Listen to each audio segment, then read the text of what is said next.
Remember me? Listen, you have returned.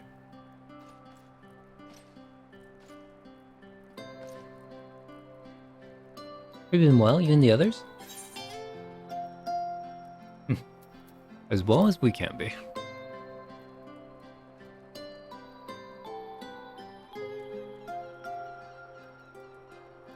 Full glad am I to hear that. I trust my lord is enjoying himself.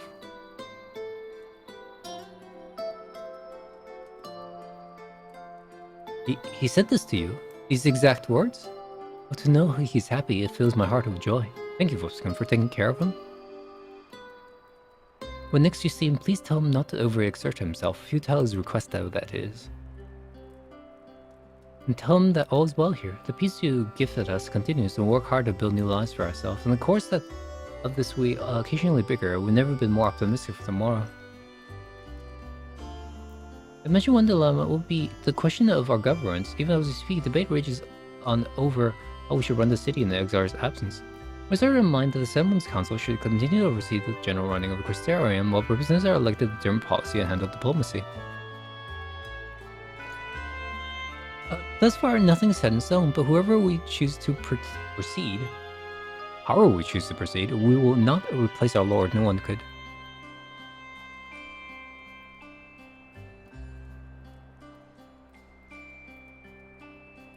Recently observed any unusual phenomena? No, I cannot say there have been. Curious that you should ask me this question, though. Months ago, Reen came and asked the very same. She was rather unsettled, in stark contrast to how cheerful she's been of late. She and other Crystarian youths just hosted a festival, you see. It was so popular that it already plans for another separation, much bigger than the first. I can't believe they didn't make that into a quest. Alright. Rare provision festival in the restoration envy struck me as happy and full of life. But when I saw her in state of such worry, I couldn't help but feel worried in turn, especially since she wouldn't tell me what troubled her. But they say she would be more willing to confide in you, might ask you to broach the subject with her.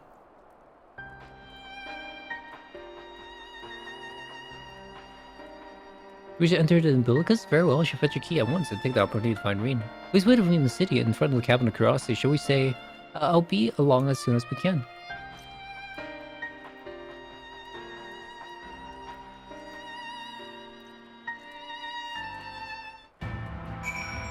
Yes, you may wish to cancel anything else. You cannot skip this under any circumstances.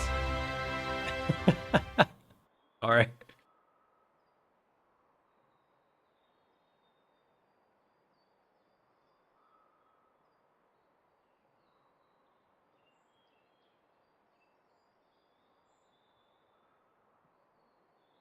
My old eyes deceive. Is that truly Volvus-kun? Hey, good enough, thanks for hanging out. Hey! Ah, it is. So glad to see you hail and home, my friend. What a wonderful surprise to have you back with us and a most opportune time. In case you haven't heard, we're planning to produce a tome chronicling events of the flood and nice return. What is the project we intend to draw upon the records kept by the old people?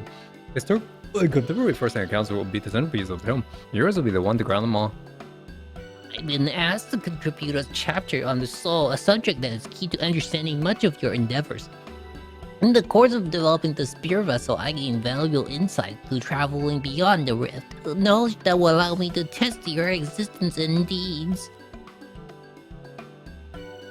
There's no end to the question I will ask you if you indulge me just one for now. In your quest to restore at night, you faced many a formidable among them who offer you the greatest struggle.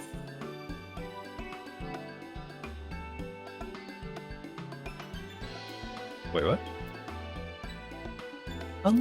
It was Hades who burned those people. Ah, yes, Hades, who sought the resurrection of his ancient brother, and he was the final obstacle on your quest to restore at night. Your battle with the depths of the Tempest, the stuff of epics. It completely as it is, a way that mere words can do justice to that faithful confrontation. Not that we would think of it omitted entirely, of course. No, but the various would be impressed upon leader that it was a climb as your hero's journey. I know you love to talk his ear off more, but we really should be on our way. Those documents for you more won't collect themselves. Of course, afterward. Oh, would you care to join me for tea? I was hoping you might clarify a few points in the treatise. Till next time then, do tell the others to look after themselves. Our overzealous friends in particular remind him not to overexert himself again and again until his ears fall off. That's what it takes to take it to heart.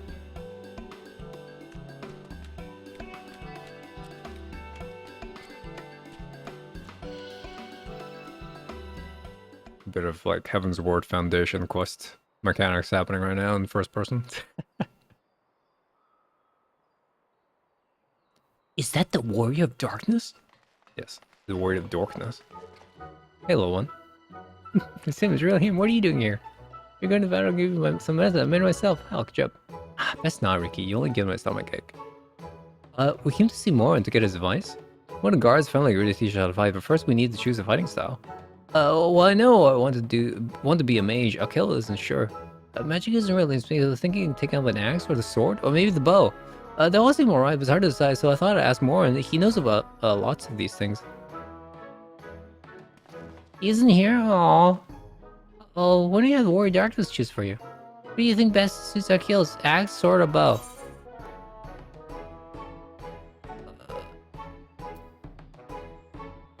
Or I guess for protecting your friends.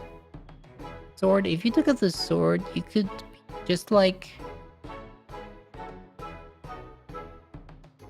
Brandon, the Warrior of Light. I love that tale. Let's borrow the book today. It's really popular though. I hope it's still there. Thanks for helping me decide Warrior Darkness. I'll start with that style, maybe try something else later. I guess try and hope to have a battle with you.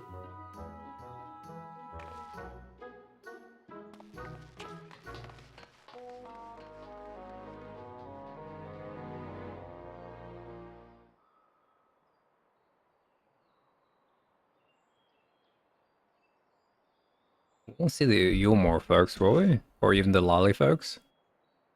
Bunny's been having basking their adoration the musty of bookworms and one-eyed younglings, but he's not spare a thought for me. Of course not.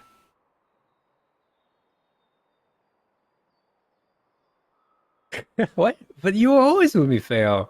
I waited and waited and waited. He won't so much as acknowledge the presence of his beautiful branch, even though they're right here. Such a heartless thing, our sapling is cold and cruel and heartless.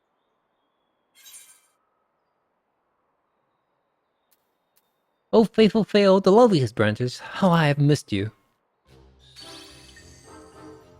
If you truly missed me, you would have cried for me at the top of your lungs the instant you arrived. To make up for it, you will call me with twice the passion next time. Though for there to be a next time, you have some struggles to overcome.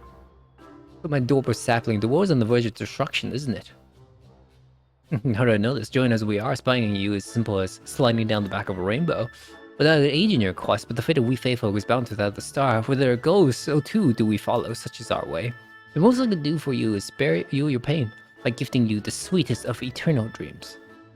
But if the stake is not to your liking, then you must struggle with your fellow mortals.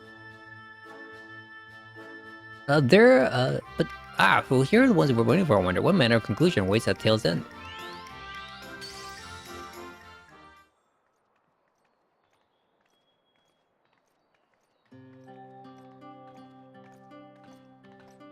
The girl of the hour. Apologies for the delay. It was so wonderful to see you again. The Dallas have much catching up to, so I should leave you to it. I've taken the liberty of unlocking the umbilicus and you may enter your leisure.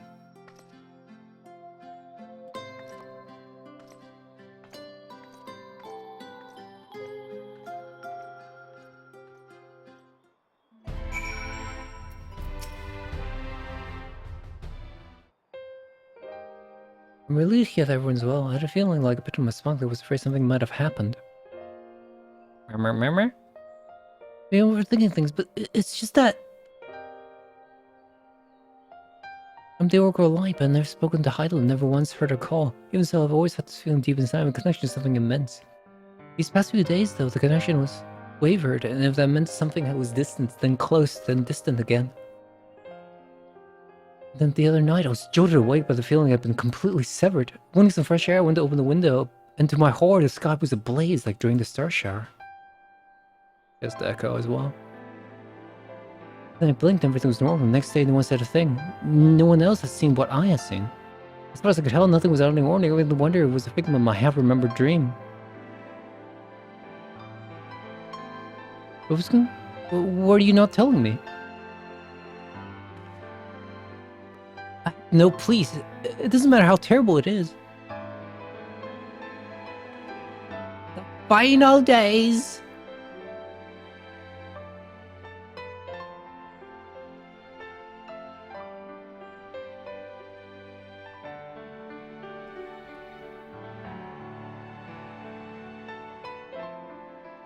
With my imagination, then, the doom we witnessed in Amrat has come again.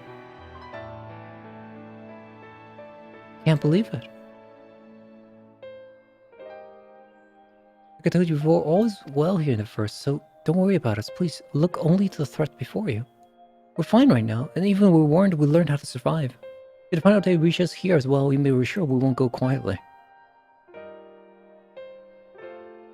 No, we'll hold on until we can find a way to save all our worlds. So long as we continue to fight, so too we unite the purpose beneath the blazing sky.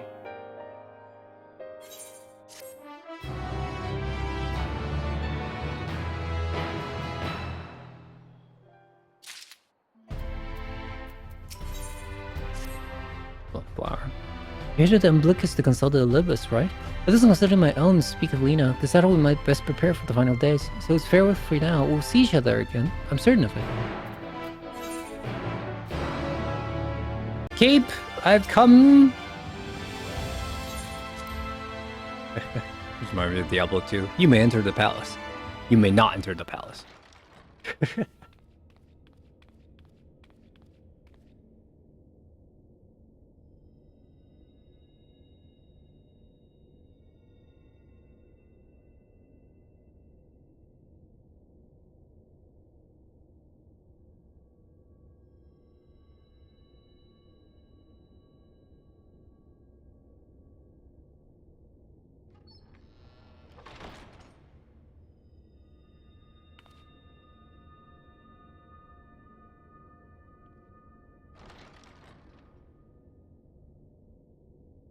Yo, Elpis! You there, brother?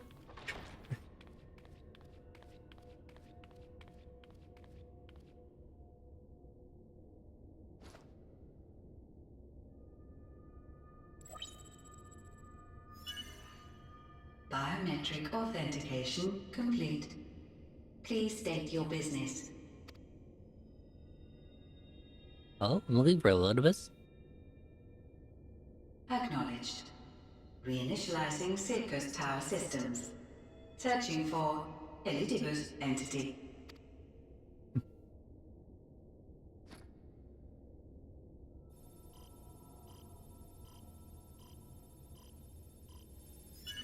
Target located in subterranean core power accumulator.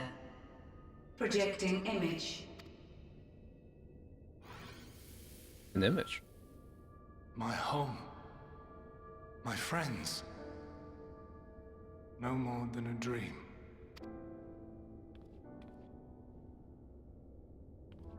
Zodiac. You. Why have you awakened me? I need help. I no longer sense those places beyond, or Lord Zodiac. You must explain all.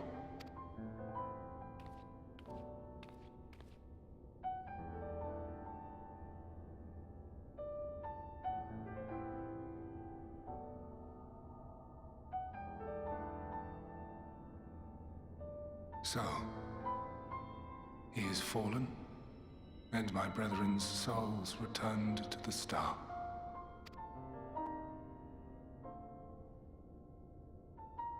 The doom we sacrificed so much to prevent is come again.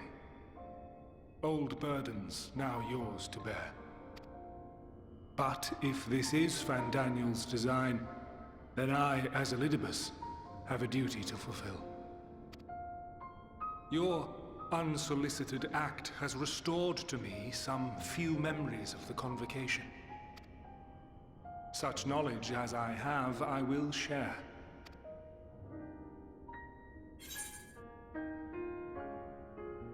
Thank you.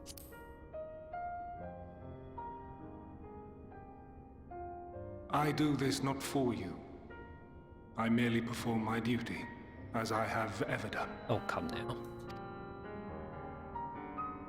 Where to begin? Ah, the end. Your understanding of what caused the final days is consistent with our own. The decay first took root where the currents were weakest. Yes, a conclusion drawn by him, Fandaniel. Not the him of here and now, but as I knew him, long, long ago. Having shed light upon the phenomenon, he dedicated himself to devising a countermeasure.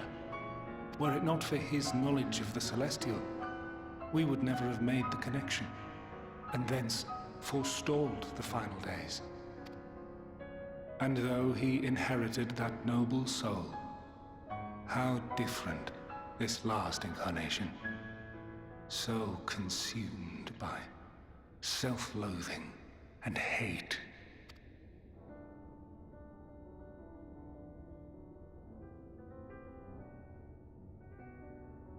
Elpis. Yes, the name is familiar to me. Yet I know it not as a flower, but a place. A testing facility for determining which of our creations were fit to be released into the world. Many worked there, and before joining the Convocation and assuming the title of Fandaniel, he was their chief. He was Hermes.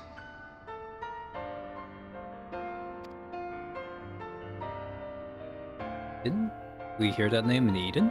That is all I know. The crystals tell little of the lives the 14 led prior to their induction. No, that was the name uttered in Eden. That was what the lady called the guy.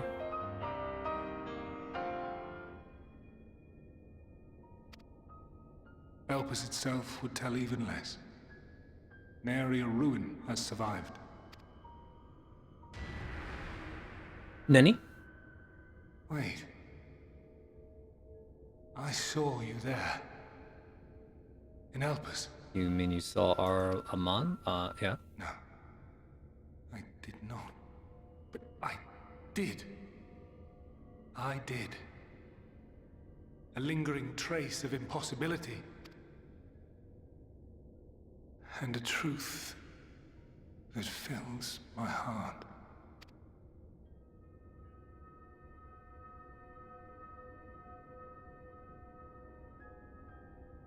My memories remain clouded, I fear. However, they have revealed to me one possible course. You must travel to Elpis, to the time when Hermes served as its chief.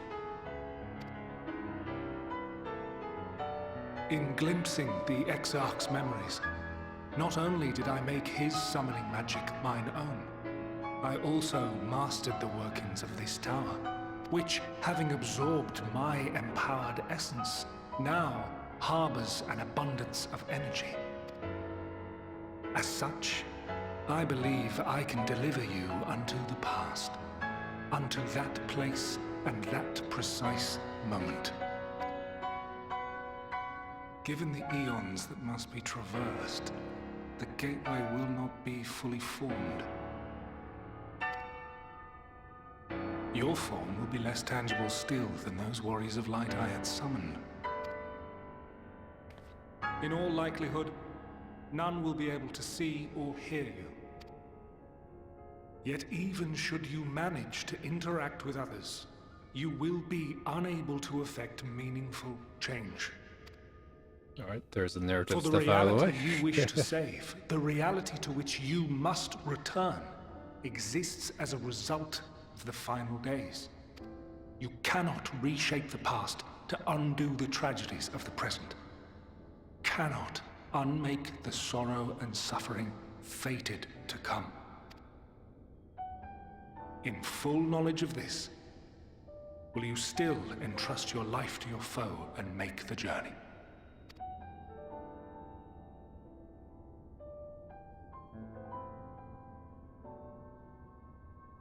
Very well. I shall cast you unto the river of time, Let this be my final act. You must input the commands. I no longer have the authority. First, you must reconfigure the systems, that the tower's ether may be channeled for the magic.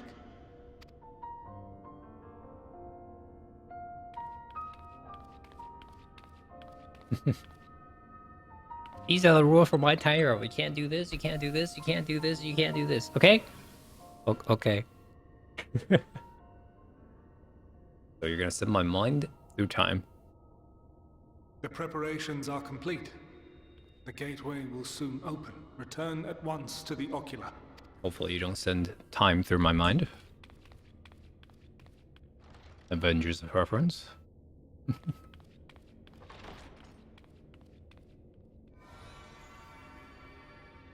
All appears to be in order. The ether flows unimpeded. The magic should consume every last mote of my essence. How do I get back? Why are you surprised? Did I not say that this will be my final act? Lord Zodiac is no more. There is nothing for me here. The ones I love and long to see again are waiting in that promised land, beyond memory and dream. Now go, warrior of light. Go, and do not look back.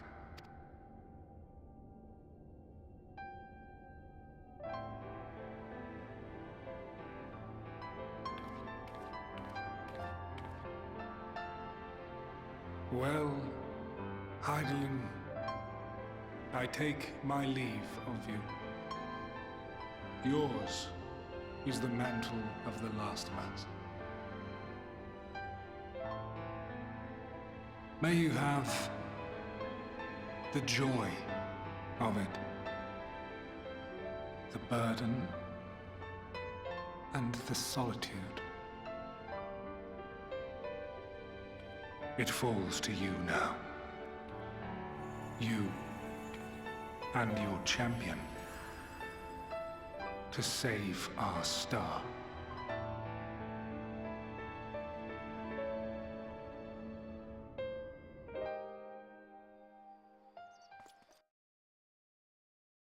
Do I the chat pop back up?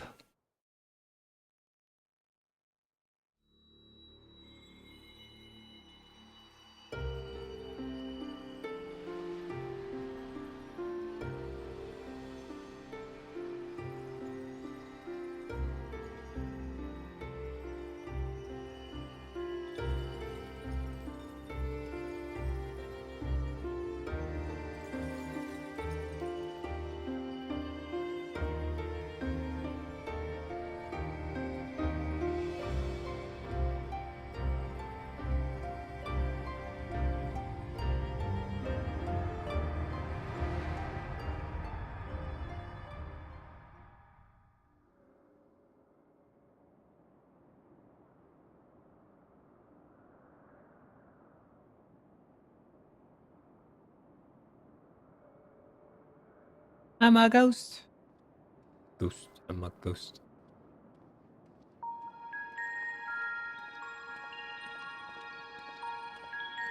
Giants.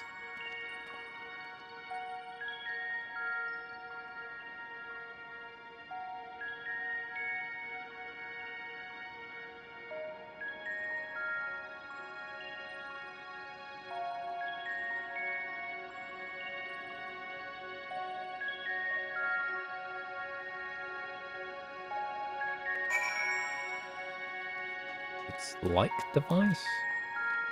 It's a new place. Not really. Okay. I'll put a tomb of it.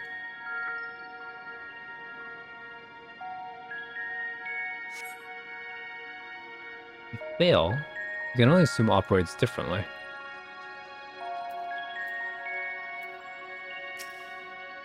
Beautifully after I like outside, I got it in all likelihood. You attempt to get his attention. He doesn't see you. He gives absolutely no indication. He's warmed. Your form is intangible.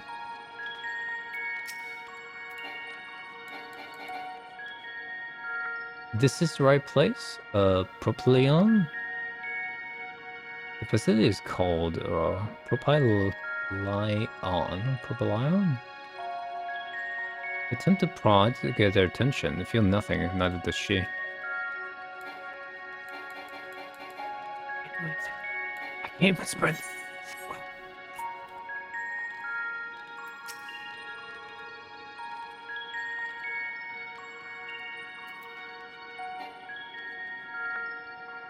We're in Blackmail Hazmatch. We've had an encounter in the Marilamator and created a mirage. It would seem you have made it to your destination.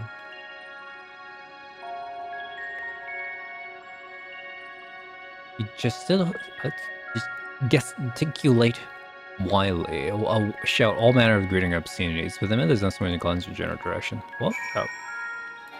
How much? Yeah.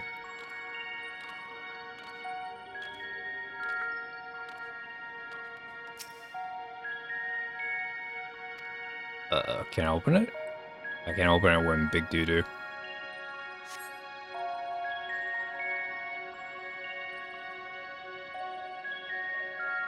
Walk through it? Walk through it!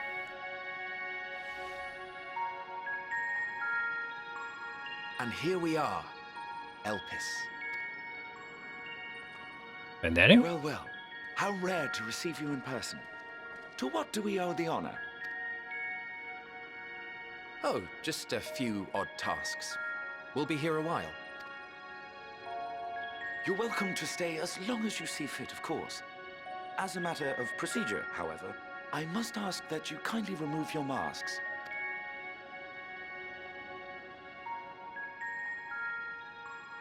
Come now. Is this truly necessary? Surely you can tell who we are. Hello, Elpis? Who you are, perhaps, but I am far less infamous. Regardless, if we do not follow protocol, 'tis our hosts who would be held accountable. So, please, do favor us with your handsome face.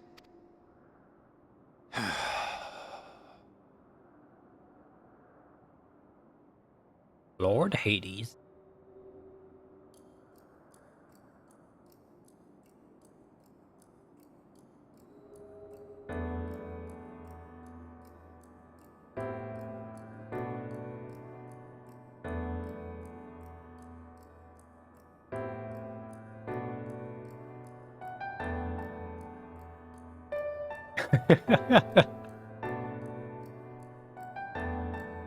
Satisfied?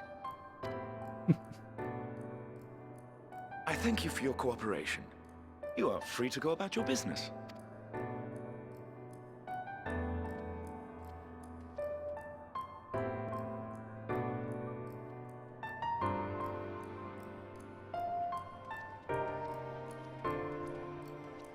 Emmett!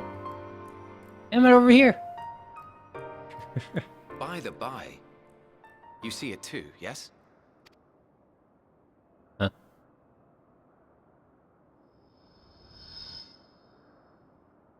I haven't the foggiest what you're talking about.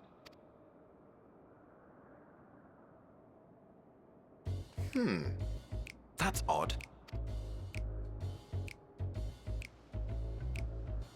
It's right here. A bit thin in the ether, but there's no mistaking it. The color of its soul is almost identical to Azem's. Do you suppose he created it? Rather unusual for a familiar to have a soul, though.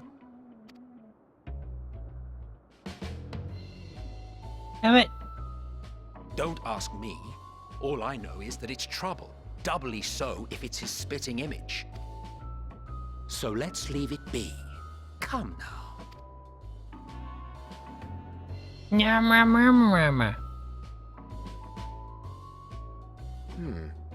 It's trying to say something, but it's literally too intangible to form words. Why don't you give it some ether? Spare a snifter of your bounteous reserves. hell do you take me for? Why, a dear friend, of course. One who wouldn't let acts of kindness, such as my accompanying him on errands to far-flung outposts, go unrewarded?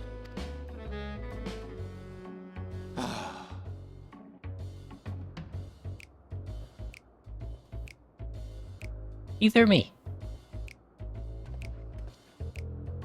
I suggest you close your eyes, or this may be unpleasant.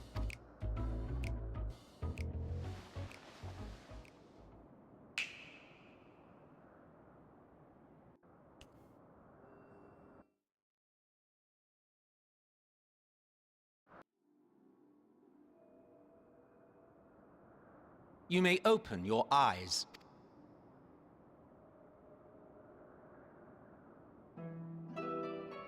Am I huge? Nope. So tiny.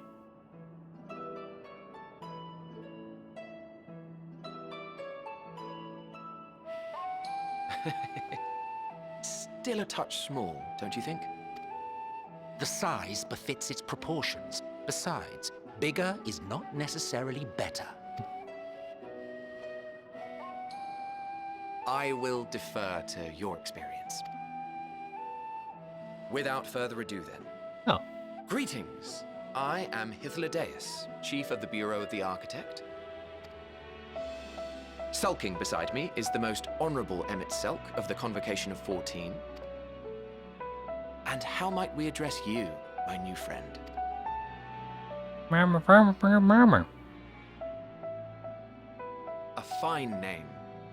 And I'm pleased to see you understand our words. So, tell us, whence have you come? The thinness of your essence suggests you weren't created here. It was created 12,000 years later. You do not know? Or cannot say? Allow me to ask a different question then. What brings you here?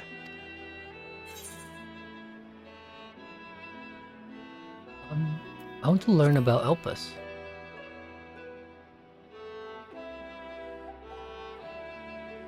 Well now, the same as us. Perhaps Azim wished to come too, but had to settle for a familiar. If he truly wished to be here, then he would be. Right you are. My apologies if we've given offense. The two of us can discern the color of souls, you see, and yours happens to resemble that of a friend. And with your purpose matching our own besides, we jumped to a hasty conclusion. We are here to speak with Hermes, the chief overseer of this facility, which we also intend to tour in order to gain greater insight into the man's work. We, I say, though this is Emmett Selk's charge. I am here only to serve as his guide. And I should be happy to serve as yours as well, by way of an apology for the misunderstanding. Wait, are you suggesting that we bring it along on official business? This thing we know next to nothing about? If you harbor suspicions, better to keep it close than leave it to its own devices. Wouldn't you agree?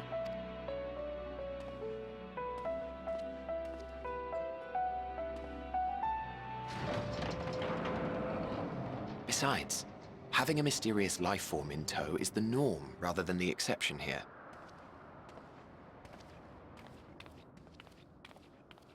A tuna ether right now?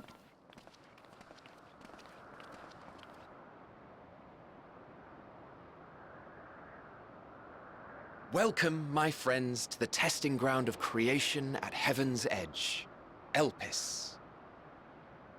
Cool.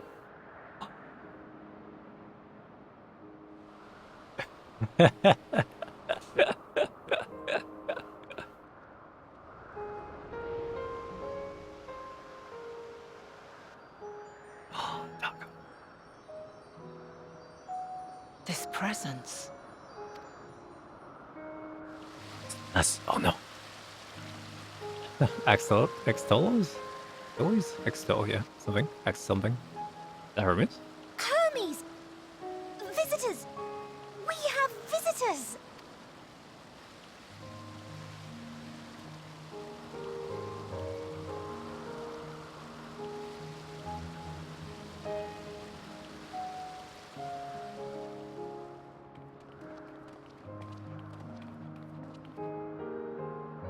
What secrets are you hiding, I wonder?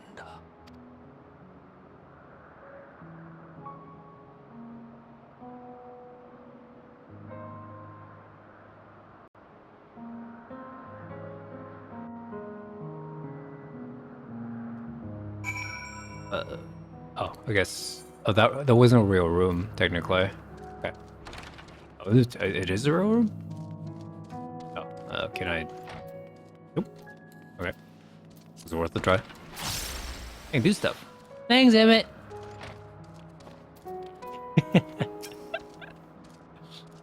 It's hard my first time here, but scenery never fails to take my breath away. Well, it feels like you could reach out and touch the heavens.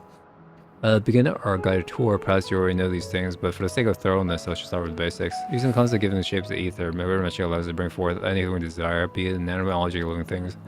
Anyone can see this concept, but it must go through an evaluation appear over the architect. As part of that process, when being certain arcane entities may be sent here to Elpis for in-depth observation and study. A fascinating facility, isn't it? I dare say you will enjoy touring it with us. Now then, our friend Hermes, aside from hosting a facility, he also conducts his own research. Chances are he will be at the main observation hub, so let's seek him out there first. As tired as you are, however, you stand out a little too much. Our dear Emmett Selk wishes to keep a low par for his errand. Do you know how to make a robe? The basic concepts will do. No, in that case, Emmett Selk. No, your whim, your responsibility. You're getting not another thimble of ether out of me. Ah, you get scrimped sometimes. You think it wasn't that nigh bottomless font of magic. Well, I shall make the robe, but perhaps you can then assist. Come, let's search for our requested material. Another roll punt? If you are. If you're ready to continue along the path for Anagoras, the place serves as opposition hub and residence both. Someone there should be able to point us in the direction of Hermes.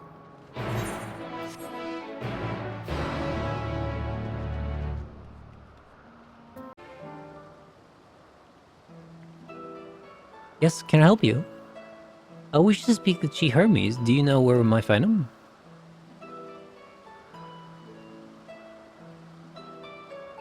Well now, by your mask, I assume you're one of the 14. I wasn't aware there was to be a visitation. Between you and us, there's something of a surprise, so your discretion in the matter will be appreciated. I see. My lips are sealed. The chief should be out conducting observation as usual. The focus of late has been aquatic creatures, so I expect you to find him at one of the pools here. The pools, you say? Many thanks, and apology for disrupting your work. I say, Hydaelyn. I never met Hermes. You know him well, do you not? If in the case, couldn't you simply find him by his ether? I thought I could. As you know, Emma Selk and I discern the color of our souls.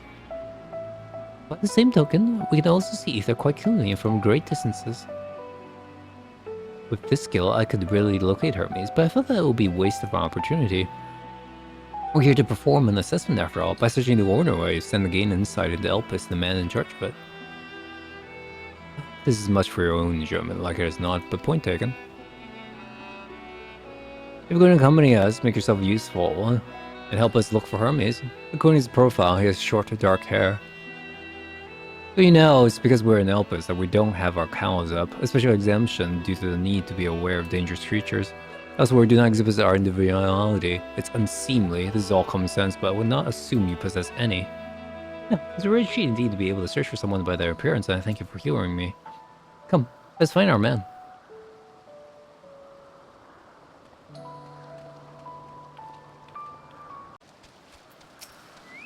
And Daniel.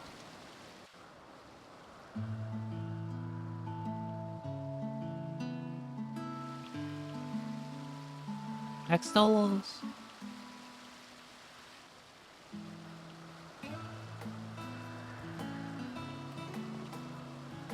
Huh.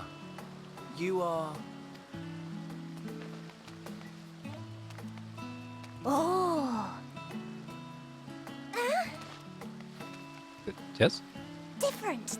You're different too. You and me. to be... Okay. The words are kind of backwards, but yeah, I understand you. Wait, please.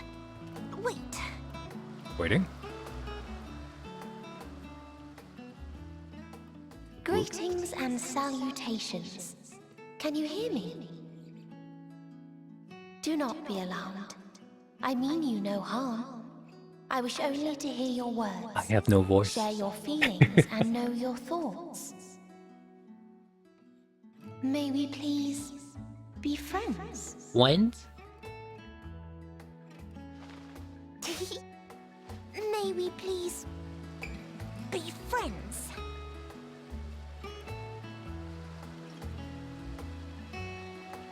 Ah, I see you found him.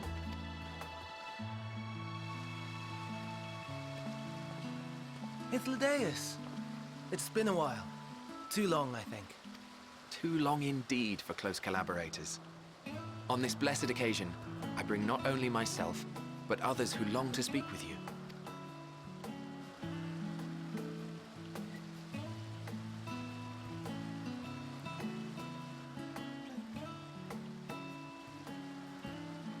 You were of the convocation. Emmet Selk at your service. Do I have the honor of addressing Hermes, Chief Overseer of Elpis? You do. You have traveled far for it. Given your facility's purpose, its remote location is something of a necessity. Would that I didn't have to rely upon a guide. Oh, you wound me. Have I not ever been an attentive and helpful friend? But moving along to more agreeable company, this one we chance to...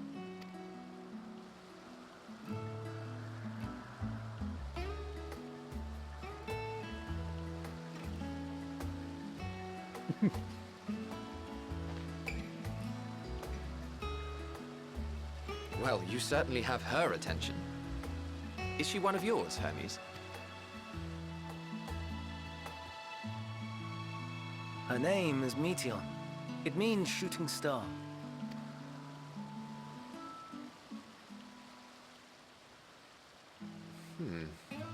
If I may make an observation, her ether is terribly thin. I fear she might dissipate at any moment. Nor do I believe you've made a submission to the Bureau. I would remember such a concept if you had. I haven't, as you say. I judged it too early. She's a pet project of mine, still undergoing preliminary testing. But rest assured that I will attend in person ere long. Very well. Being an authority on flying life forms, I appreciate that you are exacting in your work. I shall look forward to your submission. If we have finished with the perfunctory chit-chat, I would discuss official matters. By my coming, I trust you already anticipate the subject. I have an inkling, yes. Please wait to the main building yonder. I shall join you as soon as I've returned these creatures to their homes. What's wrong, Hermes? And their mastoma is missing.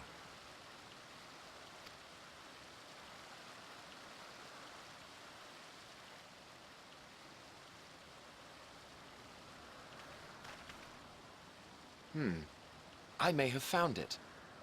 A creature with the self-same ether as those there, nestled in the boughs of a tree outside the grounds.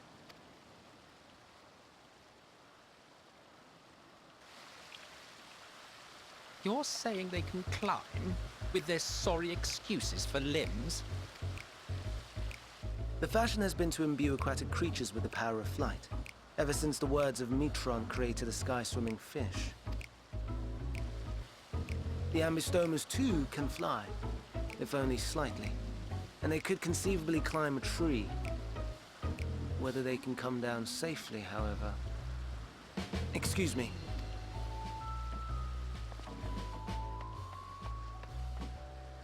I'll help, too!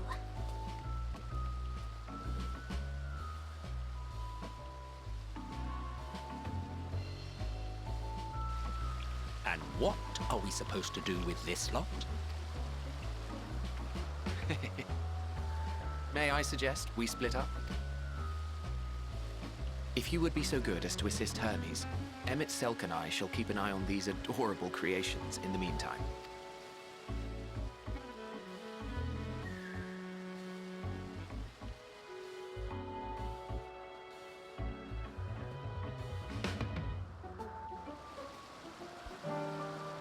Meow, meow, meow. Alright, this is close enough to the threat. Right.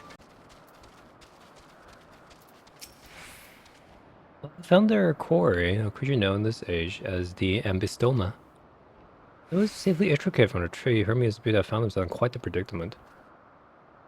It was that Hermes saw it high on the tree. He climbed to get it, but it jumped on him and he slipped.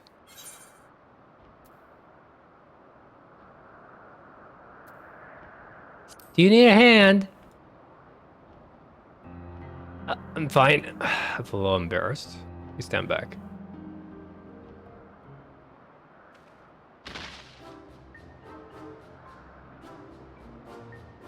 Ugh.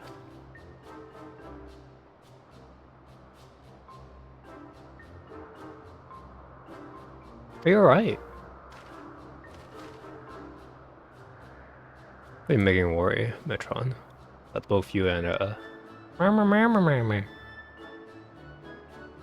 you called and tree name. Some of them is of a new creation. Thank you for coming after me.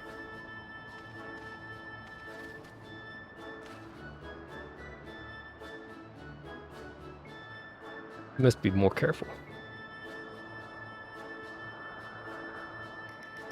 You may be able to fly doesn't mean you cannot fall and hurt yourself. I've forgotten all about his fellows. What?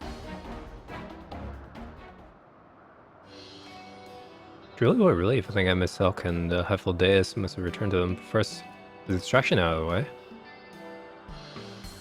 Chief Overseer Elpis moved to welcome you to our facility. I hope you enjoy your time here.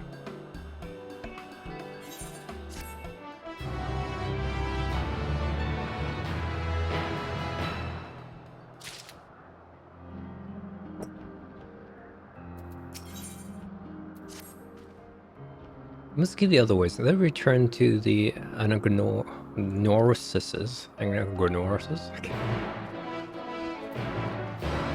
Owing to your kind assistance, all the Amastomas are well and safe and well. We presently send them back to their space. If you will go ahead and then to the main building.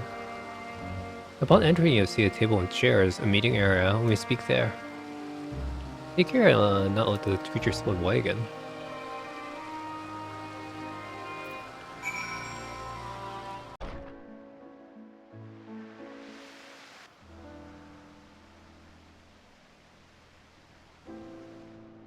This appears to be the place. And here is where we part ways. Aww. We will be discussing highly sensitive affairs. Only a select few may be privy to such knowledge, and that does not include someone who cannot or will not divulge their origins. What? I'm a man. Familiar. What? Will I have to remove you by force? Make me.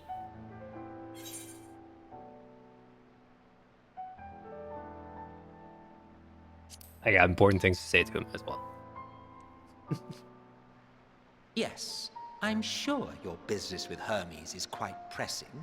You may speak with him to your heart's content after ours is concluded. I do not object to his attendance.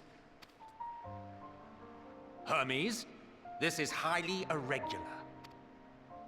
Perhaps, but I believe he can be trusted. Meteion would not have taken to him so quickly otherwise. Moreover, the presence of a third party may help me to maintain composure. Take that, Herbie. Hades. As you wish, then. Behave yourself. Do you hear?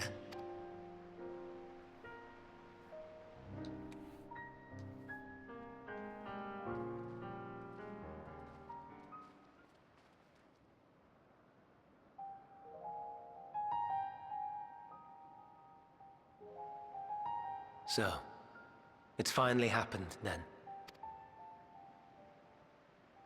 Aye. Van Daniels declared his intention to step down and named you as his preferred successor.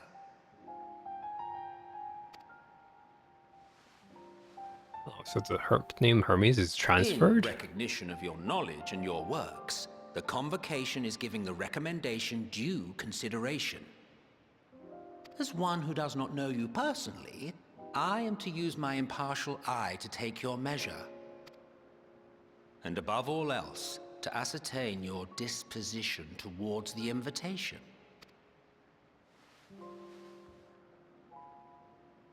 I understand that you and Van Daniel are close. He himself was once chief overseer of Elpis after all. I should not be surprised if you knew before anyone else that he wished to relinquish his office. I did. He told me that when he fulfilled his purpose, he wished to pass the torch to me. A torch you seem none too pleased to accept. Are you so averse to serving on the Convocation? No, it's not that. For a humble researcher like myself to even be considered is an honor beyond words. No.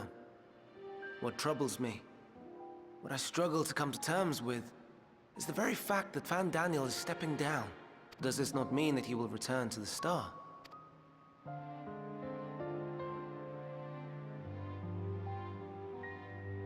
Of his own volition, yes, like so many others have before him.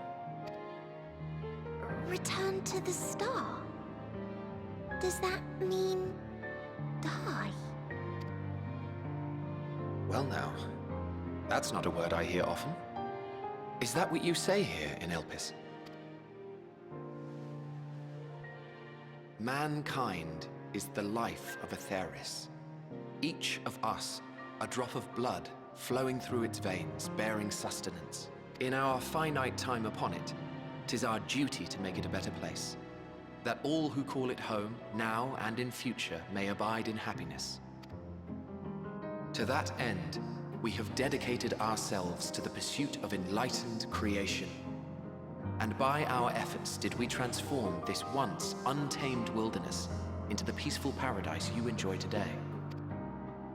To return to the Star whence we came is a privilege afforded to we who have so loved and nurtured it. A choice embraced by those who have lived their lives to the fullest, in service to our world. And when they depart upon this journey, it is beautiful, always. The 14 are no exception. 'Tis believed no occasion is more felicitous than the fulfillment of one's duty. Our office becomes our lives, and to retire is to return, or so the majority of us hold. Some few have elected to eschew custom. Mayhap you feel Van Daniel's deeds do not warrant his return, yet you should know his accomplishments as well as any. During his time, he conceived of countless outstanding concepts. And channeling the wealth of experience he attained here in Elpis, he brought forth many new specimens. I know of all this. I do. It's just, I cannot fathom why someone so great and wise, who could still do so much good, would want to end it all.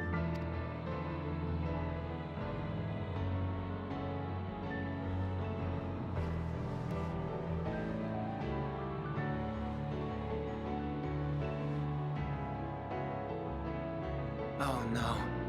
I've made her upset. Forgive me. I know I requested your presence. Might I trouble you to take Meteon outside? A change of scenery would do her good.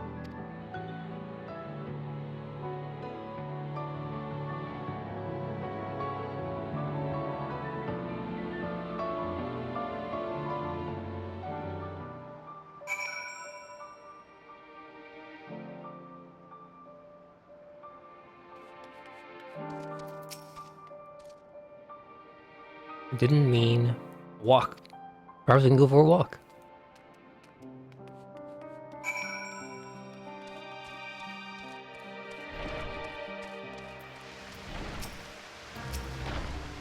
He gets sad when he thinks about death. When others are sad, I'm sad too. That's how I am. How he made me. I'm fine now. Why did we come here? To learn about Elpis and Hermes? Oh, I can teach you. We can take turns. I tell you something, then you tell me something. Sounds like fun. It will be. Let's talk about Memnon. He should be near the Aetheryte. I'm not good at explaining what Memnon is, so I'll have him explain instead. Keep her aside, okay.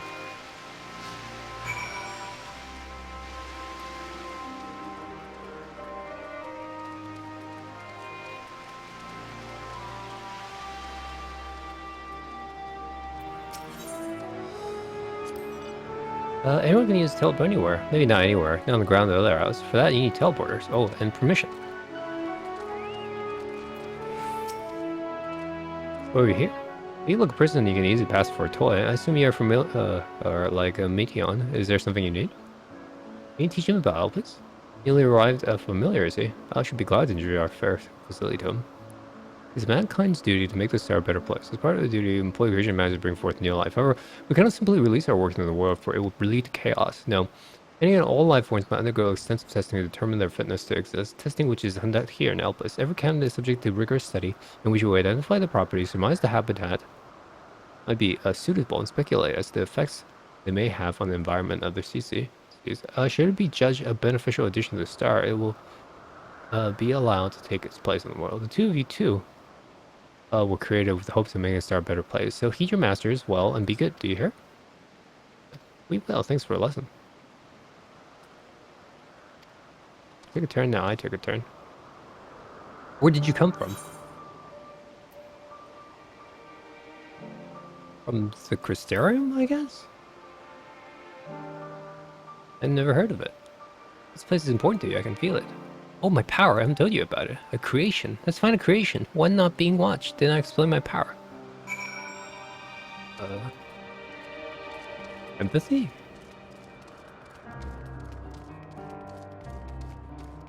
Is that our power? What's the guys in this shoe bill joke has been running from Shadowbringers?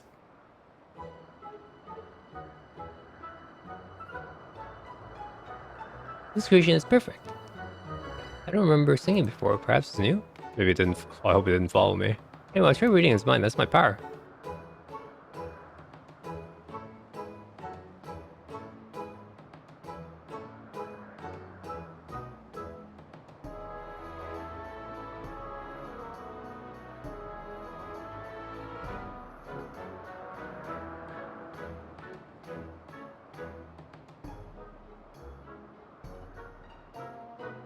I can't read it. Or maybe there's nothing to read? Please try again with you this time.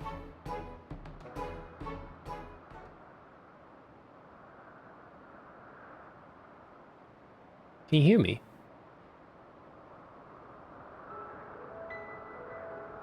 I can read the emotion of those around me and project my emotions to others in turn. I'm actually speaking to you in your mind, whether you're converting my emotions to voice intention. A process performed subconsciously by intelligent life forms. This belief is vital to my mission, for it allows me to interact with intelligent beings even should they communicate via unknown languages or other non-verbal means. Well, she's pretty important actually in terms of understanding the power. As a consequence, I am clumsy at speaking. Though I certainly express myself in fashion, Hermione wants me to speak as much as possible. For one has thoughts and feelings that we may wish to hide. I harbor an affection for you, one that is difficult to define. Aside from the fact that you share common traits with us, your thoughts are complex, prismatic, they draw me in and leave me wanting to know more. For respect for privacy, I refrain using power when you speaking with you. Nevertheless, want to know that I wish to be your friend.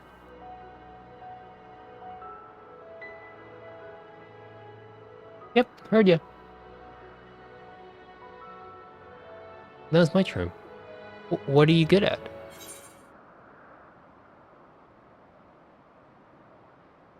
Hi, I guess.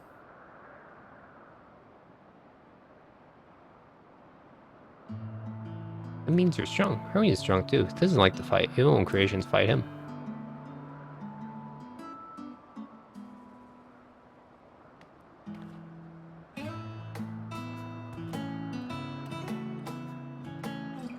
I think we might be bothering it. Yeah, whatever. I'm gonna cook you for dinner, bird. Give a shoe bill. Go see Wint next. She's usually in the small building, one in the west row. This is Midian. I thought you see you brought a friend today. Greetings, Wint. An apple. Could you make me an apple? And Hermes likes, covered in syrup. I want to share a Vobiscon.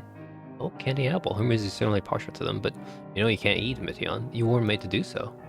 But I like it too. It may seem that way, but it's due to your ability to share others' feelings. You have taken Hermes' likes for your own. In any case, I can't prepare an apple, but I'll bring one for Hermes soon, I promise.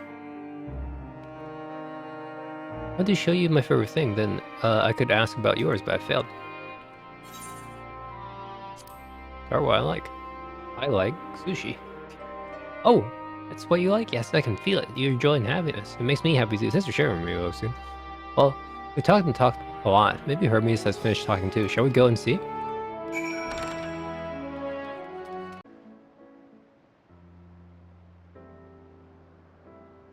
I can see the fresh air has done Midian some good. I want to learn about you and Elpis, so I taught him. About this place, about power, about your favorite food. I'm not sure the last one would be of any use. I do appreciate you keeping Midian company. While I was away, I was finished speaking to our guest. Finished? Hardly. You requested time to consider invitation, so I have no choice to occupy myself with inspection of your work. My apologies. It's been decided that Ms. Selk and Hydaelyn will accompany as I attend to my duties. If you wish to learn more, perhaps you'd like to come too? I'm compelled to remind you that he is no way associated with the convocation. We simply chanced to meet at the Propylion. There is no guarantee that matters we discuss will remain private. Do not mind. To see the joy his presence brings to Midian, I cannot imagine our mysterious friend harbors malicious intent. His goodness kind, really, truly. He taught me as much as I taught him. You're coming, of course, to watch Hermes. You're bound to learn lots and lots.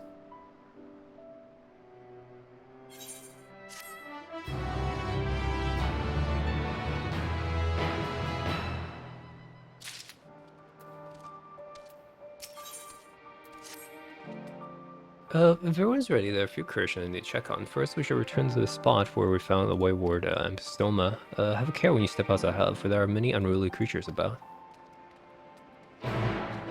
If the Paluda we recently set loose. Been doing very well, managing to maintain stable existence through, thus far. If it can see its observation period to end without issue, we should release it into the world. I mean, do you know the difference between living beings and arcane entities? It is the presence of a soul, yet the soul isn't something you can choose to have at will. No, it manifests only in those beings whose forms adhere to the laws of creations that can endure on their own. Beings that do not fulfill this requirement, such as those simultaneously born magic or natural phenomenon, do not have souls. No matter how much it might resemble flora or fauna, if it lacks a soul, then it is considered an arcane entity. But you see, it is not for mankind to decide what is living. That domain lies beyond their manipulation, and it is hubris to assume otherwise. Come, let us head to the nearby beacon. I have received a report that arcane entities have gathered there. The lightning Numa, just as the report said, although we call the structure a beacon due to its form, it is in fact a magical device by manipulating the balance of elements. It keeps the isle airborne and maintains the climate thereupon. In the course of its operations, it often sees an internal shift towards a given element. And now that element is lightning, which draws them here to replenish their ether.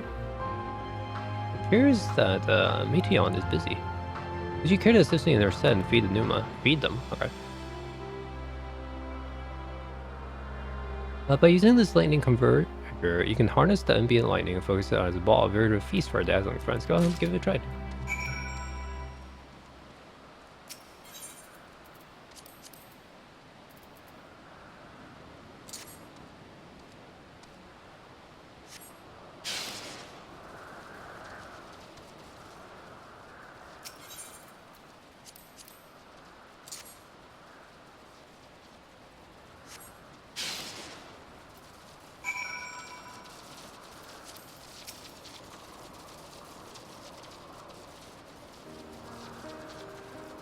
Look down, Lucas. Oh, look.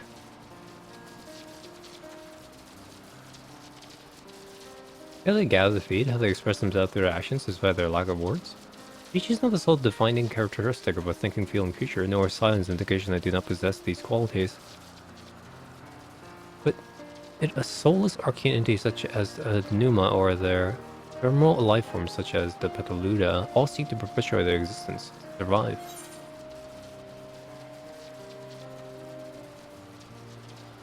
Is Mithion a living being?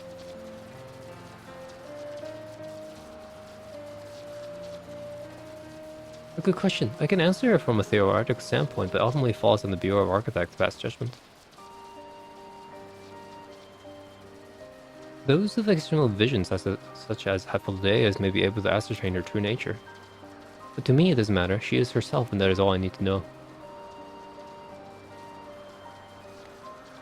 Oh, you finished already? I'm sorry, I was in the way. Hello, my dear. They missed nothing of note, and we still have plenty of work for them to observe. Next, we'll head east to the Morning Dew. I need to speak with some observers there.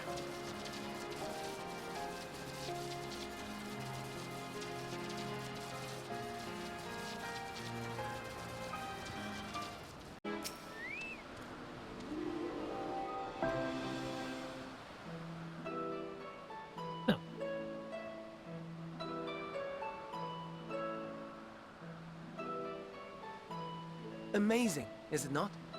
The Ampelos, one of our newest subjects.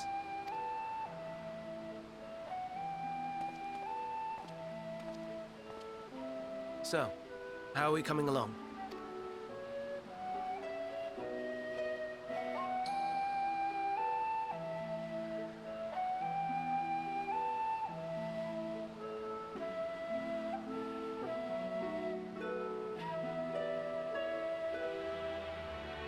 Have one.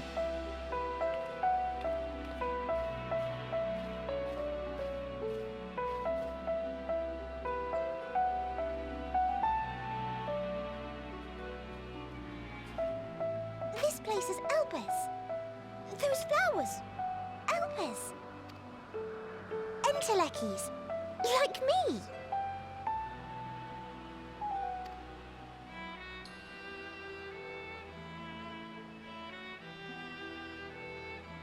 They are a product of Elpis, and so named for their birthplace. A happy accident, born of the hands of a former researcher who loved beautiful blossoms. Unique for how they change color, to reflect the emotional state of those nearby. Though be it here or elsewhere, they are seldom seen in any hue save purest white. Reflect the emotional state, you say? By what means do they achieve this? In creation, there exists an energy wholly apart from ether, one driven by emotions. In like manner to how we manipulate ether, this flower is subject to the influence of said energy. Well, it has no will of its own. It is sensitive to the prevailing emotion in the vicinity, and reacts by altering its color and vibrancy.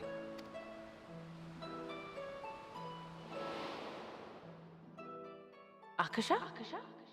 It is one of the unseen energies defined by Harnish alchemical theory. Though a gross oversimplification, some describe it as an essence influenced by feeling.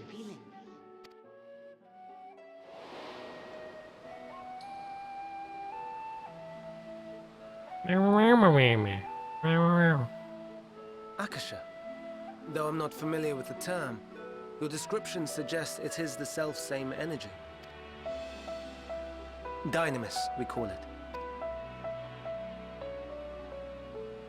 And those entities like the Elpis flower that have the ability to interact with this energy, converting emotions into tangible phenomena, are Entelekis. That's me! That's me! An Enteleki! That you are, my dear. And no ordinary one at that, but the first possessed of free will. Endless? Wait. Entelekis? A form of energy other than ether? Dynamis? I've never heard of such a thing. Hardly surprising. Dynamis cannot be seen, much less felt. And though its existence has long been theorized, we had no proof until the flower's serendipitous creation. What's more, Dynamis is far weaker than ether. Under normal circumstances, its effects are drowned out by the latter. On account of which, beings comprised of and reliant upon the ether, like you and I, are unable to make practical use of dynamis.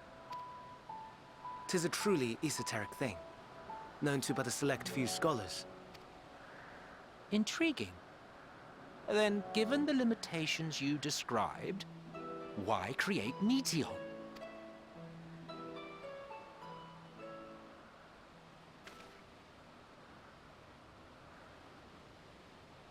Our star, Aetheris, is especially rich in ether, so much so that its name is derived from it. However, when we consider all energy in existence here and in the vast space beyond, dynamis may account for as much as 68.3%. The more abundant form by far. Were we able to control it, we could open the door to limitless possibilities. 'Tis not unlike a gently flowing stream, unable to break through the dam of ether barring its path. But if we could imbue the stream with the vigor of a raging river...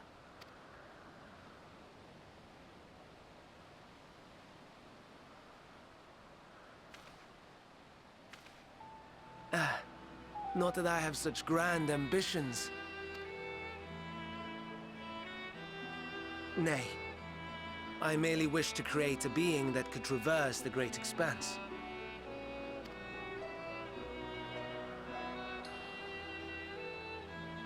The relative scarcity of ether beyond the bounds of this star was a concern. And so, I looked to another source of energy by necessity.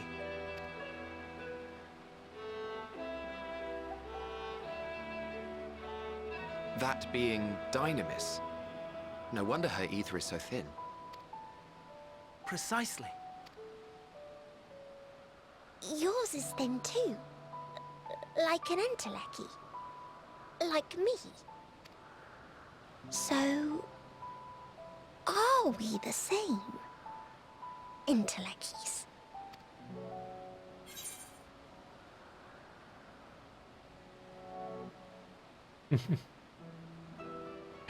My name is because I was sucked into it from a jump.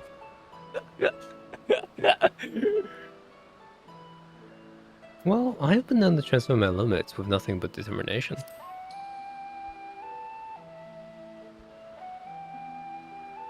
That sounds more akin to the desperate flailings of a wild beast when facing imminent death. A deficit of ether alone does not an entelechy make. It would, however, make it easier for you to interact with dynamis. Right.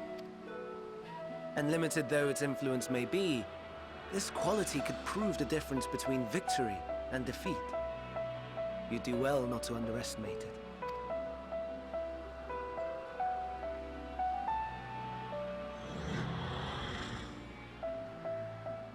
Oh dear, I'd forgotten about the poor fellow. You must excuse me a moment while I go and verify a few more things.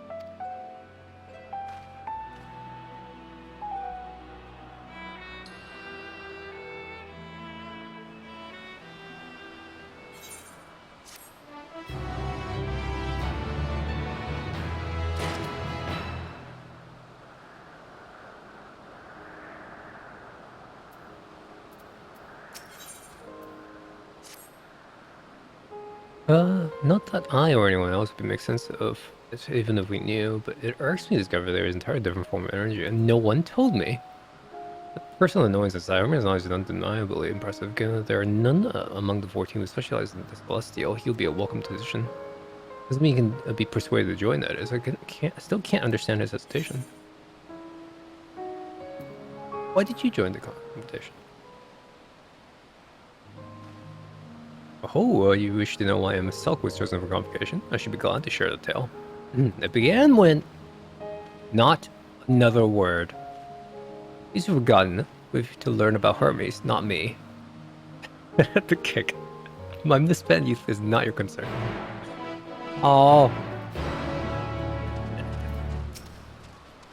I believe you've wait. I've inspected the Empelos to my satisfaction. All is well, creature. I dare say it won't.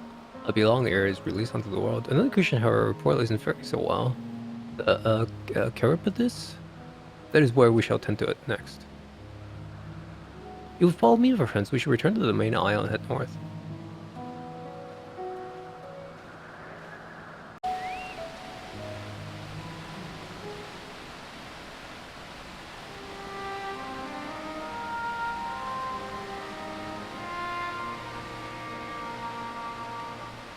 I say there's a problem with one of the Caratipus?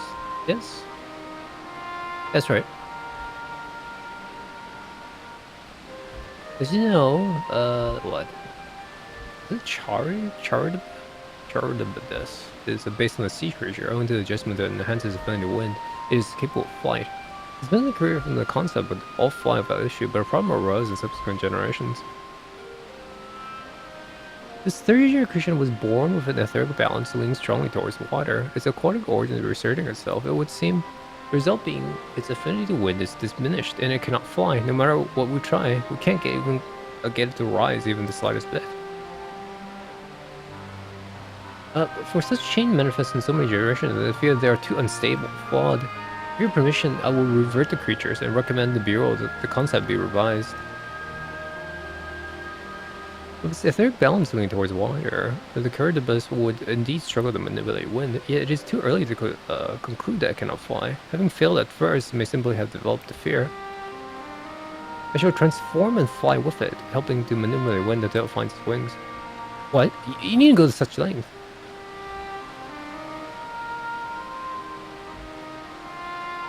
You don't know, but of course not. Transformation is art in which one manipulates a vast quantity of ether to construct another body around oneself. In practice, this allows one to assume any conceivable form, thereby transcending the limits of one's flesh.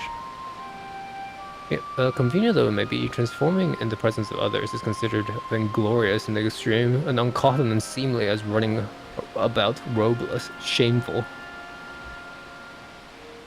You might understand you make a habit of this? Nothing of the sort, it's just that when transformed I can wield wind and fly.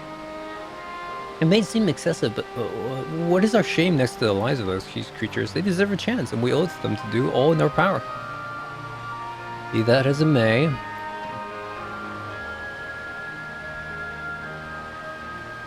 Yes, I believe I have a solution. Emiselk, might I trouble you to move that Carapace away from its fellows, somewhere out of sight?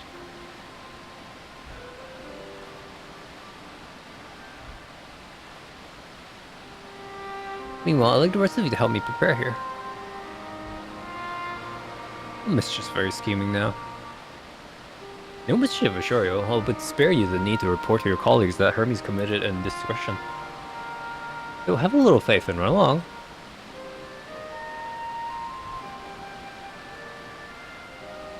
I trust you don't mind.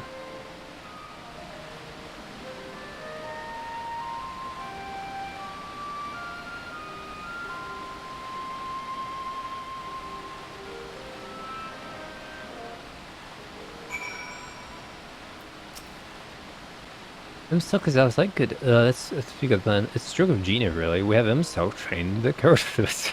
Yes. Aside from being able to fly when untransformed, he can rarely see ether currents. And with his adept spellcraft, he can also employ suitable wind magic to guide the creature along. If indeed capable of all you described, it is not his duty. I am loath to trouble him with it.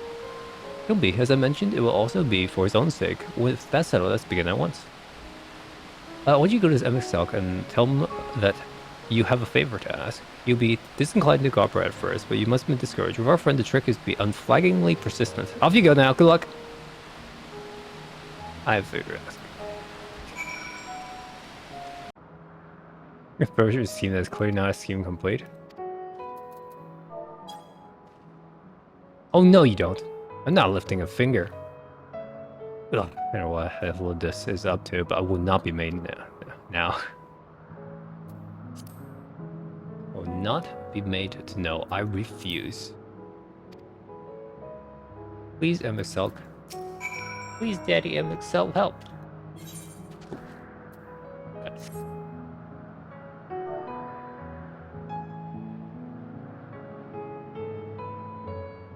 Please.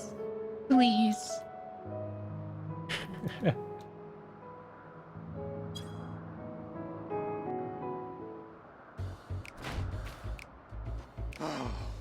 No, no, no. You are not foisting this nonsense on me.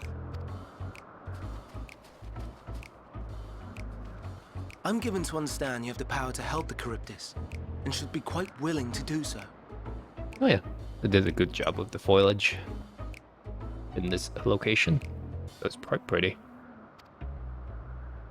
And so I appeal to your better nature, most benevolent Emet-Selch. Please teach her to fly.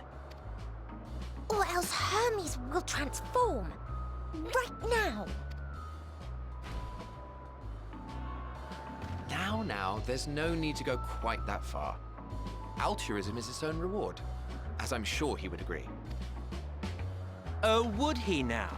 And who contrived to put me in this position, pray tell? Nothing so devious. I merely suggested a possible course of action.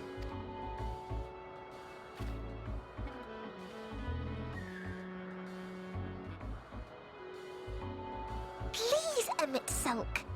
Please. Please. Please, sir. Get him. I did not come all this way to play nursemaid to your creations. I'd thank you to remember this favor and let it be the last.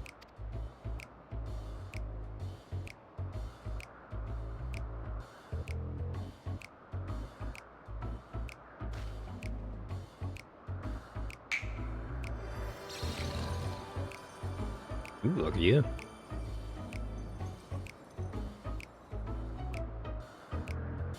I will aid it once it has taken to the air. It falls to you to shepherd it skyward.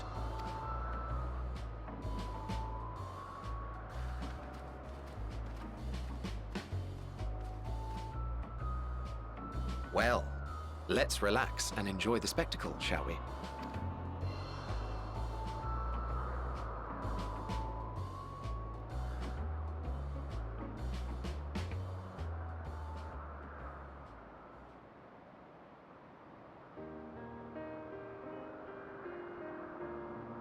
You were wondering why Emet-Selch joined the convocation.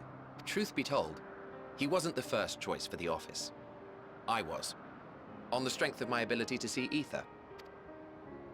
But I declined the offer. For though my vision is exceptional, I am pedestrian in all other aspects. Worse even, quite abysmal when it comes to manipulating ether, for example. Couldn't transform even if I had a mind to do so. What good is the ability to perceive a problem if one cannot act to address it? Emet-Selch has no such shortcomings. He excels in vision and manipulation both, the latter to an extraordinary degree. If there is a mage more powerful, I do not know of them.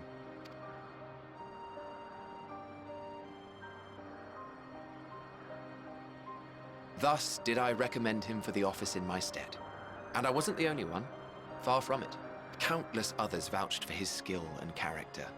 People the world over, to whom he had previously lent a helping hand. Oh, how surprised he was. Claimed he hadn't done anything remarkable for anyone. Modest to a fault. Which other game to start with? The thing is, there's 3 generations of Final Fantasy games, and I personally would split them into these 3 generations, which is Final Fantasy 1 to Final Fantasy 6 is a generation because that's the 16-bit, 32-bit era, and then Final Fantasy 7 to Final Fantasy 10 would be the 2nd generation, and then anything after that, which is Final Fantasy 11, all the way to currently Final Fantasy 15 in a single numbers title, or you know, Final Fantasy 11 is an MMO, but still, which is the 3rd generation. So throughout Generation 1 all the way to Generation 2, they are all turn-based combat games, in which this ultimately changed from Final Fantasy 12 onwards, in which every single generation of Final Fantasy after that was, every game after that, Final Fantasy 12, Final Fantasy 13, Final Fantasy 15, they're all based on a different combat system. The one I usually, if you're just new to the Final Fantasy franchise, I would usually recommend Final Fantasy 10, because Final Fantasy 10 is sort of like a, how do I say it? It's a really good place marker for you to decide if you want to play the rest of the series or not. I think in terms of the narrative, objectively, if you ask the community, Final Fantasy VI will probably have the best narrative out of them, but it is a 16 to 32-bit game, and some people don't like that. Final Fantasy 7, probably heard a lot about Final Fantasy 7, or, I'm not talking about Final Fantasy 7 remake. Final Fantasy 7 was groundbreaking in a lot of ways, and it took a lot of risk, which is why it is remembered so fondly, and that's the all the major hallmarks to the Final Fantasy games. If you want to play 12, you should probably get the newest version of 12. That's probably my favorite version. I think 13 and 15 has a lot of... 13 and 15 has its fans, but that's because it's... How do I say it? It's the first time people got to experience the Final Fantasy games, so they have no expectations to the prior games that it's built upon. It has a lot of like mixed reviews and stuff, and it's ultimately up to you to judge whether you like them or not. And like for me, like as a person who played every single Final Fantasy game except for the exception being Final Fantasy 11, I would say like 13, 15, I did not enjoy them as much because of what I know from the series. 10 is a good place to start, and 10 is a turn-based combat game. So, that is something to note, which is if you don't like turn-based combat games, you might not like it as much. Additionally, 10 was also the first one to get voice acting, and I believe its cinematics are still have aged quite gracefully compared to every other Final Fantasy made to this day. So that's usually my recommendation for the FF single-player titles. He deserved every bit of acclaim he received. Yet he may well have gone unappreciated were it not for a mutual friend. My personal favorite? I think my personal favorite will always be Final Fantasy VII, because that game meant a lot to me when it came out, and it took me 5 years to finish it.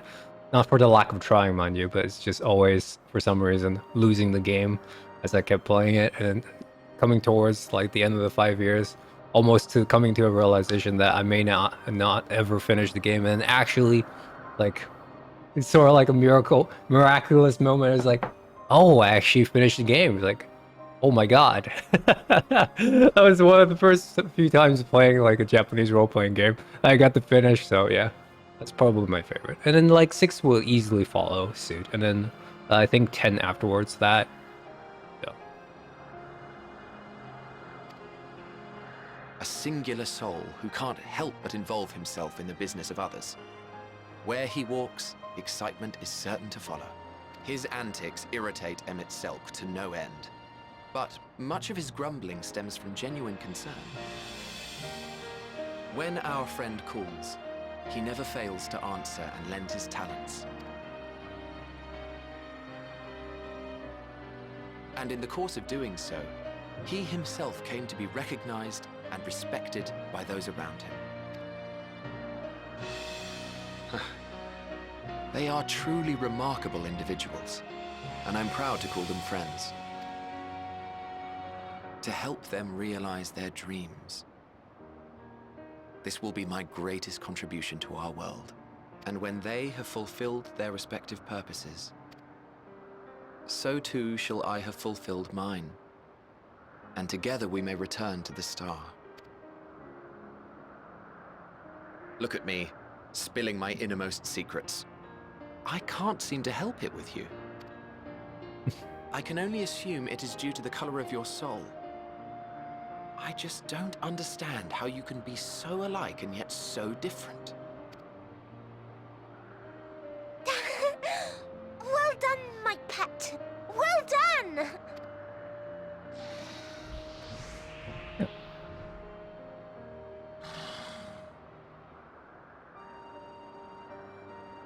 Ah, yes. I dare say the Charybdis will be fine here on. That's how you say it. Charybdis? Why don't you go and signal to Charybdis? Emmett Selk? Let him know that his arduous task is at an end. I love saying something wrong 20 times until I finally get to hear the pronunciation.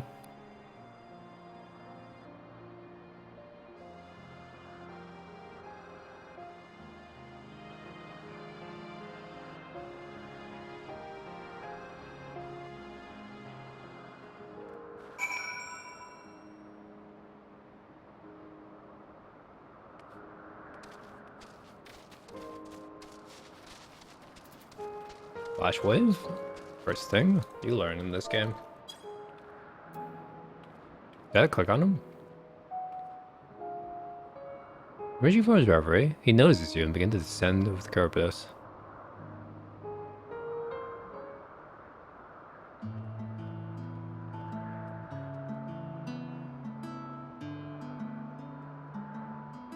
I've no worries, Chris McGarry. Thanks to you, the Elpis had learned how to fly.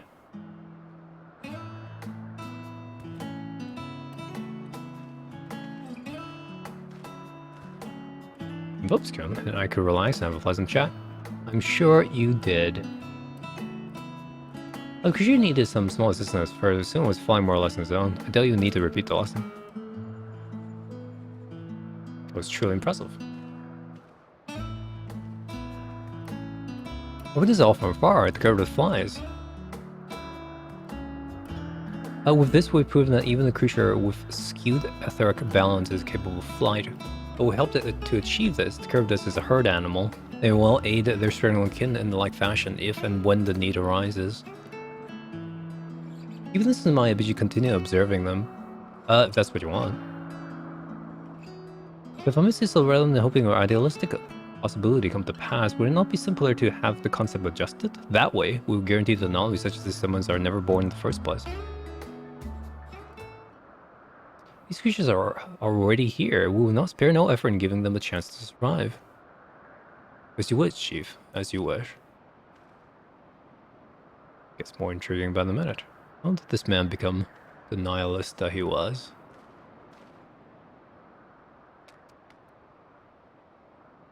Hermes. Hermes man? I'm fine, don't worry. That concludes all the present tasks. Let us turn to the Anagnors for now.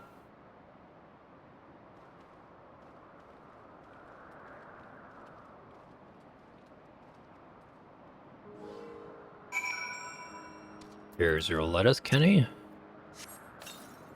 I want to apologize for forcing me to help you. Save your breath. You didn't force me to do anything. I merely chose the most expeditious way to have done with an impediment to our business.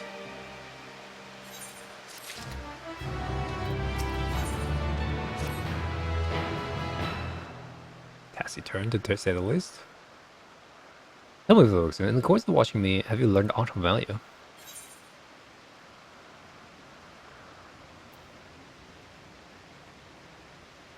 Oh, this seems to be the key to everything that we're doing. Dynamist, you say? Curious that such a obscure phenomenon should be of interest to you. Chief Hermes, what good fortune to find you here. Is something the matter? Lycaon? I'm afraid it's done it again. No sooner did we release one for observation than it's set upon the nearby, what? Acuptits? Slaughtering them. Was the creature hungry or somewhat provoked? I had just fed them myself. The Oculos were keeping a wide berth. It is the nature of the Lycaon that is to blame. Their innate viciousness. Temperament aside, it is an outstanding creation, perfect in form and function. Though it may not be suited for release, I have no doubt that the Bureau will accept its concept for preservation. In any case, there's no point in postponing the inevitable. The dwarves will revert them all once the paperwork is in order. Where's the scene of the incident?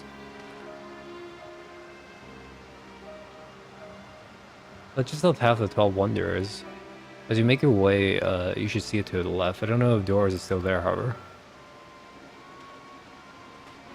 Hurry, wait!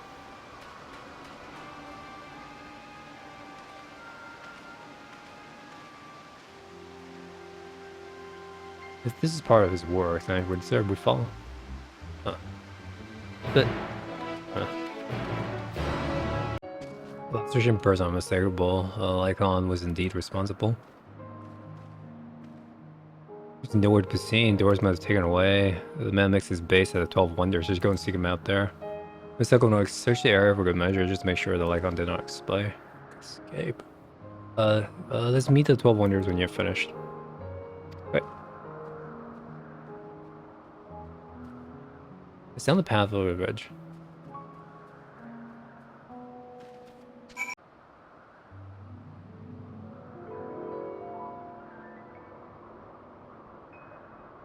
Hermes looking for Doros. I'd look for Doros too. Long blonde hair. I know him when I see him. Okay.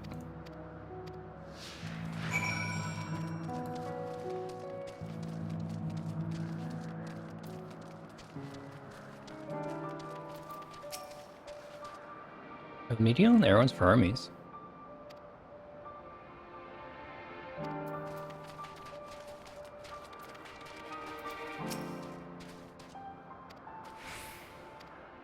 Hair long. Color wrong. Alright.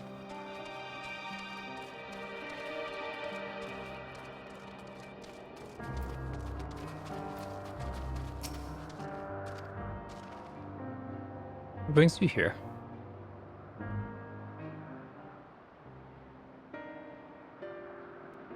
I heard familiar voices.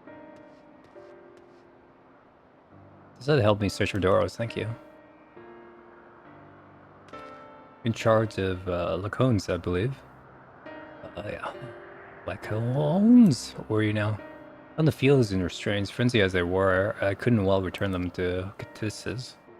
If there's some other report, I see them revert without delay. Just as he says, the beasts are indeed quite ferocious. You're one of 14, what brings you here? They need to conserve you, as you were. Which of the dudes the Lycon study the Occupades? Are the observers in charge of your opinion they are not fit to be released? I am. Their abnormal aggression and exceptional strength makes for a highly problematic combination. It matters not where they are released. Lyconos would threaten other species to upset the natural order. Could it be that the species observed are an outlier? Highly unlikely. We create a good many of them. They all exhibit the same tendencies. Even when we used the Kairos to begin their first flight, their behavior was unchanged. Kairos. A memory reconfiguration system. The chief himself created it. It allows us to erase or alter memories and we may observe creation in different environmental conditions without needing to remake them from scratch. Quite impressive and potentially dangerous, bearing the intensity of the etheric emissions. What, a past turret? May wish to have words with you. Rest assured, I kept all values within prescribed limits, and to prevent misuse, this application is limited to those authorized by the Chief Overseer. Do not misunderstand, to manipulate a subject's memory is an intrusive act I deeply abhor, but it is preferable to execution. Not Chief. Let's not be so melodramatic. What was born of ether is simply being reduced to its original state. None of this distinctions concern you, but we mustn't lose sight of the bigger picture and making rational choices for the sake of a more prosperous star. If a creation cannot be properly studied even with the aid of Kairos, we remake it. If a creation is deemed a detrimental existence, we unmake it. 'Tis all for the greater good, and none question the necessity of such routine processes. I understand these things, I do. I would never think to unleash a clear and undeniable threat onto the world. Insignificant through their individual lives may be, next to all creation, it is all the Lycones have. Before we seal their fates, we owe it to these beings to exhaust all options, to ensure that nothing has been overlooked. If you insist, let me provide you with a full report, and we may take it from there. It would be possible for us to attend the discussion that Emmett Selk may better carry out his duties. And by all means. I pray show them to the meeting room.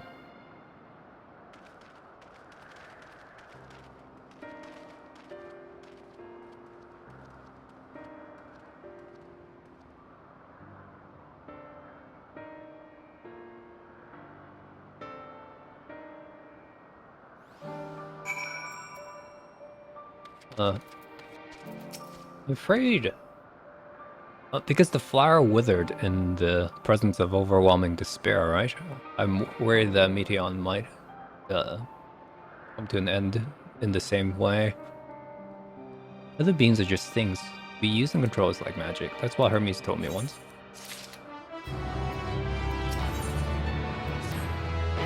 I fear the discussion may take a while, during which time... Meteon, are you feeling unwell? It's not me, Hermes, it's you. I won't go to the meeting, I'll stay with Elpis. Because I am with imposed, may I leave Meteon in your care again? I mean, you're dead if you excuse me.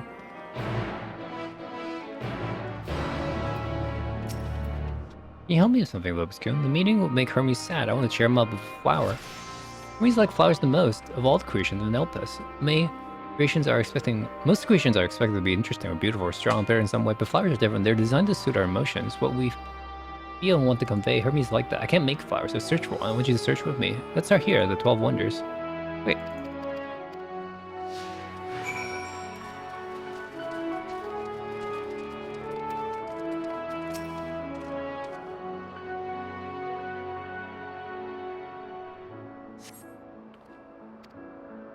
Ooh, so big and bright. I love them, but it might be too bright. You have to think of the receiving. That's what Hermes says.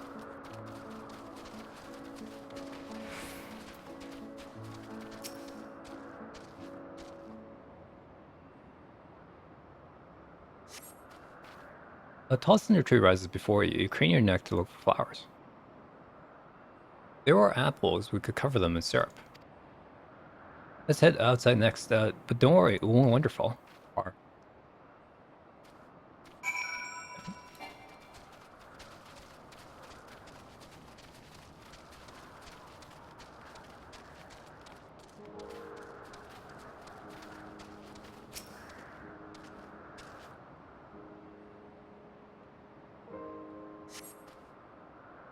They're very beautiful fugos in bed. They mix color, forming a pattern. Usually better for Hermes, but they're hedged in. That means we shouldn't touch them. Either observation or poisonous. Any other would be fine though. Let's keep looking.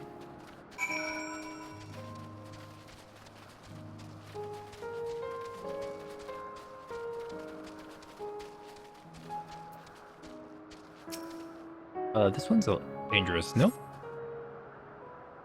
He's memorizing undulations. Oh, a conion, a flower that can move. When Hermes wasn't looking, it shot seeds at him. Not a good gift, maybe. But you're good at focusing on spotting flowers. We'll find something soon enough.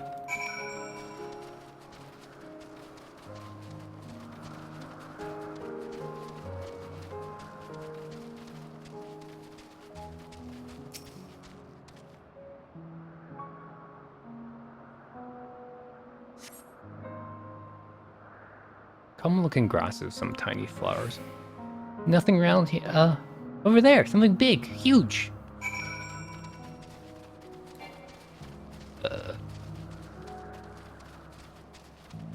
It's not really a flower.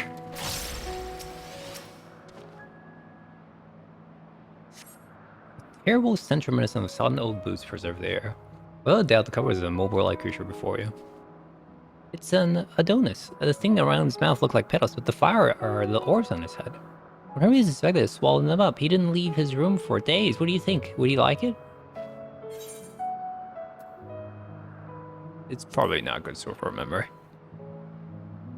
But not this one either. Finding good flowers is harder than I thought. I'm sorry, friends, but we search a little more. Maybe as far as field. I'll pick something after that, I promise.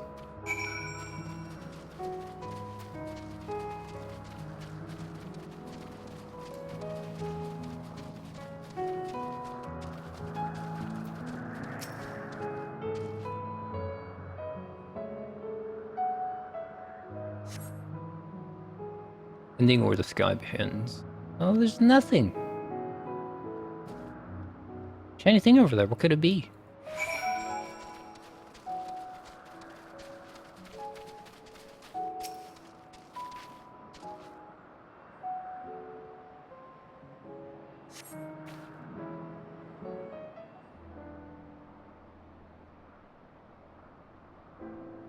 Elpis flowers. They're here too. Hermes likes and dislikes them at the same time. Like me, they're, Hydaelyn, like me. They feel his pain and turn dark. That's only for Hermes, though. For others, they're always white and bright.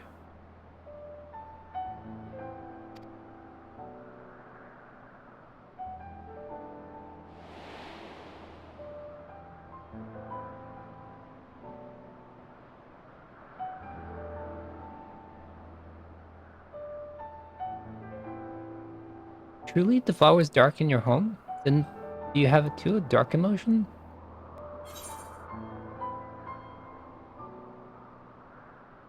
Another pain of sorrow loss. I see. Hermes has known the same, the feeling that a part of you is gone, again and again, but no one notices. Please, Vulcans, won't you lend it to me, your pain and sorrow? I want you to make the flower dark in front of Hermes.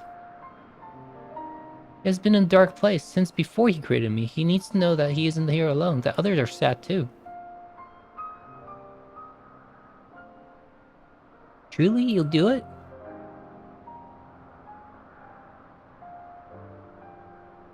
Thank you, Osin. It means more to me than I can say. I can't wait to see how Hermes relaxes. Let's go back and fetch him.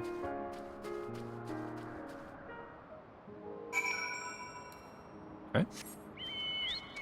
It seems they're still talking. Let's wait until they're finished.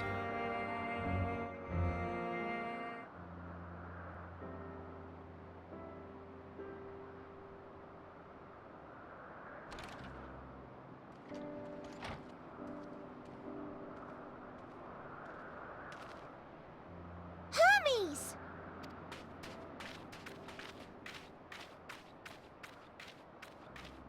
Oh, you were waiting for me.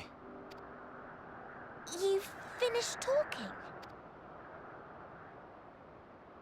Yes, we've come to a decision. My thanks for keeping Meteon company. Emmett Selk and Hydaelyn have already retired to their rooms. There is room for you too, if you would follow me. Wait! I want to show you something first.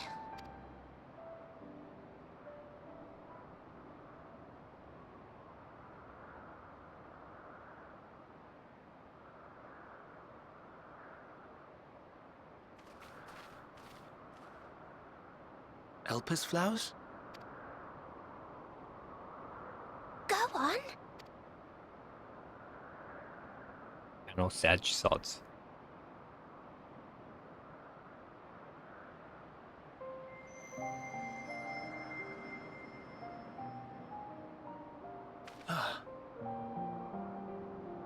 Manipulating? You're not the only one, Hermes. Others feel sad too. You're not alone. I see Meteon has shared much with you.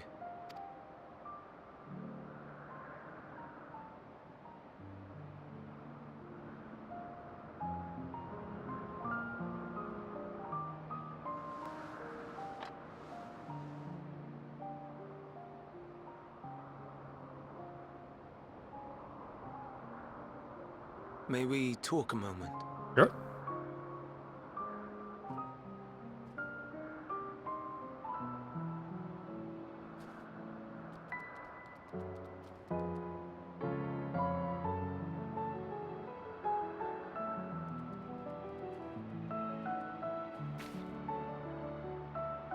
I do not think it wrong that we live for the star, that we strive to make it a better place. And yet, in carrying out my duties here, there are times when I am plagued by doubt. Do you recall what Hydaelyn said when we first spoke of my nomination? Death is the privilege of those who have fulfilled their purpose, a choice they embrace of their own free will. And when they depart, it is always beautiful. Perhaps it is, but only for man. Creations that he deems useless are discarded with nary a second thought. Some scarcely born into the world, afforded a handful of breaths before life and potential are abruptly extinguished. We make an effort to spare them the pain, but they sense what awaits. Rage and anguish and cower and fear. And it is not beautiful.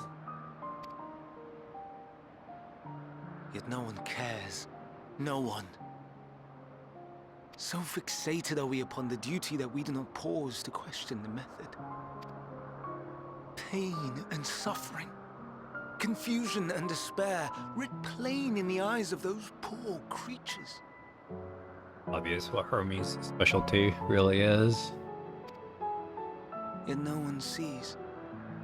We turn a blind eye and carry on in blissful ignorance. Not amiss. And always, always the blossoms shine pure and white.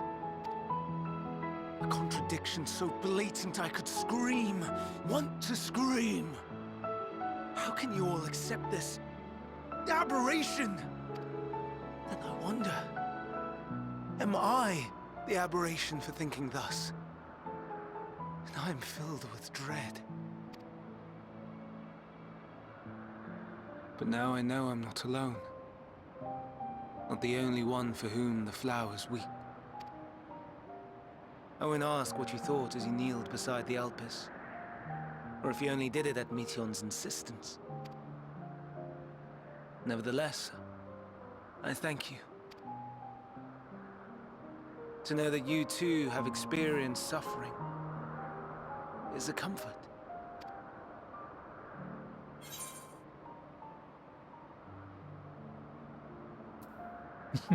Glad I could be of service.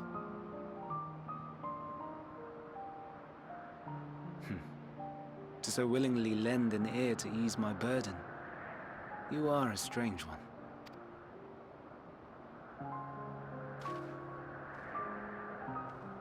The stars in the heavens.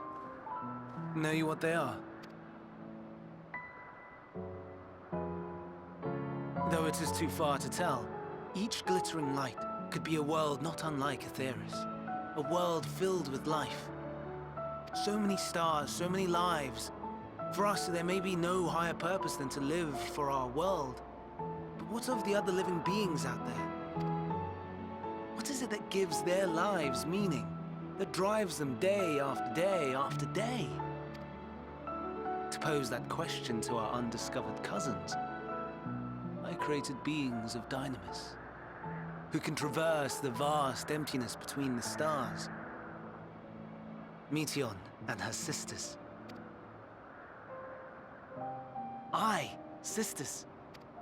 She has a great many of them, and they have already departed on their journey, traveling to one star and then the next in search of life.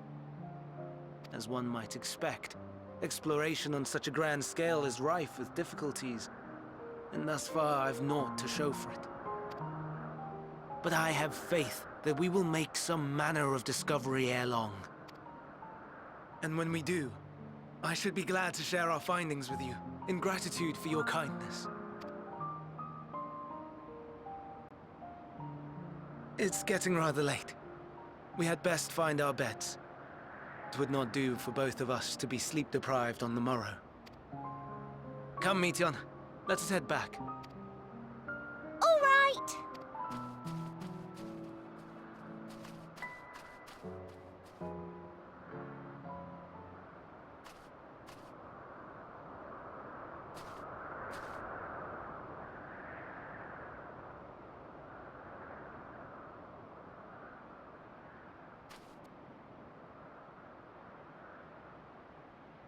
You sense the Hydaelyn?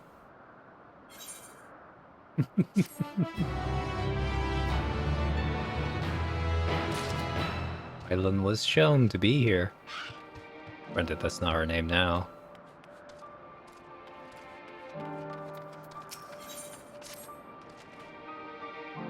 Perhaps to take time to the next task. Myself and Hydaelyn is aware we reached a verdict on the fate of the Lacanos. 7 created for observation.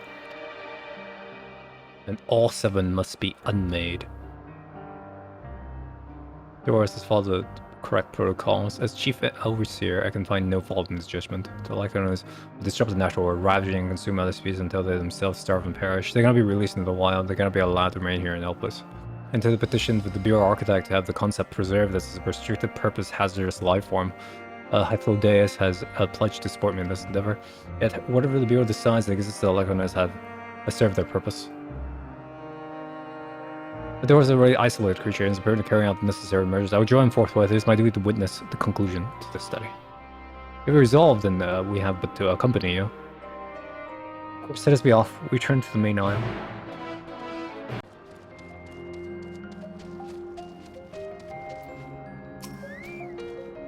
You okay, Doris?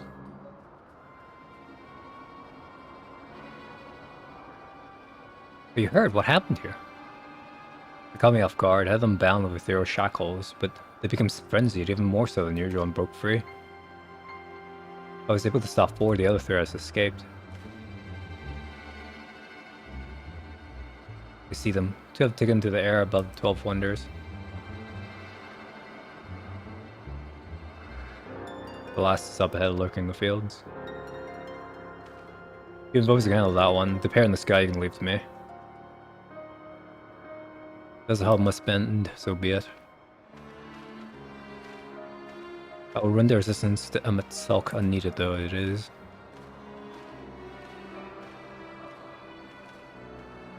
Medion, you are to stay here of Doros.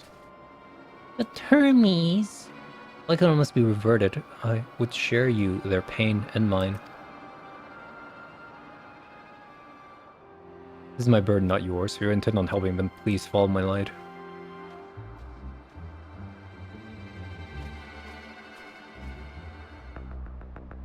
Your health and the lament that it is necessary. A Koroi is striking distance at present, but if it's threatened, it may flee beyond our reach. Here's the plan. You approach slowly, involve you, and draw Lycon's attention. I'll warn you, its ability to fire is a template. Once it spots you, will unleash orbs of fire. But fear not, by my measure, you're equal to the task. Withstand the onslaught for a few brief moments that will allow me to catch it unawares. Okay.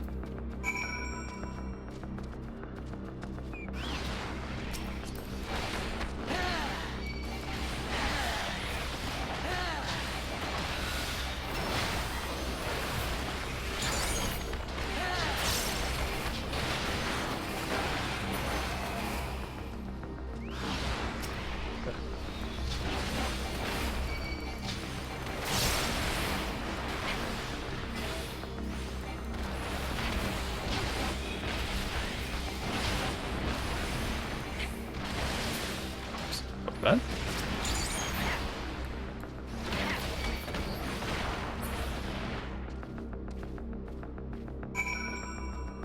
Did you do it? Do the thing? Sir? A little longer? Oh, okay.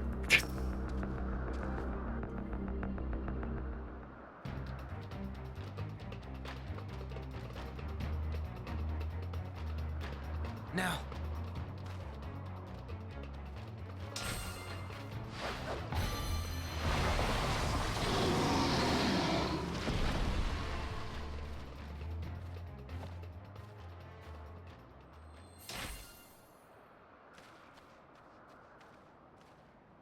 Oh.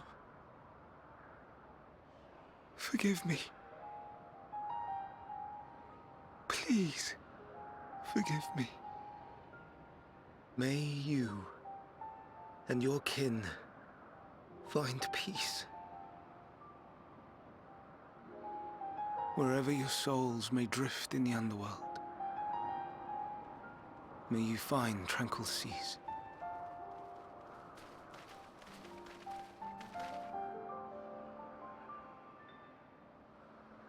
Be not forgotten, in concept endure, to reclaim form and one day live again. Serve not the star, or any purpose save your own. Live again, if that be your desire.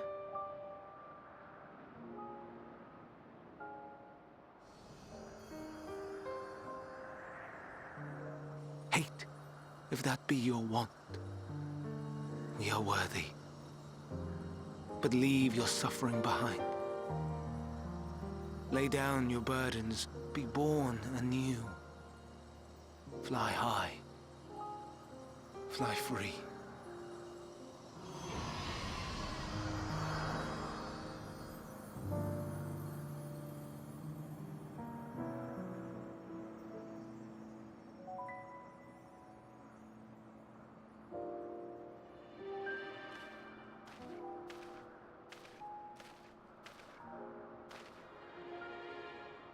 Join the convocation, Hermes.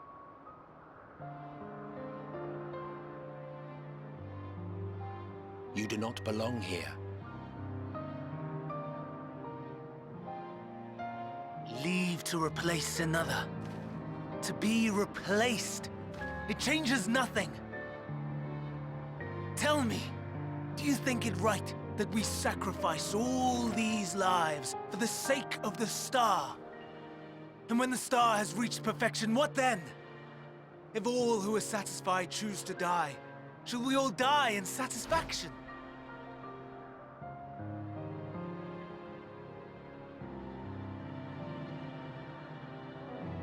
do not know. Were I to take up the seat of Van Daniel, it would be tantamount to approving my predecessor's death. I do not know if it is right. And to be torn by such thoughts, I do not know if I am fit to represent mankind. Hermes! Please don't be angry. It hurts so.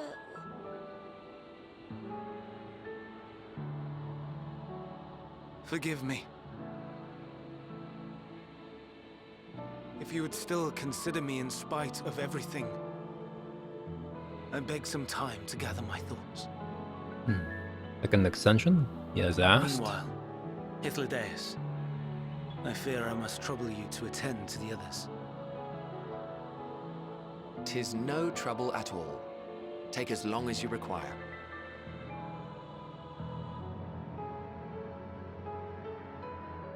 And you, my friend, I pray you find that which you seek.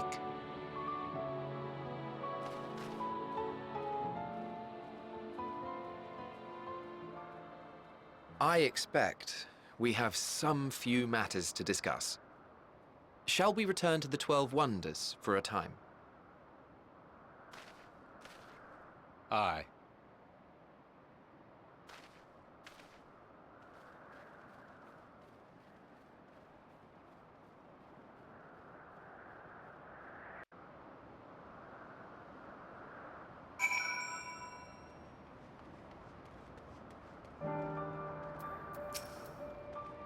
The other icon has been taken care of. The incident is resolved, and life in Elpis continues as normal. Or ends, as the case may be.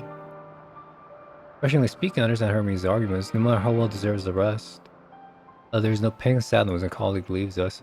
Never the departure caused such grief as Hermes appears to feel. What must it be like to experience such torment?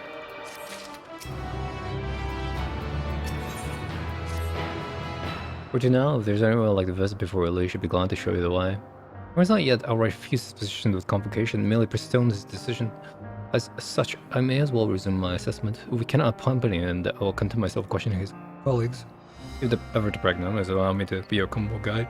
Would you folks we continue with us?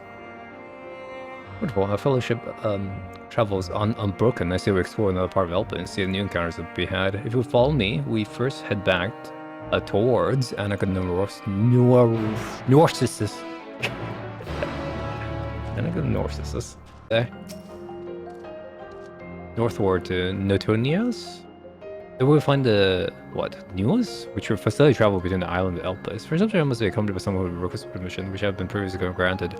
We'll need to use the device together once, and hence you will have leave to use it freely, shall we?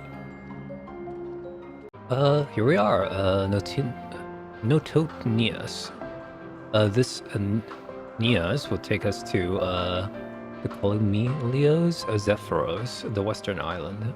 That's it right there. Moving larger over, except this way, I assume you're a mighty view from above.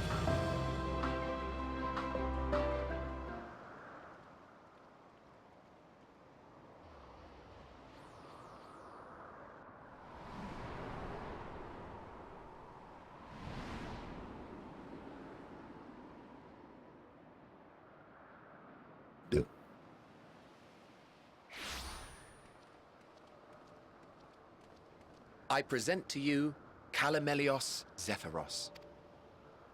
Here you will find a number of testing facilities, as well as the observation hub of Poiton Oikos. Right then.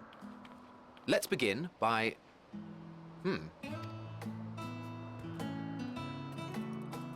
Well, well. An Arraius. How delightful.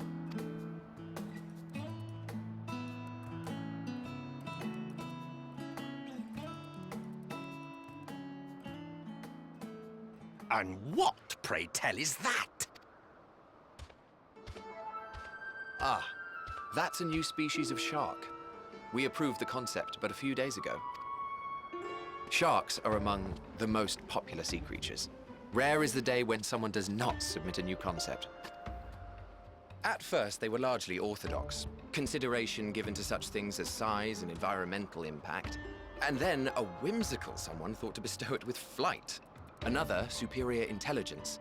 And then the floodgates burst. Concepts with multiple heads, or arms and legs, and so on and so forth. It was getting absurd. A part of me wanted to tell them to go away and find something else to create, but in the end, I couldn't deny their passion. And here we are.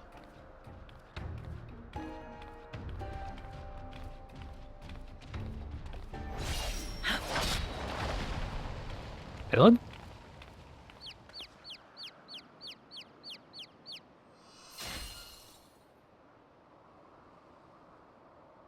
Hey, Spam.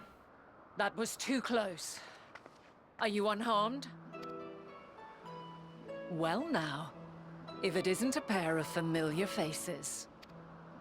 Banar, that we should meet you here.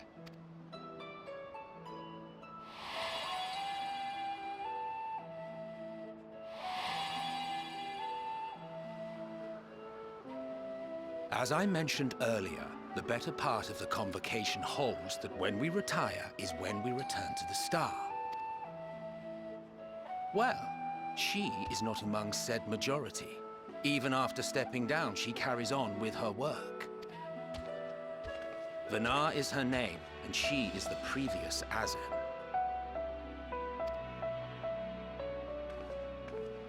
It has been a while, Hydaelyn. You look well. Less so, Emmett Selk. I dare say the lines upon your brow have both deepened and doubled in number.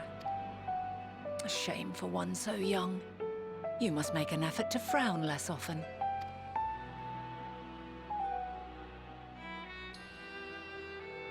Easier said than done, thanks to your unruly successor. How is he, if I may ask? Incorrigible as ever. Rushed headlong into a volcano on the brink of eruption just the other day. I should be glad to share the tale in its entirety later, if you're so inclined. Oh, you know I am. Now then, you are?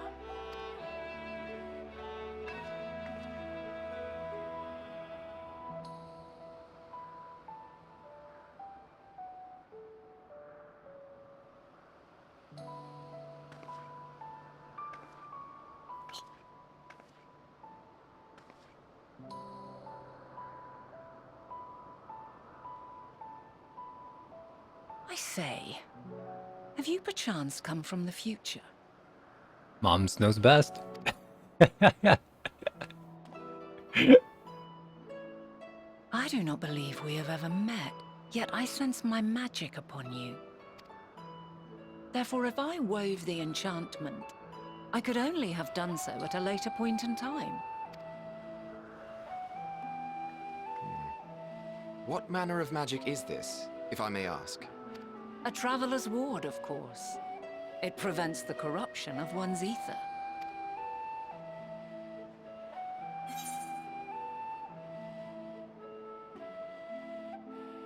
Does it protect you from Enthalman Primals by any chance?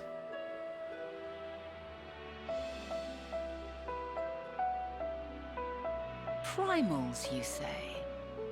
Well, I'm not familiar with such beings, but if they enthrall by warping the balance of ether, then yes, the magic would afford you a measure of protection. I gather from your question that you are not ignorant to its presence. Hold on. From the future? That's absurd.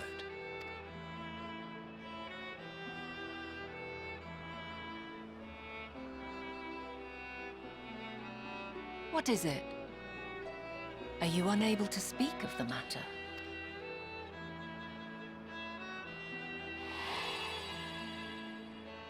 The reality to which you must return exists as a result of the final days. You cannot reshape the past to undo the tragedies of the present.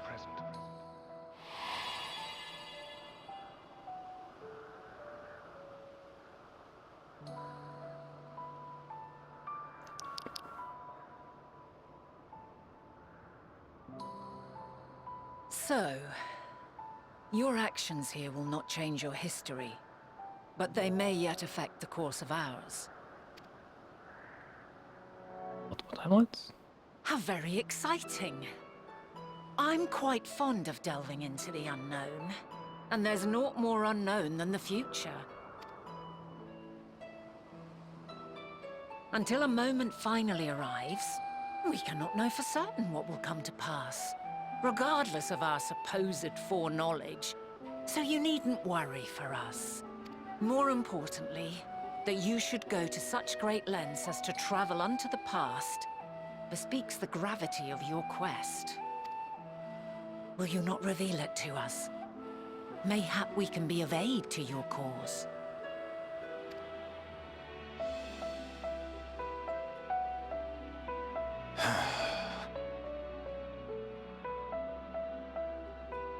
If this is true, then you've been keeping quite the secret to yourself.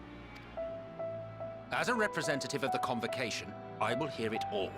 Your identity, purpose, everything.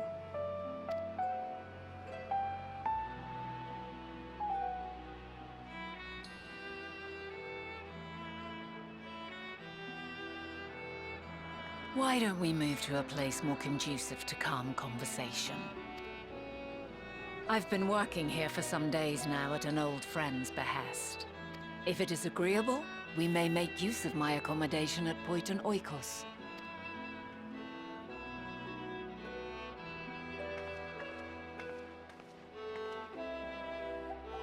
We were meant to meet. I am certain of it. Else I wouldn't have marked you so clearly, and sent you unto myself in the past. It's precisely the sort of mischief I would get up to.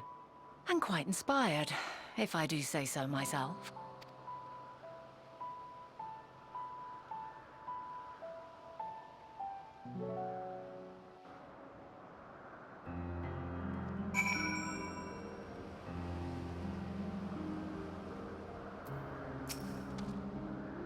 Before we move on, Kalei tasked me with a matter which I'd rather not leave unresolved. It involves finding a certain concept-engraved crystal and a quick-fingered Orias what made off with it. Honestly, I think we might have seen the culprit before. But being distracted by the business of a shark, would you like us to follow its ethereal trial? That would, of course, lead us to only to Orias. There's no guarantee that it hasn't dropped or stashed away the crystal you seek. Please, even with that much be enormously helpful, we are hunting down the thief. I can follow behind and scour the forest floor just in case. I asked you to join the first. I would appreciate that pair of eyes to cover the land west of here. Hey, thanks. There's a small bridge leading to the Poiton Oikos. Let us meet up there once we've exhausted our efforts. Our last fisher returned. I'm afraid that Orias no longer had the crystal, nor was it fine to follow his wake. I don't suppose you fared any better. The crystal, well done. Wonderful, I can focus on your tale without that missing concept nagging in my mind. Have you always a knack for finding things? I haven't been asked to do so.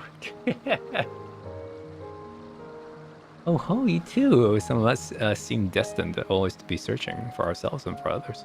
On go! I held to see those I was forever trekking back and forth across the star in search of answers to people's problems. Naturally, the need for such journeys has lessened considerably since I entrusted the position to my whimsical successor. Yet, I'm still eager to come running should an old coins or new interests require my personal attention. That is what brings me to Elpis, in fact. Many times my presence has been requested, my opinion is thought of considering the habitat of this or that creation.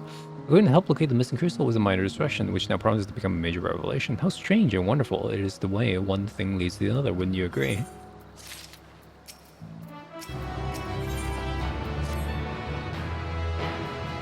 Now then, it's time to return to stolen property. If you go ahead to my accommodation, I'll join you as soon as I have attended to the task. Follow the path straight ahead to the building at the top of the slope. I have the entire place to myself, so we can speak without fear of being disturbed or overheard.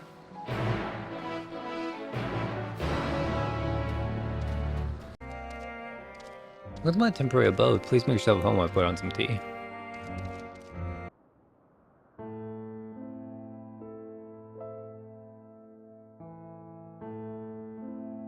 Will I really tell all?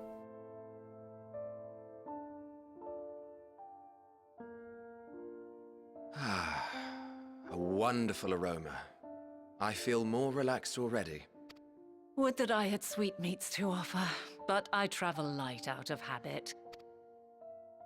There's plenty of hot water though, so please have as much tea as you like. Now then, Will you tell us your tale?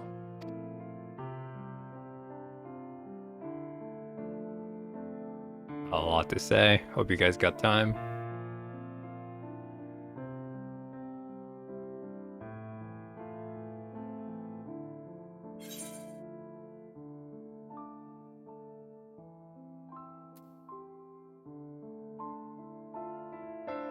It's been sundered, broken into shards.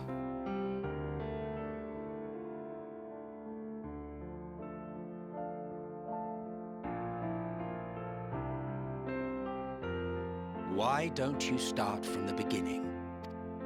That's the beginning.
No one has touched their tea.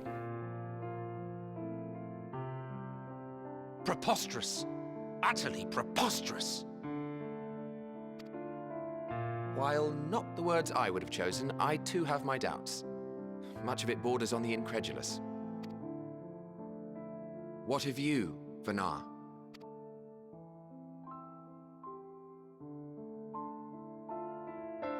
Not knowing the precise details of the first final days, it is difficult to determine the veracity of the tale. Supposing it is all true, I must ask myself why I would do what I did. Why would I feel I had no recourse but to oppose the 14 and create this Hydaelyn? Circumstances change, of course. But it would not have been an easy decision regardless. No. There must have been a reason. One compelling enough to force me to take such drastic measures. Then there is the Elpis flower, which I said would serve as a guide. That it's of import to your mission is plain, but your presence here leads me to believe that this place also holds significance. But what could it be? What are we meant to accomplish? Might it not be simply thus? In the future whence he came, the final days could not be averted. Mankind has no choice but to flee the star. By alerting us to that eventuality, perhaps you wish to pave the way for other futures. Theoretically speaking, it is a possibility. Yet if that were my primary objective, I see no reason to guide our friend to Elpis specifically. The capital in Amarot, or even my own home would be more logical destinations.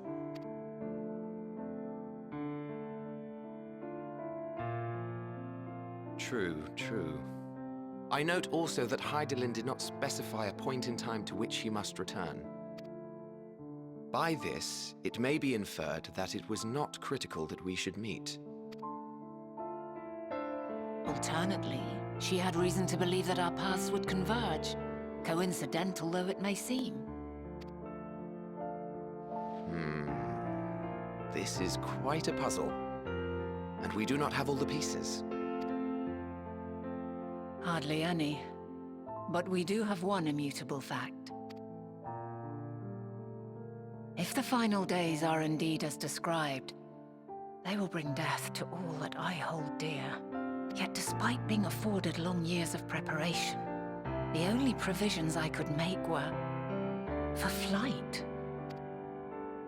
Nay, my first and foremost endeavor would be to find a way to forestall the coming doom.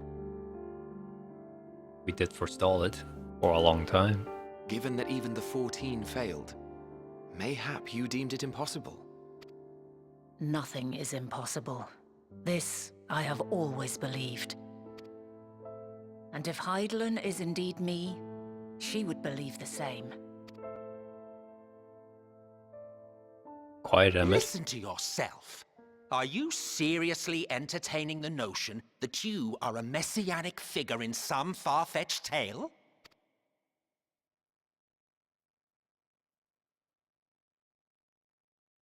Well, I will not. I refuse to accept that our world could be undone by some unforeseen calamity. I also take offense to my portrayal as a megalomaniacal madman. To sacrifice oneself for the star is a noble act, and I would hold those who gave themselves to this zodiac in the highest esteem. You did. Yet, you claim I recreated Amarot and populated it with phantoms of our people? A bizarre indulgence that would be insulting to their memory. Worse still, I even invited you there. Literally invited my own downfall. Why would I do something so idiotic and inexplicable?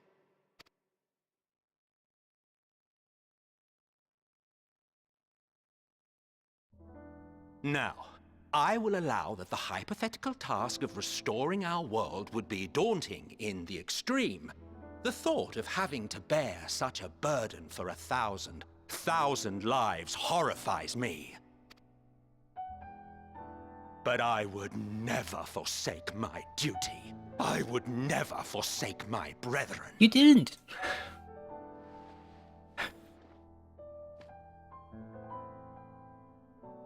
You do not know me.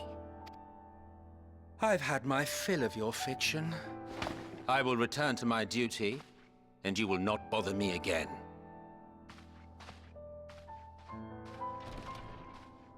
Emmett Selk! Wait!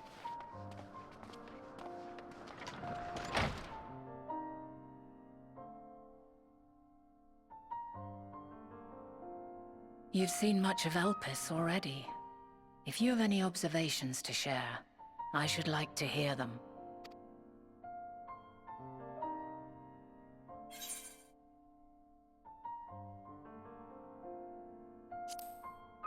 Understand this energy. Ah yes, the energy distinct from ether. Though not my field, I have a basic understanding of dynamis.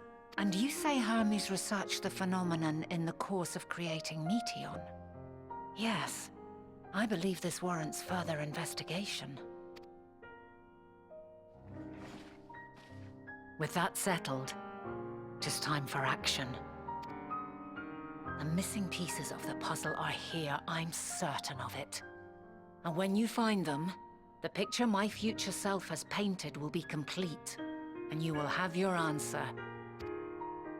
Now suffice it to say, I will aid you in your quest.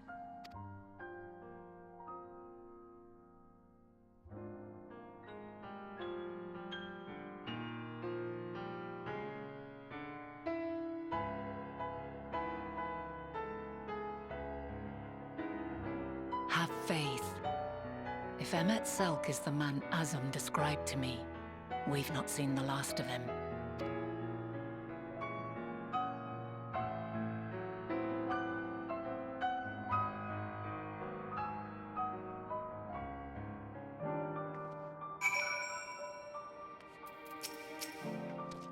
She'll begin our investigations then.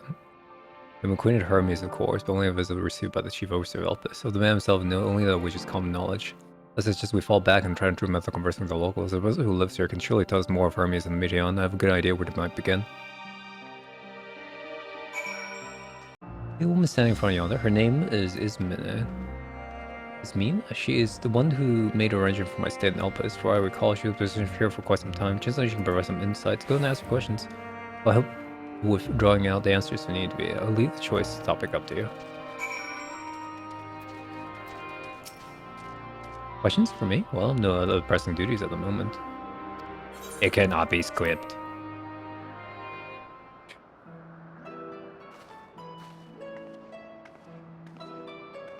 Greetings, man. My friend's here is definitely curious about Chief Hermes, so I was wondering if you might indulge him. Certainly, Mistress Not. Anything will be, purpose. What do you wish to know?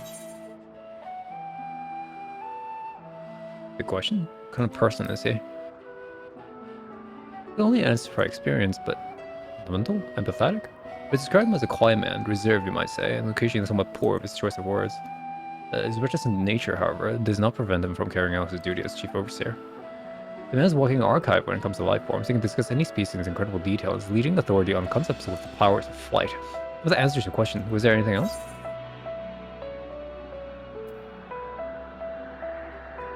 Do you know of Medion's abilities? It's no secret that she is a highly unusual familiar. Of late, the chief often makes his rounds with her, like a mother hen raising her chick. I understand she is able to read emotions coming directly with one's mind. Exactly how she was created with that talent, however, is a mystery to me. I wish she could explain her nature in more depth, but I've not had the occasion to discuss it with Chief Hermes. Do you trust him? I beg your pardon? I've known Chief Hermes for many years, though I cannot say we are close. He has never withheld information to the detriment of our duty, if that is what you mean. Forgive us, but we seem to have veered slightly off course here. Is there perhaps someone else who can tell us more about Meteon? That will be, Timaeus. He is a similar artist with flying concept, is more than eager to discuss the subject. You'll find him conducting his observation on the banks of the stream somewhat to the east. Oh, and unless you make a particular joy in rambling discourses, you keep your questions concise. We'll keep that in mind. Thank you for your patience here inside. Nothing. If there is any aught else you need during your stay, please do not hesitate to ask. Oh, it's good. I think we've taken enough of those minutes. Time.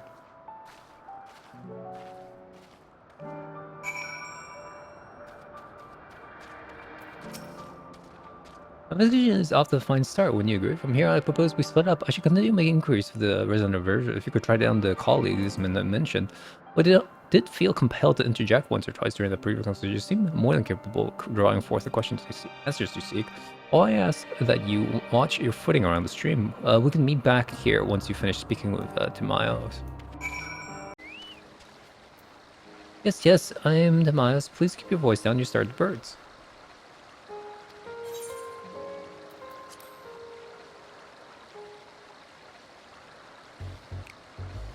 So, what does it wish to speak about? What do you think of Chief Hermes' flying creations? Chief Hermes' work, a worthy subject indeed. Those beings which soar through the clouds, majestic and graceful, are ever favorite creators. Even now, with so many varied varieties in existence, a lot of newly imagined concepts continue unabated. What sets the Chiefs of creation apart, however, is how they benefit from his abounding knowledge of the celestial realm. Birds that climb so high they disappear from view, other which traverse the boundless skies in moments, all without riding the currents. I know none will say that he who can conceive of such marvels. Even we who prize elegance from a form above all else are done better founded by his genius. Meteon too is a marvel then. My opinion on that matter would be superficial at best. Despite my admiration for Meteon as a concept, I have never delved too deeply into the inner workings of her nature. I know that she has a gift for communicating via emotion, but otherwise her abilities are a mystery to me. If Chief Hermes should choose to submit a Meteon concept to the Bureau of Architects, then would the design be registered for public scrutiny? Analyzing a colleague's creation before the step is frowned upon, to say the least. Of course, if he came to me, a fellow artist, and looking for advice, that would be an entirely different story. Do you know of Dynamis and Entelekes? Dynamis and Entelekes? Those terms do sound vaguely familiar. Was there not a flower made in Elpis, which exhibit properties of one or the other? It must have been centuries since I last heard anyone speak of such things. Has there been a resurgence in interest? And why bring up the subject? I'm flattered that you thought my insight, but I cannot afford to neglect my duties for the sake of idle chatter. Now, I really must return to my observation. Surely you have your own tasks to attend to.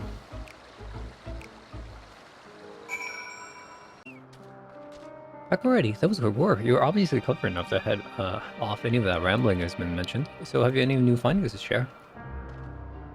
These birds can fly into space? I see, even an expert in field will understand Midian capabilities, let alone awareness dynamis. The question resulted in much the same answer. Hermes' colleagues view Midian as a personal project and could provide no details beyond those which you just told me, which leads me to believe the only person with any significant knowledge of dynamis is Hermes himself. Yes, we've made some progress here, but more information is needed if we are to reach any definitive conclusions. According to the strongest link we have to the final days is the power of dynamis and the intellects which can control it. As most scholars are only vaguely aware of these terms, let alone study them in depth, except for Hermes it seems, thus I'm inclined to stay our current course and learn all we can about the Chief Overseer and is familiar. On that subject, was there else of note you can tell me about Midian, aside from our unfortunate method of communication? She just recruited to go into outer space. After the wish she had mentioned earlier, in any event, would you care to elaborate?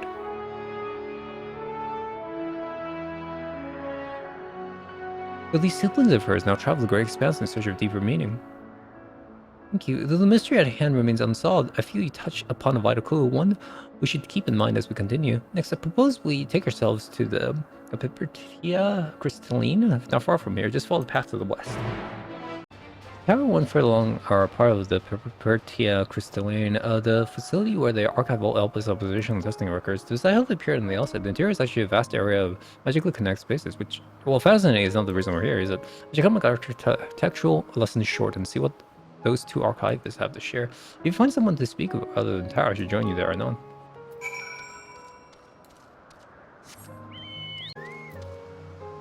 Yeah, questions from recently, just while I conclude my current appointments.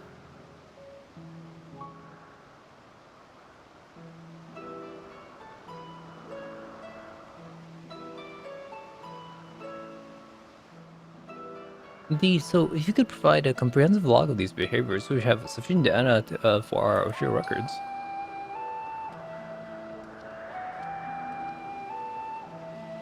Now, what was it you wished to speak with me about?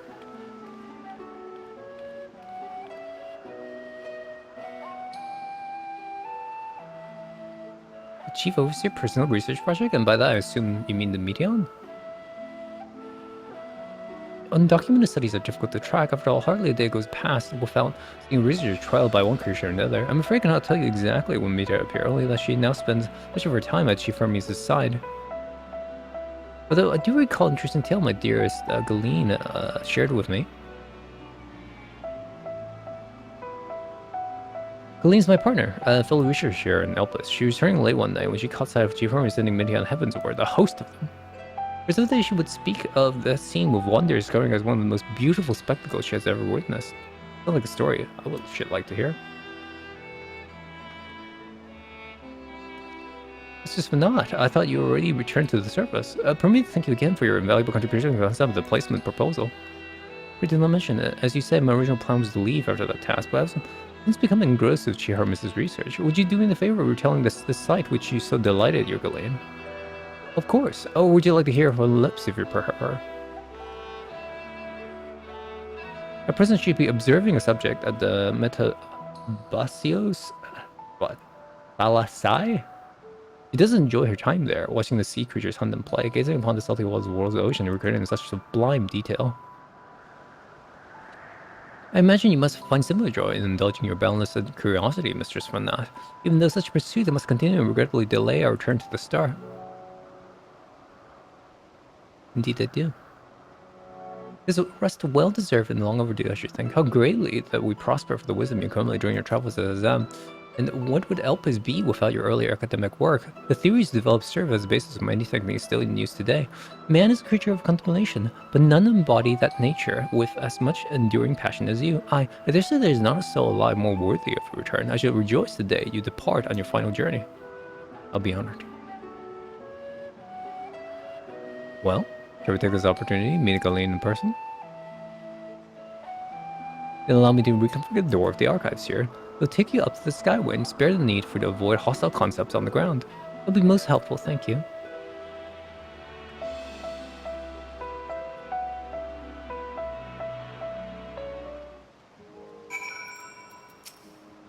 I've opened the pathway to the sky. Once you pass through the door, simply walk straight to across to the next tower and ask for admittance to the upper tier. Upon arriving at the upper tier, walk straight across the skyway, and you'll find yourself at the entrance of the Metabasios Thalasai.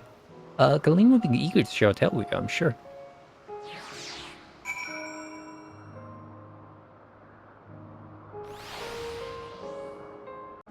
Mr. Svenat, just passing through. Allow me to prepare the path. If you need assistance, there's always an observer or two out on the upper skyway.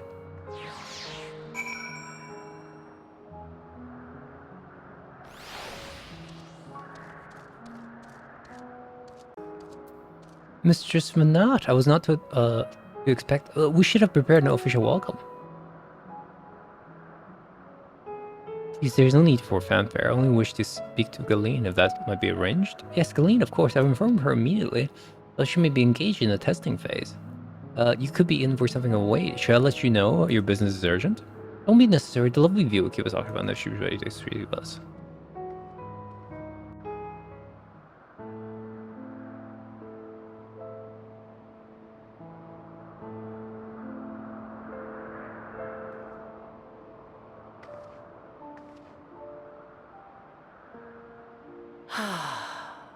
A delightful breeze and a breathtaking view.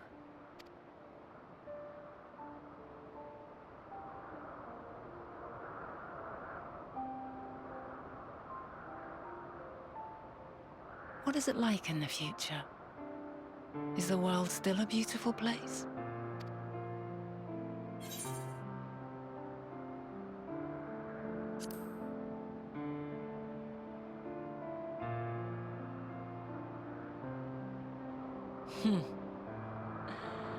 I swear I could hear the glimmer in your eyes and the adoration in your voice. While we wait, will you not tell me about your adventures? Well, not the portentous events which led you here, but the simple delights all your own. By learning about the future world, I may gain insight into future me's plans. But more than that, I have an interest simply as a fellow traveler. Short of going somewhere oneself, there's naught more stirring than hearing another's account.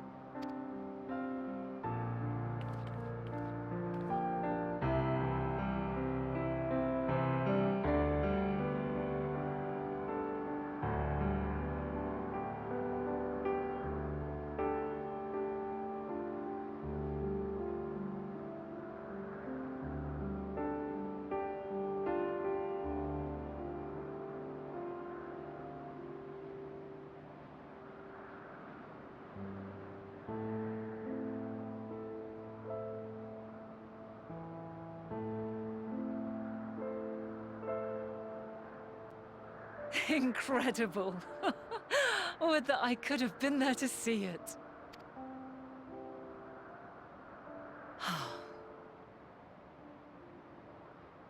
Yours is a harsh and unforgiving world. Yet in spite of this, your brethren hold fast to their virtue. To know that the light of mankind's potential still shines, even in that faraway place, it gives me heart.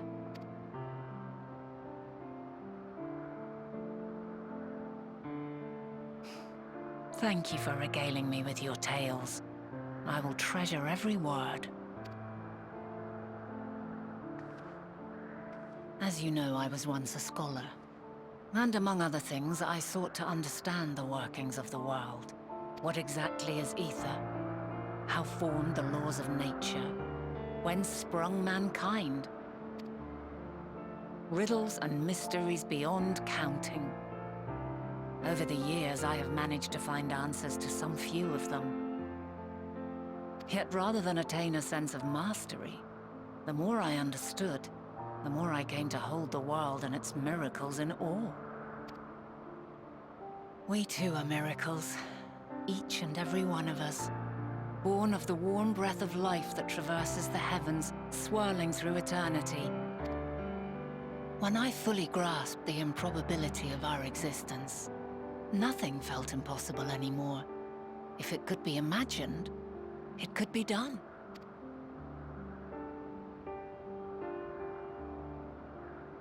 passion swelled within me. An epiphany dispelling all preconceptions of what was natural and true, and a presence without. Immense, yet intimate. Fate, perhaps, holding us in its tender embrace. As reassuring as it was intimidating. How keenly aware I became of creation's fragility, built as it is upon precarious happenstance. I was overcome with an irrepressible urge to know the world more intimately, to hear its voice, feel its breath.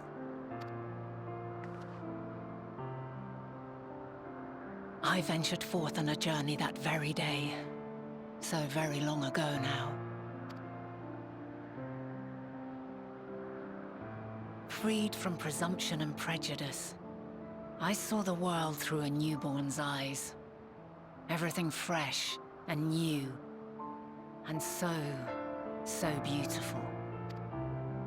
Lands that stretched on forever. Skies one could drown in. The heartbeat of nature, silent yet strong.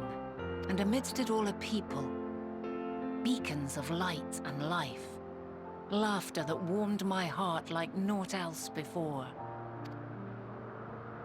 They are my meaning. And my purpose, my love. And so long as they need help, I cannot return to the star. Perhaps my future self is still waiting for it. The moment she can let go and walk unto the end.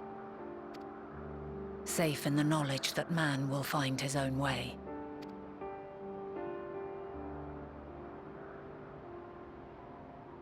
You, who are our future, tell me this, and tell me true. Has your journey been good? Has it been worthwhile?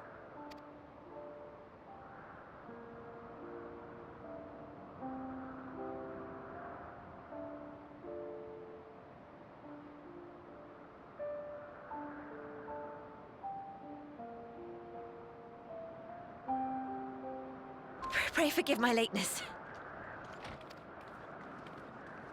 My observation subject was rather irritable, and it took a while to settle it down. No need to apologize. Your work takes precedence. Besides, we had a pleasant conversation in the meantime. You're too kind. Now then, I'm told you wished to ask me some questions. Indeed. I've an interest in one of Hermes' creations. Meteion. You witnessed a host of them take flight, yes? Oh, that! Yes, I did. 'Twas in the dark of the morn. I'd left the Thalassai after nocturnal observation. As I walked along, I spied a bright light climbing high into the southeastern skies. Then, in an instant, it was gone. Like a shooting star, only rising rather than falling. But then another shot up, then another, and another. Intrigued, I made my way to the edge to investigate. And who should I spy on an isle to the south but Hermes and Meteion, the Metea, rather. There were lots of them, and I realized they must be the shooting stars that I'd seen.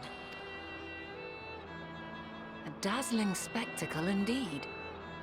Have you spoken with Hermes about this? Oh, yes. The sight left such an impression on me that I approached him about his mystery project the very next day. Alas, he said that he couldn't reveal anything just yet, that he needed to conduct further tests. It shouldn't be long now, though. He often returns to that isle, and I have a feeling he's nearing a breakthrough.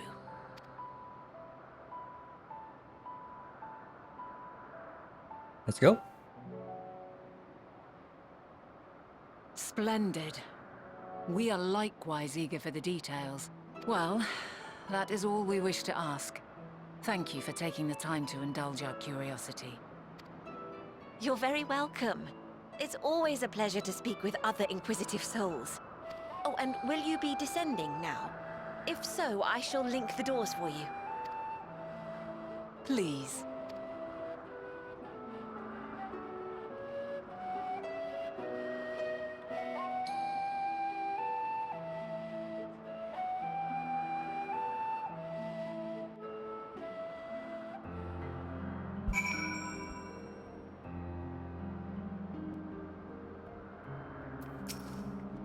Another piece of the puzzle falls into place. From what I've learned so far, I think we can safely conclude that Hermes has been revealing details of your research to others. It's just that either someone will appropriate his discoveries and make use of them, or that Hermes himself will hand in causing the final days. There's no reason yet to suspect the former. We should consider the latter the more likely possibility. Proceeding under that assumption, our next steps should have to divine why, or even if, he might desire such a terrible fate for our star. I should like to visit the site from which Hermes sent forth the Matea. If we're fortunate, we might find some hint of what drives his research of this. Colleen says she spotted them in the southeast, rising from an isle she could see from the edge. If we stand at that same vantage point, it should not prove too difficult to look at the eye in question. Let's have a look, shall we?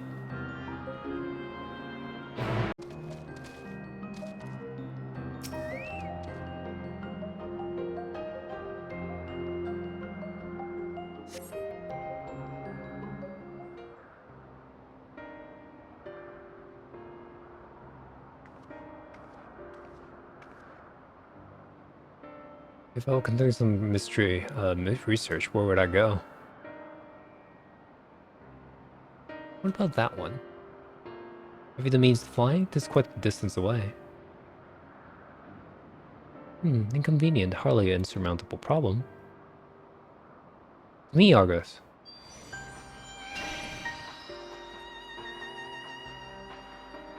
Argos! My friend, would you mind creating a double to carry Vopskin here over to the island?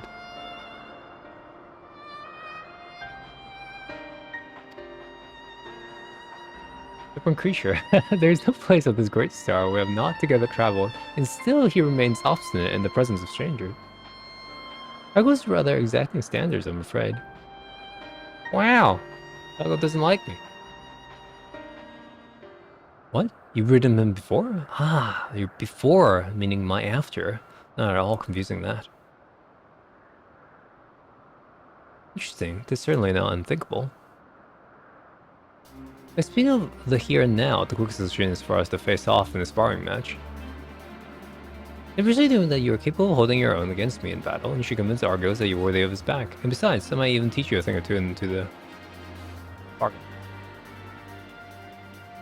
You seem doubtful, but useful lesson or not, it will certainly be a moment to remember, a memory of distant past to cherish. What'd you say you travel out of time? Choose your battlefield.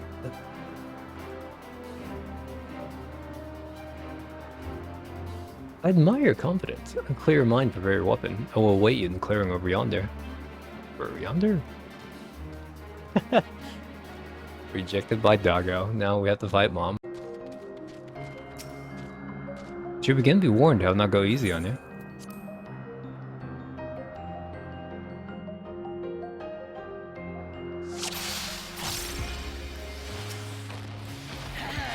Let neither side hold back.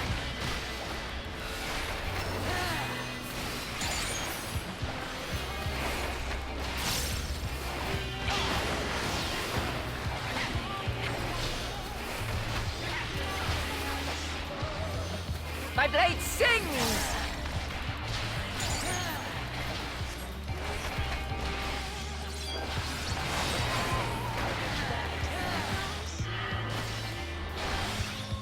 Oops, I forgot to screwed up.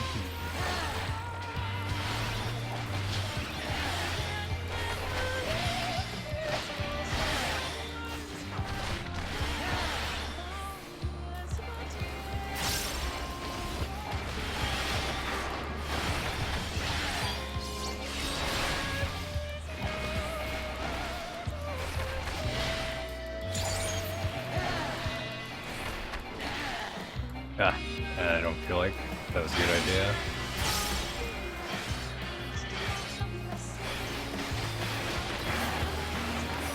My my blade sings!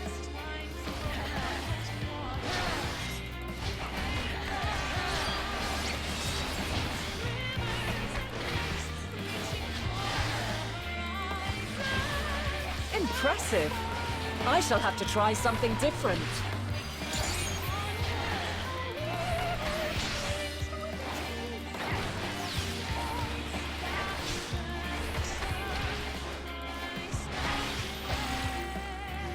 No quarter!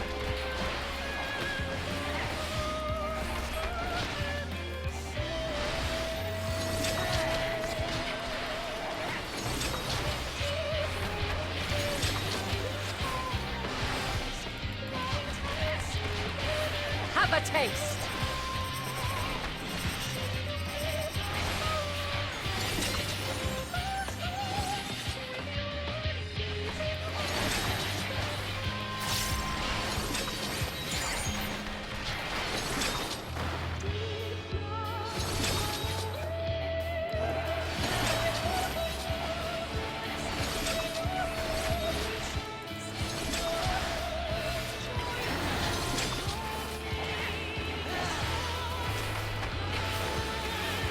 I see you won't be easily overcome, but neither will I.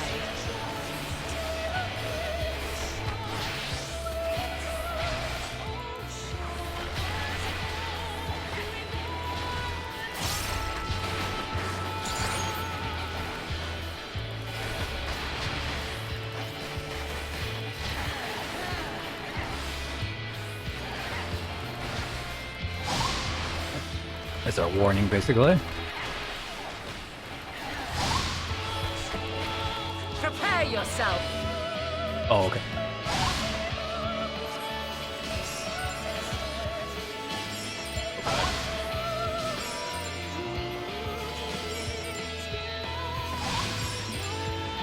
Up here, right? Oh, nope. Done.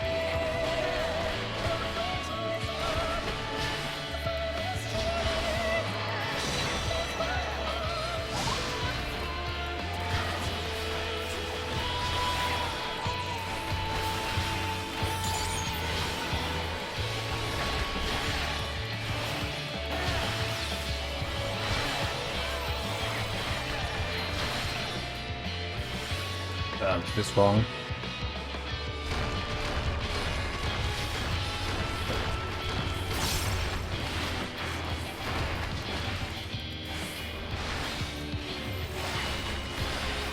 Very well. Let us move to the final trial.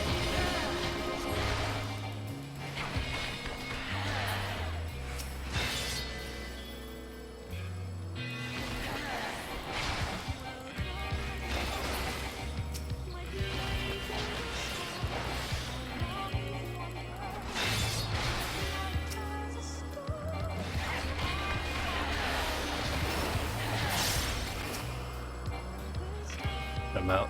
I'm out. Help.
Oh dear. Okay.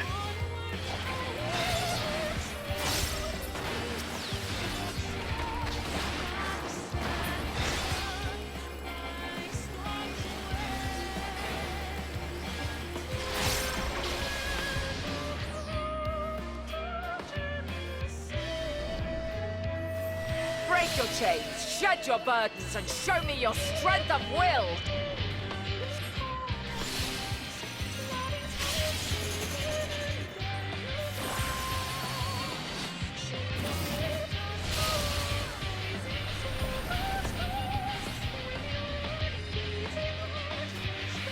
Okay.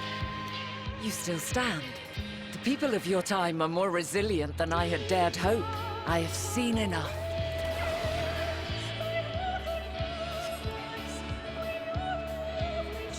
Stupid dog.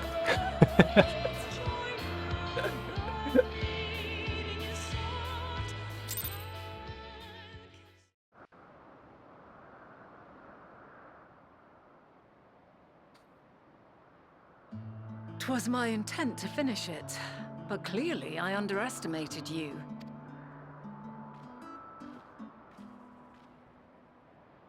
One would think I never learn.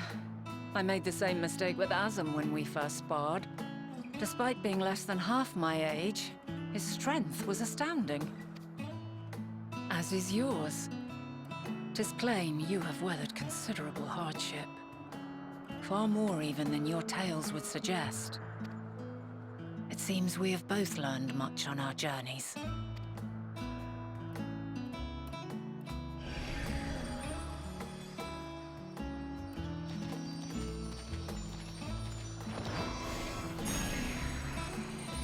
Jerk.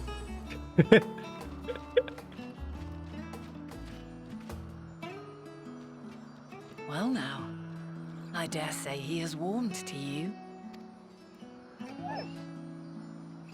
A boon to be sure. He never forgets his favorites, and is ever eager to come to their aid.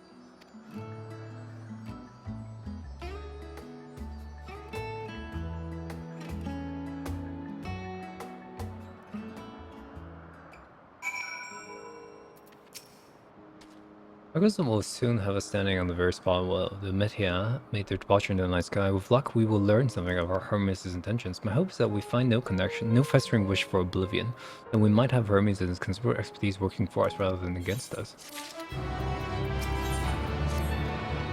Let's move over to the edge before mounting, shall we? We'll allow Argus to catch the currents rising up from below and give us a smooth ride over to the isle.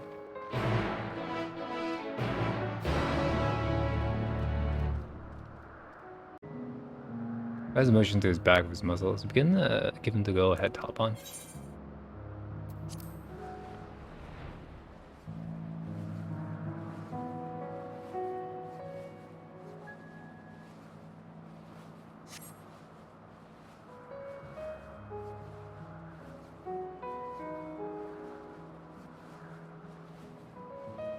Anything you want me to look at?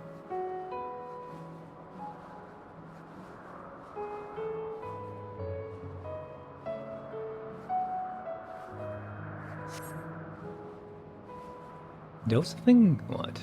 With Faran. Breaking specimen, is it not?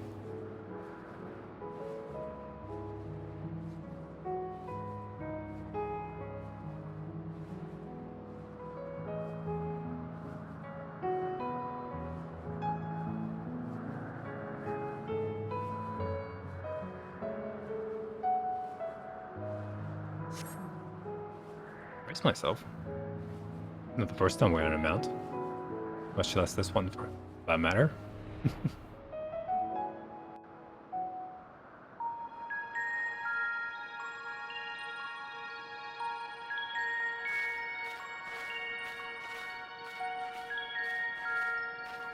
Quite a small place, lacking even the most basic equipment. Auto school? Okay.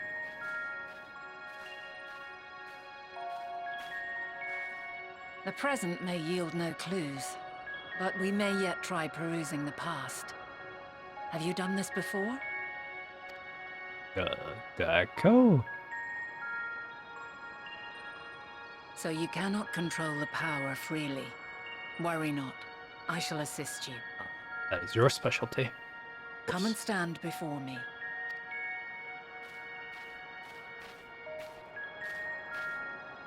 There are two ways to see the past.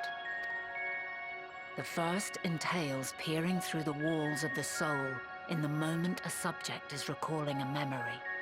The second requires no subject, and is instead a process of piecing together an event from ripples left in the ambient ether. As memories are etched upon the ether of the soul, so too are they etched upon the ether of the world. In this way can history be preserved.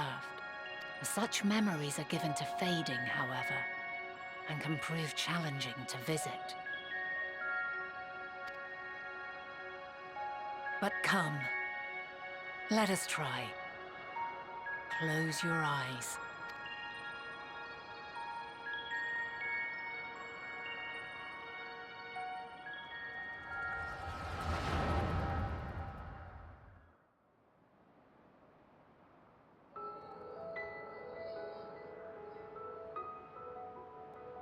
All units fully functional and proceeding on course towards their respective stars. Estimated time to completion of survey is 108 cycles. End of status report. Severing connection with shared consciousness. Did you hear that, Hermes? All is well.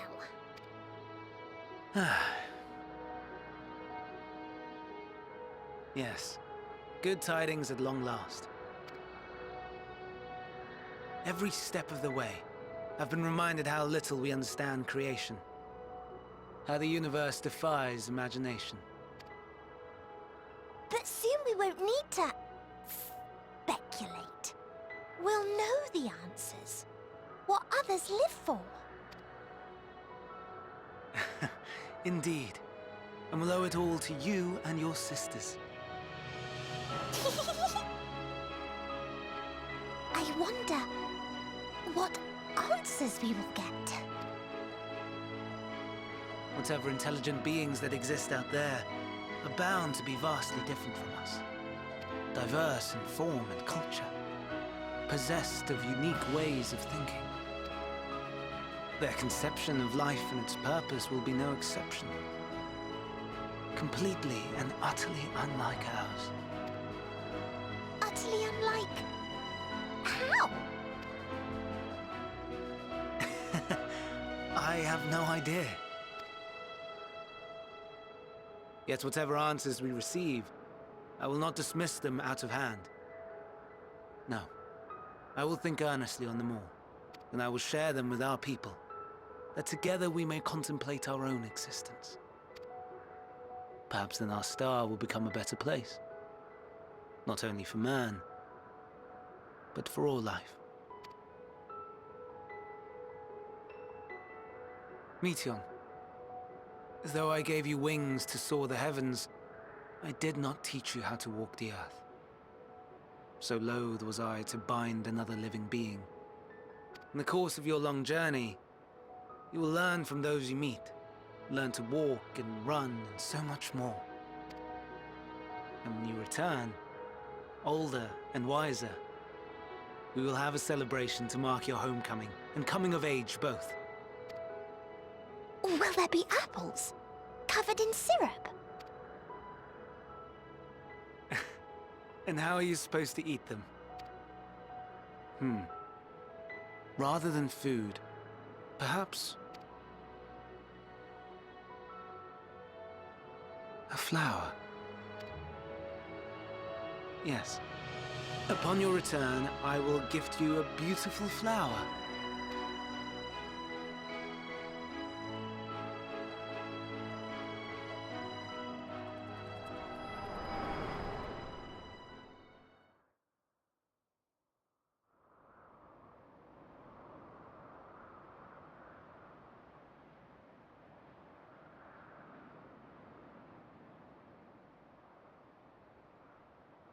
So, what is your opinion? Still don't learn anything about the other thing I was wondering about, but...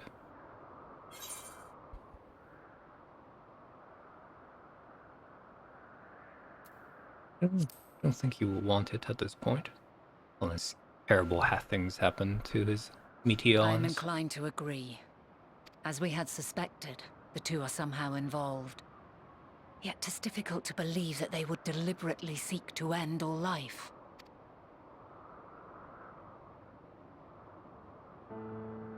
In light of this, I propose that we reveal your tale to Hermes himself. If he does not wish for the final days, as we believe, he may well join us in pursuing a solution.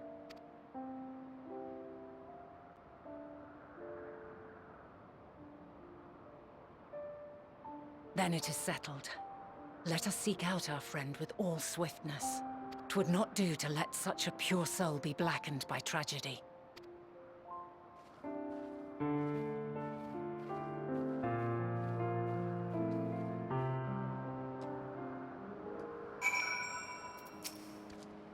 There are a number of places where Hermes might be in Elpis. But we could do worse than to look in, I guess it's Hyperborea, the largest facility. It stands in Esophalecticos, Boreas, the Northern Isle. Owner of a for institution which claims to studious research every specimen is destined for release into the world. Did you not question how they might find room for them all on so few islands? The answer lies in the Caduceus itself. I touched upon the practice before back at the archives, where a vast area is stitched together out of multiple conceptual plus spaces. The same holds true for the interior of the facility and its magically constructed environs. It's there with those sprawling habitats that the chief overseer and most of the Elpis observers conduct the bulk of their work. Come, the simplest route is via the newest, north of the Poten Oikos.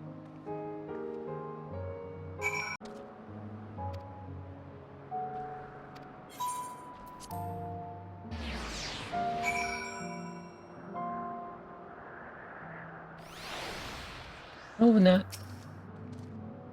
News now acknowledged you as my guest. We should now have the authority to use it as you wish. As the way to Caduceus Hyperborea, we followed this path and left at the crossroads. Okay.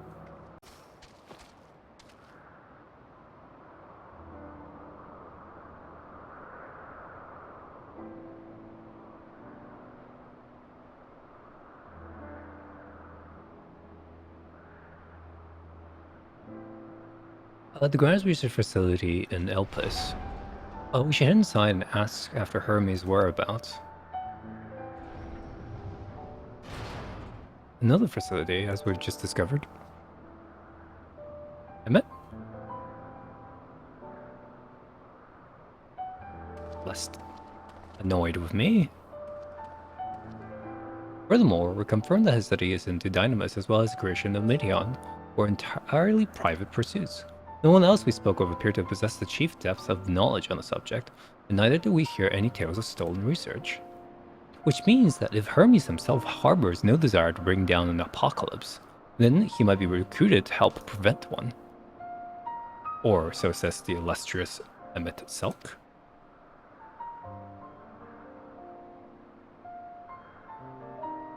According to your story, the 14 divined the connection between the celestial currents in the final days, but were never able to pinpoint the root cause of the calamity. With our people's greatest minds, not to mention Hydaelyn's sharp eyes, commit to the pursuit of a solution, such an outcome seemed inconceivable. The only possible explanation is if the nature of the catalyst was so inexplicable that even we failed to perceive it. And what better fits this description than the invisible, intangible dynamis?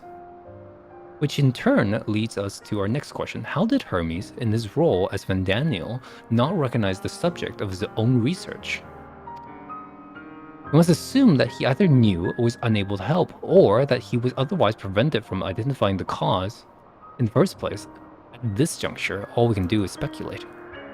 To be clear, the Convocation does not tolerate acts of deception or malice. We are practiced at perceiving truth, and would have known had Vandaniel lied to us. Hermes has no conscious wish for the world to end, of that I'm certain. It seems there is more to the tale after all.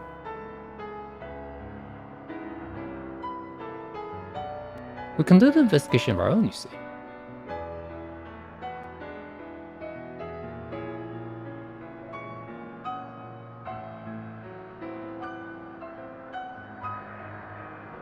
How comforting. We seem to have reached the exact same conclusion. I see no reason to delay further. 'Tis time we brought Hermes into the fold as it before. Thank you. Annoyed. Yep. Save your thanks. I did not say I believe your ridiculous story. But as Emmett Selk, I have a duty to examine any potential threat to our existence, no matter how ludicrous or personally offensive I may find it.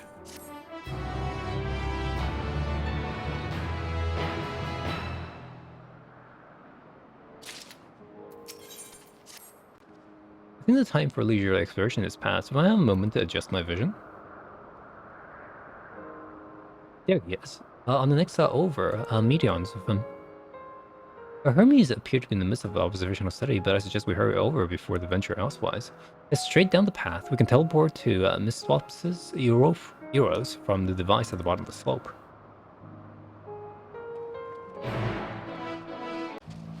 But there close by, within the Hungering Gardens, there'll be the circular closure you see just up ahead. Tell the focusing, make yourself useful and bring Hermes out here to us. If I were to go, he would assume I was only there to press him on the Fandana matter. Of all of us present, you stand the best chance of convincing him to put aside his work for the moment. But the creations isn't there are not exactly. Then again, perhaps Rogues can handle them. He did survive a bout with that, after all. Off you go to find Hermes, but do be prepared to come to blows with the garden's denizens. Okay.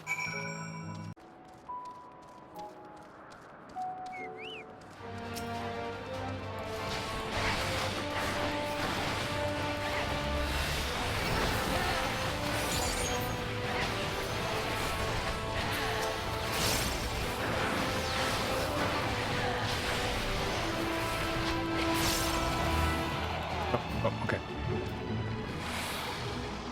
Hermes. Hermes.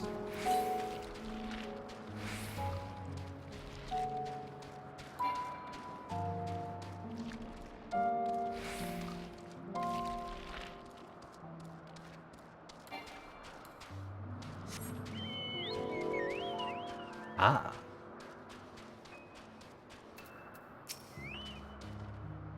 What are you doing here? I thought you were keeping Hydaelyn and Emmett Selk company. An important matter and related to my decision on Vandanio, say? Then yes, I will come, as soon as my work here is finished. Well, not be long, I promise, but you should really wait outside the garden with the others. There's no place for idle exploration. Done. We'll briefly entangle the denizens of Hunger Gardens as well, I see, or should I say smell. I cannot speak for certain of the congregation members, but I, for one, am impressed with your fortitude. Well done indeed. Now that you convince Hermes to confer with us, let us pray that things will soon take a turn for the better. Yeah, as I dropped off the edge there. For as fascinating as it would be to meet the MSL who would recreate Amrod in the depth of the ocean, I think it's best for all concerned if tragic events never came to pass. Be it in our future or your past, assuming yours is not truly written in stone, naive hope that it is. Since it will be not be long yet, then we shall wait here until he emerges.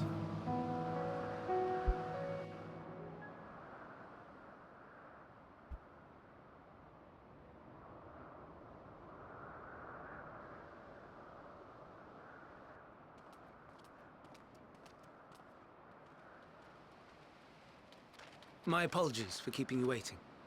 I understand there is a matter you wish to discuss. Aye. A matter of the utmost gravity. If one can suspend disbelief. Go on then. Tell him what you told us. Who you are and why you came. Raise your arms around.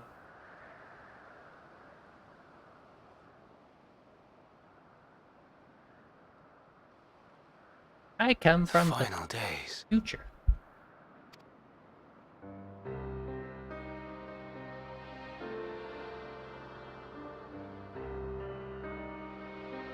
What's his reaction? The phenomena observed during these star-encompassing calamities is likely the product of a dynamis reaction, and none is more versed in the applications of this energy than you, Hermes. I must stress that we do not believe you would desire such destruction. We come not to lodge accusations, but to beg your wisdom. And so, distressing though the exercise may be, I ask that you share with us your opinion on the matter, on the assumption that our visitor's tale is true. Even you, Vana.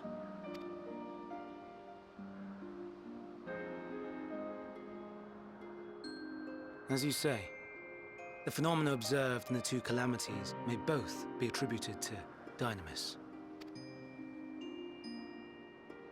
Of note is the difference in its effect.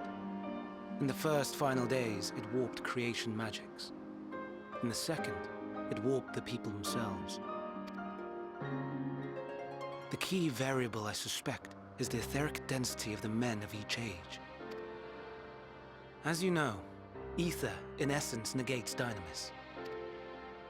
Harboring high concentrations of ether, we ancients cannot readily manipulate Dynamis, nor be manipulated by it. Therefore, rather than ourselves, the calamity affected our magics.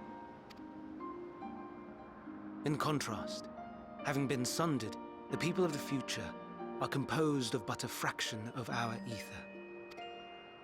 Thus are they susceptible to the influence of Dynamis and its transformative potential. But that would explain only the mechanism, not the cause. Though perhaps... Perhaps? What is it? Even should it be a hypothesis, we would hear it.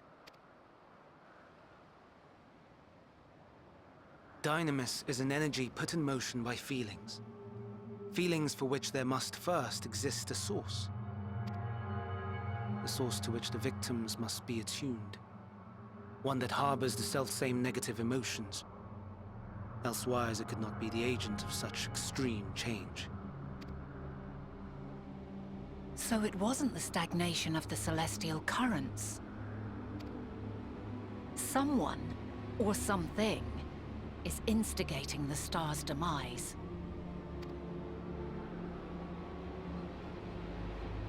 So, we've a villain on our hands after all. Any idea who or what it could be? The celestial currents comprise the outermost layer of the star's ether, encasing it like a protective sphere. According to your tale, it was where the currents were weakest that the phenomena first manifested. If the inciting factor came from without Aetheris, then its effects would first be seen in those locations.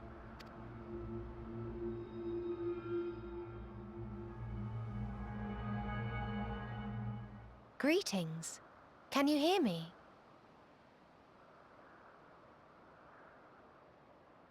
Do not be alarmed. I mean you no harm. I wish only to hear your words, share your feelings, know your thoughts.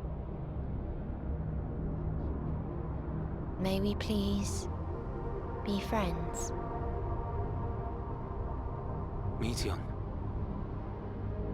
What is it? Executing scheduled task, suspending individual self and connecting to shared consciousness. Connection established. Commencing status report. But it can't be Omega, is it?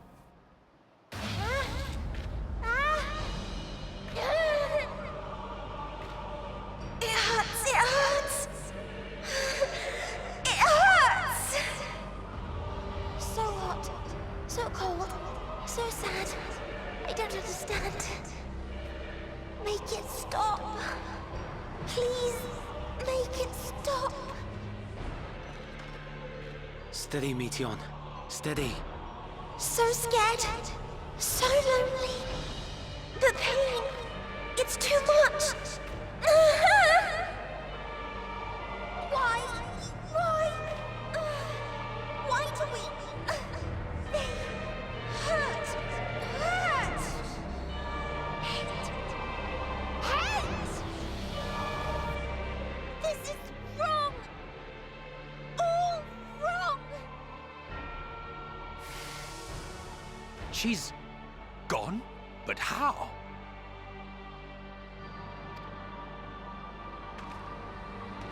She has altered her etheric density in order to blend in with her surroundings, an ability for avoiding confrontation. Okay. Most effective. Frustratingly so. I can't see her either. Not even a trace. Stay away. Please. This is wrong.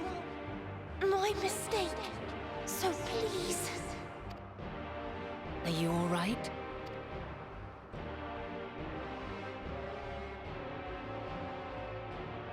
In your mind? No. We only heard her speak the instant before she vanished.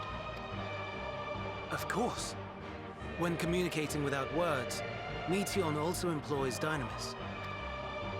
That would explain why you were able to hear her, and we could not. then you are our best chance of finding her. Follow her voice and try to track her down. Hindered though we may be, let us split up and search as well.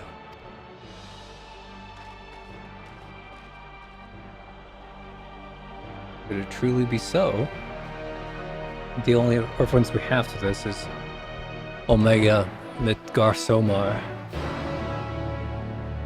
This be the thing that Garsoma is running away from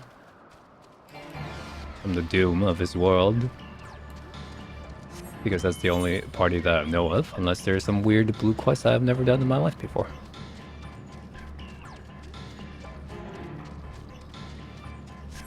Midgarsoma has been written out of the story, so he's not likely to come to our aid. We have dealt with Omega. No, don't do it. Don't do it. Don't you dare. Stay away from me. Okay. Must be elsewhere.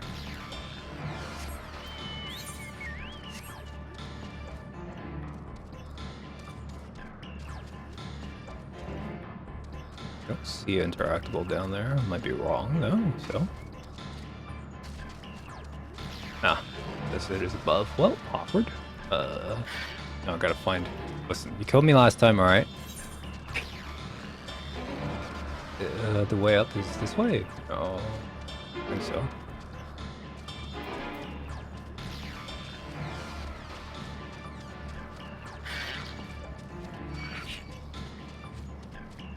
Is it not even on this side? Oh, there we go.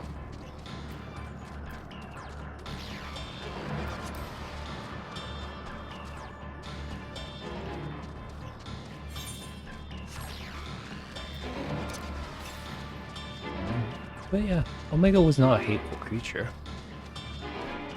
If you can call it that. I guess it was construct.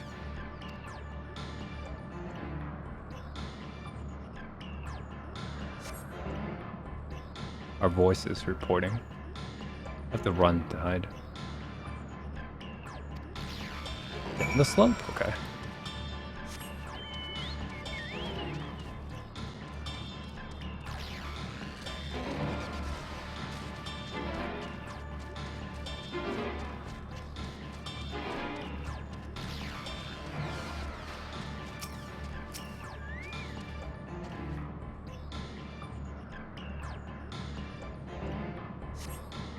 I was trying to catch even the famous whisper, but you fail. She must be elsewhere.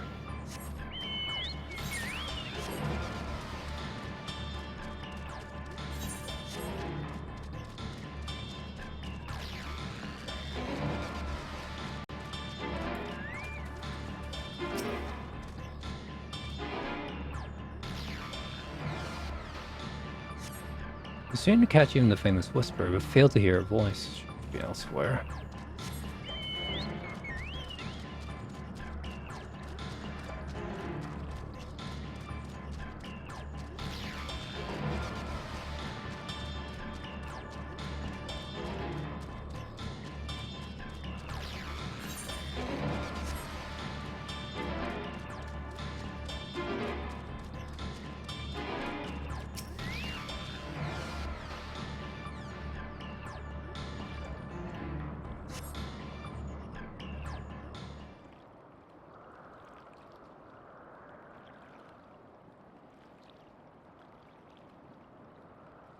Greetings and salutations.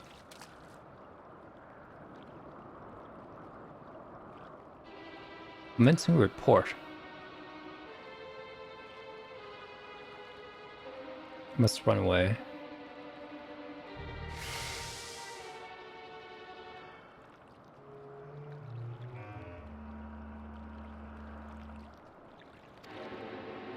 Don't follow me. English voice fades as you sense her climb to the top of the ridge. Anxiety slowly building. I suspect it's not going to be that easy, is it?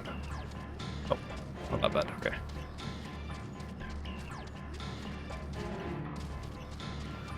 I do not want this poor child to die, a creation though she may be. But the way the flower blackened and withered in the earlier scene has me much afeared.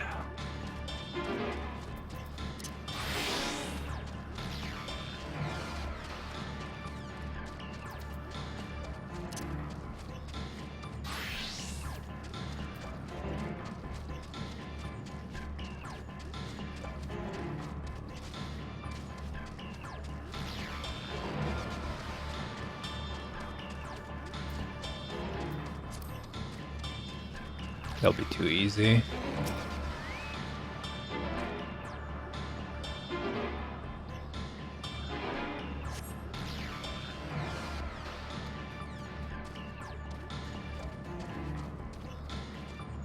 Sulk.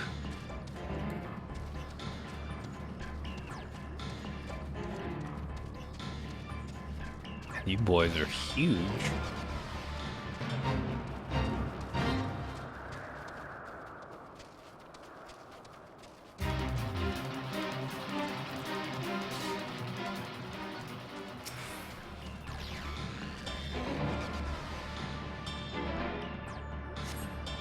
How did it come to this? Is this the reason we traveled to the stars while we sought out the other life forms? Is this it? Is this the answer? It cannot be. Health? Okay.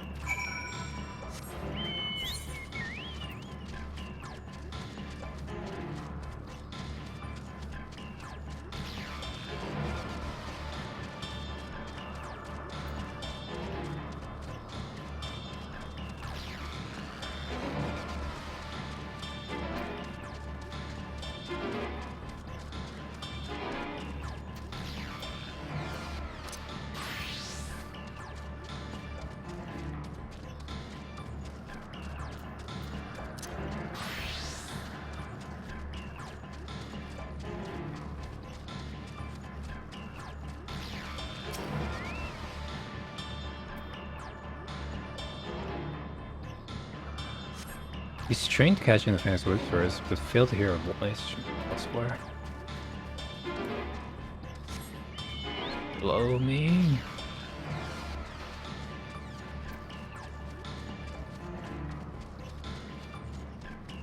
I'm afraid you seek to disrupt me.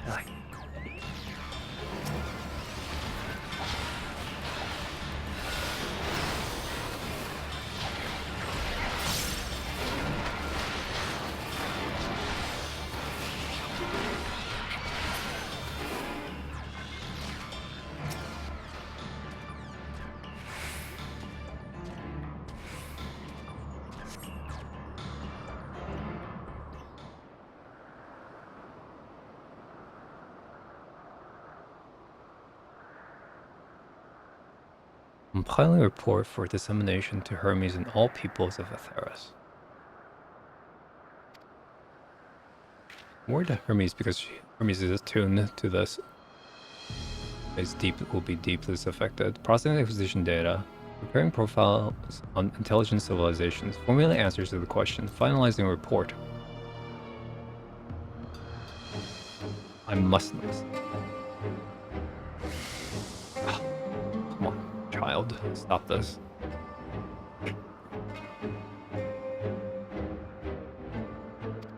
Hold on.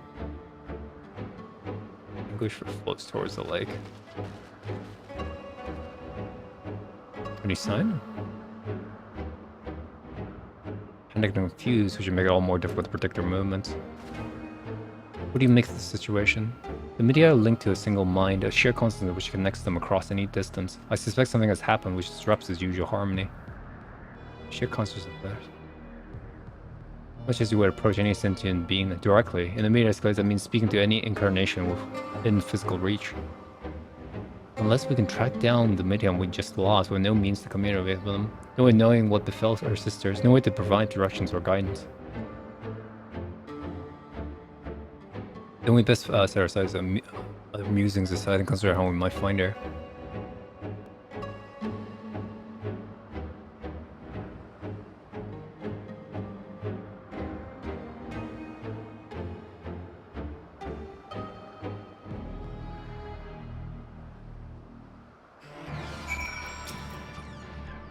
Well, what did you witness that frightened you so? What do you seek it to keep it from us? How terrible could it possibly be? Correct me if I'm wrong, but Nia renders herself invisible by matching her thoric density that of surrounding, does she not? If so, could we not disrupt her concealment of a surfeit of ether? Much how Selk saw all of your existence when we first met you. Don't be absurd, I can hardly channel ether to a recipient whose whereabouts are hidden to me. Which is why we must all work together. We was going to continue the search in the same manner as before, but this time, with you in tow, Once he ascertains Meteon's likely location, you proceed to reveal our wayward familiar with swift ethereal downpour. Clever. And thankfully, she has made herself easily captured by fleeing towards Leith. As soon as she is made visible, it will be proved no great feat to herd her into a corner. Then we have our plans of what's going to Silk will be our tracker and trapper respectively, while we others predict and obstructs our avenues of escape. And Miselko and I will keep an eye on each other as Ether to help coordinate efforts to be about it. Let's return to the last meeting and pick up the trail from there. Meaning it falls to you to keep your way clear. Okay. No more chocobo riding, no more teleportation.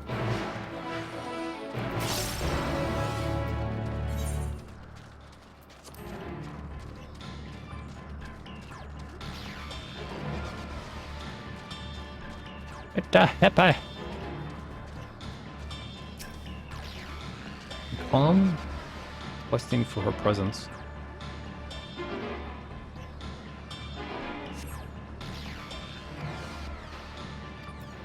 With a route.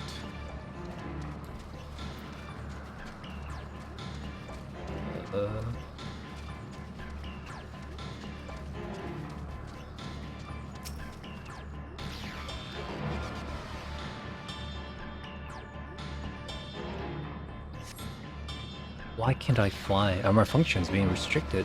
Hide, yes, I just have to hide where no one can find me. Towards the water's edge. You went to the lake? Okay, we won't lose her this time.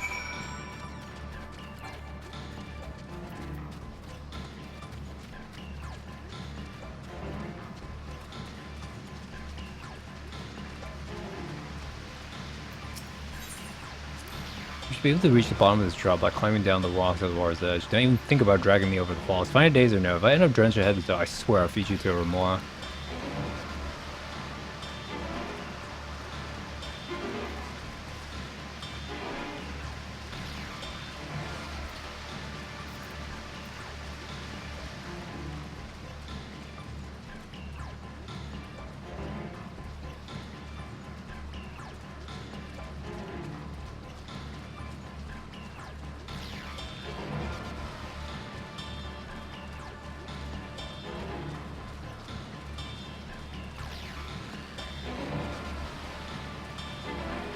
Yeah.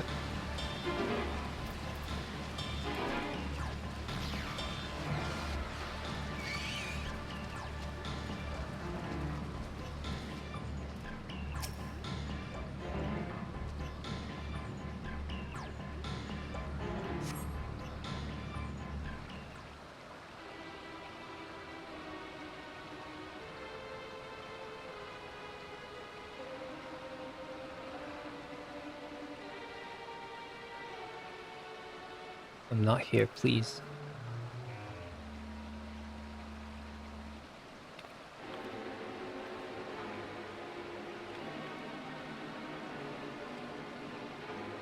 By the rock, is she? Very well.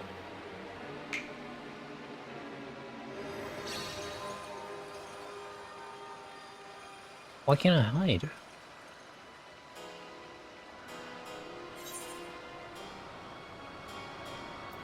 Please don't run anymore.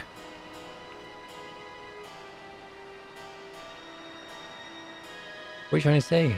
Everything is so faint. I'm sorry, I'm not strong enough. Stay away. It will break him, his poor fragile heart.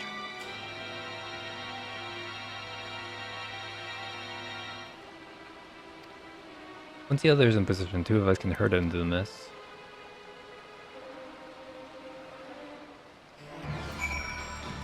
Once more. Will this be what triggers it?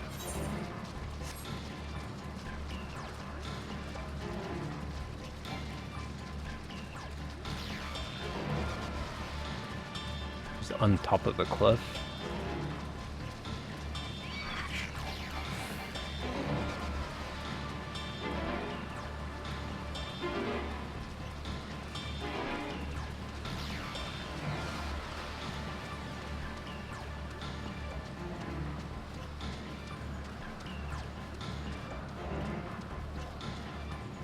God, she's gonna do it, is she? I was afraid of this scenario.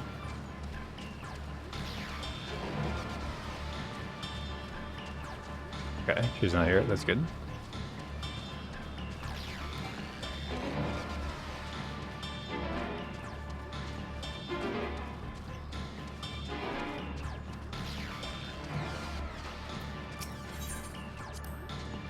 non-use, have been left to the mercy of elements. It's bear no trace of Versons. We must hurry on.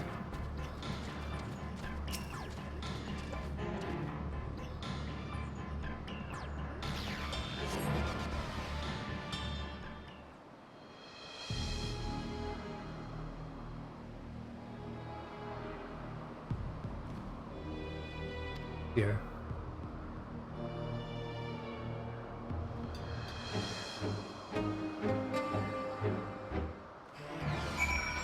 But no, I can't do that. Emmet is following me.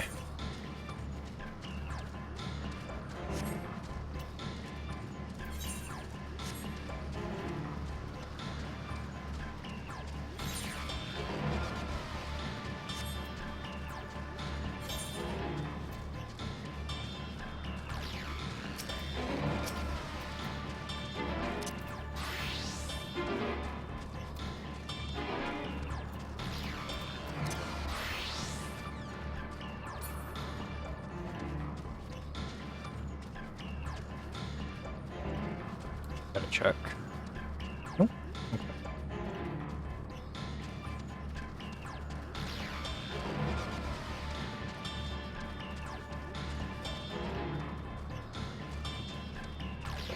Below me, okay.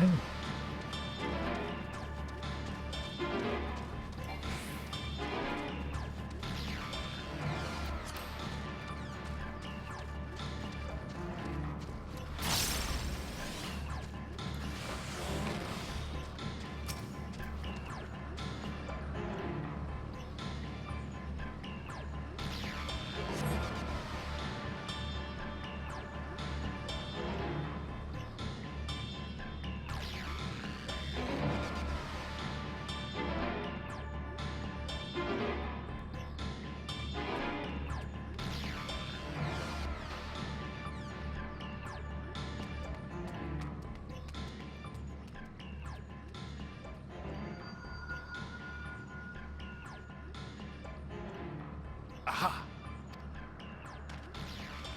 Give chase. We shall herd her into the shelter. Okay.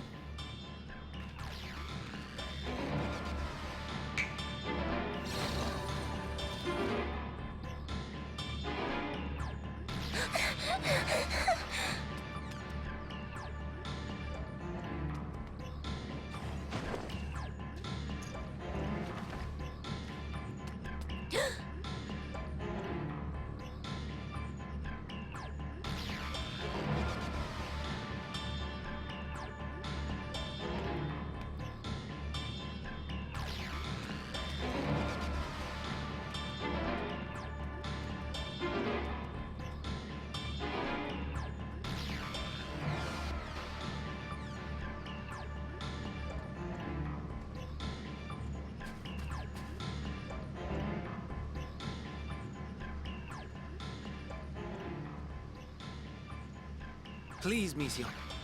We must speak.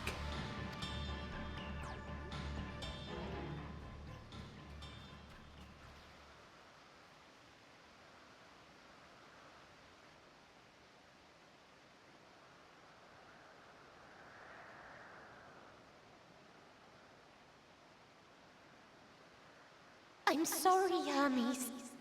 I'm so sorry. If someone can hear these words, then please... please protect them. Protect them all.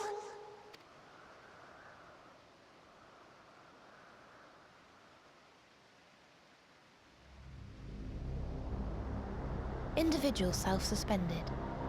Connection with shared consciousness stable. Our survey is complete.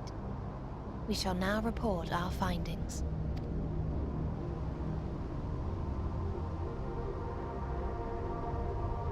All units safely arrived at their respective destinations. Seeking answers to Hermes' question, we attempted to make contact with the intelligent denizens of each star. Results are as follows, in order of numerical code. Enna. Traces of civilization found. Structures believed to have served as domiciles. No extant life forms detected. Dio. Ruined remnants of buildings scattered across Star, surface of which is encased in ice. Presence of life could not be verified. Tria. Evidence of large population centers, akin to cities recovered. No extant life forms found, only their lingering essence. Tessera. Edifices surmised to be abandoned residences found. No extant life forms detected. Deadly plague or extreme environmental degradation likely to have led to mass extinction.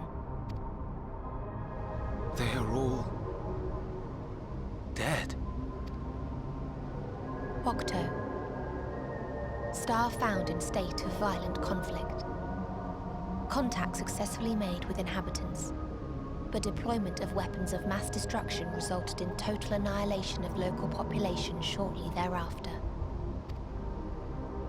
Inea. Star is a barren desert. No identifiable flora found.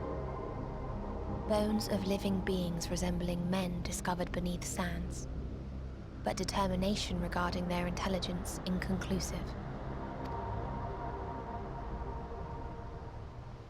Remind me, Hermes, what exactly was the question you entrusted to Meteion? I tasked her with asking what others live for. What gives their lives meaning. Did you consider what may happen if the premise of the question is flawed?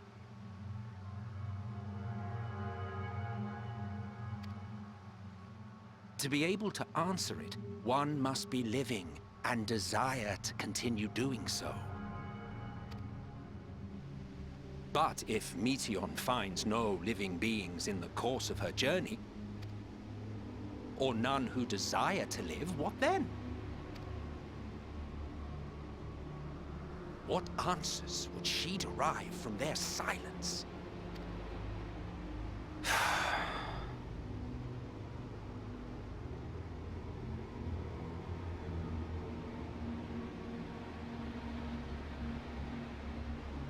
Meteion, enough!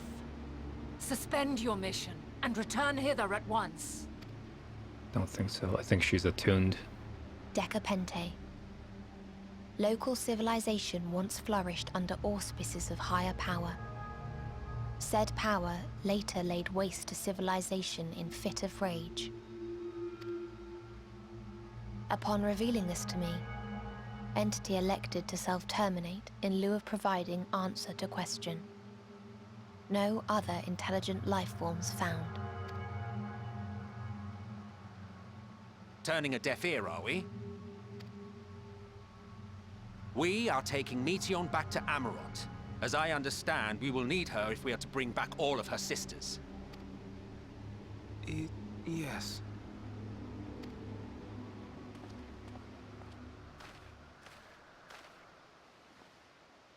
Meteion.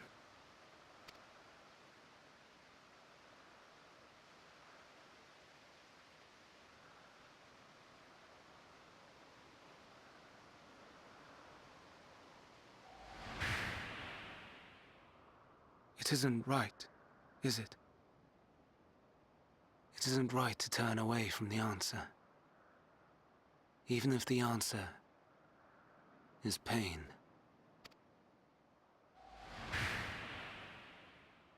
Even if we aberrations must scream ourselves hoarse to be heard.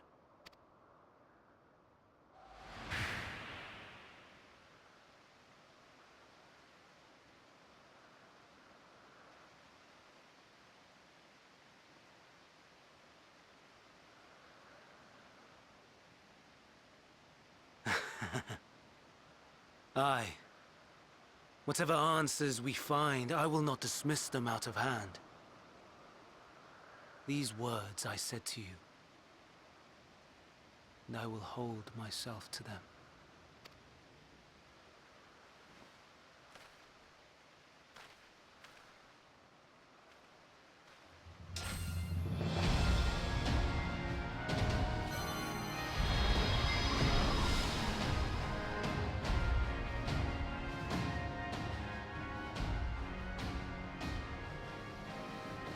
What is the meaning of this? You cannot take Meteon. Not until she has finished her report. All else must wait.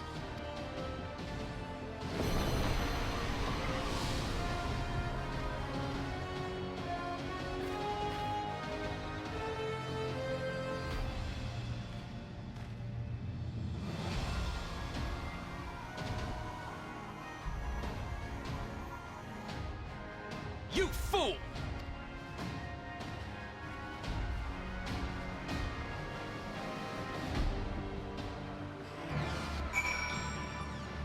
Oh, this just gets better and better, doesn't it? Why, Hermes? Why could you not leave well enough alone? Will these answers assuage you the pain you feel when creation returns to ether? Had you never cast your accursed questions at distant stars, you may have one day learned to be at peace upon this one.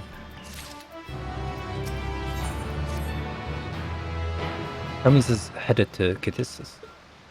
Considering the expansive dimension of the place, even if we may have a difficult time locating his ether, all I can say that he entered from the rooftop and likely arrived at the uppermost point of facility. Do we pursue him? Of course we pursue him. Knowing what Hermes might be thinking, Meteon is a potential threat to the needs to be brought under our control. The congregation duty to safeguard the stars takes precedence over any personal stake in this matter. But not? Opuskin? It is clear we stand at a precipice. We have yet to discern beyond the shadow of a doubt that Meteon is the hand which tips us over the edge. Nevertheless, we are to learn the truth of the final days. We must give chase, and even if neither Hermes or Meteon is ultimately responsible, we cannot leave them to suffer this torment alone. Agreed on all accounts. The case is Hyperborean, we go.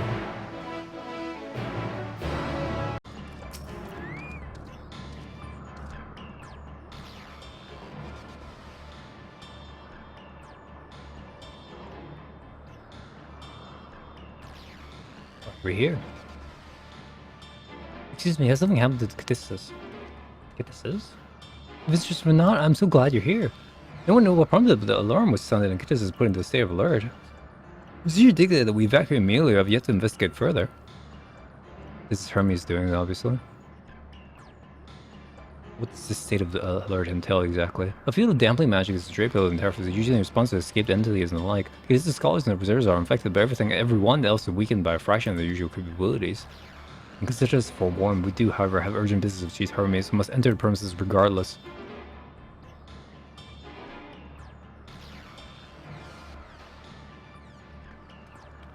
That said, if Hermes is willing to enact such measures, I wonder what other obstacles he is being fit to drop in our path. With that enfeebling spell in place, we're not like to be our fighting best. It was hardly been effective combat at the beginning, a little offer beyond my ethereal vision.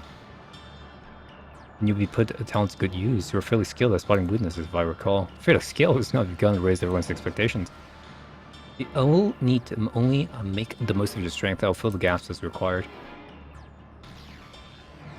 I was a Zem after all. It was my job to rise to the quotient, be that a defender, aggressor, or healer. I feel better about my lack of prowess already. You, Miselk, can impress us with your arcane majesty. Your job putting spells is easy as breathing, but can also channel that power and protect the mana if you choose so, yes? Yes? Which of the situation calls for it? Excellent, that should cover us on all fronts.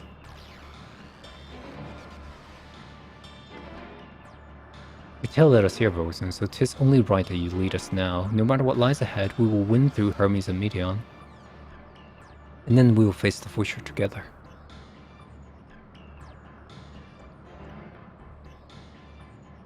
Something is now available.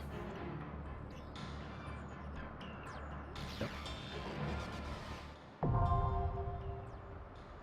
The duty, right? Okay.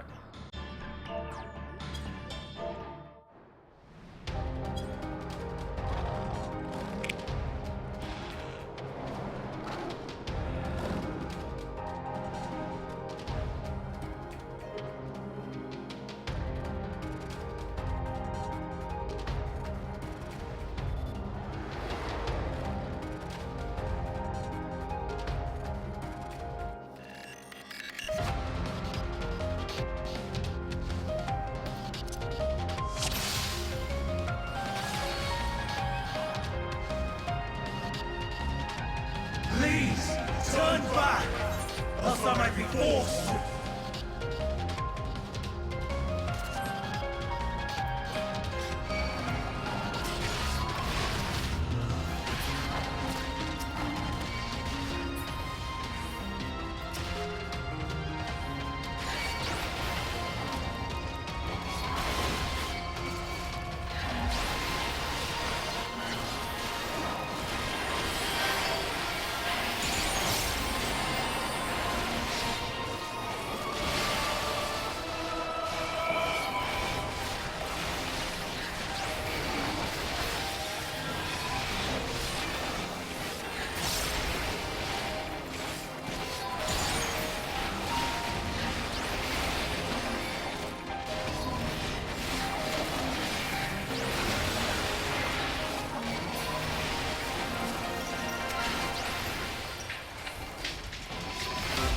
Nice.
Does it roll for it? Oh, the footsteps. Cool.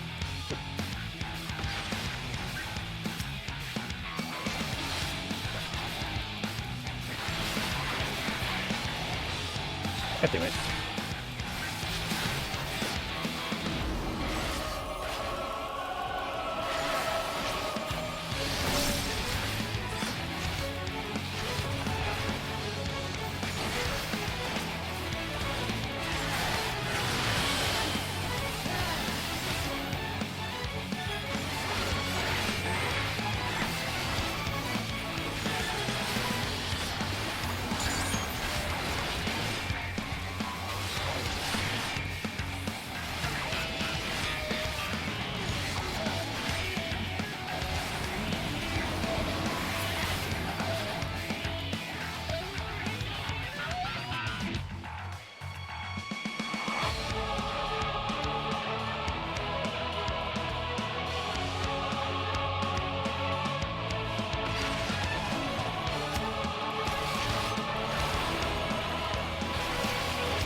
Boink.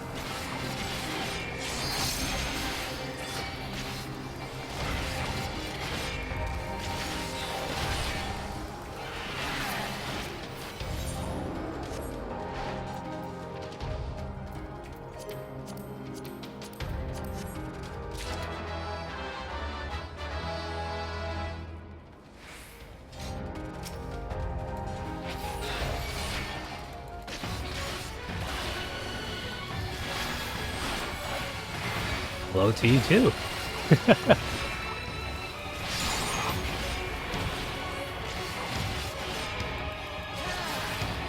Nope.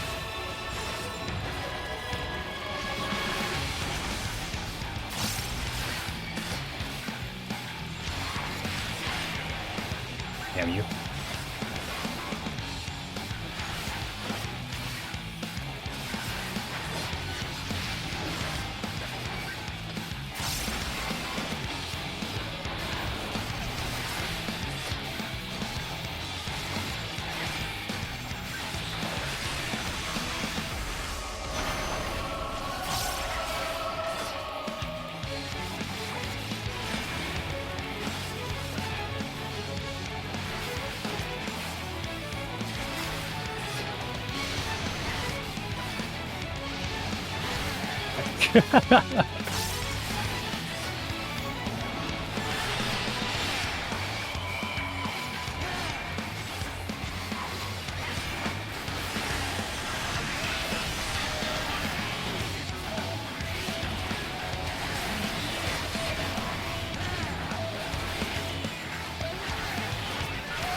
I really cannot see.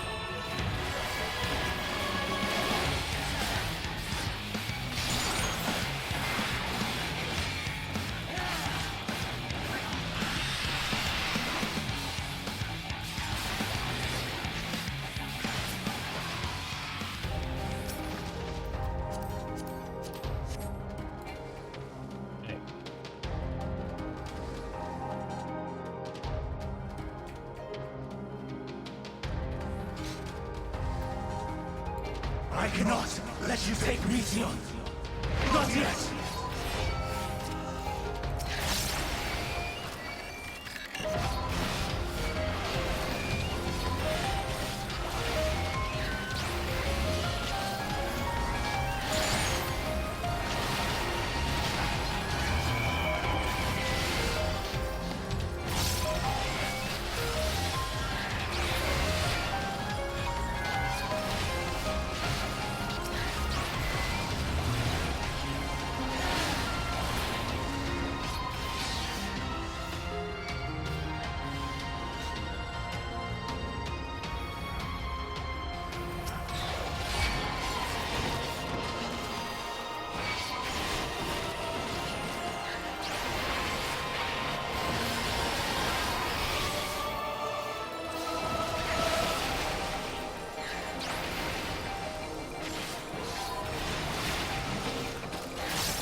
Alright.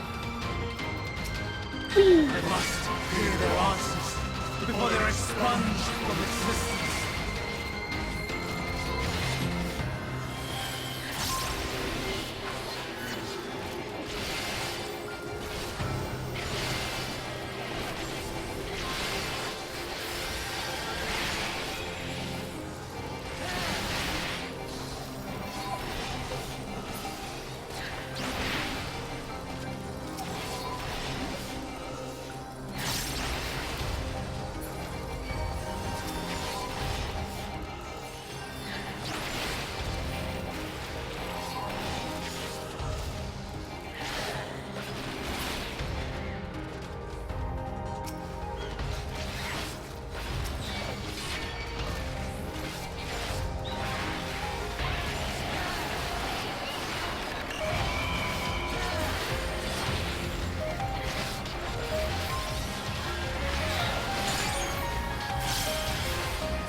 Ooh, these birds hurt.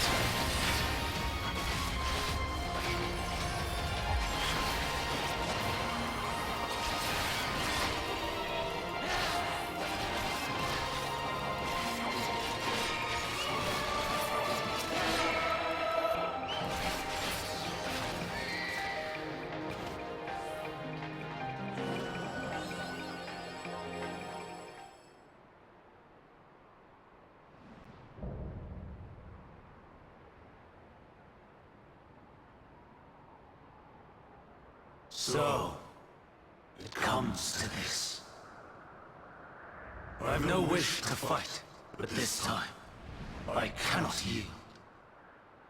Though the world may think me a mad, desperate fool, I will hold fast to my conviction.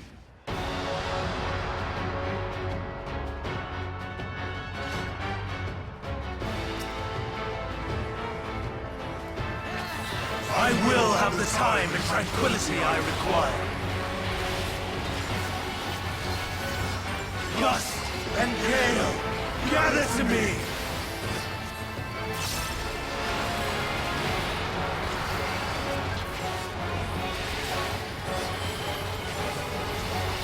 Ancient brand, unleash your power!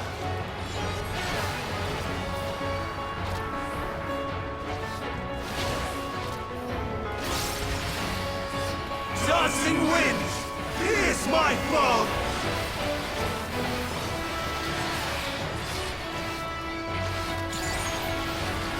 Stars on high, fall as rain!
I never know what's interruptible versus what's not interruptible. Even when transformed. But I am not finished yet.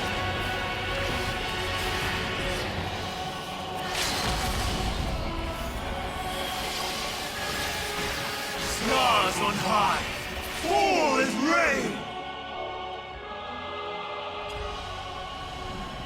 No! My power!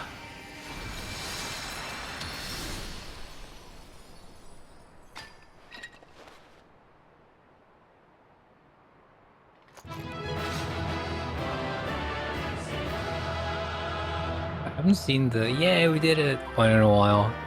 There has been a lot of angry, sad faces.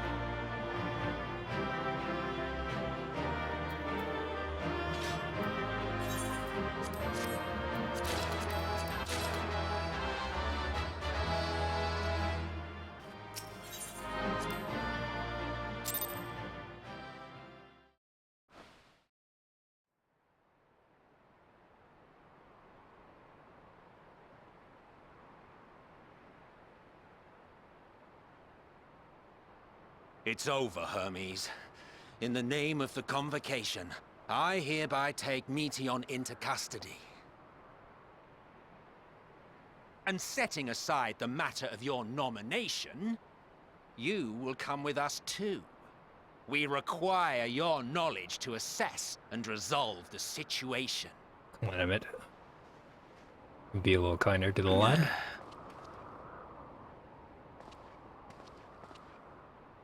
Meteion, I am so sorry.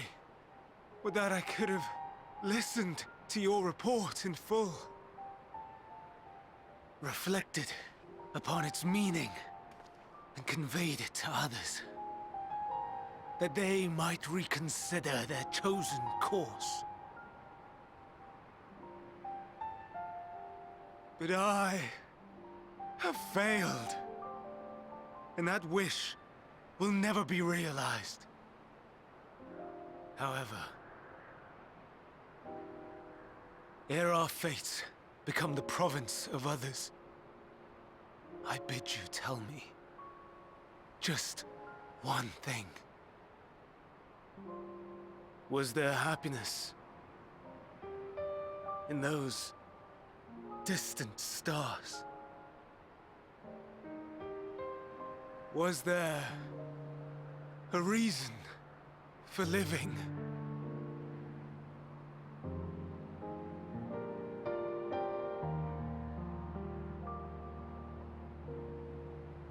We conducted our search as per your instructions.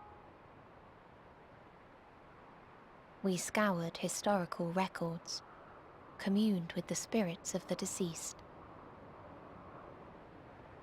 heard the final testaments of the dying, welcomed their shadowed hearts into our own. One race had striven to create a world bereft of animosity. They renounced relationships to avoid interpersonal strife, and in so doing brought about societal collapse.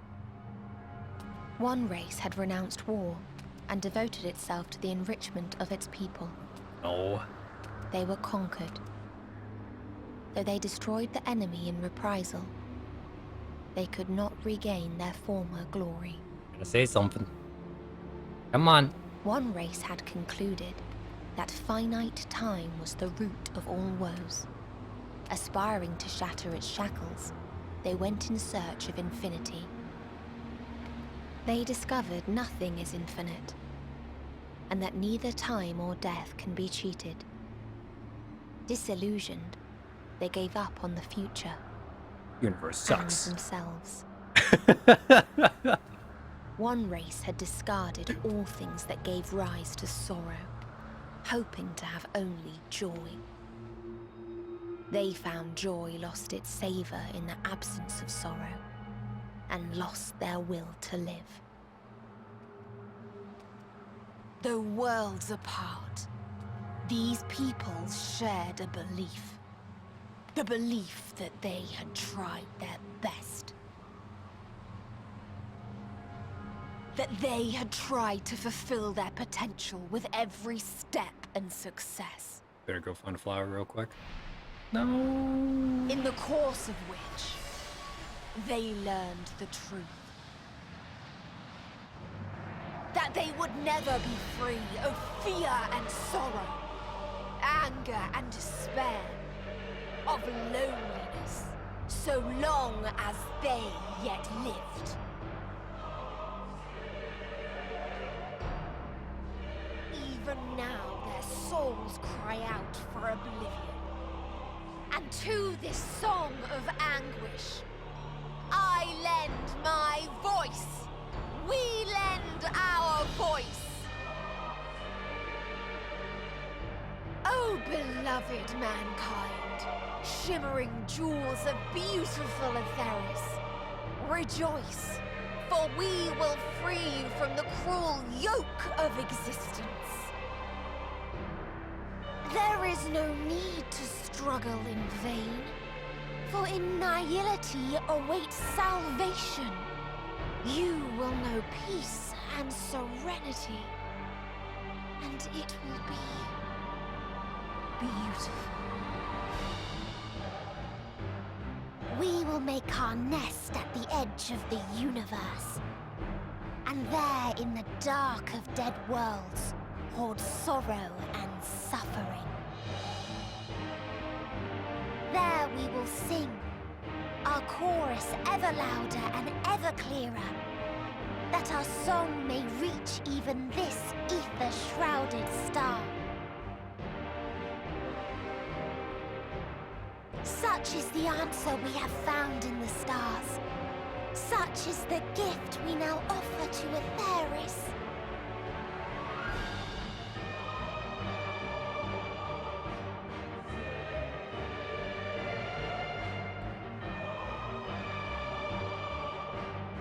Who are you to decide our fate? To decree we live or die?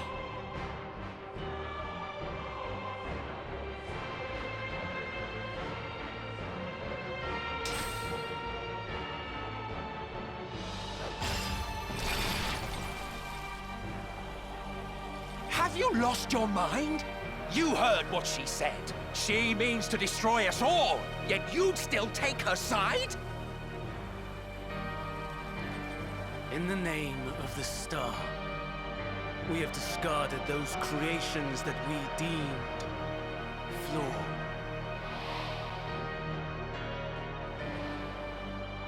If we ourselves are flawed, does not stand to reason. Twisted, tortured logger. Jack over there, Hermes. That is sophistry, and you know it. Perhaps it is. Perhaps I am wrong. Forget about the whale we helped give flight. That you are right.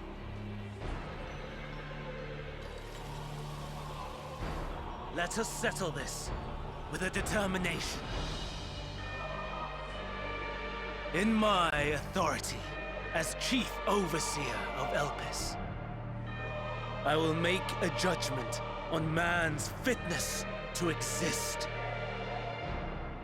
If he can learn to value all life and retain his will to live, even should his end be justified, he will surely find a way to avert his demise.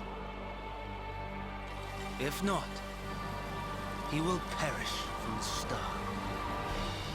As with all determinations, provisions must be made to ensure fairness. Kairos! Awaken!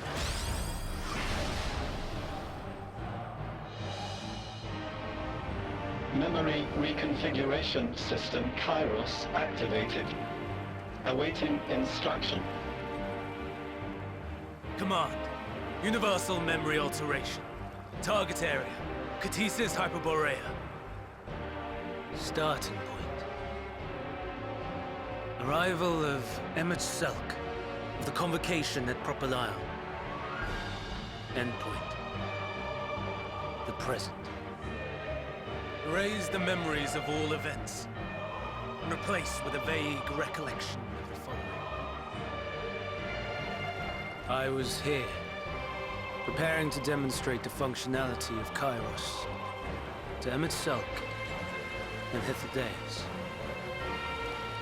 Meteon's shared consciousness became unstable.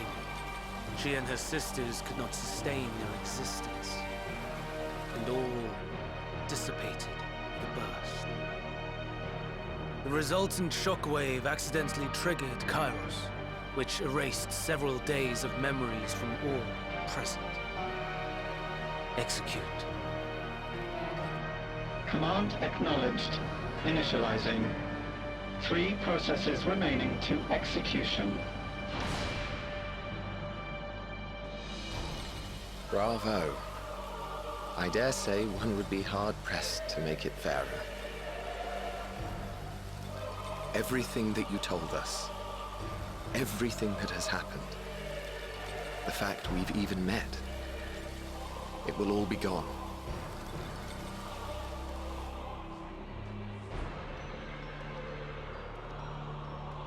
Go, Meteon. To the edge of the universe, where none can reach you. Hermes, won't you come with me? If you were to shed your flesh, I should be able to carry you.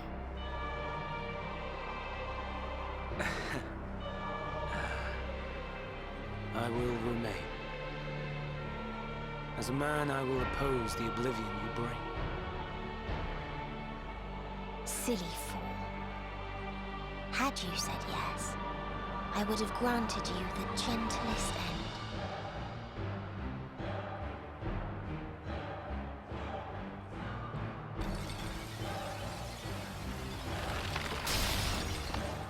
This ends here!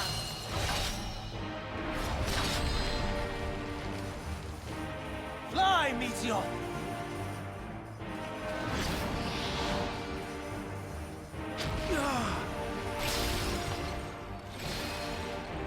That is far enough, Hermes! Argos, to me!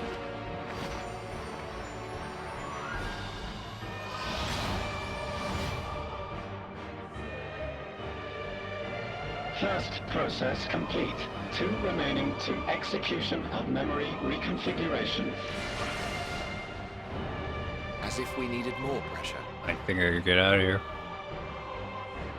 No matter what, you cannot forget what happened today. For it is the key to saving your future. Your world. This fight is our fight. What comes after, our problem to contend with. Not yours. No. Your own struggle awaits. And no one else can take your place. You must flee this place with your memories intact. And I will see that you do. Now then, where is it? There you are, my little confluence.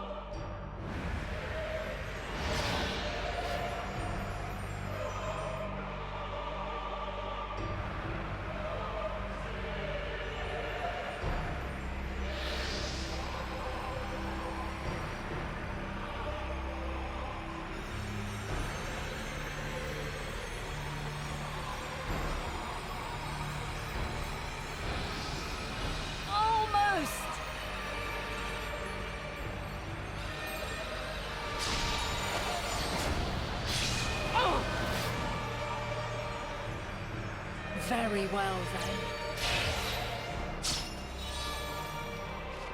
You may elude us this day, but not forever.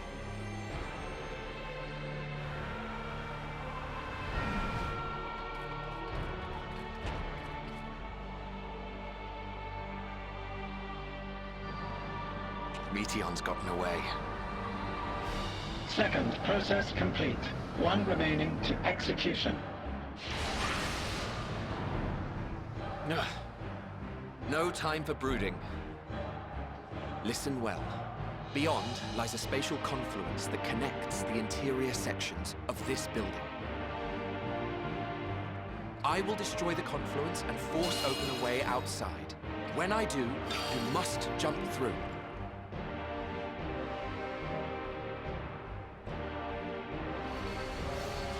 I cannot tell you how sorry I am. But neither can I let you escape!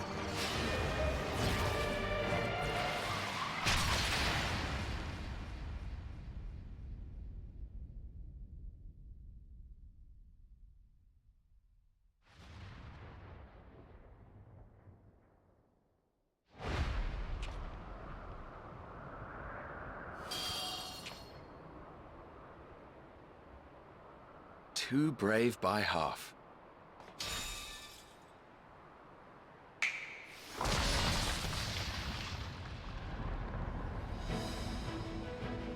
Exemplary work, as always, Emmett Selk. What? But how? I thought the confluence was... Over there? Yes. We were rather hoping we would.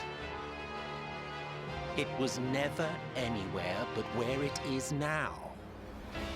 The instant those two began making their way towards nothing, 'twas clear the plan was a diversion.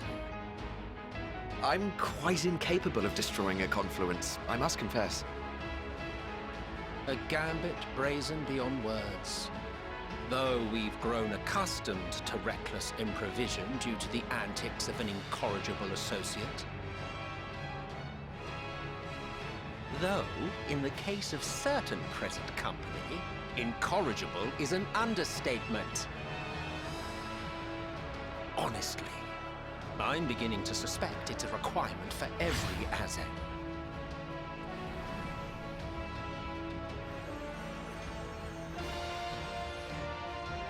There's no time! Quickly! Even now, I do not believe your tale. I would not suffer us to walk such a wretched path. Still, if it must be said, do not squander it. The legacy I leave you. I remember! Final process complete. Executing universal memory alteration.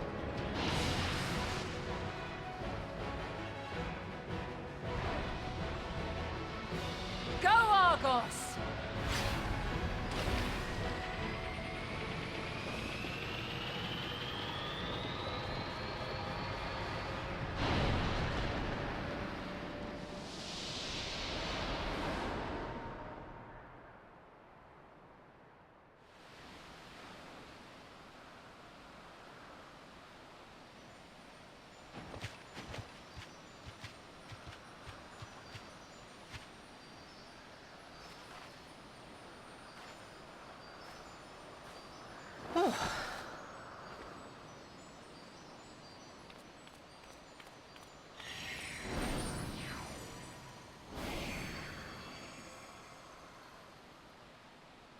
I'm fine.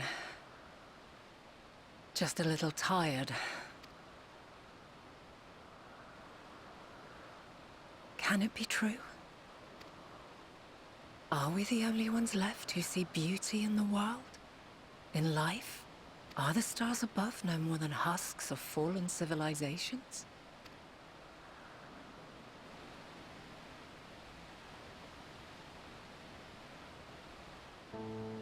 And yet, I feel her. Though she is unimaginably distant, I feel Meteion's presence, and the place where to we must go. Ere she made good her escape, I placed an enchantment upon her, one which allows us to follow her trail. She has already left the outermost bounds of Aetheris, and continues on her way. Given the vastness of the universe, it will still be no easy feat to track her down. But thanks to Emmett Selk and his Hydaelyn, all is not lost. We remember. So long as we remember, our fates remain ours to shape.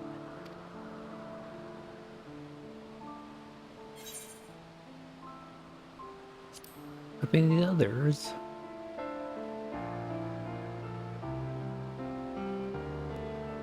I'd like to know too. Let us ascertain the situation at Cutisis Hyperborea, where they should still be.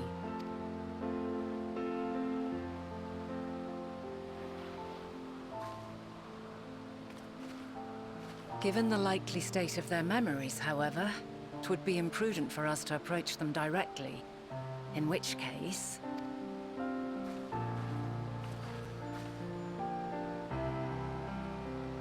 I am sorry, my friend. I've asked much of you this day. But may I trouble you one last time?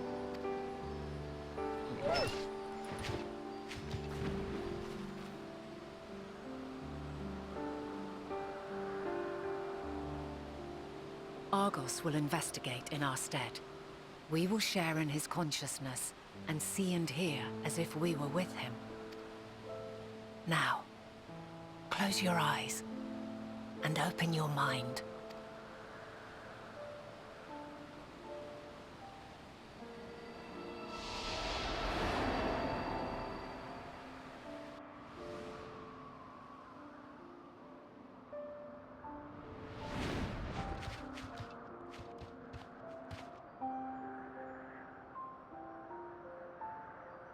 Thank goodness you are unharmed.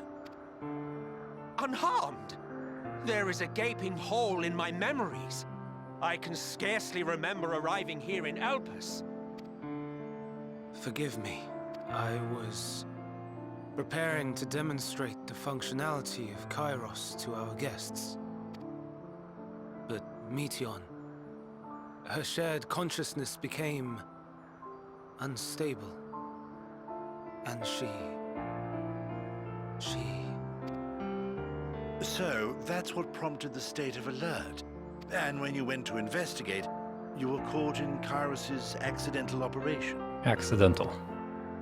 So it would seem. It's all a blur to me. Such an unfortunate accident. Oh, and what of Vinar and your other companion? You went inside together, as I recall. He remembers. We did? You did. The Deathlight Quest. If Vinar was with us, I have no recollection of it. But that there is her familiar, is it not? The fellow seems happy enough, so I think it's safe to assume his mistress as well. I haven't the slightest notion who this other companion might be, however. Ah, well, that individual struck me as a bit different, for want of a better word. Perhaps it wasn't actually a person, but some manner of creation. Curious. I must ask Vinar about it when next we meet. The one of the Company of Heroes? Yes, you do that. Now, if we may tend to Hermes, whatever this Meteon did, it seems he bore the brunt of it. Blast to the past there. Once you are fit to travel, you will return with us to Amarot. We need to make certain there are no other ill effects. Also, I am here on business of the 14. We've already had the conversation, like as not, but since your toy wiped my memory, we'll have to have it again. Yes, of course. As you see fit. This Kairos, it manipulates memories through the emission of etheric waves, correct? There is a theory which holds that memories scoured by blasts of ether are restored when the soul is cleansed in the underworld. If true, then perhaps when our time comes to return to the star, we shall remember these few days we have lost. I doubt aught of interest occurred. Look forward to the revelation if you like, but I should prefer to reminisce on more meaningful moments.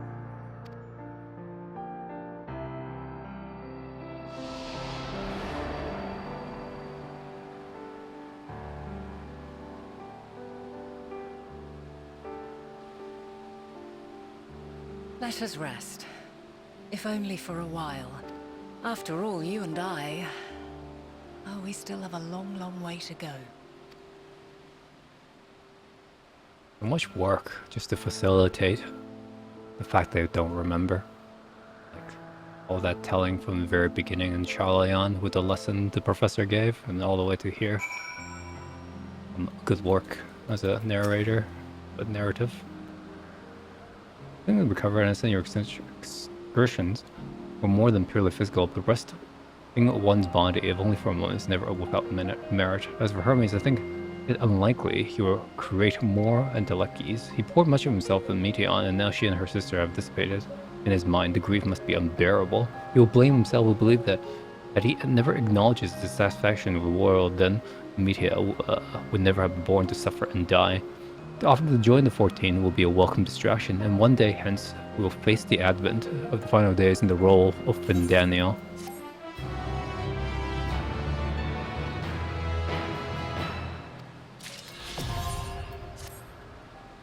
Listen to me, our duty now is not to denounce Hermes for his misguided determination or to convince Emmett Selk or Hydaelyn that they have been deceived. No, we must instead ensure that the experiences Hermes sought to expunge are preserved. What remains in our memories alone will be our weapons against the final days. You must fight this battle in your age, I in mine. Come, let's walk once more. I'll see you to the doors of the Propylion. Alien. It's drawing to an end. Several customer playing sequence. What?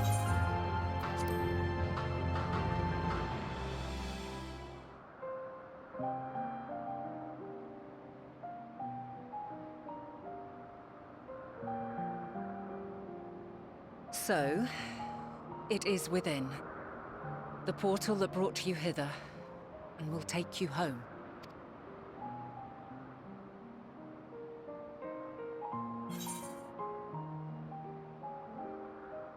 Was this word part ways? For now.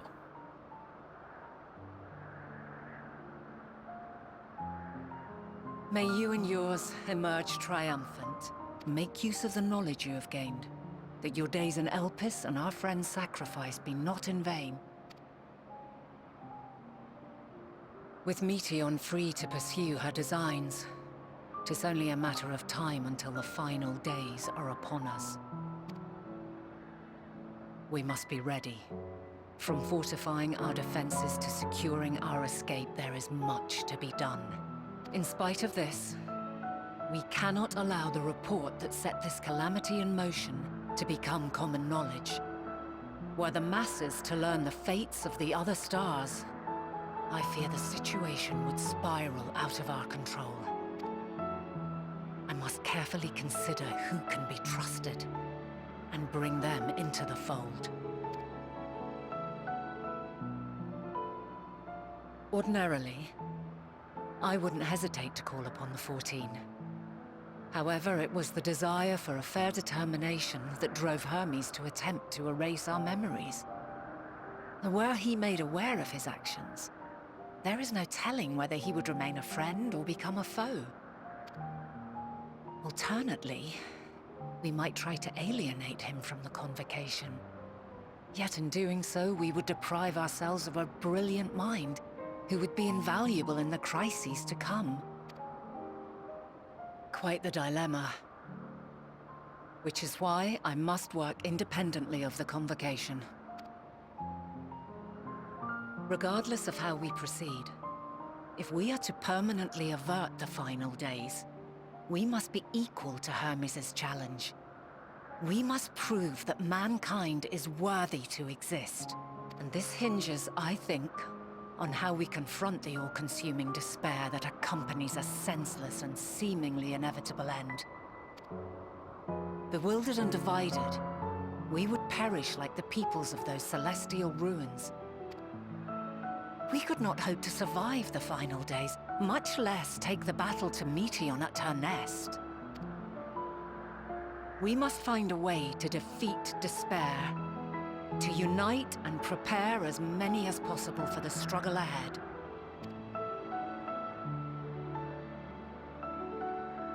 Heavy will weigh the burden of guiding this legion of souls. Yet I have faith in mankind's potential. As long as he believes in himself, there is naught he cannot achieve. So I will not give up on him. On us. You may find your world to be very different. Or perhaps the erasure of our friends' memories has sown the seeds of a conjunction between us. We cannot know until the moment is at hand. So shall I strive to do my best, taking naught for granted as I walk my path. And I pray you walk with me to the end. As you move forward, so too will I. As will all, resolved to fight for the morrow. And when mankind has found the strength to stand against despair, we shall silence the song of oblivion. She who sings it will learn our journey is far from over. This I promise.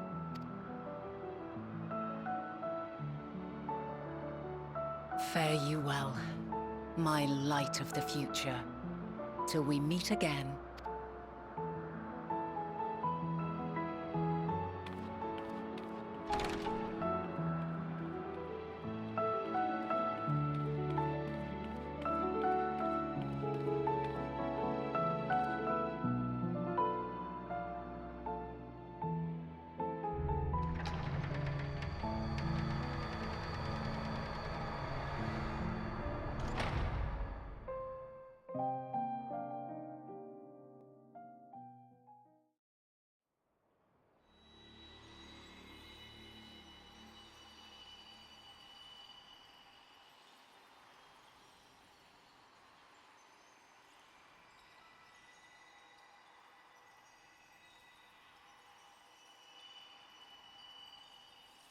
From this day forth, I shall strive to bring honor to the seat of Vandani.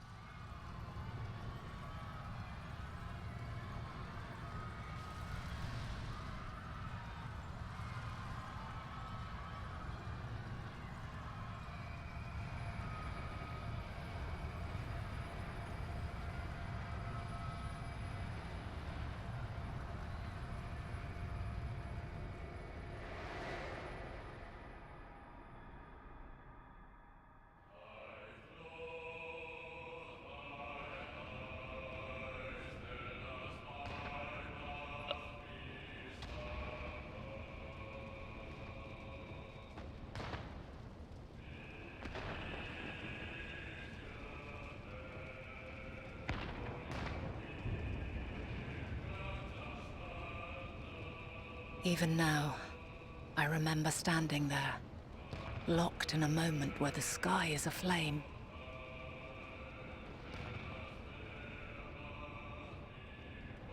Where stars fall as tears, and screams darken the seas. Where resignation rots the trees.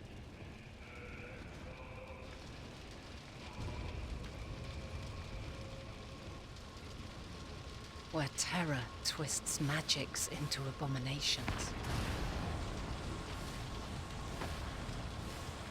Such is the lament of they who have gone before. The song of they who tried and failed to create a better world. The song of the end.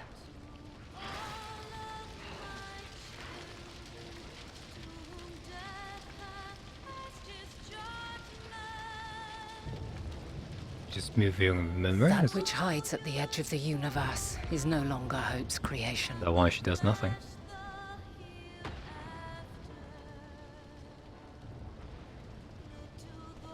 It is hopelessness incarnate.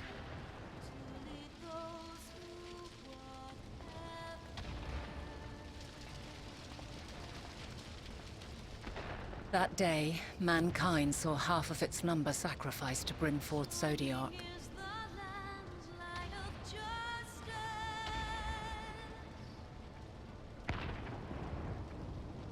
And covering the star in a shroud of ether we forestalled the final days.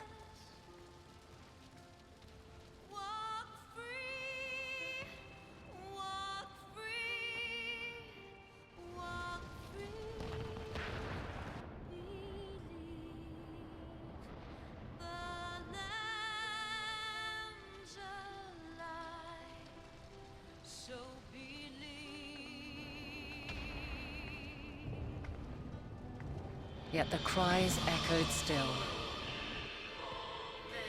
We wept for innocence lost, wailed for death inevitable.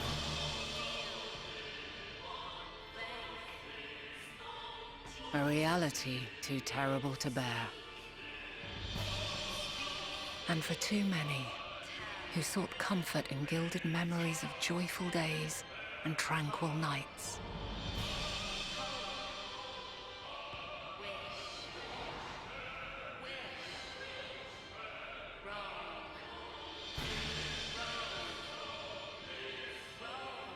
This is all wrong! Why must we suffer so? It needn't be like this. No. There must be a way to restore things to the way they were. To reclaim the perfect paradise we once had. No, my friends. Suffering exists, and we cannot pretend otherwise.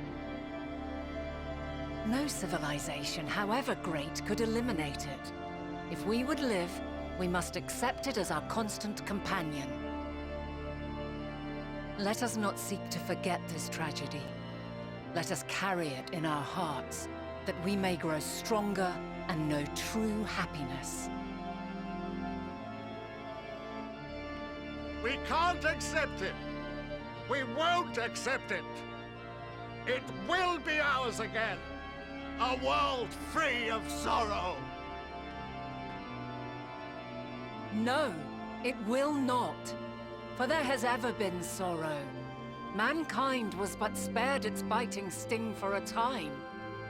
So please, open your eyes.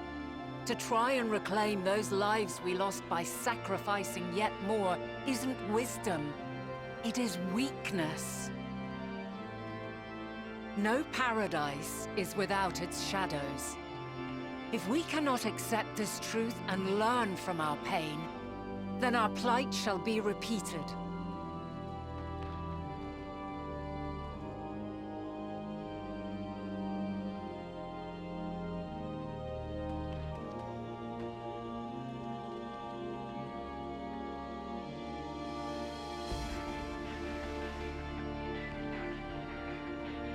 O mighty Zodiac! God, born of our boundless faith, we bid you, hear our prayer. Accept this offering of lives, and deliver unto us the lives we once had. Deliver unto us the days of old, the days when the star was a font of love, and we knew naught but bliss.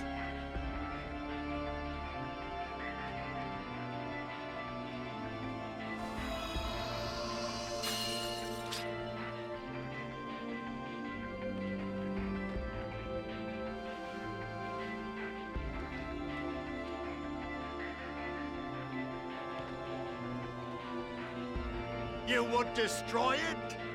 Our beautiful world?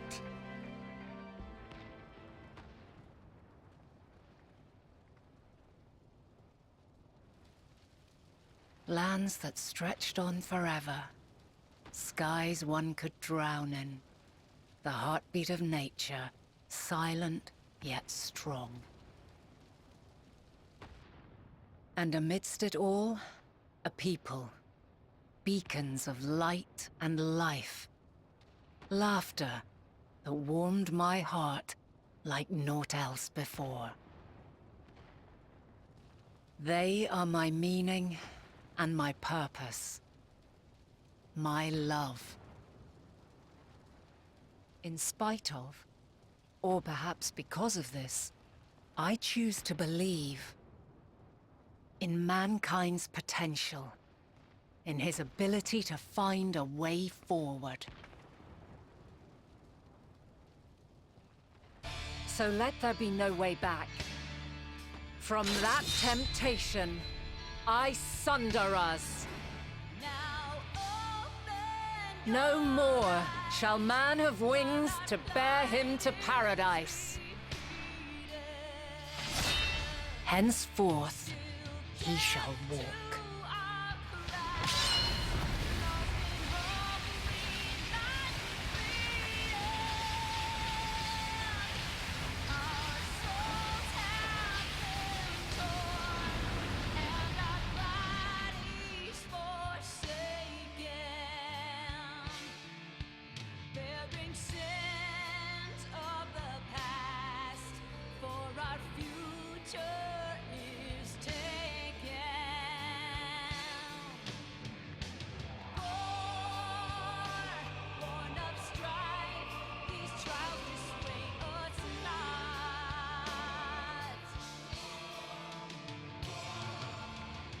All is excruciating pain.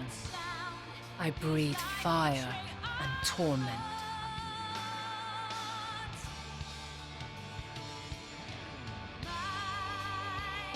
I birth a world of suffering to mire and plague.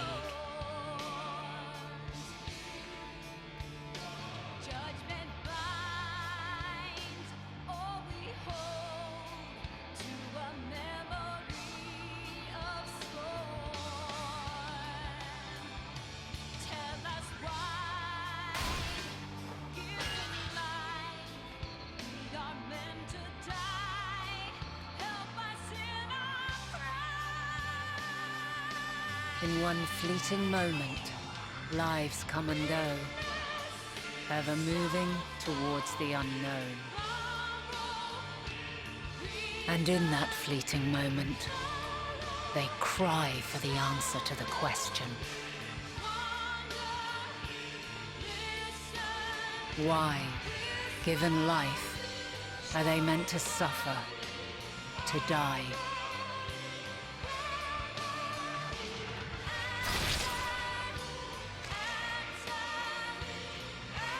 As fragmented, imperfect beings, yours is a never-ending quest.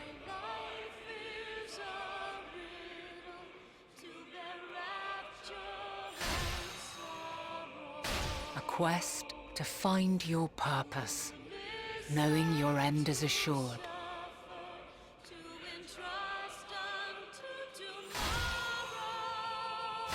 To find the strength to continue when all strength has left you. To find joy even as darkness descends. And amidst deepest despair, light everlasting.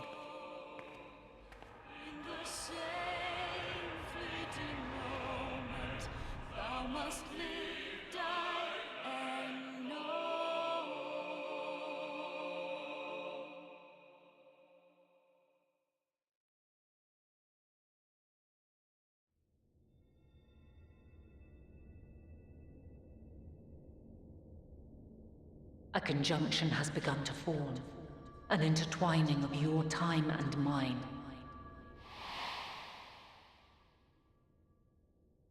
When you truly understand what is at stake, and your journey has prepared you to surmount the insurmountable,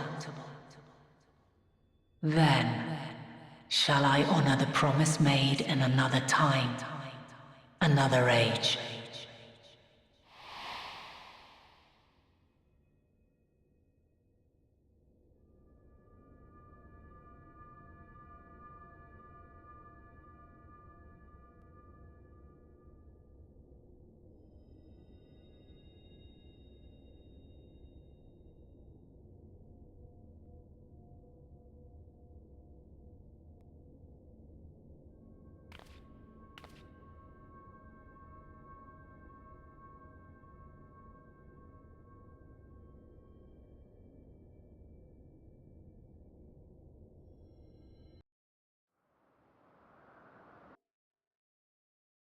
Mm.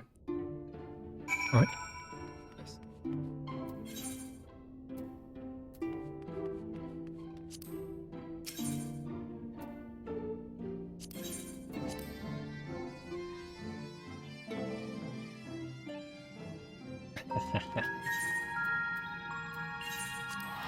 Suppose I shouldn't have wondered where it would take me.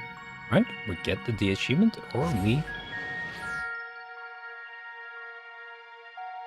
don't get it. But of course we're gonna get the achievement. I shall call it a day.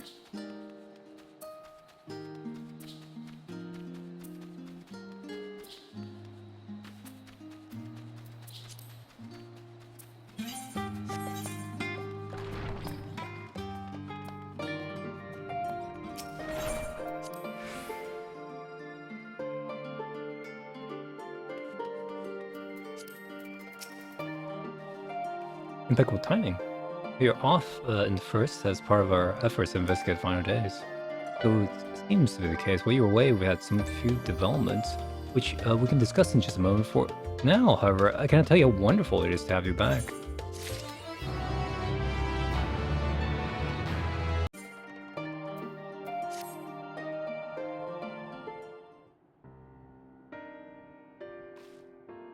So if you learned a lot more of the final days, and the journey was well worth the risk. No doubt you found knowledge to be a great boon to us all. Unfortunately, during your time on the first, events have taken a turn for the worst. The Scions are running themselves ragged, trying to contain the spread of the blasphemy if it's a losing battle. Try to ascertain when and why of it. Elise and Alphinaud have been traveling all over. All the regions of Vista, Locus Ammonius is one of the worst affected. Anchored Astinian Graha took a detachment of our soldier there to offer aid and succor those in need. But the province is vast. They only managed to visit a handful of coastal villages, with an accomplishment worth celebrating still, but a drop in the bucket at best.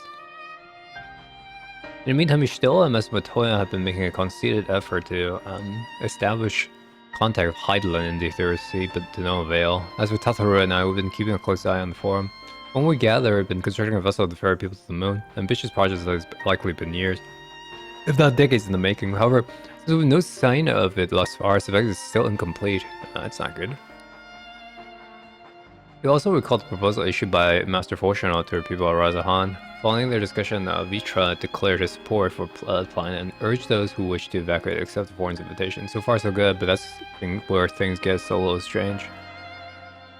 Apparently the forum caught wind of the lunar teleporter in the Tower of Babel and decided to use it to deliver people to the moon instead of their mysterious ship. Yeah, sounds like a plan. Therefore, to secure a safe passage of amnesia or refugee to the tower, Elphina, Elise, Elstinian, and Graha traveled to Garlemald not long ago. Sure was the capital is hardly the safest way to begin with for now. Final days have come to Garlemald. Good to have our friends arrive. They were sent to rendezvous with Master Fortunato. Then panic broke out and our communication was severed. More fragments were able to make out before the link shell went completely silent. We only assumed the phenomenon spread through the capital. The others need you, Vobiskin. Please, you must help them.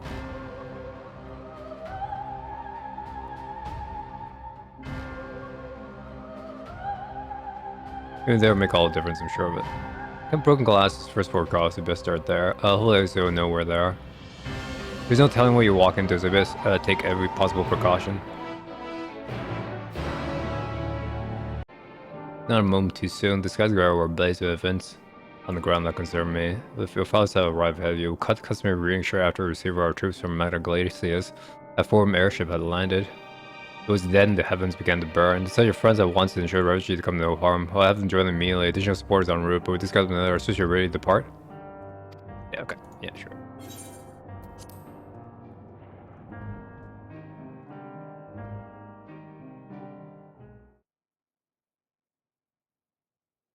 Earlier on Magna Glacius.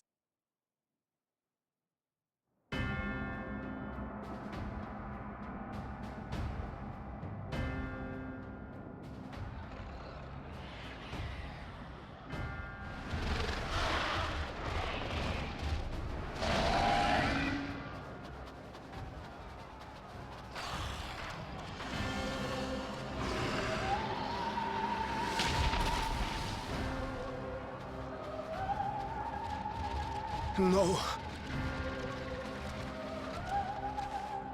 No. No. We were promised an escape. Not the same you who fled.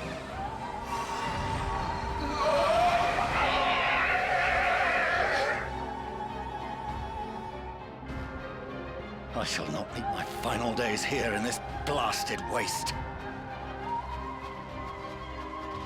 Calm yourselves. Your panic is our greatest enemy. Come, we must build a line of defense.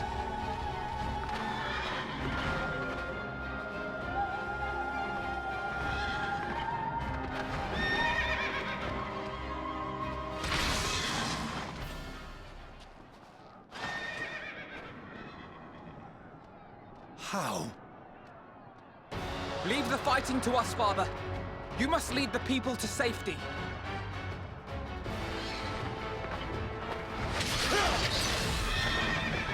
Playing OPS Dinian? Or playing Alpha 9?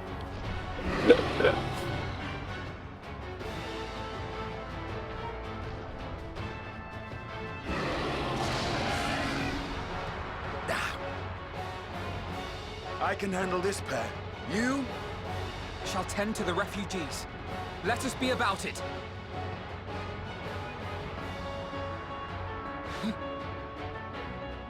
As you wish, my little lord.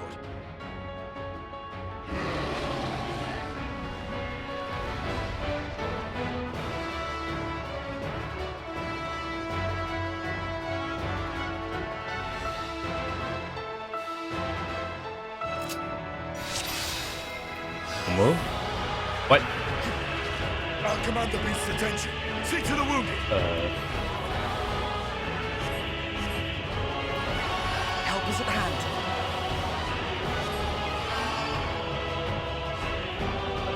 Okay. Good, I'm wrong.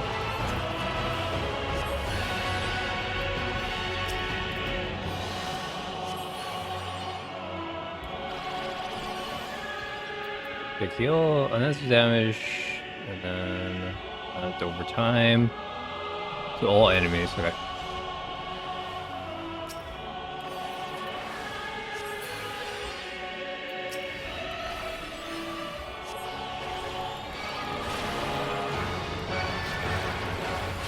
Leave it to me.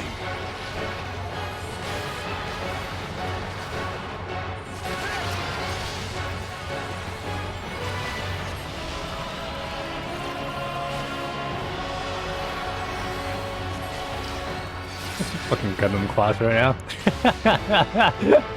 Sorry, every time I see the final, I was like, oh yeah, I'm just it's Gundam class again. Okay. Yikes.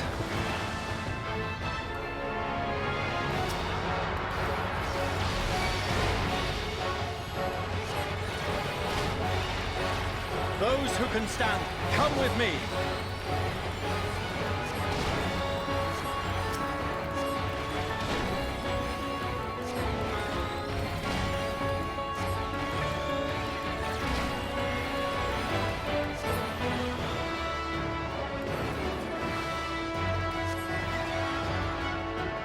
You're safe now.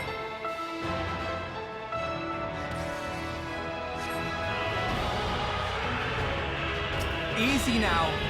Deep breaths.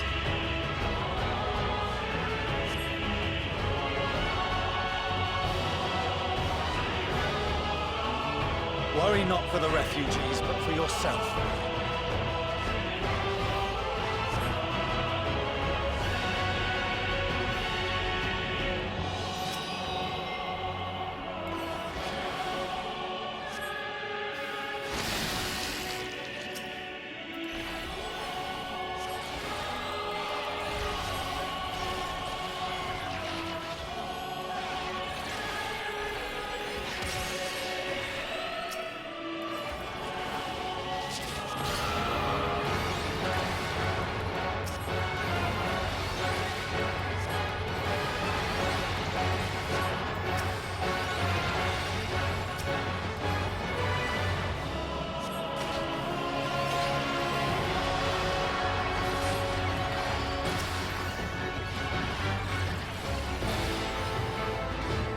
Bring the tentacles back, eh?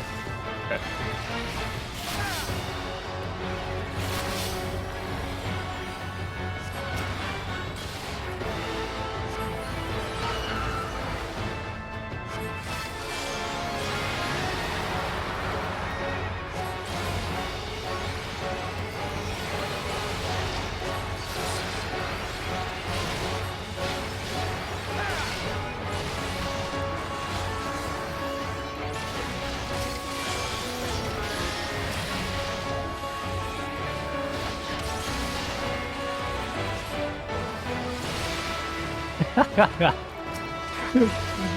Bad.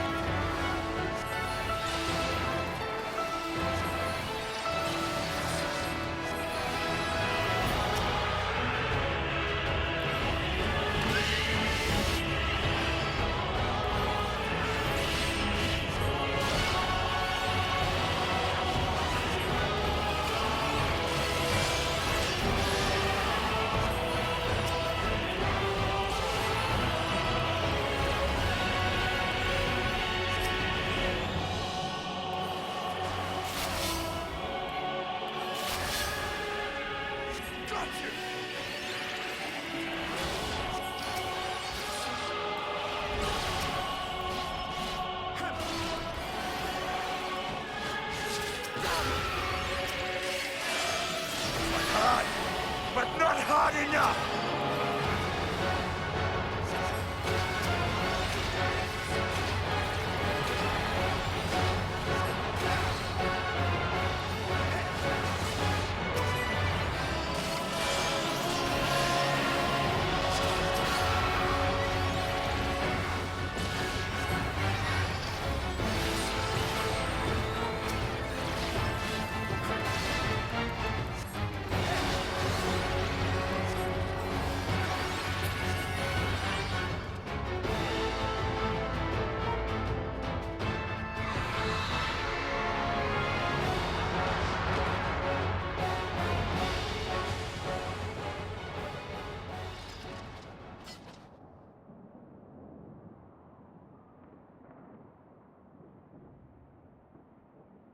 Help! Someone, please! What? No.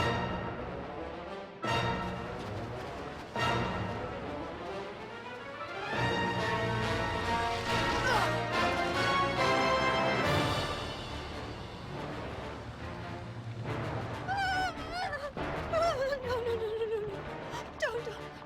I don't want to die. Forward! Let not a single fiend escape!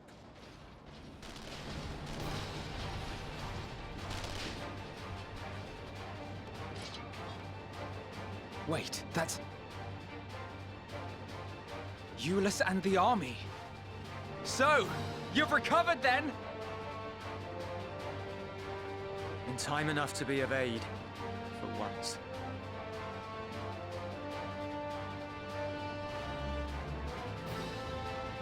We can speak of it more later. For now, we must fight! To repay your salvation in kind, or with better!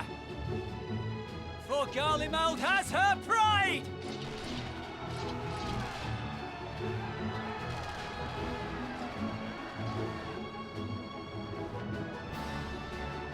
Of that I've no doubt.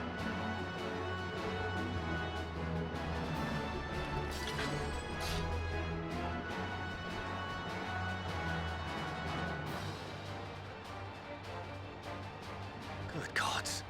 Of all possible saviors, the Imperial Army. You better go.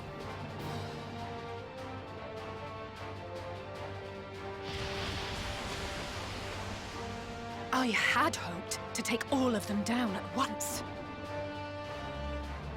Think a withdrawal might be in order? Oh, sod that. You know who would never abandon these people to their fate. To be devoured by their former friends. That'd be beyond cruel. These beasts must fall here and now. Well then, I'd say it's high time we threw caution to the winds. So long as you spare me the heroic sacrifices. Now, let's go!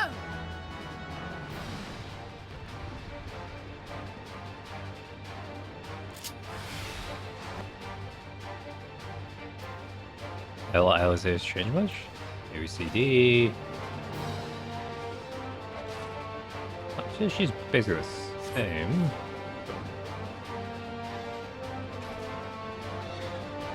She has a B.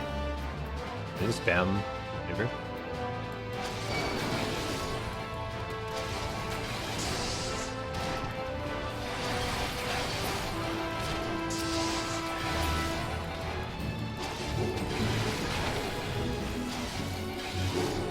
Yep, definitely spamming safer.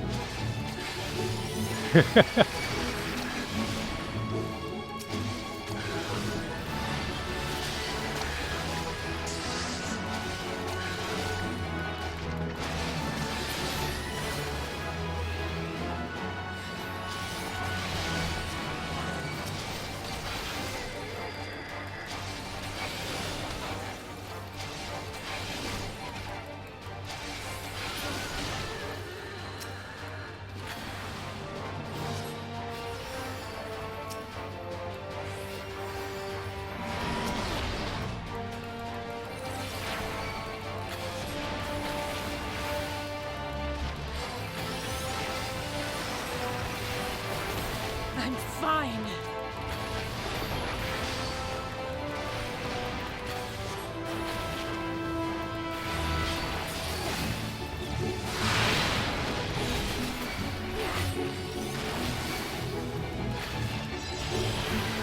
The guy's tough.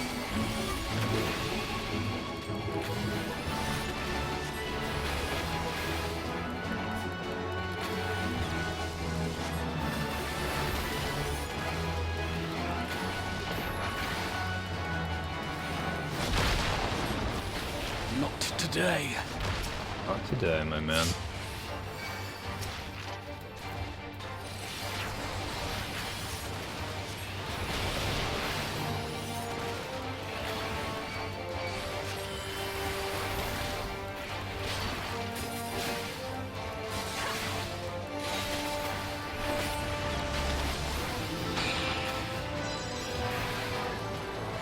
Okay, sorry.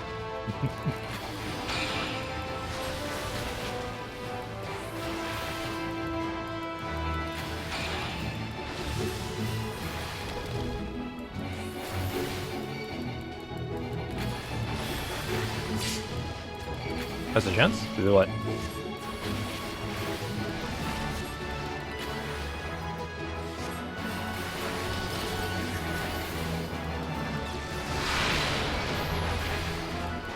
I'm not done yet.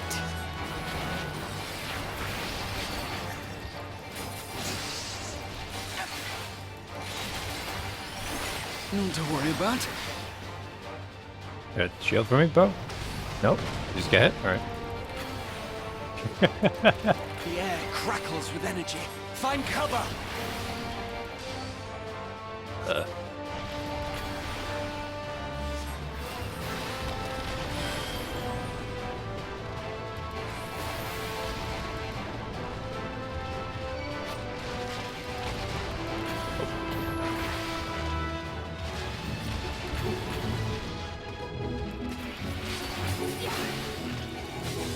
As they say, turnabout's fair play.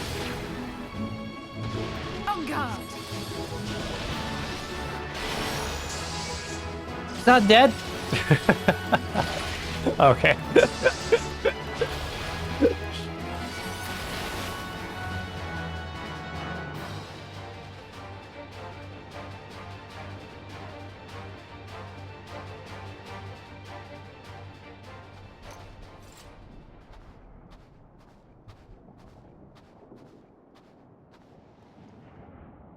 There's not the barest trace of ether.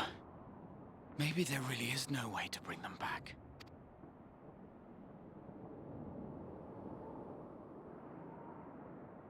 Thank you for saving our lives once again. I remember you from Purusha. You helped us there too, didn't you? Ah, you're from Pelika's stand. I'm glad you're still in one piece.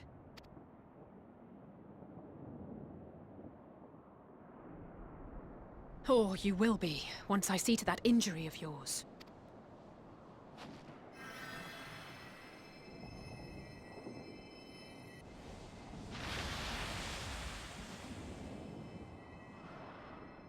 Look out!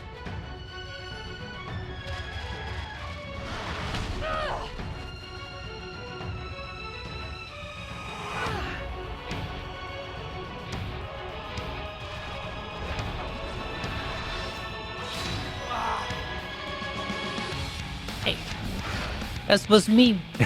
Get out of here! Quickly! Graha.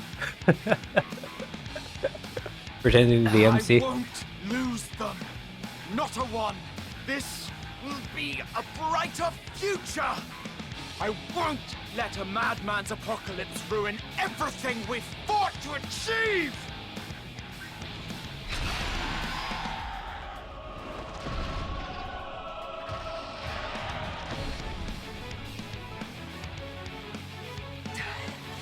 Get it together, Alize. You're embarrassing yourself. And in front of Father, no less. You might never measure up to our champion.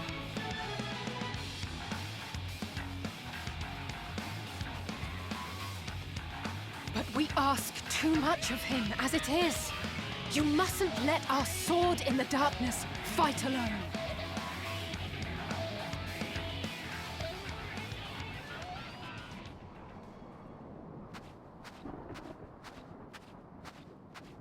Love it. Give him my suit.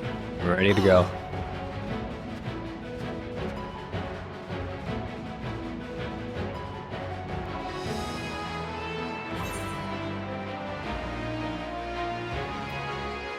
I'm back.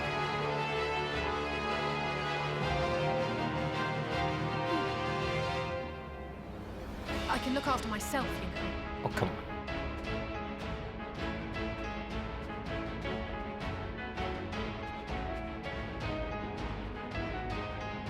Everything's in order, I trust?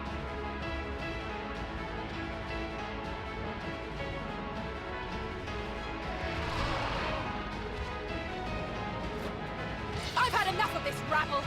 Come on!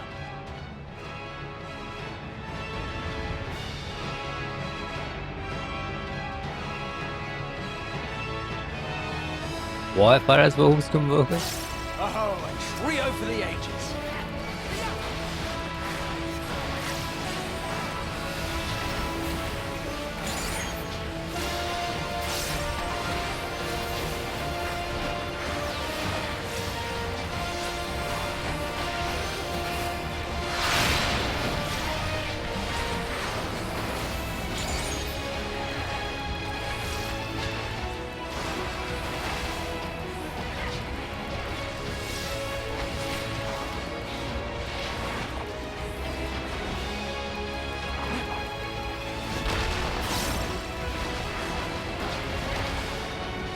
Just the beginning.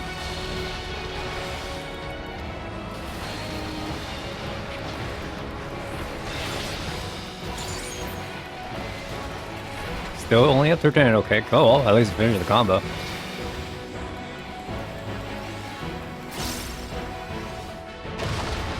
Ah, of course. Oh, too easy. Yeah. I had a feeling I'd find you. This should be the last of the worst troublemakers. With me!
am in your debt.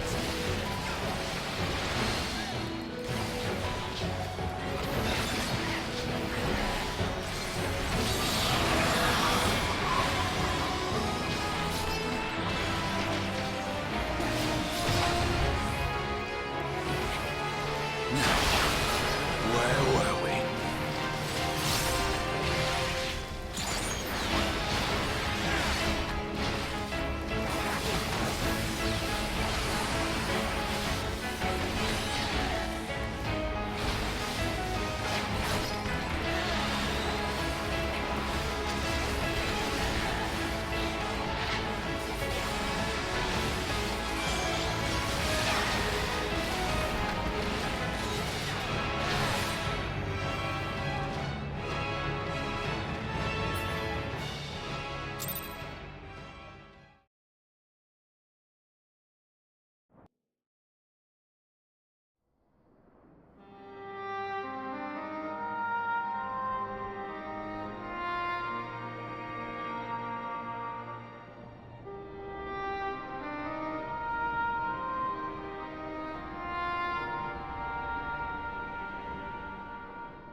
You must board without delay. The ship will depart ere long.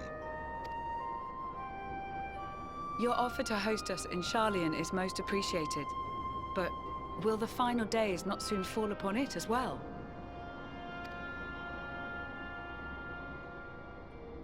Your hesitation is not unwarranted. The satrap entrusted me with your lives, yet I have failed your comrades. Nor are you wrong to fear that this corruption will continue to spread. I cannot promise you complete safety, even in my homeland.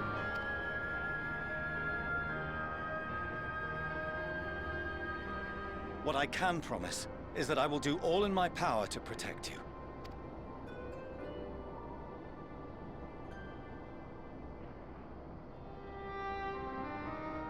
That power is not inconsiderable. Even now, my countrymen are preparing the vessel that will deliver us to a sanctuary on the moon. Join us on our journey there, and beyond, to new horizons. Come to old Hydaelyn, please.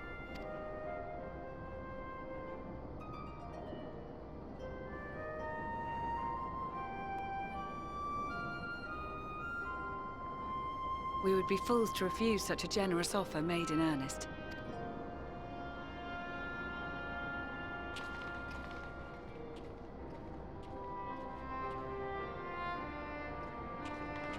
It seems they've a new destination. The people of Radzat-Han have known too much suffering. The march to Garlemald will only bring them more, short though it may be. I quite agree. Fortunately, they have you to look after them. Yes. Well. Behind you! Just there!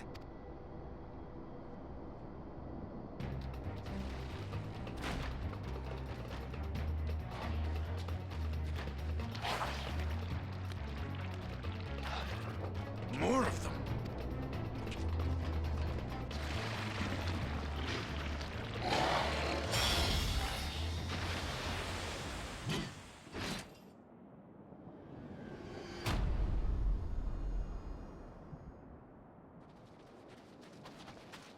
Xenos! Here!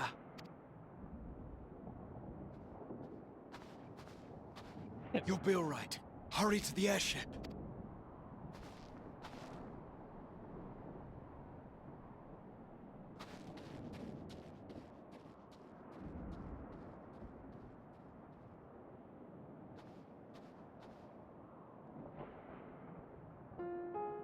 Why have you come? A heretofore unseen beast. 'Twas ripe for the slaying. Poor sport, alas. Unfit to temper my blade. Oh, for the love of... You cannot still be on about a rematch. It's the only thing he lives for. That is and has ever been my sole concern.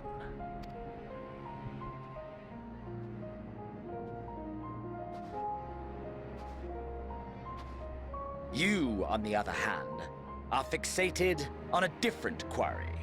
Your passion pales before mine. Yet neither hate nor despair seem sufficient to recapture your misdirected bloodlust.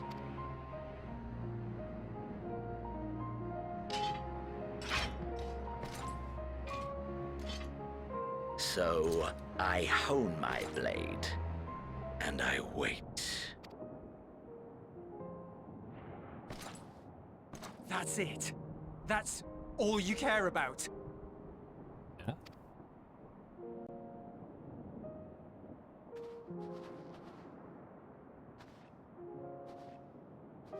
Garlemald is in ruins.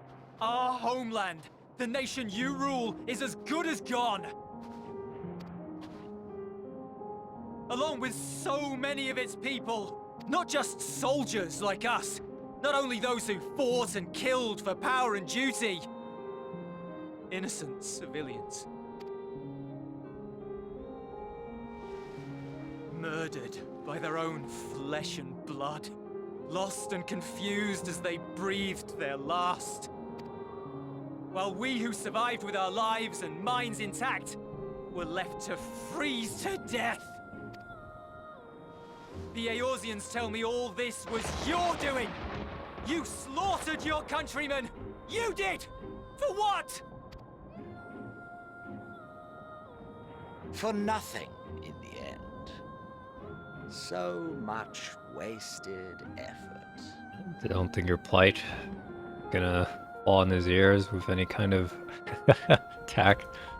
Or nothing's gonna stick.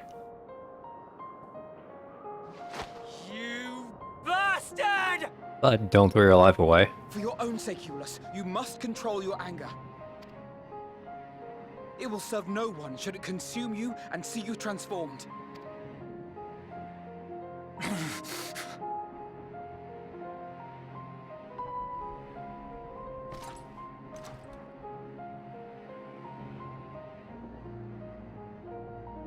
Would you be happier had I a good reason? Oh, maybe something is sticking. What? If my motives met with your approval, would you no longer resent the outcome? If so, then perhaps a beast's skin would suit you better. Duty, honor, morality. All constructs of convenience when put to proof. Surely the war taught you how easily power becomes the tool of the self-righteous. How the people's justice was merely a means to their ends? Yet you would ask me why. Ask any creature of this star and those above for answers, and they will tell you what suits their fancy. And they would be right to do so. What meaning there is to be found in the petty vicissitudes of your existence must be gleaned by you and you alone. That's so ironic that will come from him. But yeah. All of this was caused by one man's depression who felt too deeply because it was his specialty. It was empathy. And the answers he found was all death. And he asked that question because you ask that question often when you're suffering. What is the meaning of life? And Zeno says it. Right there.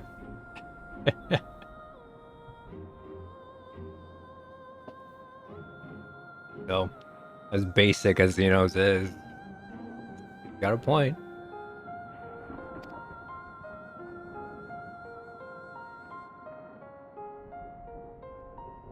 Should you seek it in battle in the fruitless pursuit of my demise, then come. Assume your rightful place as a notch on my blade.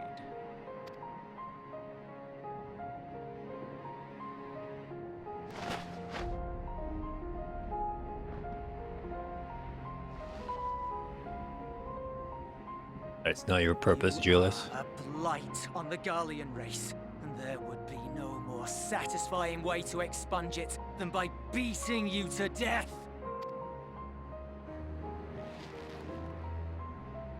But I will not be party to another tragedy. I refuse to lose anyone else because of you. So go. Go! And may we never suffer your madness again!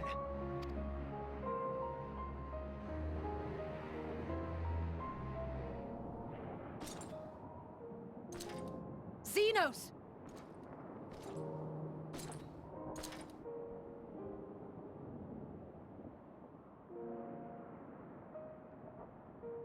Perhaps you found meaning in living this way. I cannot deny you found strength. Yet if you only pursue your hedonistic pleasures and pay no heed to the plight of others, then no one will give you the time of day. You will never get what you want, not even the battle you pine for so dearly. You'll be alone for an eternity, and you'll deserve every agonizing second of it. Some Shadowbringers there.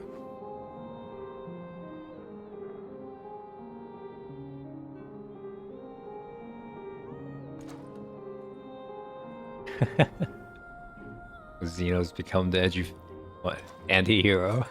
I thought that was the Steven's job, but I guess he has become another protagonist in the party.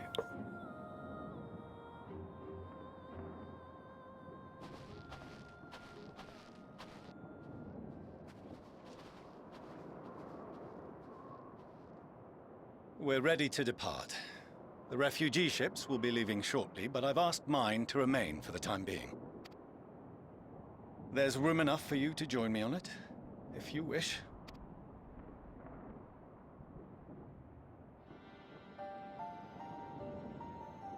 Do contain your surprise.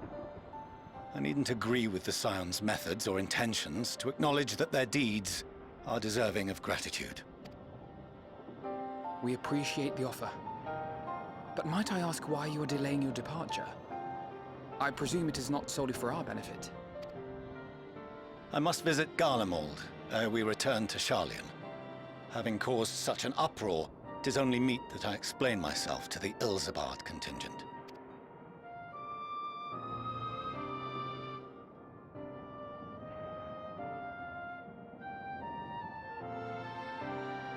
Allow us to accompany you then. We should be glad to facilitate, given our familiarity with all concerned. If you would like to join as well, Eulus, we can speak of recent events on the way.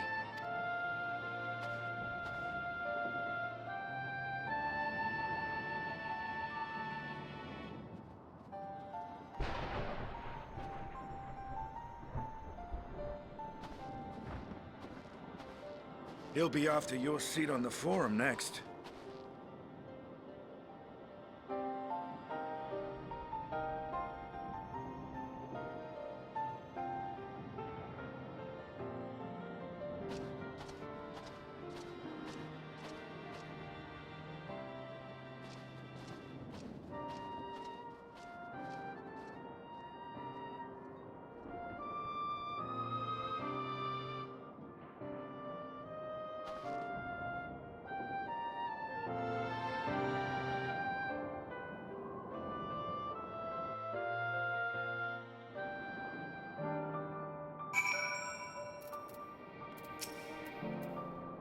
Staying there, uncaring, unrepentant. I don't know what came over me. I just blurted out the first thing that came to mind, but looking back, I stand by those words.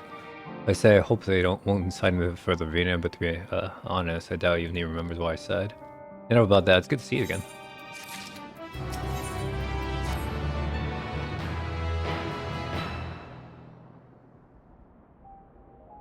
No major injuries then. Good.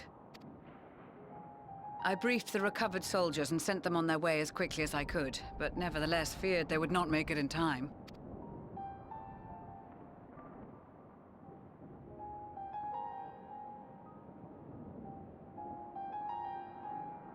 The additional support was invaluable. Your men saved more than a few lives.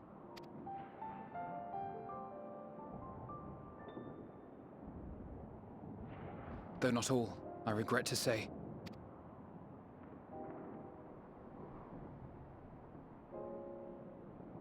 I take it that I'm addressing Lucia Junius.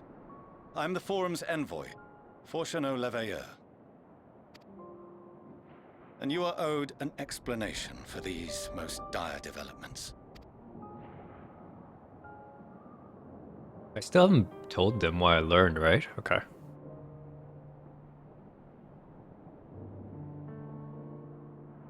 Another trial wrought by the final days.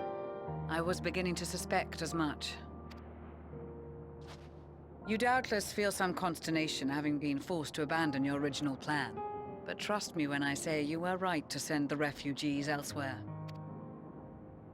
Beasts have been sighted within the capital. Okay. Perhaps it was a stroke of grim fortune that the population was decimated beforehand, as they've yet to appear in any great number, but in time. In any case, Maxima leads the remainder of the contingent in an effort to cull the creatures and evacuate the populace as we speak. Once the airships have taken to the skies, I pray your men can be persuaded to join him. You'll permit us to retain our weapons? I wouldn't have sent you after the Scions were I expecting you to stab them in the back. And I, for one, would not consider past transgressions more relevant than future contributions. Regardless of the circumstances that saw us at odds before, we need men of courage now, more than ever.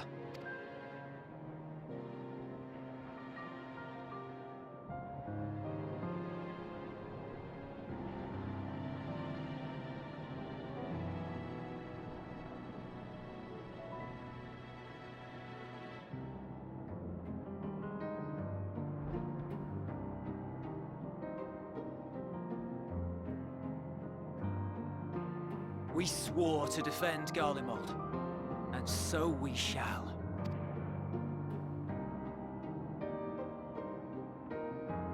It seems you have everything under control.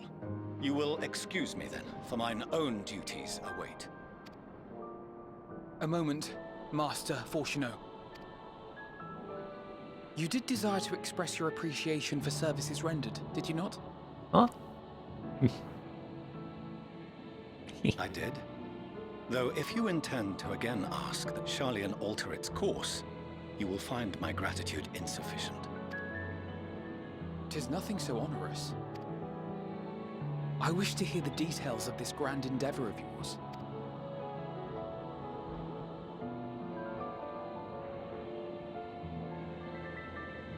Do you swear to listen and to learn, and not to embark upon some scheme to impede us? I swear.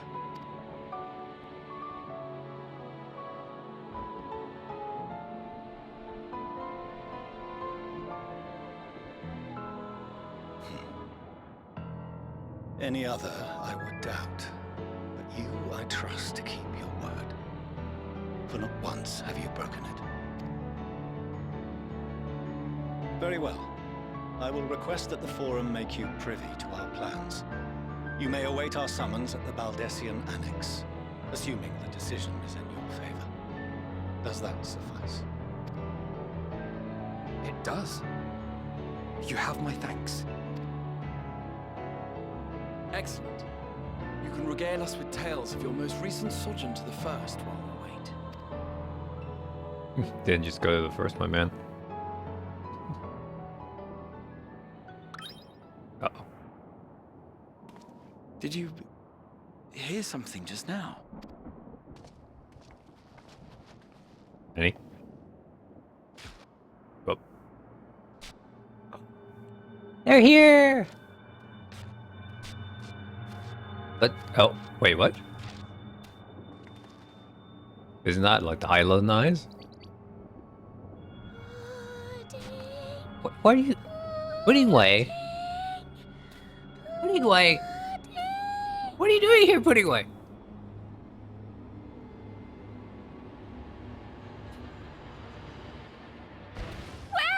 Where is this stars-blasted pudding?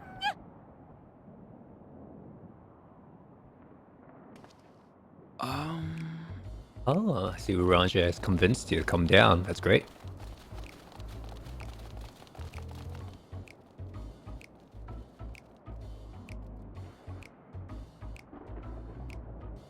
Dawn may banish even the darkest night. Oh, yeah, okay, Uranja. And to this bitter clime bring warmth and comfort.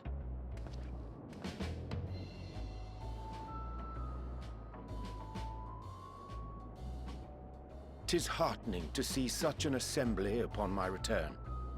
I thought often of you whilst I looked down upon our star's brilliance from the moon above. Yes, but what are you doing here? And dressed like that? Aren't you cold? Verily, I fear for my health should I proceed to expound upon our purpose, ere I procure more suitable garments. He's more teeth clattering and chattering. And stuttering. Allow me to summarize. We're here because none of you lot are up there.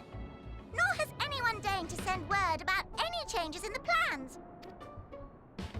It's rude, is what it is. At least that's what I thought at first, but then folks got to wondering if you weren't in a spot of bother, so we decided to take matters into our own hands. Come down here and help, if our help be needed. So she says, but it's also something of a convenient excuse to visit Aetheris. Oriange made it sound absolutely marvelous. More so before the impending doom, but still. And it's not like there will ever be a better time. What with the aforementioned doom? Marvelous, they say, yet not an ounce of pudding to be found. I must suffer Oriange's inferior works no more. Wow. I'm gonna get that rabbit some pudding. Consider the plight of present company before you go blathering on about pudding and doom. Ahem. As I was saying, should you require any assistance with whatever, we are at your disposal. We were born from Hydaelyn's love for the lives of this star, so naturally we would much prefer to see them continue. Twiddling our thumbs up on the moon is hardly conducive to that, though, is it? Aye, not when you've all got such precious thoughts and feelings and hopes for the future deserving of more active preservation. Speaking to Oriange made us realize that while we've carried out our duties to the letter, we've failed to fulfill them in spirit. From there, it was just a hop, skip, and a jump towards resolving to do better. So please, show us how. Help us help you.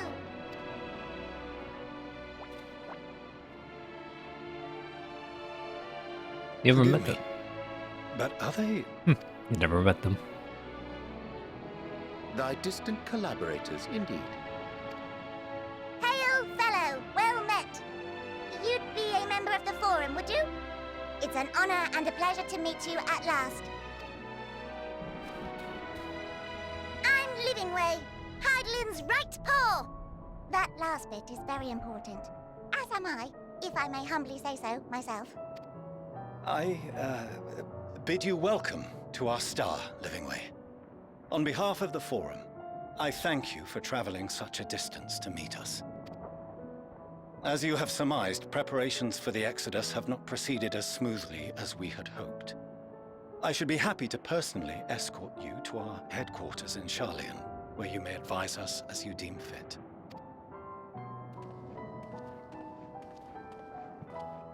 'Twas with reluctance that I set aside the great work of readying the moon for habitation.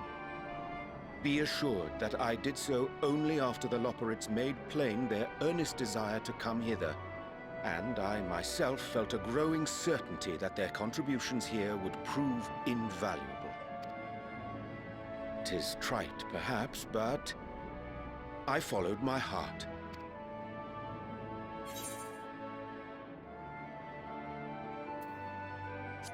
Melee principles banish darkness, isn't it?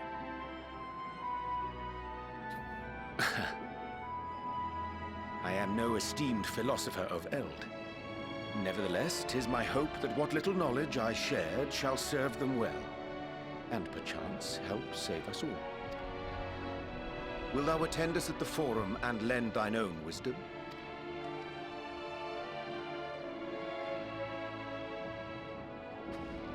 quite settled, can we start moving before Urianger catches his death? Even I'm freezing out here. Oh, I dare say you'll warm up quickly once you're aboard the airship. Sat shoulder to shoulder with our fur-covered friends.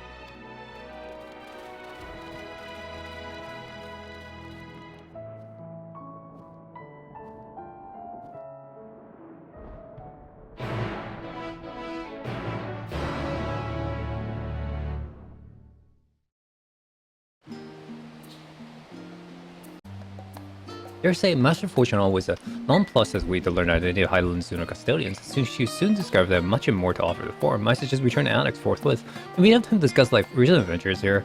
But we are summoned to the Rostra.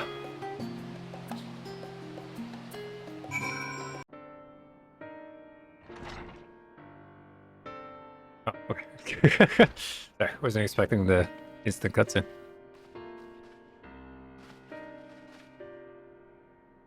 Not that I'm complaining about Urianger, but I wasn't expecting to see you quite so soon. Nor I thee. In extolling the virtues of Aetherius, I did inadvertently awaken the Loporetta's desire to avert our beloved star's demise. Cryo tells us you have attained new knowledge may aid us in our ongoing efforts. I have news to share regarding our study of the Theory C, but your findings are shown to be of greater interest, so I would like to hear them first. To what revelation did Hydaelyn and Elpis flower laid?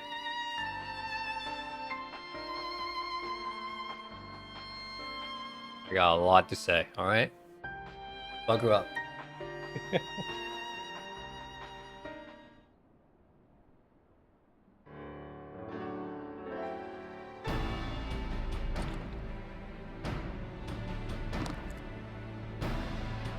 And this dynamis is what drives the final days. If it and Akasha are one and the same, this all but proves Na's theory. We're empty through sheer force of emotion to channel this vast dormant reservoir into a raging river. Its power might surpass even that of ether. And if our star is so replete with ether, that energy would need to be outside its influence to effectively manipulate the dynamis of the great expanse. Medion, or rather, the sorrow, the suffering, and fallen civilization that she has been hoarding for millennia. Untold anguish and fear and hatred are drawn from every corner of the universe, all for a single purpose, the destruction of Theros. And our foe is no longer some unknowable calamity. We have but one aim: defeat Medion. It makes it sound so simple, but you're not wrong. I don't believe that's the path, but very well. Vanquish Medion and we deliver this world from the final days, but to even attempt it, there are two conditions. First, we must determine her location. Before Medion escaped, an enchantment was placed on her by Venat, the woman who would become Hydaelyn. The implications of the temporal magics are not entirely understood, so we cannot assume that our Hydaelyn and Venat we met in Elpis are one and the same. Nevertheless, due to her intrinsic qualities as an all-powerful being, our wager Hydaelyn possesses the knowledge we seek. Whether she would share that knowledge with us, however, remains to be seen. After all, she intends for us to flee Theros, not to stay. We suppose she has abandoned her pursuit of Medion. You will not give up. That's my impression too, otherwise she wouldn't have used me as a conduit of her will, provide clues such as an Elpis flower. I believe she has been waiting for mankind's answers to Hermes' question.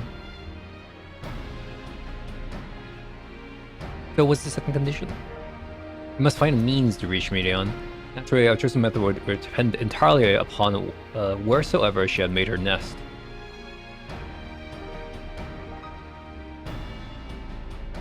Then communing with Hydaelyn must be necessary to come first. Did you and Master Murtaugh have any log of investigation of the Theory C? Oh no, though we enlisted help our Arnvald and other Echo Bloods allies, we couldn't detect so much as a whisper from Hydaelyn, even from within the Tower. Master Murtaugh is of the opinion that in the years since abandoning it, the Forum has found some other method of receiving instruction from Hydaelyn. If so, it would most likely be some sort of apparatus for observing the Theory C built closer to home. That? Ochka Tsuchika. Oh, sorry to interrupt, but we just received from informed. Your presence is required in the Rostra, where they intend to discuss the Great Exodus. Then Father was able to persuade them.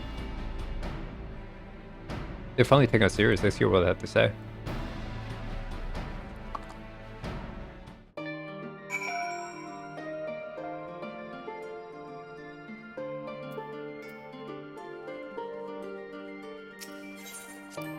Such a Rostra is close to visitors.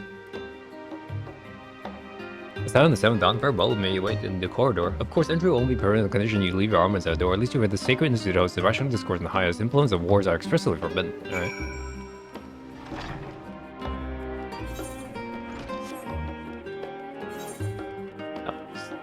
This is actually the first time I've been inside, I think.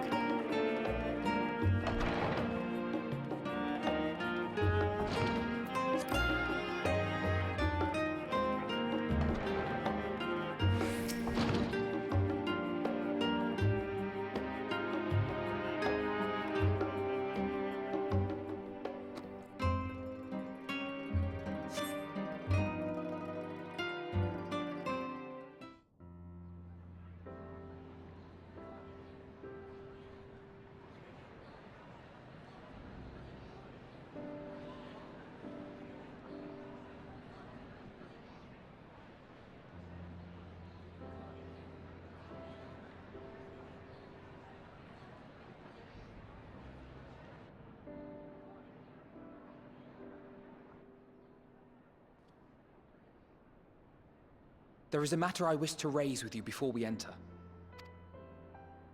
We are here to listen and to learn. But if the Forum's plans are more or less what I expect, then I should like to make a proposal that will serve our ends. By your leave, of course.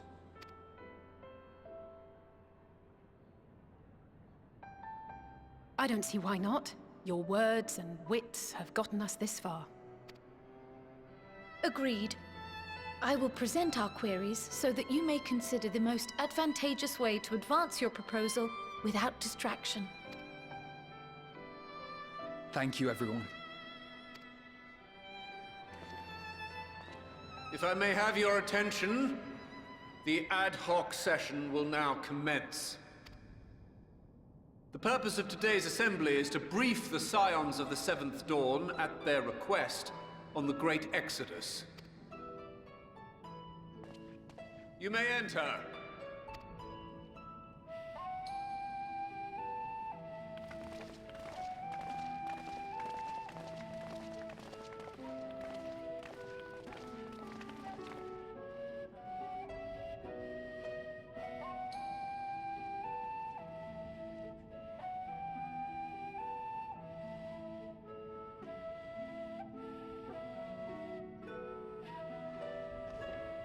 On behalf of the Forum, I commend your heroic actions on the Magna Glacies.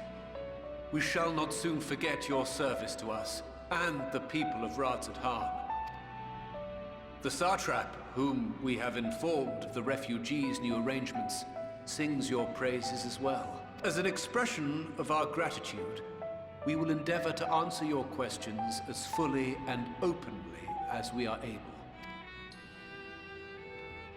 Then let us begin. First, it is the Forum's objective to ferry the life and knowledge of this star to the moon. Am I correct? You are. It is for this purpose that Sharlayan has labored these many long years. We have collected biological samples and scientific records from across the star. When the time comes, they will be moved from their places in Labyrinthos and Numenon and conveyed to safety. Once that critical task has been accomplished, we will begin transporting the Sharlayan citizenry, which has been categorized into groups. The earliest arrivals are to ensure hospitable environs for those who come after. Following our people, we will send those of other nations in turn, beginning with our allies. Radzat-Han was foremost among these.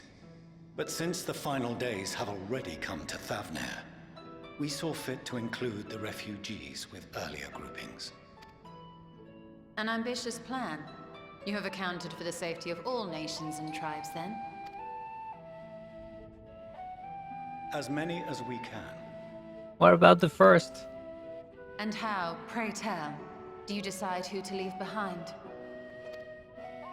To journey beyond the sky is an unprecedented and immeasurably difficult endeavor. Introducing sources of inevitable conflict would condemn all to certain death.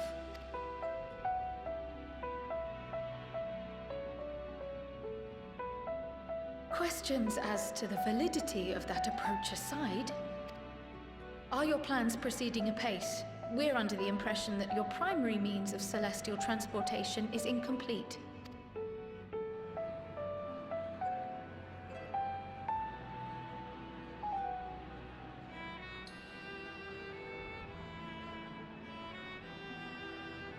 If only in that it does not meet our optimal parameters, that is correct. This arc, as some have taken to calling it, is fully operational and could be launched even today. However, the final days have progressed more quickly than we anticipated. At present, the ship is incapable of attaining speeds sufficient to meet our evacuation targets. Should we put the vessel into service, as it is now, we will be unable to travel to the moon and back quickly enough to complete the necessary number of trips. Precious lives and knowledge will be lost. Seven hells. Is there anything to be done? The ether burner, the primary means of propulsion once the craft is in the space between stars, is undergoing testing to determine whether it can be made more efficient. Though cargo is being loaded for the initial phase of the Exodus, we are prepared to continue our experimentation up to the day before launch, should it prove necessary.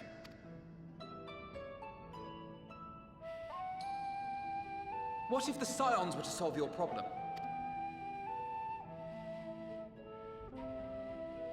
We shall help devise a means to improve the ether burner's efficiency, on 2 conditions. If we succeed, you must allow us to meet with Hydaelyn.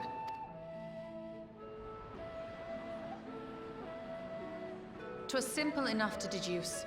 You have a Concord, and so you would never have abandoned the anti-tower had you no other means of communication. One far more convenient, I suspect.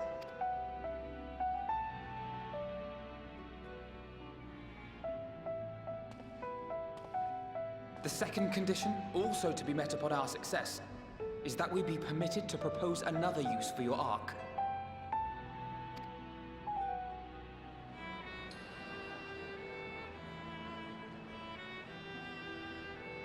We would be at liberty to refuse this proposal.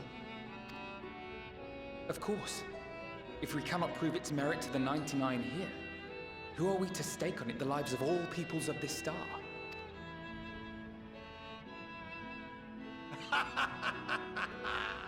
Delightful as always, Master Alfino.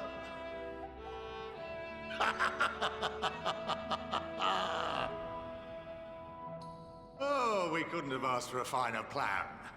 Allow us to solve this complex engineering problem of which we were entirely unaware until moments ago. What could possibly go wrong? The satire writes itself.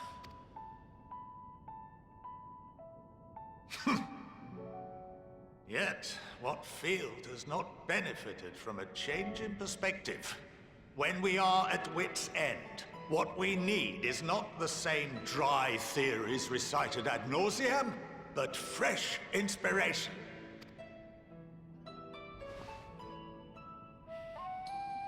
I, for one, have faith in my erstwhile students to provide it, and I find their terms to be perfectly acceptable.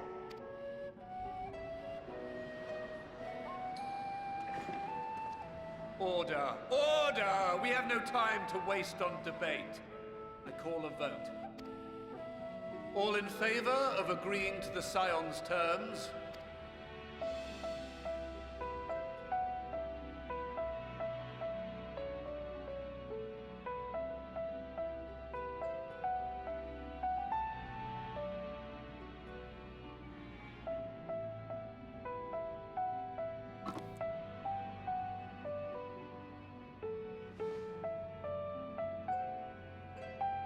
"71 in favor, 28 against.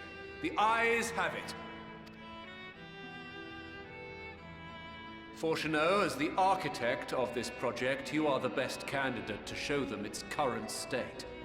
And bear in mind that regardless of your personal misgivings, this is the will of the Forum.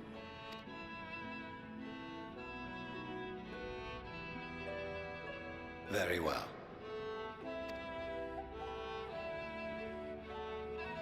I call this session to a close. Return to your tasks with urgency. The final days wait for none.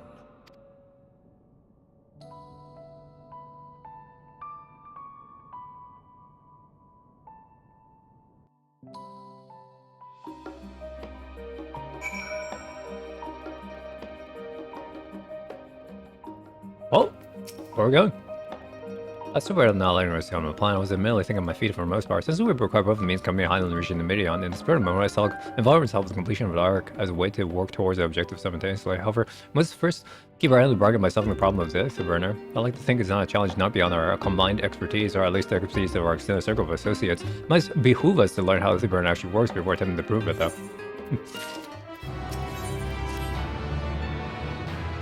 Essentially, I should take you to see the ether burner. Meet me outside the Archeon. I trust you can make it your own way down there.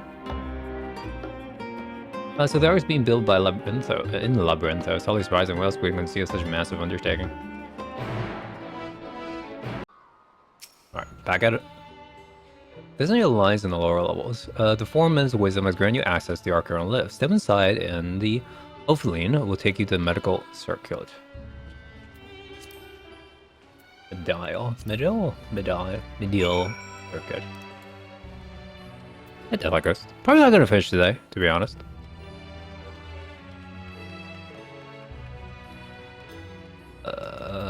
Now you got like blue quest and stuff, right?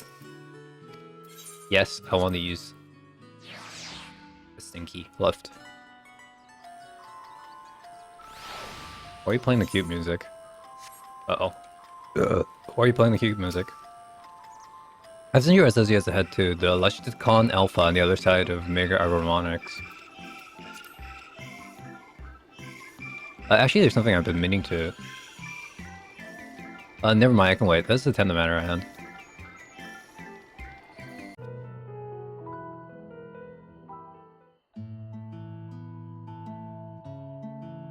We're to wait here while Father arranges for us to use the next lift. Here being Logisticon Alpha, where the atmospheric conditions of labyrinthos are regulated. While you're drawn from the ground, the first has vapor, stimulating the formation of artificial clouds and rain, but in between the temperature and air circulation, they're able to create the ideal environment for the growth and preservation of biological samples kept here. Hold on. How do you know so much about it? Like Father brought me here as a child. What? And left me behind? Actually, you're the one who left me behind when you went out somewhere with Grandfather. The night before, I asked Father how clouds are made, so he decided to show me. It was fascinating. I peppered him with questions the entire time. It's all too easy to take for granted the many interweaving aspects of the natural world, to grow inured to the wondrous. I haven't gained an understanding of combat mechanisms employed by Loporits in recreating similar environment. I've come to view such processes in a new light. The subterranean garden of the Labyrinthos, the lunar prison forge to contain the ancient Zodiac, the habitation built for all mankind beneath the moon's surface, each unique yet undeniably similar. It's no mere coincidence.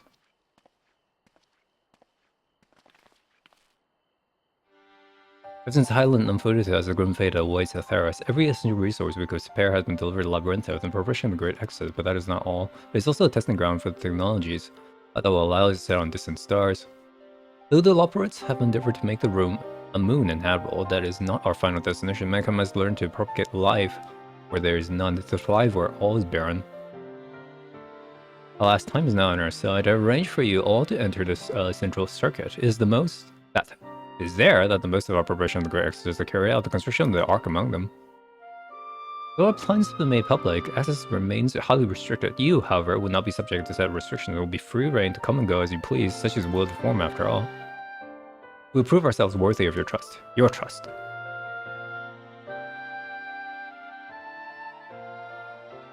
Then let us proceed. Bit of Reen and Thancred going on right now.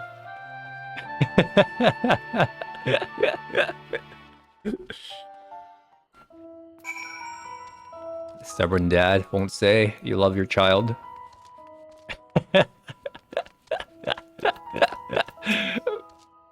By degree of form, the sound of the seventh element permitted to enter central circuit. Yes. Please get me down there. Oh, wasted EXP, sad.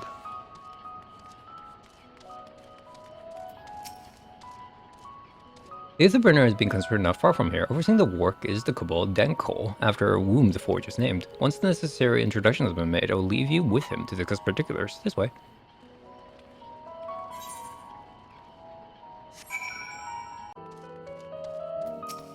No.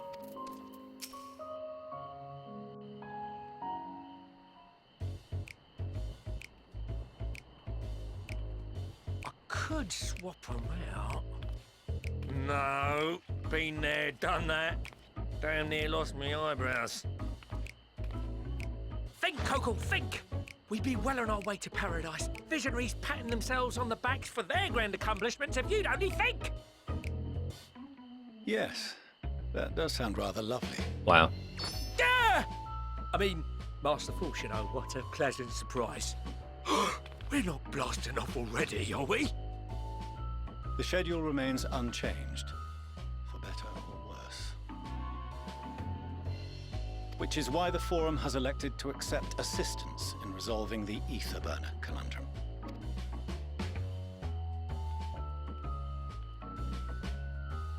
Huh. Not seen you lot down here before. There are Archons among their number, but engineering is not their expertise. Nevertheless, the Forum concedes the slim possibility that they may have insights to offer. If not, you are at liberty to return them to the surface, by whatever means you see fit.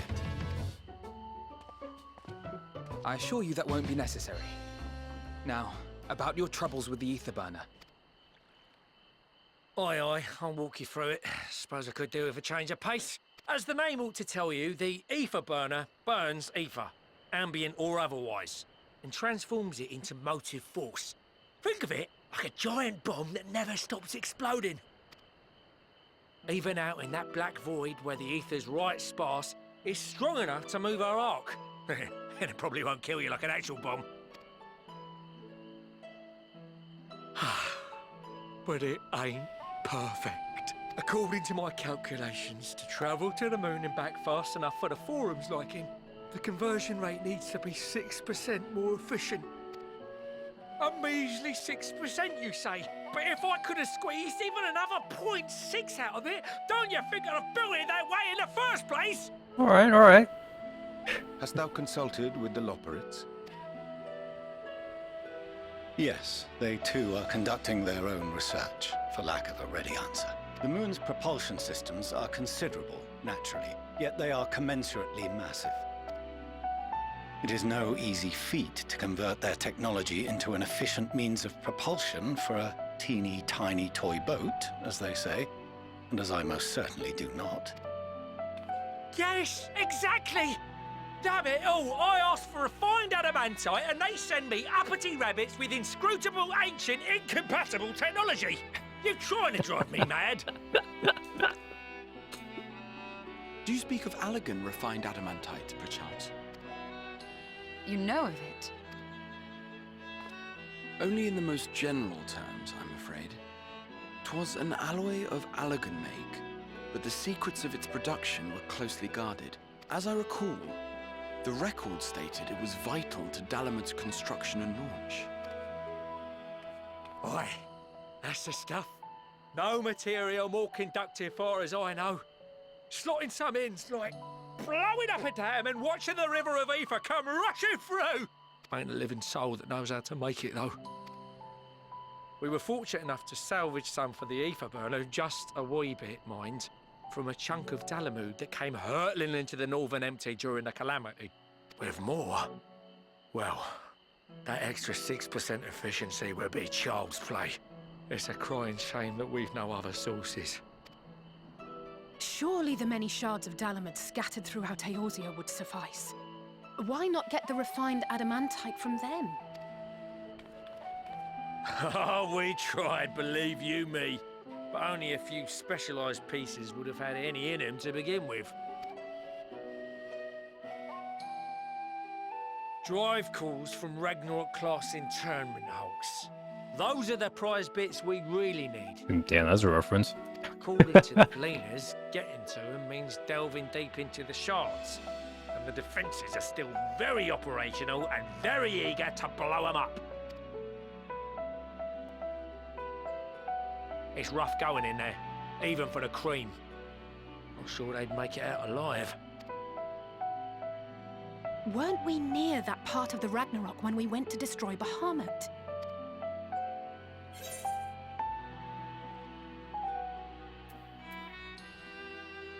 Yeah, the Ruin's ghost. It haunts me. All those hours. Heavens, are you alright? You look pale as a... Getting annihilated by fucking meteors. Best put that battle from your mind for now. Deep breaths. That's it.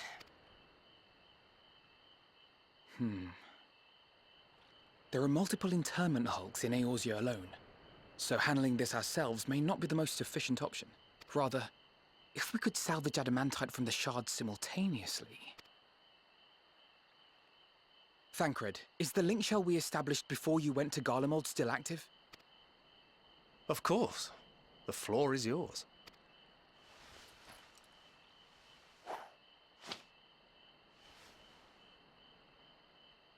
What's all this?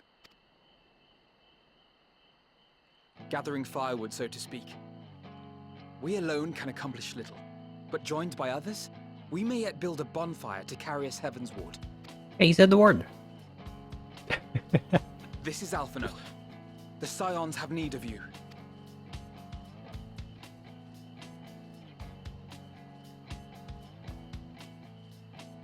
Understood.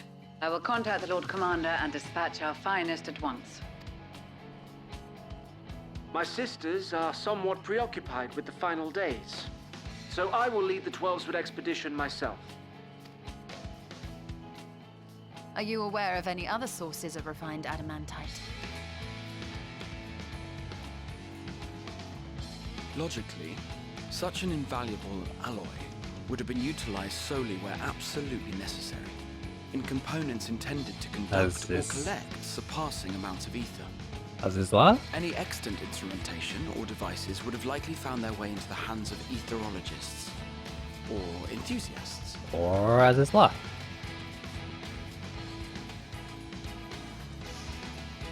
Magical artifacts of Allagan design? The Eastern Alliance will send word to one and all. Are there other ways we may offer aid? No shards of the Lesser Moon scar our soil, but our stake in this cause is no less for it. Is there anything in Othard that might be of use to you? What did you say? Oh, you got friends in far places, lad. Any road. If you're offering, I wouldn't say no to one of those Far Eastern sacred relics. Some of them can hold enough ether to summon a whole damn primal. Combine a source like that with the ether burner, and 3, 2, 1, kaboom! I gather you heard his explosive enthusiasm. Might you secure us a suitable relic? It shall be done. I know little of machines, but I promise we will do our utmost to gather the materials you need to finish your starship. I am glad for the work, in truth. Better to busy oneself than wait and fret over disasters foretold. Then why are we all still standing about yapping? There's plunder for the taking. And I'm a born plunderer. I'll be an old Charlian before you know it.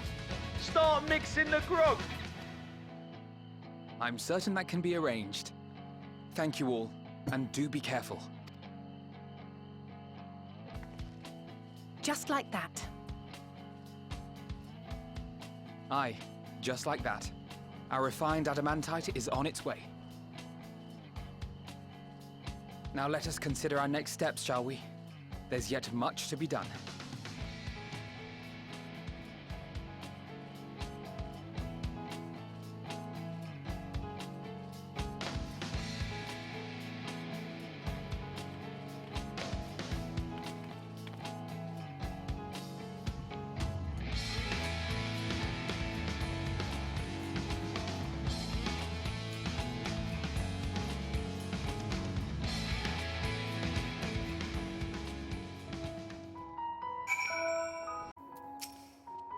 Untemptably is a reminder how famous or infamous Helfen has become. Who would have thought he may achieve so much with a single Impro conversation? And while expecting a rather loss of eggs in the near future, best return to the servers and form the relevant parties. I also have a content of my own that might be worth a try. Do not mind that be. That's for me to know, and you find out. That only matters in your capable hand. Best of luck.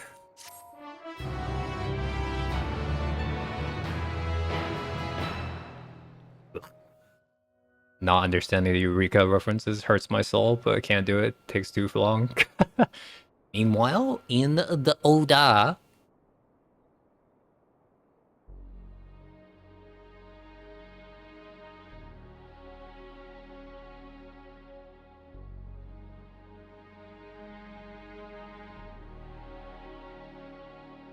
Our course of action is clear. We must harvest refined adamantite from the shards of Dalamud and procure arcane relics of Allagan make. Summon the best and brightest of our immortal flames and form an expeditionary party at once. Call upon the Sultan Sworn and Brass Blades for support as you must. Papashan, send word to the guilds. We will require the expertise of master artisans if we are to have any hope of identifying and recovering these elusive materials. Viergeist, we have need of your stone torches. They are to assist the immortal flames in scouring the ruins and to help secure the surrounding areas. I trust I can count on your support. As commander of the Stone Torches, my son Zimberk will personally see it done. Pippin, I would have you lead the raiding party. Assemble your finest, and with Tizona's blade, clear the way.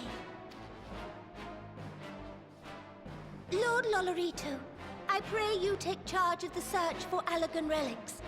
Surely you know of some being traded on open or clandestine markets, or sleeping in collectors' vaults. Of course, I ask not that you do this out of the kindness of your heart.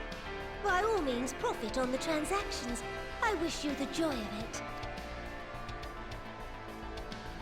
The final days descend upon our world. If circumstances are truly as dire as they say, Uldar's best efforts may be for naught. And yet, when we Eorzeans rose from the ashes to rebuild our broken realm, did we not learn one simple truth?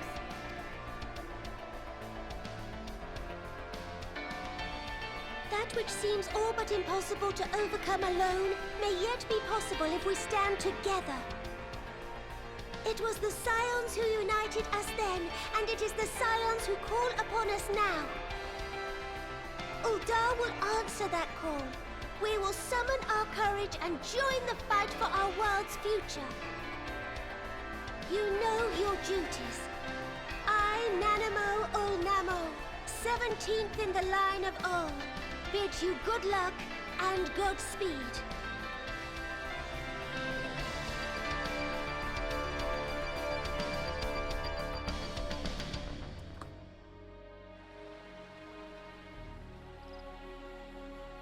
In the shroud.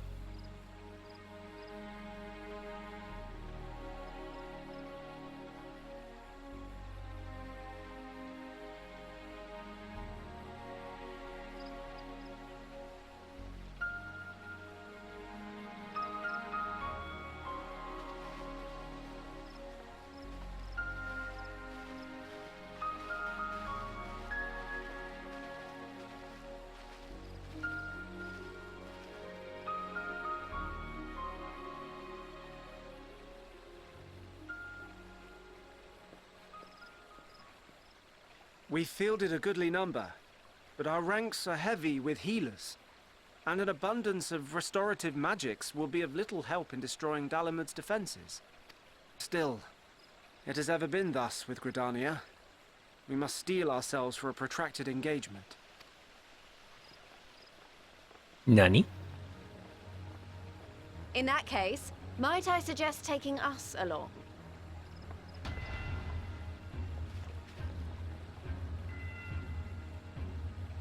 Commander Hext, what are you doing here?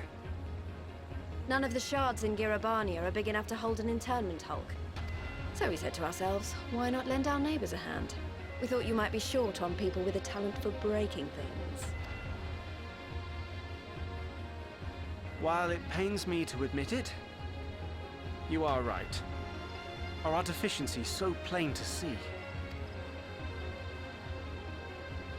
It might have been a lifetime ago, but I was once one of the scions assigned to the Shroud. I know this forest well. I know your people. And I know we will be stronger if we fight this fight together.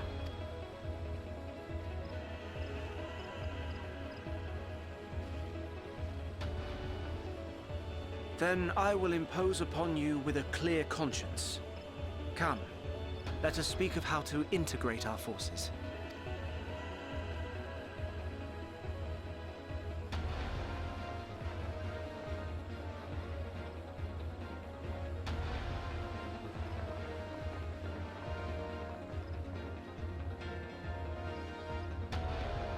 I won't let it all be for nothing. I promise you, Papalimo.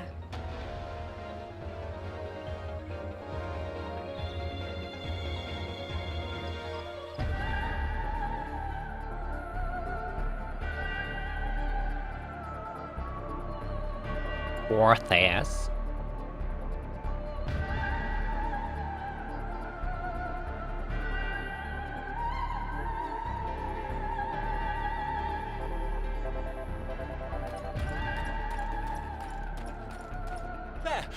There you are. Elpis. We've no time to waste, brother. Everyone has already... Ah.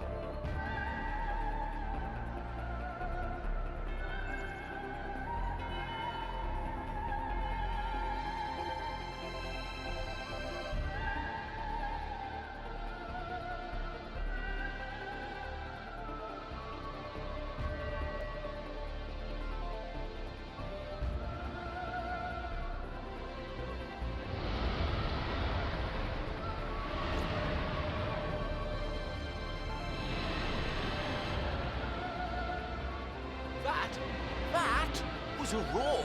A dragon's roar.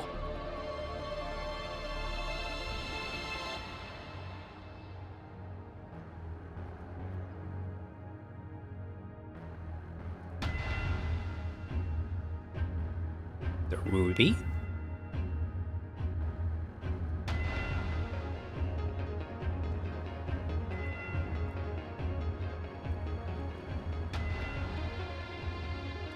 And so, in summation, the Eastern Alliance, as well as the Honorable Lord Lolorito himself, reached out to me for assistance in procuring these treasures of the divine, and I, in turn, do beseech the Confederacy for aid.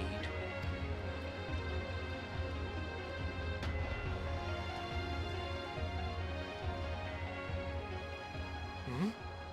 Is that... Hancock?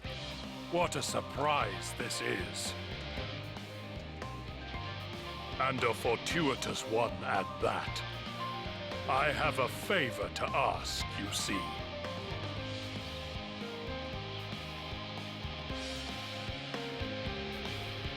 Oh, really? Alright.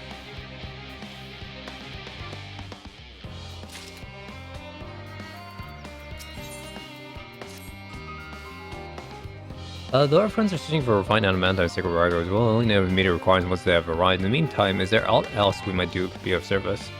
You've already done more than enough. I say though, I could use someone who knows a thing or two about elegant technology. You there, the lad with the red eyes matching ears seem to know more than the average scholar.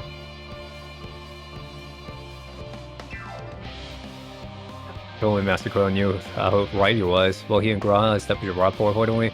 Help with the preparation of the Great Exodus. Indeed, though mean going above and beyond in terms of our arrangement, I propose this not to curry favor. As going of the time we will succeed, we must be ready for every eventuality. This will also be an opportunity to familiarize us for the logistic of traversing the Great Expanse, and if nothing else, the beats twiddling on thumbs, so we'll wait for the adamantite.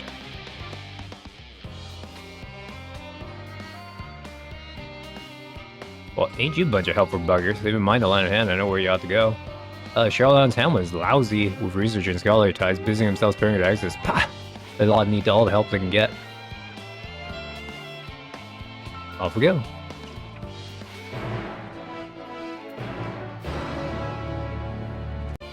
I've wanted to tell a lot of people actually live down there. I don't know how much help we can offer, but they say benefit some of that fresh information Scarlet and Montague, Chai mentioned. I started by asking around, ideally without getting anyone's way. Let's meet with the Etherite once our work is done. Wait, what am I doing?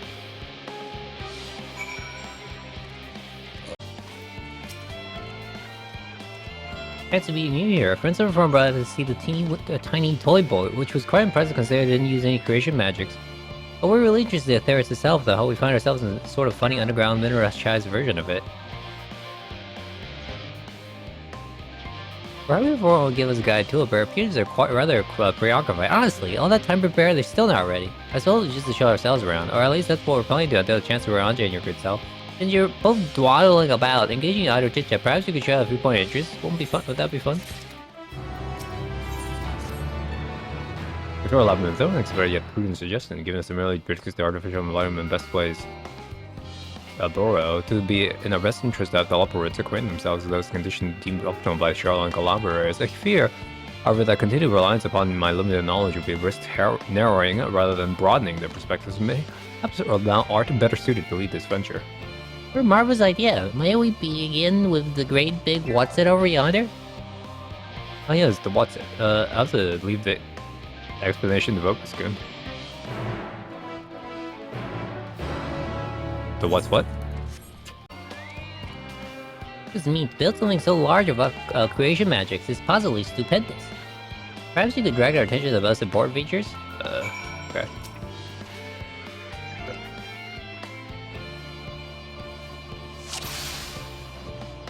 That one? No. That one? That one? That one? That seemed important.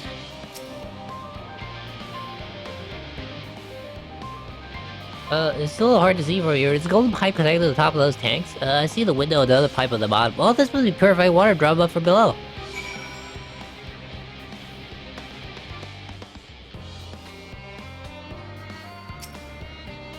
Oh, wow. You spotted an empty stoma, especially Lila wanted that. But pure the concept is there no time and the place is proof for life in water world somehow.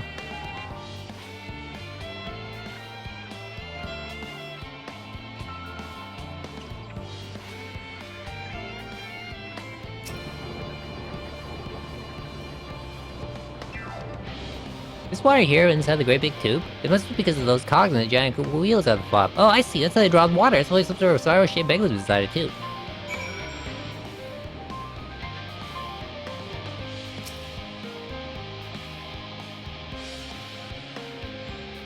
Oh, that looks like the trees in the greatest Endsville. Hold on, that's a bit of a strange shape. Instead of top, a big round bottom. Quite tall for something so unbalanced too. Oh, it makes sense. That's where I store the water.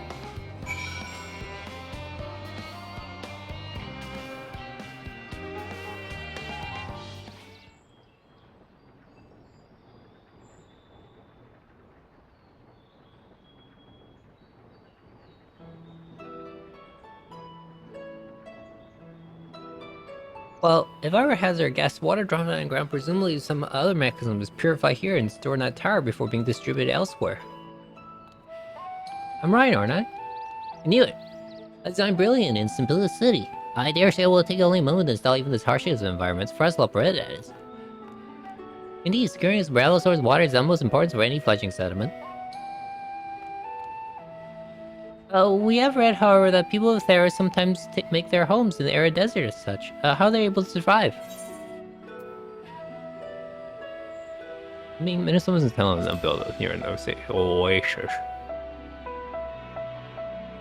So wherever you choose to live, you're never far from the water. Oh dear, I worry we won't be able to procure the necessary amount. We can provide enough water to keep them from drying out completely, but it would appear they rely on it far more than we had anticipated.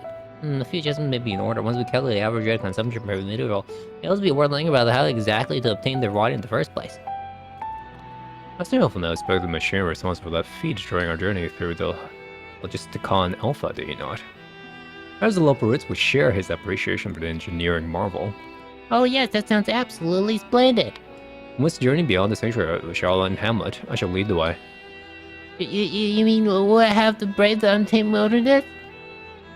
A valid concern indeed. We could not help but notice many dangerous-looking creatures with big nasty teeth lurking beyond the safe confines of this settlement. Were we not escorted here by Burley considering I dread to think what would have become of us. Regrettably, to many hungry predators with an aforementioned big nasty teeth, Elpis may appear to be a potential and rather appetizing source of sustenance. Might impose upon Lee to assist in securing safe passage to logistic on Alpha. For my part, I shall act as escort to living way and cooking way, and trust singing way and growing way to thy care.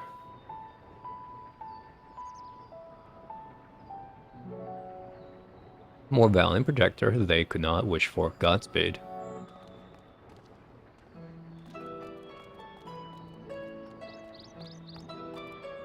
It's all the same to you. I'd rather not be eaten by some horrid beastie. Come along, growing way. To the water extraction, what's it?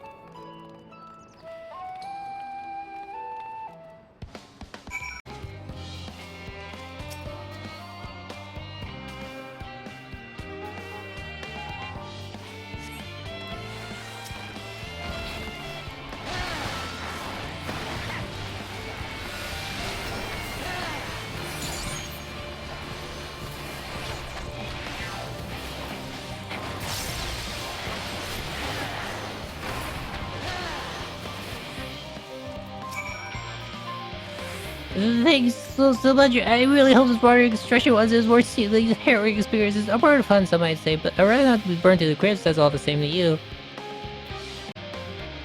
My friends, I bid you welcome to the Logistical Alpha. Our destination doth lie in the Love's Talk. Follow me.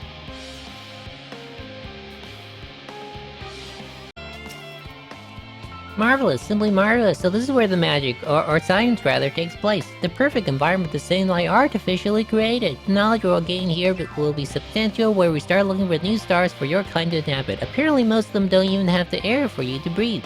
You're all very lucky that Atheros just happens to provide you everything you need to thrive. Or did mankind turn out the way they are because of the available resources somewhere? Either way, it's nothing short of a miraculous, and I cannot wait to see more of it. This is all very wonderful, I'm sure, but I was rather hoping to learn more about your nourishment provision facilities. In other words, where's the food? I believe both the knowledge and consumables may be found at the Merrill Agronomics. As imagine seeing one of the others tend to study every conceivable facet of this uprising without speaking so kind as to escort our visiting culinarian. That sounds much more interesting. Hopefully I'll be able to see firsthand some of the delicacies Ranjay was telling me about. Even his incredibly vivid, if a bit of too verbose descriptions cannot compare to sampling them myself. Not to mention Atheros will soon be no more, so I must learn all I can while I've still got time. Let's brook no further delay.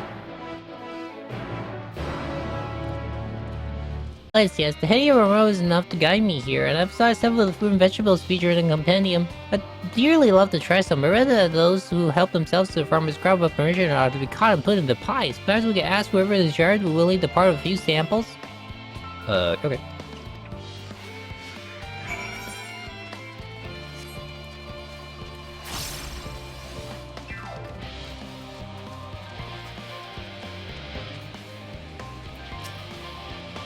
What a fine mess this is. I want to climb to the mine shaft, but show you around if I rush at my feet preparing the exodus. I'm not the only one. We all gotta find ways to what we do down here. First on the moon, or whichever star the form decides will be our new home. It's all sudden, it's all unreal.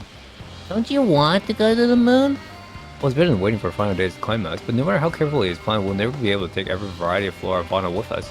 Even the ones we can take may not survive in the new environment. So many species doomed to extinction. Sorry, that's not what you came here to talk about, is it? Nothing quite so dire, I assure you. We merely wish to sample a little of your produce, if we may. By all means, help yourself. Much appreciated, my good fellow. Oh, where to begin?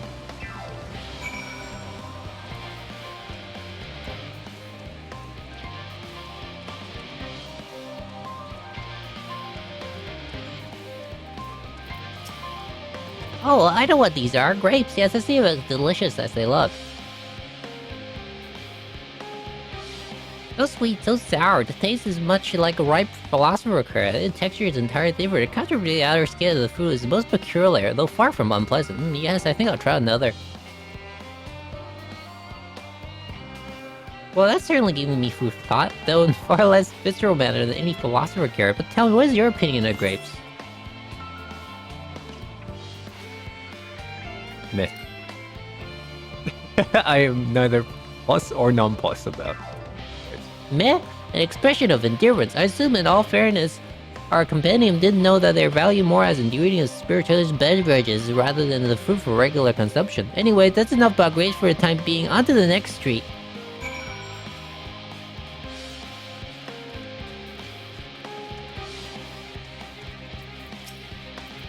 Orange by name, orange by nature. What came first, the fruit or the color? Who cares? Let's eat. Wait. Yes, that's equal parts sweet and sour. As with the grades, we had nothing alike. I may have consulted Urology about expanding my vocabulary. I simply cannot find the words to describe it. Perhaps what I'm looking for is bitter. This is all very complicated, you know. So many flavors, so many choices, and each individual with their own personal preferences. I see why you all turn your nose up at the idea of eating nothing but carrots. Marvelous though they are still in my assimilation list. No one else say I said otherwise. But speaking of carrots, I yet to sample any of the vegetables, since he was in the field over there. I forbid we'll find some rabbit nip.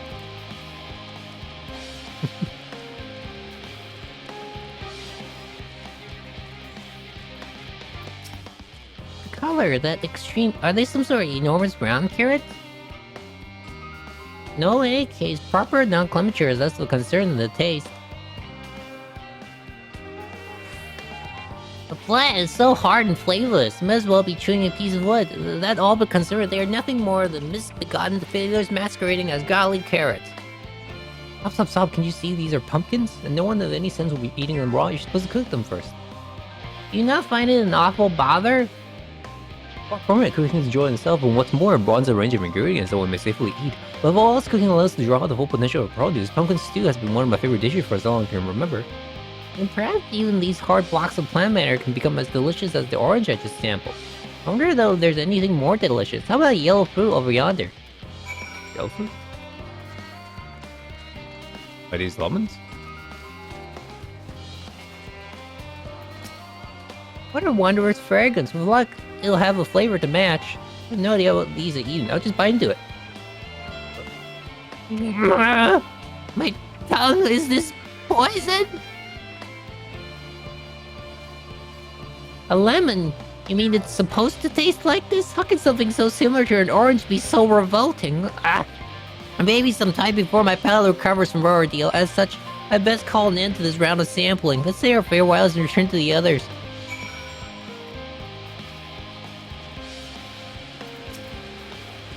Finish after you. I trust you find something to your liking. I'm really enamored of grapes and oranges. Let's sell the pumpkin. Though I learned the hard way they're not to be eaten raw. Then there's the lemon, the deceiver. I still feel so violated. First time was it? If you leave with bad taste in your mouth in more ways than one, so I'll give you this lemon muffin I have. If it doesn't change your opinion, nothing will. More lemon? Have I not suffered enough? Nevertheless, it would be remiss of me to spurn this opportunity to... Oof, a bit of sick came up there. Learn more of your inscrutable ways. Very well, lemon muffin, do your worst.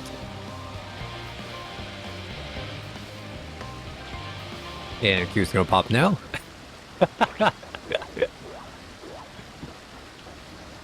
This is delicious.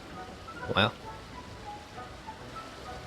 Oh, I still can't detect a hint of it. It comes with the sweetness of the Dell to create a perfect harmony. I never would have guessed this vile bitterness could be utilized so elegantly. My good chap is simply breathtaking. See, we really use them in their natural state, but it's starting with all sort of recipe. The same is true for many other ingredients. It comes down to making the most resources at disposal, and sometimes that can even be a difference between life and death. I know we won't be able to take every species with us. No doubt the form agonized over what is worth preserving will be consigned to history. Hard choices to make, then we must if we're to survive. What strength of will. Now I know what Hydaelyn sees in your kind.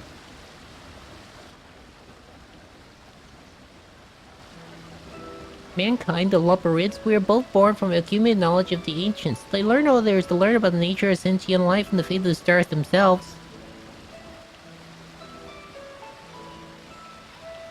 Once the civilization fulfills basic requirements for survival, it inevitably seeks to limit all forms of negativity and achieve perfection. Therein lies its folly, and its downfall. Repression is an unattainable ideal. 'Tis the paradox of immaculate carrot. Yet civilization since time immemorial have deemed the pursuit of perfection as progress. They pay no heed of the cost incurred in their futile quest, and all too often become the architects of their own demise, their dreams forever unfulfilled. What then is the alternative? The answer lies in knowing that our existence can never be perfect. To be content with what we have and make the most of it.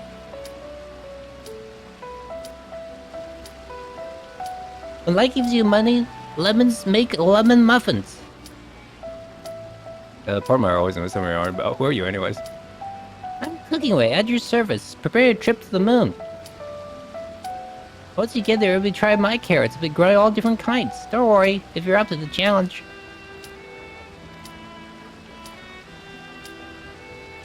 Alright. We're not gonna make it. I think we'll be like, yeah, like I'm barely at the cutoff here, which is kind of frustrating. Well, those Muslim lines, especially part of the lemon muffin. Okay, actually, I was wondering, do you know any other person's paying for their cuisine? Lips and Lotion will call it guild, maybe less than savory staff.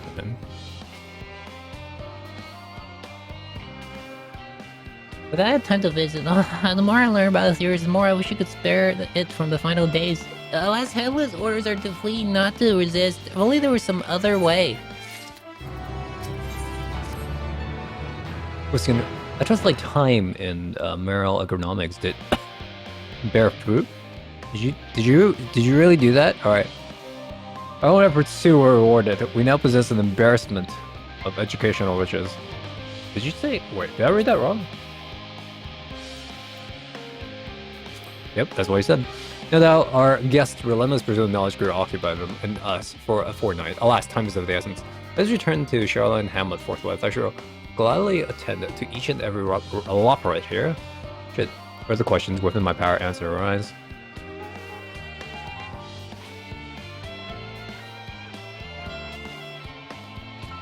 Oh, what's wrong? Ow.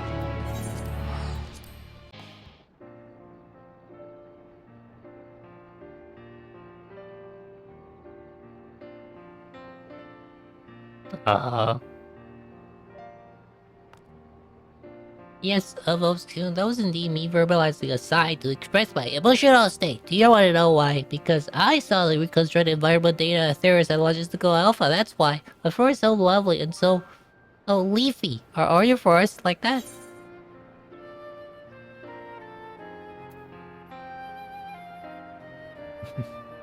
Basha is leaf indeed, a place of utmost tranquility. You want the leafiest place? Gridania. Oh, I say. Well, the star's so wonderful, it comes as no surprise you're willing to leave it behind. I was a fool to think otherwise, to assume that the moon was something to be proud of. Oh, how ridiculous we must seem to you, trying so hard, yet achieving so little. Not at all. Thy works are no less worthy for their uniqueness. I thought I heard tiny voices. Anchor it.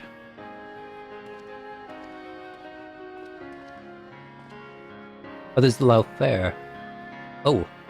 I was able to glean a fair bit from the researchers while helping to move their cargo. Operations have indeed proceeded without interruption here, despite news of the coming end. We have the Foreign's leadership to thank for that. That doesn't mean that people aren't worried, though. Quite the opposite. Knowing disaster could strike at any moment, they hurry to complete their work. Equally aware that a single error could be the difference between life and death. We can hardly tell them there's no cause for concern. Perhaps not, though aided by our goodly growing way, we may have yet on other ways to lighten their burden. Me be of use to people? I'm honored you think you would think me so capable, but I'm not sure that I'm up to the challenge. Nevertheless, I believe in thee. If you say so, I suppose it can't hurt to try. I passed someone moping at the Western Parasite looked in need of a helping paw. Perhaps you might start with him?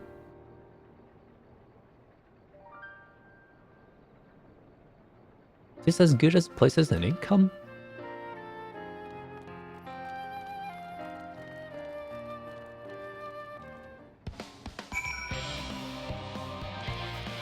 Guy who wants help. Everybody is too busy to accept it. We're playing the sad music.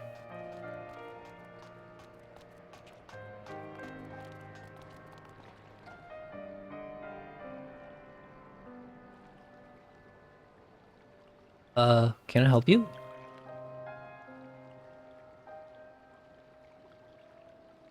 it is you who would help me? Is my anxiety truly so obvious? A burden shared is a burden eased. Pray tell us of thy troubles. Those little fellas still look like good listeners. I'm an engineer, you see, and what they say of the ship, that it's some of the decades of Charlotte ingenuity, that it's built with peerless elegant technology, is all true, but I know that none of that's a guarantee. We've never before launched a starfaring vessel, let alone flown in the great expanse. All the tests we've run have been on the ground. Only operational personnel and cargo will be aboard for the first voyage, but even so, if it fails us, then what can we do? If it doesn't, it could fall apart in the next flight, or the one after that. We've done everything we can to prevent that from happening, but it hardly matters. We thought the ether burner design was flawless too, and look how that turned out. Thou art familiar with these most daunting technologies? Thus thou hold the power to allay his fears. Oh, I'm not sure about that, but well... maybe you could tell me if there's any aspect of the ship's design that you're especially worried about? Our ability to walk about and perform our task, for one, and devise the means for which to employ gravity. A septio-temporal spell to regulate the environment, but what if it's not strong enough? What if everyone floats away and begin crashing into things as soon as we left the star? Gravitation, maybe I can be of help after all. Up there is not so different from down here, you see. The same rules apply, and if you consider them as part of one great big cosmos rather than separate places...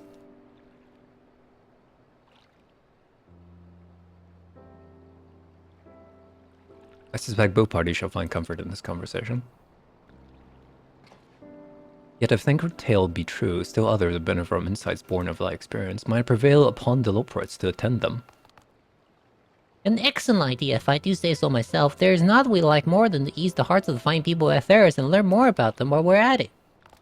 So gosh darn helpful. So gosh darn cute. Well glided am I to hear it. Gather thy companions and bring them hither. Obscure, thou hast a gift for finding souls in need of succor. Pray seek thee out the distressed and the apprehensive, and inform them that help is at hand. I shall await them here, that I might introduce each to a suitable Loporit.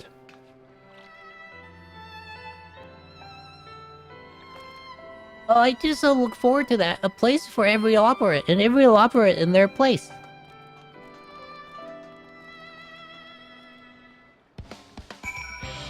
Make a delivery. What you got? For his benefit or otherwise.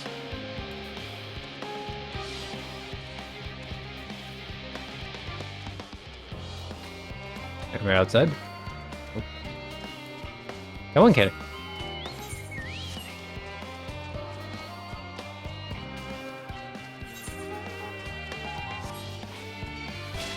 Ow. Ow. Behold, Wolfskin. Through thy efforts, forth has spread throughout Labyrinthos, verily, to a far greater number than we anticipated. Livingwood doth gather more Loporits as we speak. I should assign each in accordance with their skills, and new bonds of friendship might be forged. Greater matters require not light intentions. Watch over them, my prithee. Watching.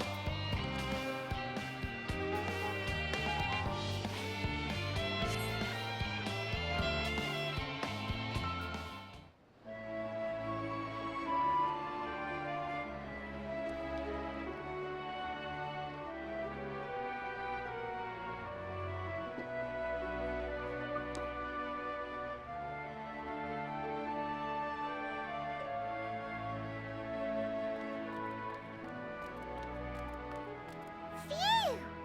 Oh, finally some rest! Why, I haven't spoken so much in... well, in forever. Lively, isn't it? The town is abuzz. Everyone eager to meet with our friends from the moon.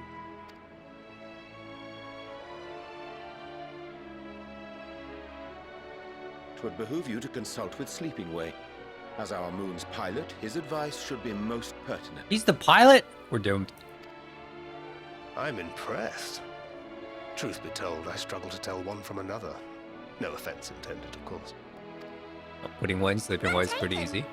After you and your friends left Mare Elementorum, we spent no small amount of time with your Urianger. Oh, the conversations we had. He told us all about Atheris, answered our every question, no matter how trifling or trivial. Look! Every every page filled to the margins with knowledge. When I first arrived, I was struck by how little I knew. It was daunting. But then I realized that were it not for Urianger and his teachings, we'd still be stuck on the moon, gazing at your world and wondering what we've been missing.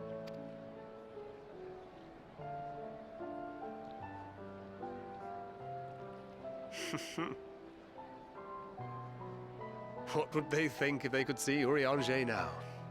I dare say they'd be more than a bit surprised. And impressed, no doubt. Master Louisoix, Minfilia, Papalimo, and not to forget... Una breeder. So good, I haven't done that yet. Oh! We're doing it now. Oh there. Heard there was a visiting expert who we might bother with a few questions. I take it you'd be the one.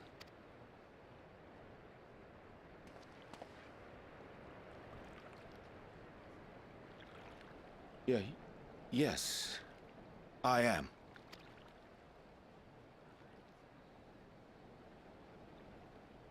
Wilson and Blovida, Sharlayan's foremost researchers in the field of teleportation magic, and Moonbreeder's parents. Youngster.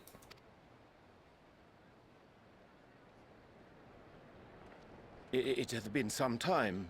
'Tis good to see you in good health. Likewise, old friend.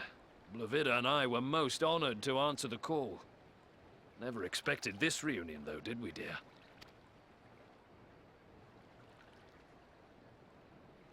Alfei, the nerve.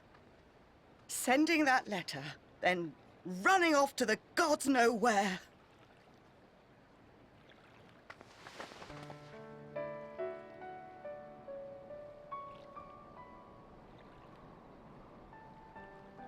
Do you have any idea how worried we were?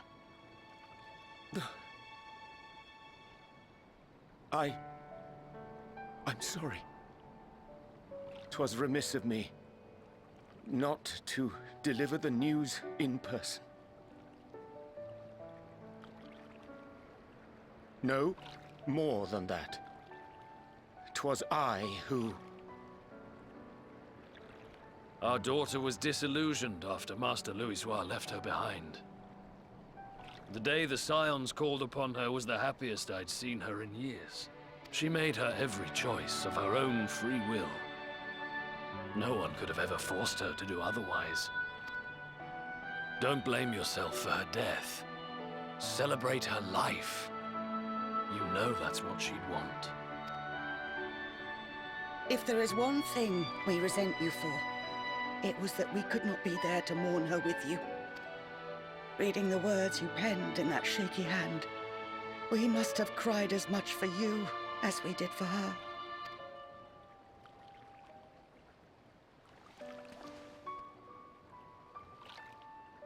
I'm sorry. I truly, truly am. I knew not what to say. Knew not how to express my feelings. The poems and platitudes of wiser men, musings on sadness and loss, studied and memorized, and meaningless in the moment. Silly boy. We are all powerless before such grief.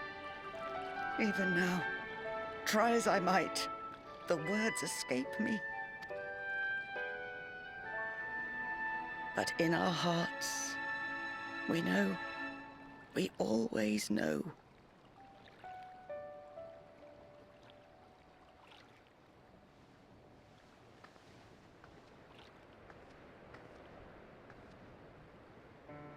I remember when you were young, how the lads teased you for choosing the company of books over others. Our moon didn't take kindly to that. Be nice to Urianger, she'd shout, and give them a walloping. No matter how many times we scolded her. So we offered a suggestion. Rather than starting fights, why don't you be the bridge between Urianger and the others? She had to mull it over for a while, arms crossed, brow furrowed in intense thought. But from that day on, she never let you be alone. She'd drag you outside to play, pepper you with endless questions, read the same books you read, all to try and understand you that much better. I'm sure it was annoying and exhausting at the time, but she only ever had the best of intentions. And look at you now, at the center of the crowd. The reason there even is a crowd, having brought these people together. You've no idea how proud we are. To see the boy, our daughter, trusted and believed in more than anyone, grow into the man she always knew he could be. I can see her in you too. Feel her. She walks with you wheresoever you go. So thank you, Urianger, for being who you are.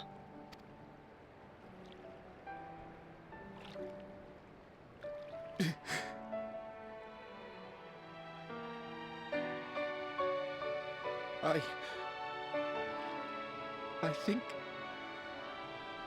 I can feel her too.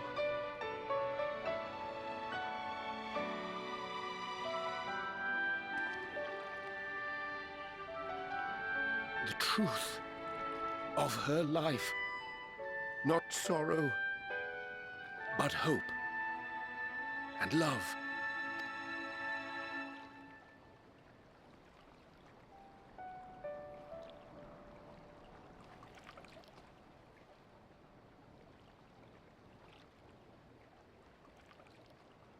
You okay, living way? There we go. This moon breeder. She was important to him, wasn't she? You could ask the man himself. Oh, no.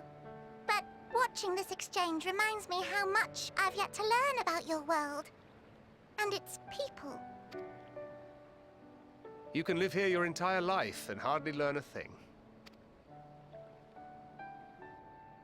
And that's why it's too soon for this to end.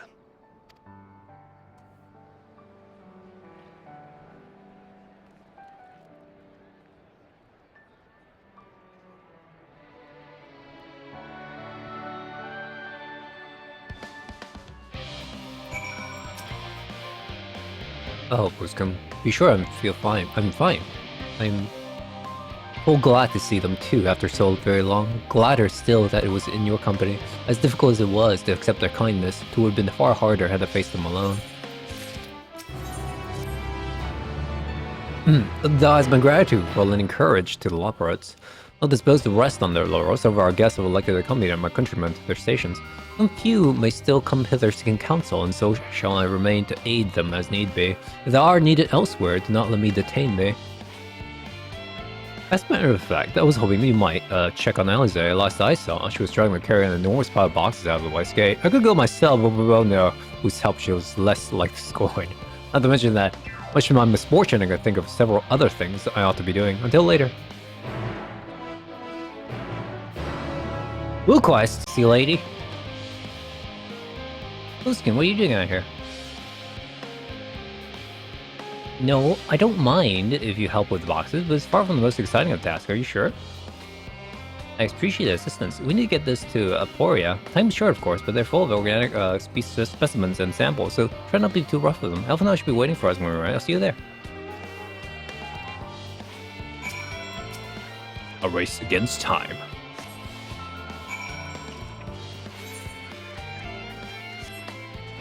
You have 3 minutes.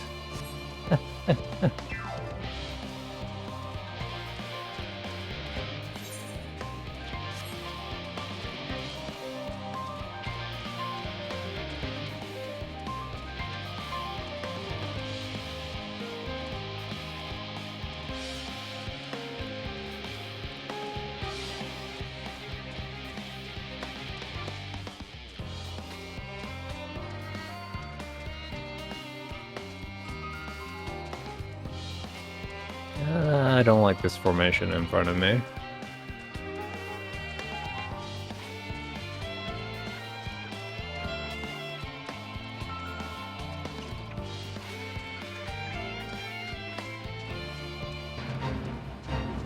Oh, come on. Thank God.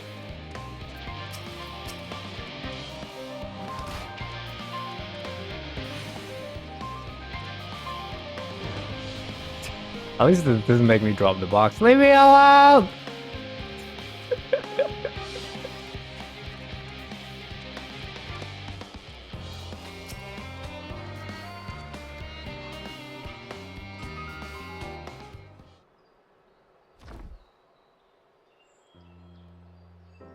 You have my gratitude, but how did you come to be involved in this?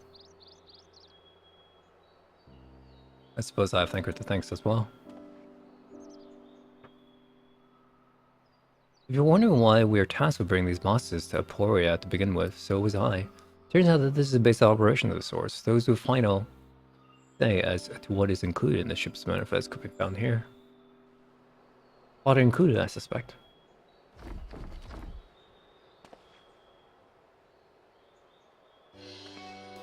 That should be everything.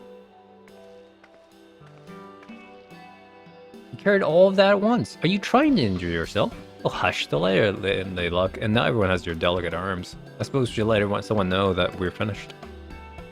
Theopoldin is in the courtyard. We can report to him. When you come along, please should get credit for your assistance at least. Consider where we are, we may even learn something interesting.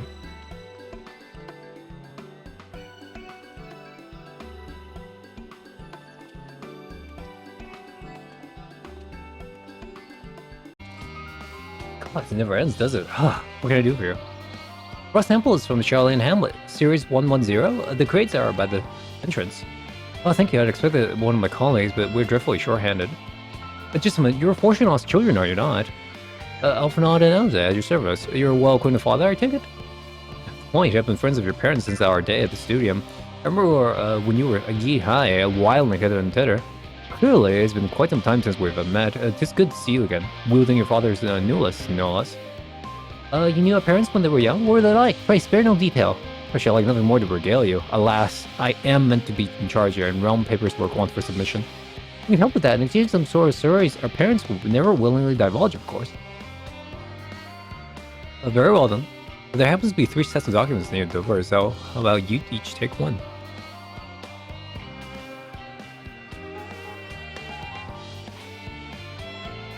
Wait, right there. Oh wait, what am I doing?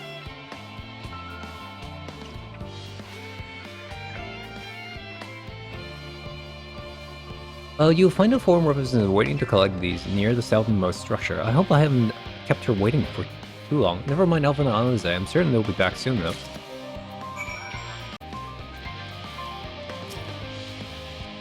Oh, you know when the sun is done, that they were meant to be working on the ether burner.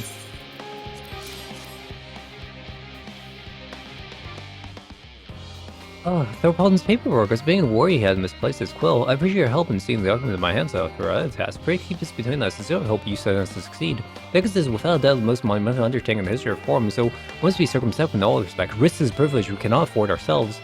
At his heart, however, Charlotte has ever been a nation of curious. It would be a tragedy indeed if the ones of the stymie or pursuit of the truth. Good and efficient, dare say you have talent for this work. The twins paper only need to be delivered elsewhere, and if they're so should be returning any moment. Story time.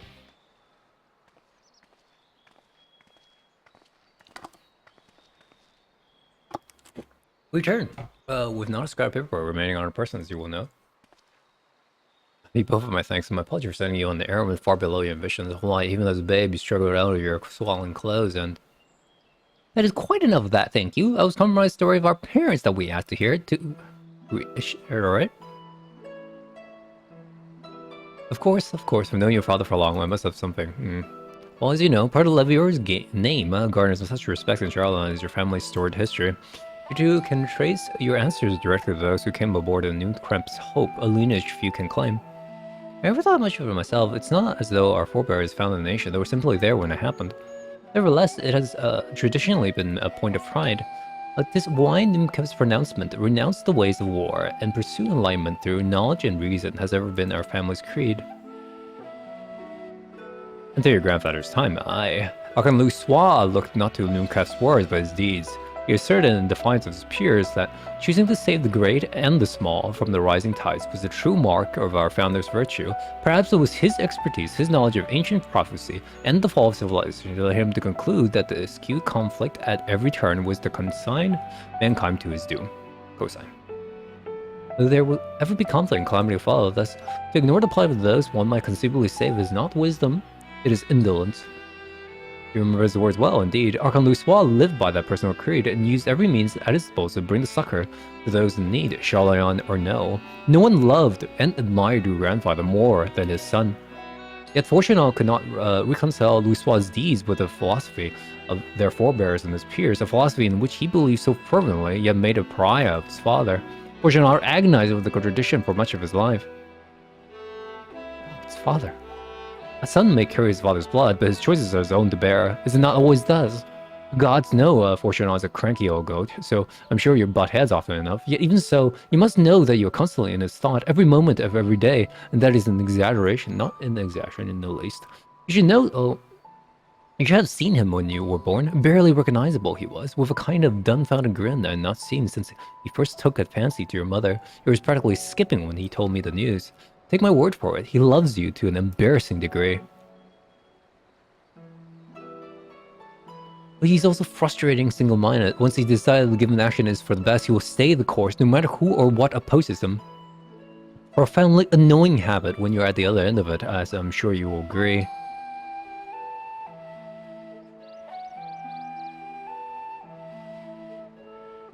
I'll say. Thank you for your insight. When next we meet our parents, I shall mention that we spoke. Try not to get me in too much trouble now. I need form on my side. Speaking of which, I have to be getting back to work. I have to make sure the specimens you brought make it to the proper places, or the cranky goat will have my hide. We can speak again later.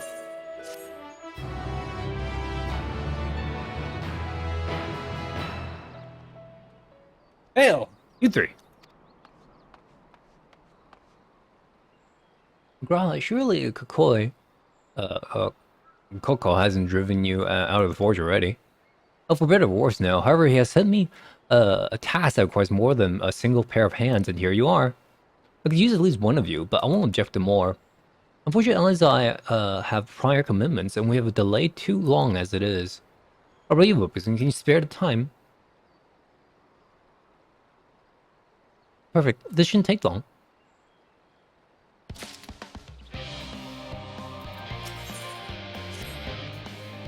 In the event that our, and I quote, promised heap of adamantite falls right out of the bloody sky into my lab, Masakura wishes me ready to put the proverbial hammer to anvil at a moment's notice. To fragment these parts, however, he needs the flames of Coco's forge to burn hotter. He sent me to increase the amount of ether being funneled to this earth.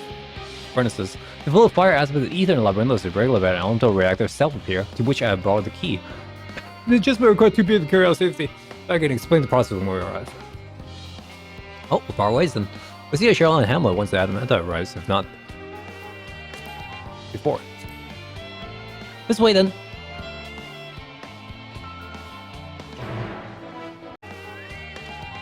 At the readiness house of this facility, I'll be the one to go inside and adjust the fire output. When I do, a rather large amount of water aspect of ether will issue from the vent at the top. I expect this to attract at least a few elementals, which would both rather not be drawn to the reactor itself, trust me. Can I ask you to put down any that draw near? Then I pose you a little trouble, I'm sure. Well, here if you could.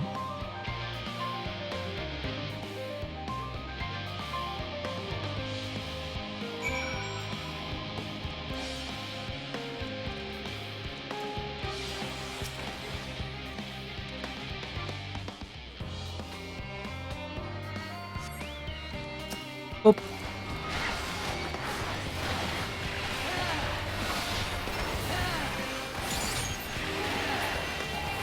I didn't even finish my combo.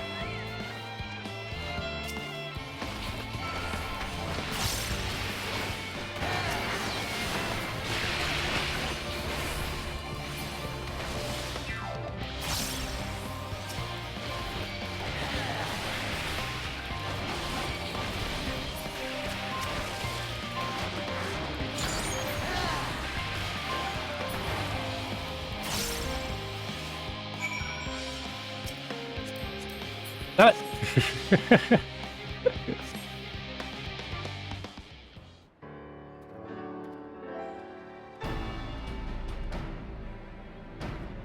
Did everything go smoothly out there? I thought it was almost no major complications to speak of the inside either. And the water ether appears to be venting properly. I expect Coco will have seen a difference in the forge flames by the time I return. Because of you, there was another matter I thought to discuss with you. Nothing terribly important, but something I've been considering. Part of this I share with everyone, yet you, and only you, have been to Elpis. As we've established, refined adamantite is a part of Alec of the Empire's twilight years, in fact. It was the material which saw much use as a part of the Allegan's efforts to extend beyond the bounds of the world, Delmont, of course, being the most prominent. But those who would push further, expand Alec's empire to encompass the heavens and stars above, perhaps the greatest was his infamous technologist, Amon.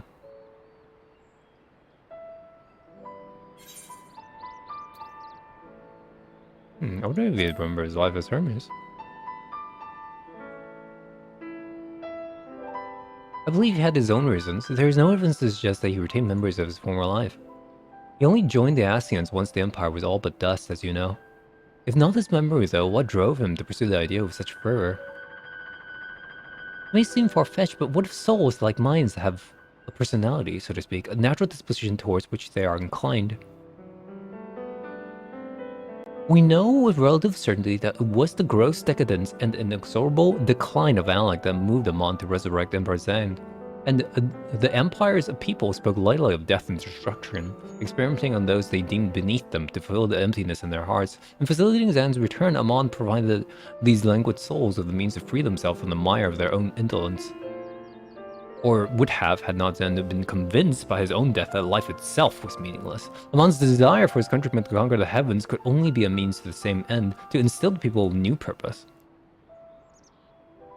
Like Hermes before him, Amon was appalled by how those around him lived, but could never bring himself to believe that those lives were devoid of meaning, and both of them sought that meaning, that hope, in the distant stars.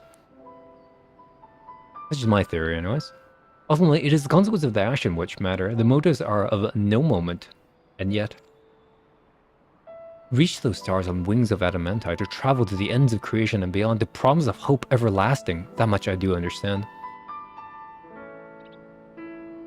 But enough musing for now. Why don't we see how Coco is getting on?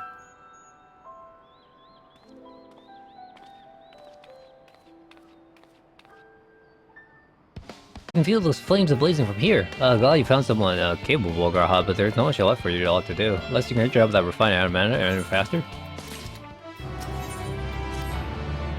I do trust you to deliver on your promise. I do, only I hate waiting. I want the adamantite and I want it now. We share your impatience, assure you. Is there truly nothing else we can assist in the meantime? I wish this thing about unbearable. Pity forms frowns at recreational explosions, well, so long as they can't prove it's premeditated. Kid you God, I'm just mistakes to make. In that case, I should go and return the key to the reactor. I have one more look to make sure there's nothing gone wrong intentionally or otherwise. There's certain better uses of your time, however. I will join you at Charlott's Hamlet and on.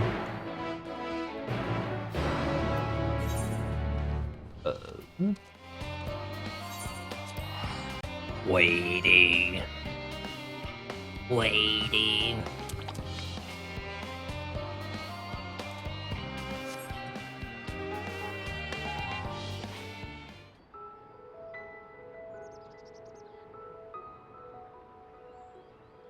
All set, I take it? Hey, you. We finished what we could. Delivered supplies, tracked down escaped animals. Trivial tasks as they may be. Hey, the moment in Final Fantasy, we've got our space. That's enough, don't you think? If there was anything more important still undone, that would be a problem in itself. The vessel is essentially ready for departure. All that remains is to load the final batch of supplies and see everyone on board. Once we've readied the ether burner, that is. Ah, had a feeling we might find you all here. Our consultations with the Loperites, too, have run their course. Pleased I am to say that our researchers' concerns have for the most part been allayed, though some insist on making adjustments to the very end. For their part, Livingway and her peers have graciously offered to stay and keep the people company, lest any lingering queries go unanswered. All that remains is to wait for the refined adamantite.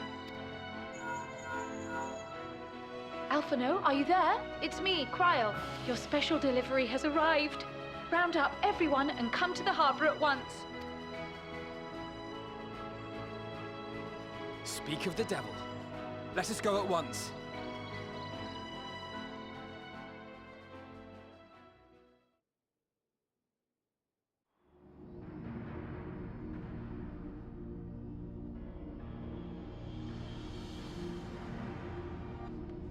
Forgive the intrusion, Master Fortuner. I bring urgent news. A great commotion has broken out in Scholar's Harbor. Your presence is requested with all speed. Of course.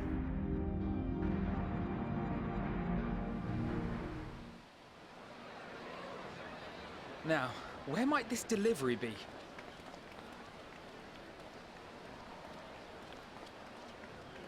Oh. Oh?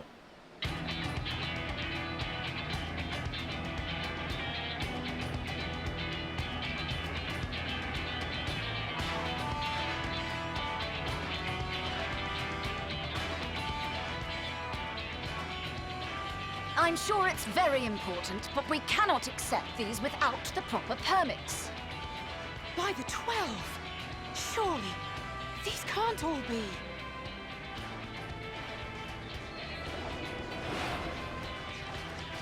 Hey, you!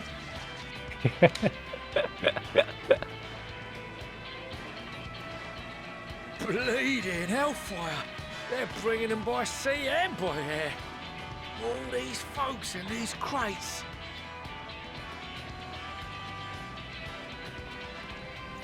And more on the way. Got your adamantite right here. A bigger haul than any of these sorry bastards brought, and that's no lie. Yes, because you were charged with seeing the shipments from Gridania and Uldar here, along with your own. Give credit where credit is due. Sounds like the sorry whinging of a sore loser. An hypocrite to boot. Ain't no way a scrawny whelp like you took a dozen steps inside a Dalaman shard. I'll have you know I went all the way to the entrance. Furthermore, 'twas my contacts that enabled us to enlist the cooperation of the Sky Pirates. Left you outside so you wouldn't get anyone killed, did they? Well then, credit where credit's due, you did a right fine job sitting on your ass. Take that back. Make me. I will not stoop to your level.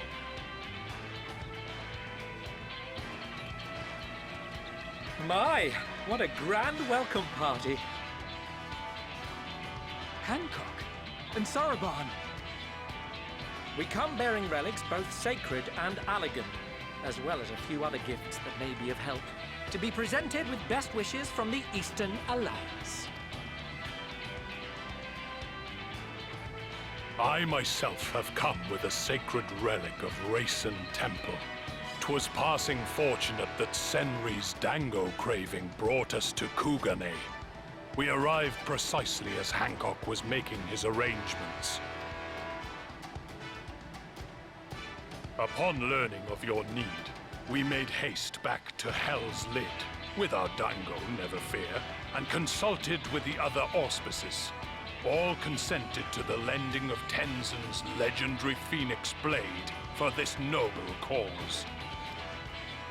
Suzaku and Seiryu were nevertheless worried that it might be lost in transit, however, and insisted upon accompanying me to Onakoru, where I had intended to entrust it to our Confederate allies.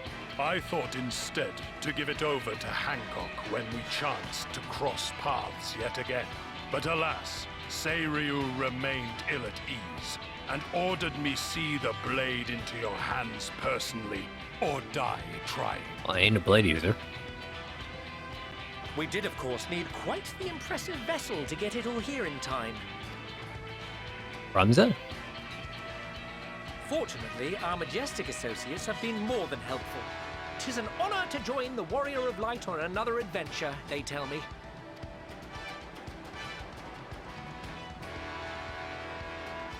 That is all wonderful to hear, But what of the extraordinary cost? I shudder to think of the ransom we must pay for such a bounty. Fret not for your coin purse, young Alphino. Lord Lolorito looks ever towards the profits of the future, and thus the East Aldenard Trading Company went to some lengths to reduce the financial liability. And since the Scions funded the entire venture, not a gill need be rendered up in compensation. Everything is already yours. We funded the venture? When? Don't let the name fool you. This coin keeper knows a thing or two about spending.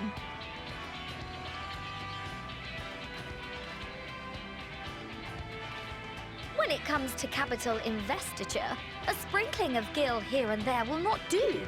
You need enough savings to make waves when it really counts, which is why frugality is paramount. We also have the benefit of a generous patron. Generous being rather an understatement.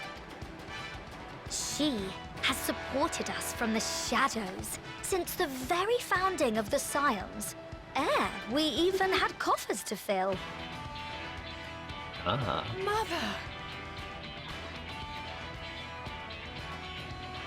Amelians. I remain, of course, an entirely neutral party. I simply thought our family's coffers were needlessly full. We can hardly take them with us on your teeny-tiny toy boat, now can we? And would be ashamed to leave all that hard-earned wealth unspent. Waste not.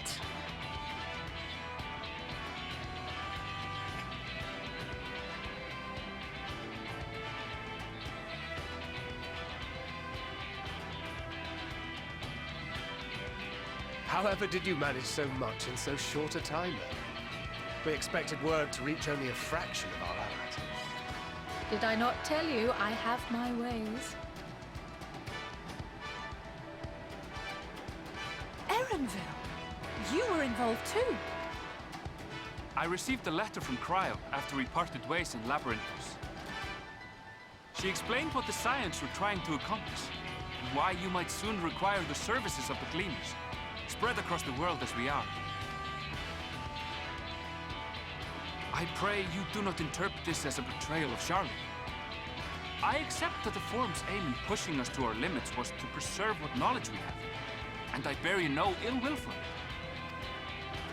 Yet, in collecting that knowledge, what I came to appreciate most about our star is that there remains so much we do not know.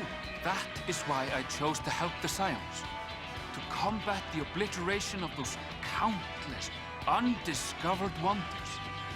I held no illusions that they would be less demanding taskmasters. Though, rest assured, if I had, I would have been sorely disappointed.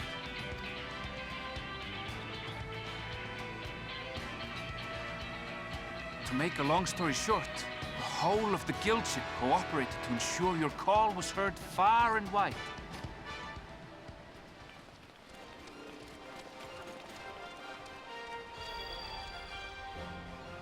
What's this about a ship that can fly to the moon? Yeah, it's Alpha. And why didn't you mention it sooner? The one time you don't beg my aid, your problem's a bloody ship that can fly to the moon. See it? You brought the team. Of course. Garland Ironworks' finest. You need only point us towards my new favorite ship. Oh, I nearly forgot. We stopped by Whirlit before coming here and picked up a package from Gaius. Bring the He's mecha. still of the mind that actions make for better penance than words, contrite or otherwise. So we offer none of the latter.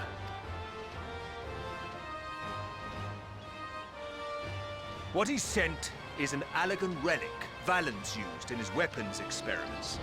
There's a fair bit of refined adamantite in it too.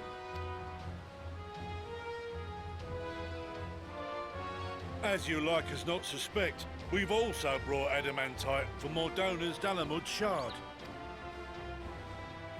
I admit to some consternation upon first receiving Quoll's message. So few scions remain at the Rising Stones now. Far too few for such an expedition. However, the Gleaners were able to secure us reinforcements. Idleshire's treasure hunters, not least among them. I know. How the Gobbyflock fought. Slowfix's gratitude for the safe return of his daughter has not waned, and he gathered his kin to our side with an astounding quickness. The clash between their machina and the Allagan defences was a sight to behold. I wager even you would have been impressed by the magnitude of the Gobby booms. Fascinating as all this is, I fail to see how it explains your presence here. Does Razat not have more pressing concerns?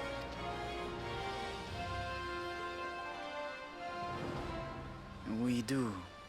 Yet averting the final days would be the most expedient solution.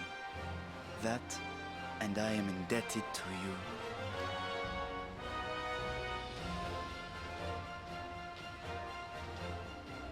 Though they chose to take their leave of Thavnair, those you saved in Galimund remain my people.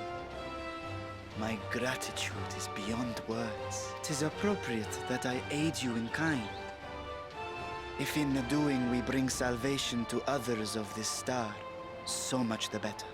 Well, Final Fantasy's main theme is blasting in the background. You will recall that I spoke of my father, Midgard Summer, and his journey across the great expanse. As he traveled betwixt the stars, his resplendent scales drank of the ether in those nigh empty surrounds, and imparted to him the strength to persevere. Thinking they might further your cause, I called out to my kin for consent. Hydaelyn's answer was silence, as ever. Tiamat and Hrisvelgre, however, responded favorably to the suggestion.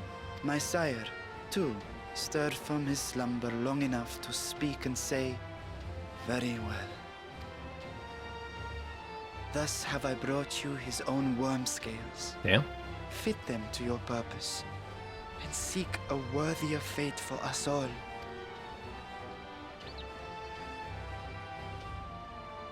You'd be hard-pressed to find someone else so familiar with the unique properties of dragon scales. So I invited myself along.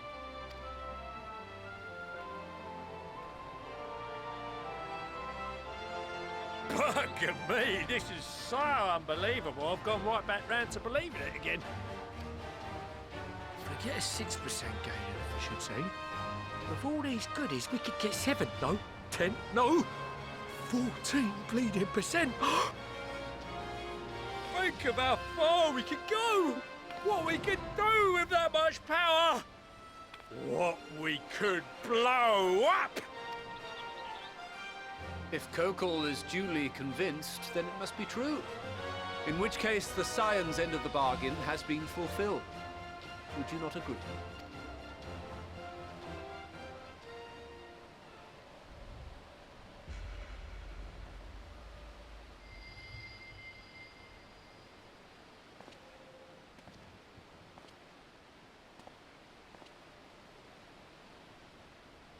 Yes, Father?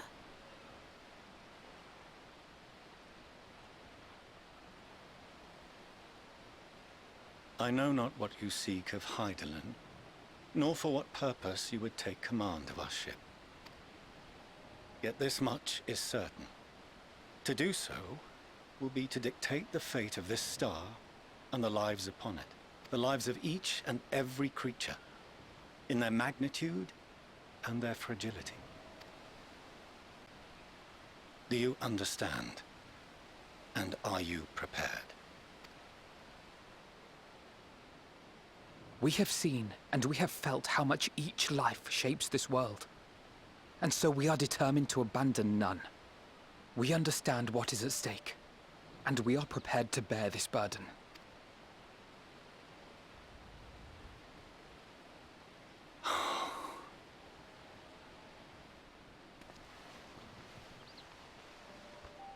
Then then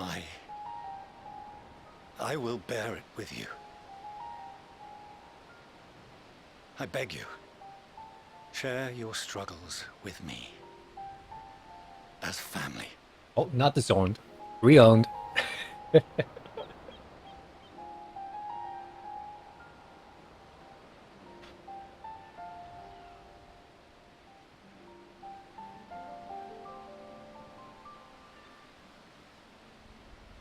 You grasped my fingers with such tiny hands the day you were born. I thought my heart might burst. 'Twas love and happiness beyond expression. Overwhelming. And a conviction so powerful that I trembled with something close to rage. I had heard the final days foretold. I swore to myself then and there that I would not let them steal your futures.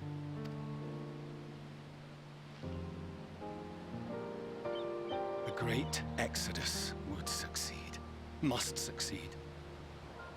No sacrifice or sin was worse than the alternative.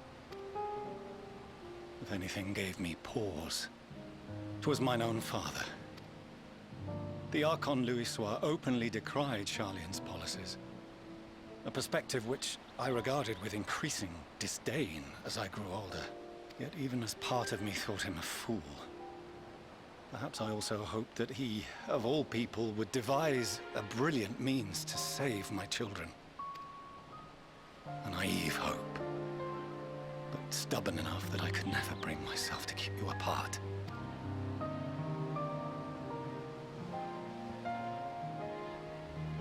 No.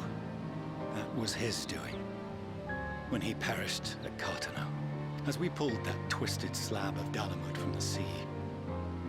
I remembered the warmth of your newborn touch. Chastened, I vowed never again to suffer any interference in my mission to protect you. No matter that you yourselves wished otherwise. Detest me, fight me tooth and nail, I would suffer it, and more, and be satisfied so long as I could force you onto the ship.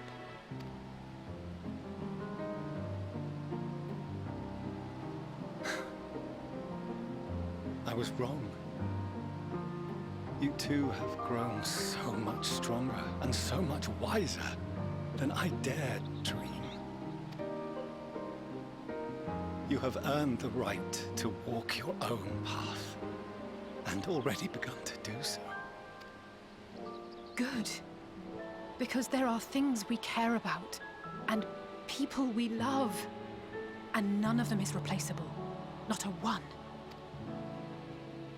It cannot have been an easy journey for you to have come so far.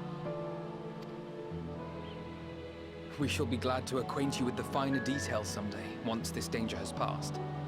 All that we have seen and heard, that we have felt and learned in our travels.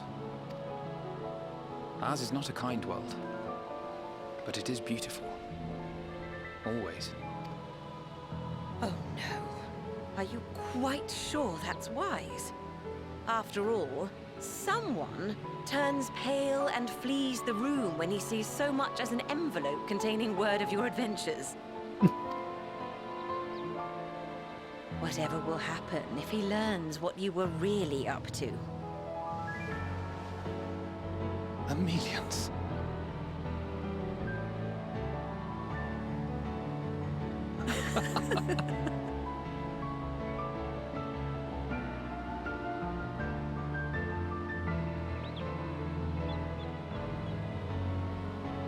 Though I have wronged my children most gravely, I owe you an apology as well.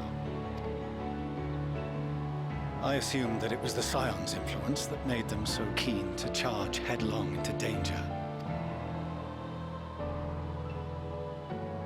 Yours, in particular. Why? I see now that said influence instead brought them together with the many fine people gathered here today. In which case, I hope you continue to guide them.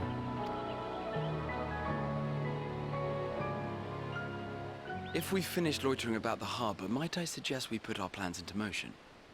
People are beginning to look confused. Look, we finished the story checklist. We included everybody who can possibly include. Perhaps you can spare a few words ere they resume the tedious lugging of cargo. What, me? You've no small number of friends and admirers here, after all.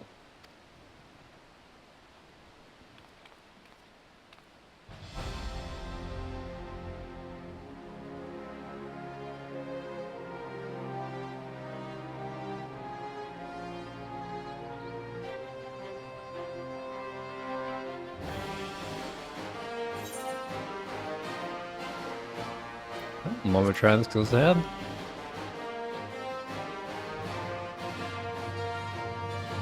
As Titus once said, what are we gonna do?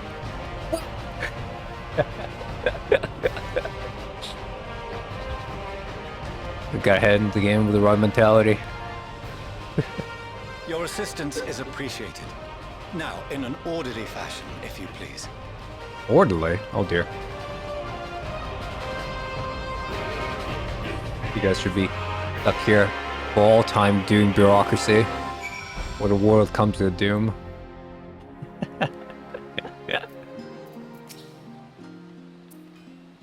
We've only managed to clear the harbor, which means the rest is in the engineer's capable hands. Meanwhile, the father issued us an invitation, because we agreed to reveal the means by which Hydaelyn may be contacted.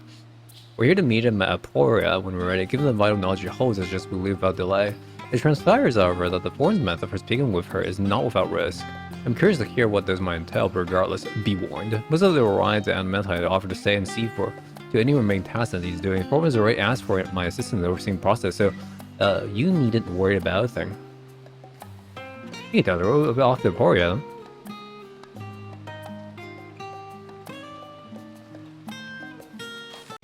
I was showing you the other side. You want to speak with Caroline. She has the key to the lift and send you down after me. From here, proceed to the heart of Labyrinthos, a mostly colored secret. What? The Thamozine? Marks the beginning and end of our efforts. When we delve to see the audience with the stars, and once we embark on our journey to the heavens. This way, if you please.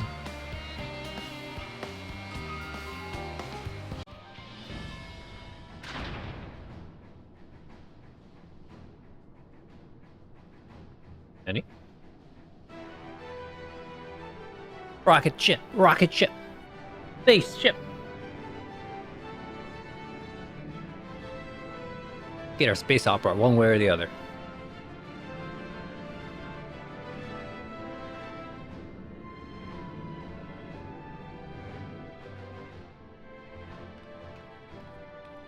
That is a little wee boat. In the grand scheme of things. Would you welcome to Thamozine? Direct your attention towards the center and behold the arc over which we have long labored.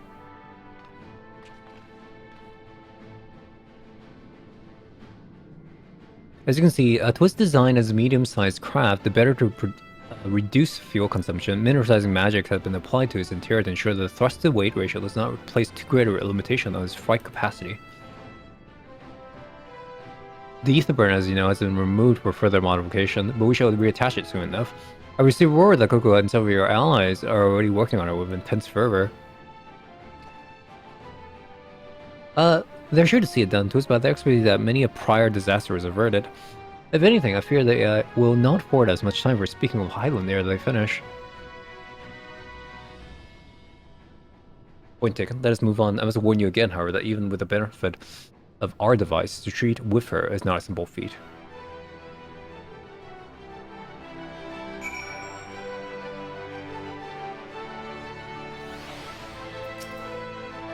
I've done what impressed you upon the gravity of what lies ahead. Are you prepared? I can fly, yay! Our children, one and all. We'll make for the lift at the center of the chamber. Come.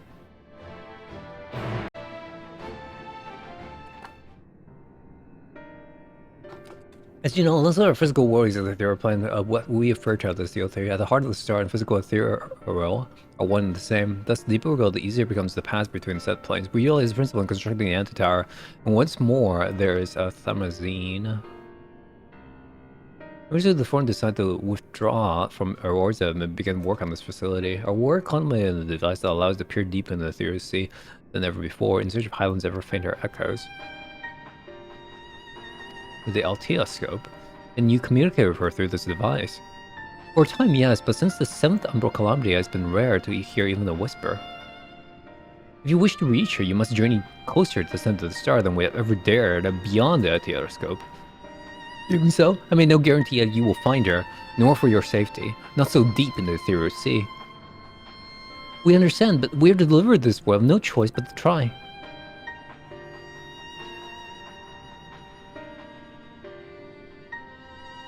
I know, I only wish we could do more than observe your progress from afar.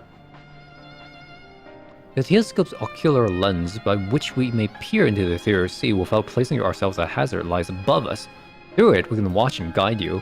In those swirling depths, there are pockets of ether so dense and turbulent that they can unravel one's soul. We determine that you are at risk of coming into contact with such a pocket. We will call you with teleportation magics. To that end, it will be best if one familiar with the composition of your souls remain here to assist in assisting said risk. Otherwise, there is an increasing probability that we will track you too early or too late.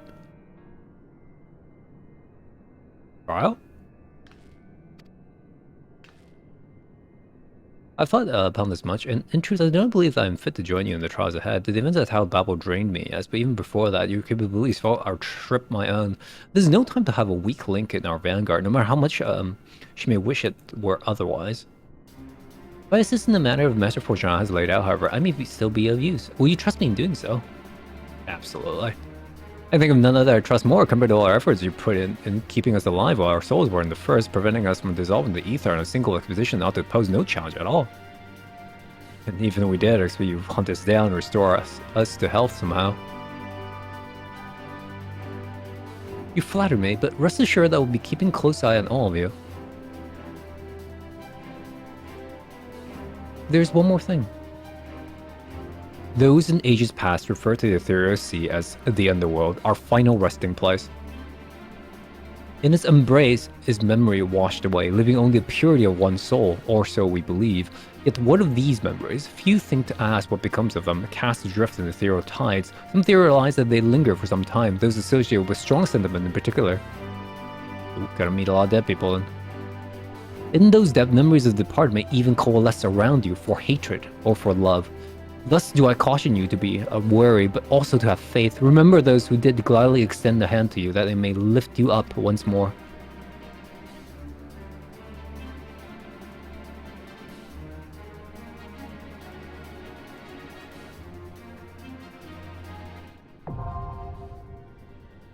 Oh, okay.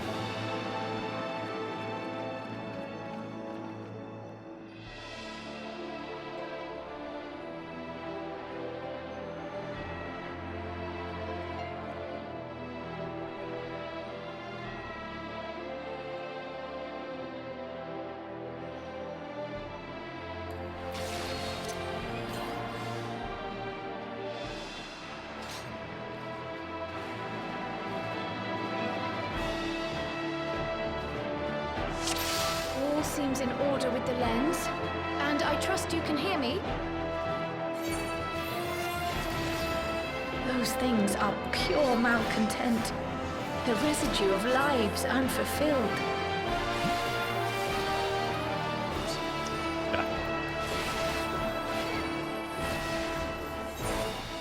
I probably wonder what I'm doing. Wait, it's Control Z, right?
Oh, wait, what? Oh, oops.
Hilbard?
It's been a while since done skate.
Oh, bad. Boreat. That's gonna be tight. Alright.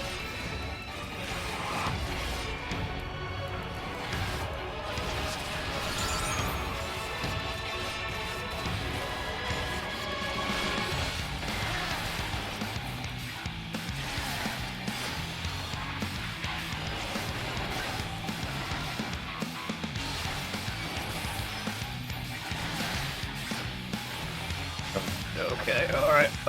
Okay.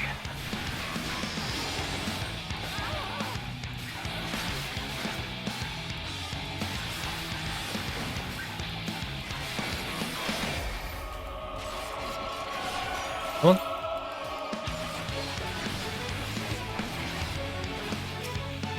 Oh god, I'm done. Okay.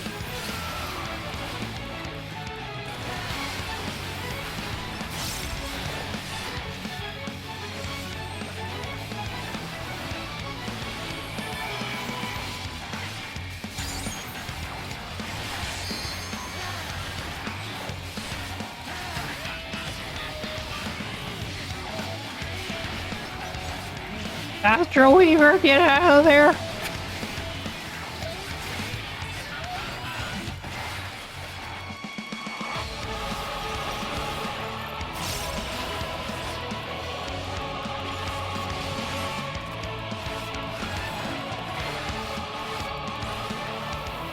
No combos, just back and forth.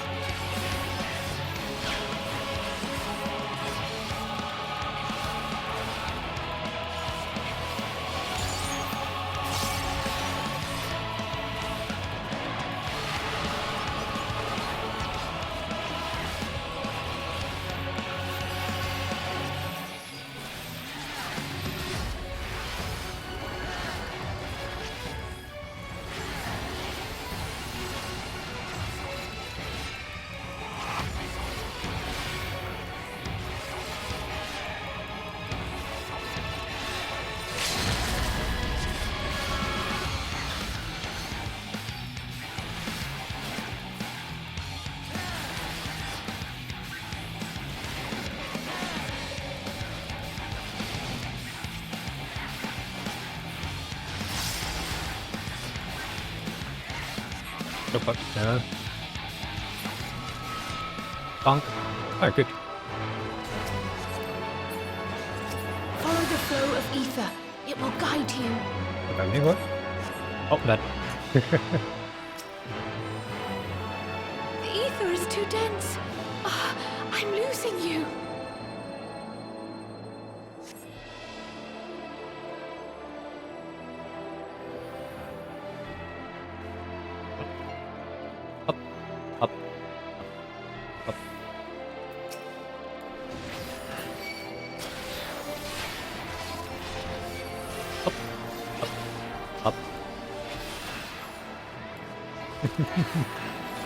I got an odd feeling this guy wants to be green DPS more than he wants to be a healer. But we shall see.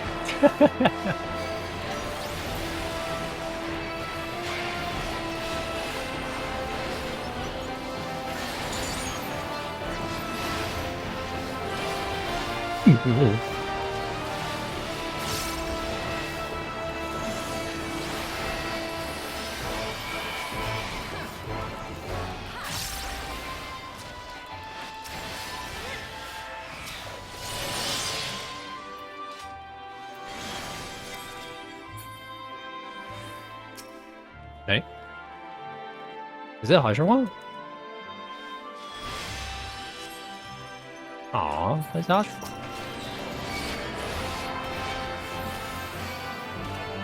Ah, I'm stuck.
Looks like an end area. unshakable. Alright.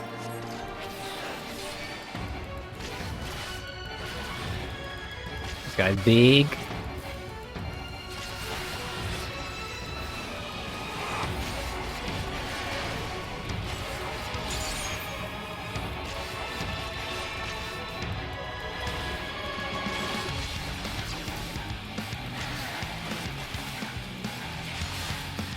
Using the famous double shield technique, I see.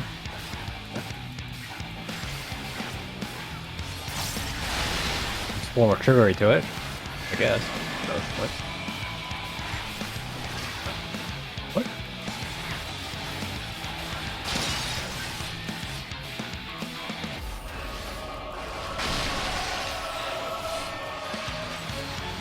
Hey, stop it.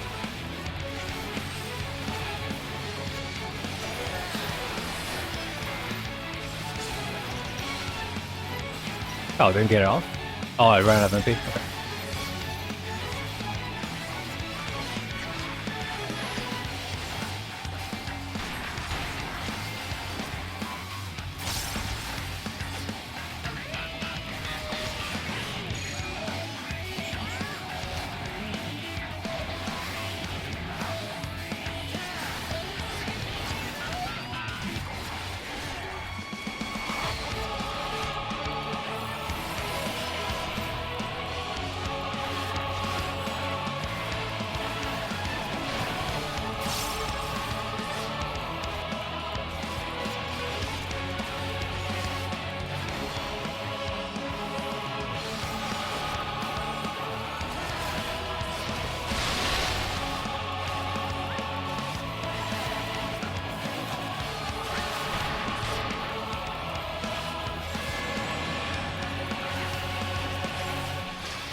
Okay.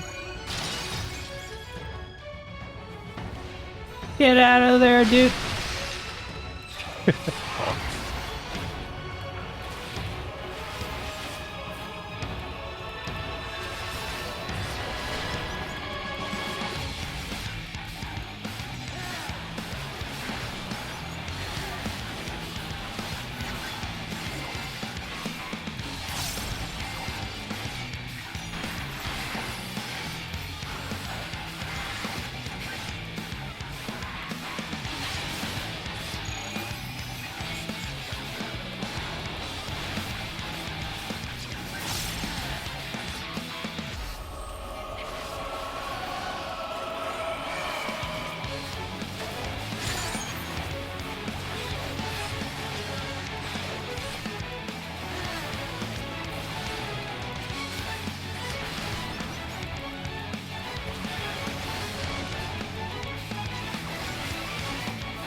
Boink.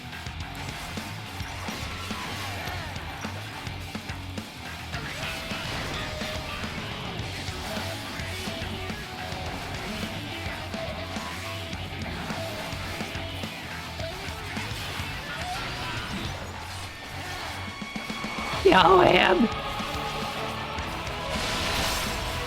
Oh, thank God. Okay.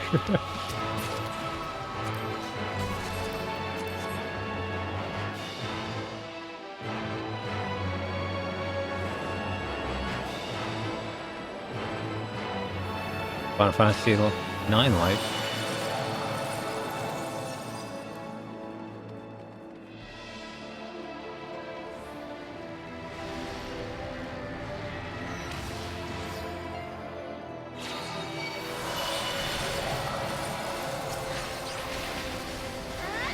I have my arm, I have my shield, sure. Point. Hey.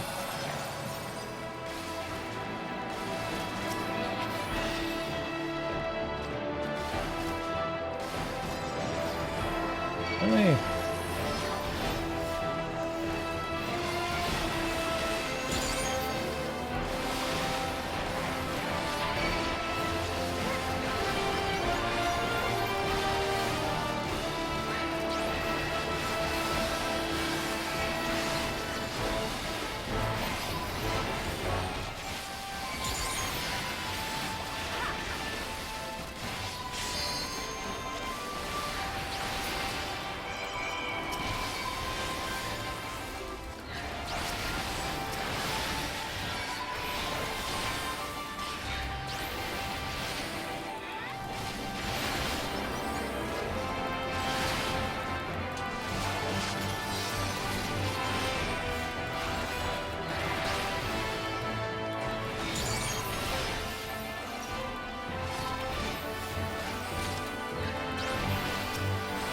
Come on.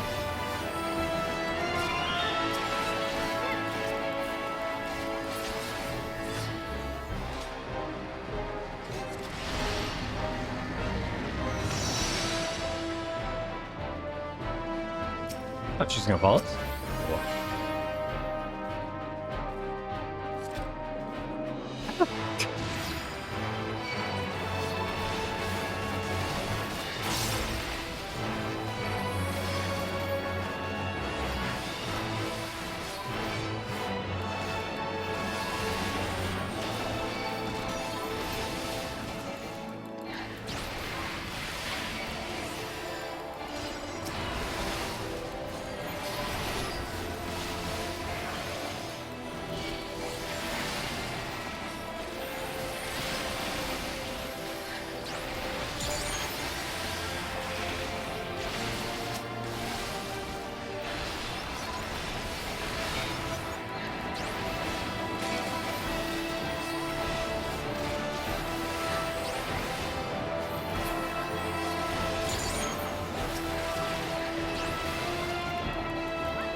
Labrea, Elpis? Oh, nope.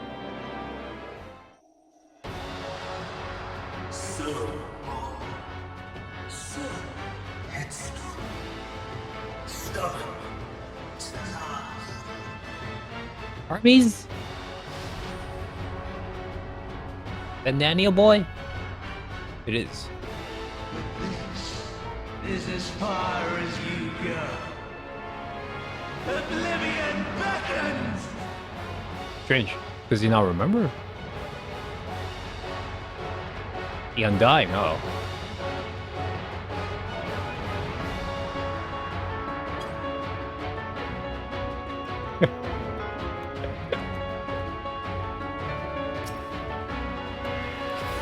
Many faces have I worn, but this is my favorite by far!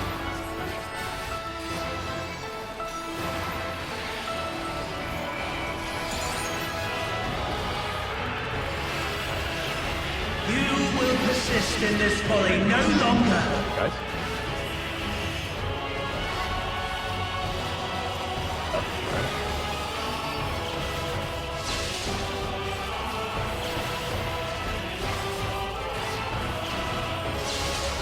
The stage is set. Yeah. Is that a skill? I don't recognize what that is. That is not a skill.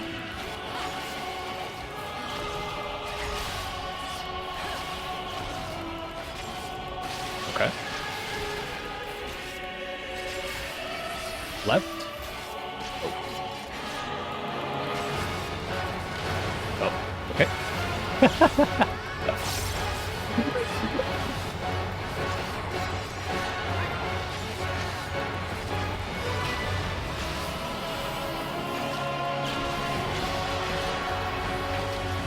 Let the curtains rise for the main attraction.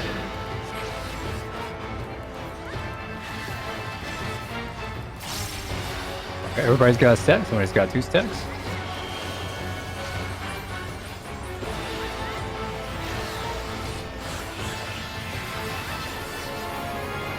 Oh, Jesus, just throwing everything at us.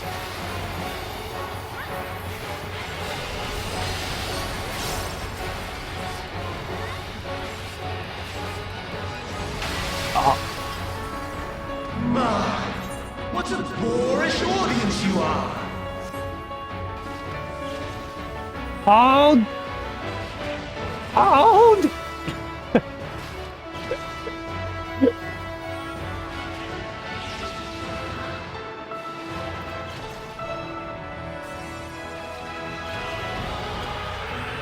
Oh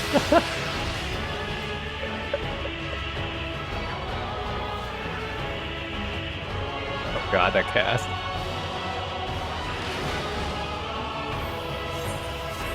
Oh god, okay. I couldn't do it fast enough, yeah.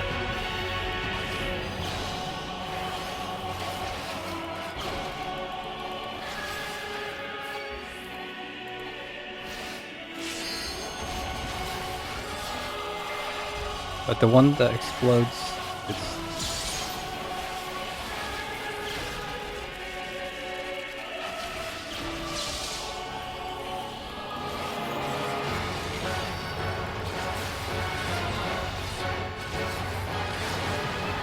What the fuck are we doing?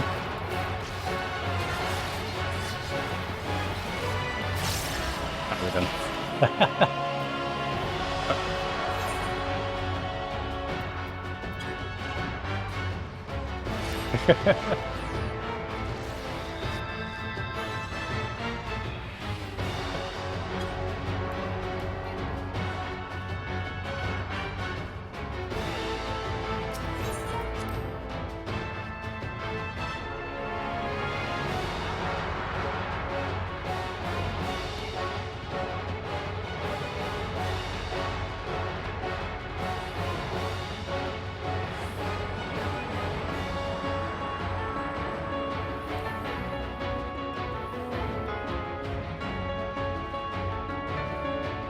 Eva?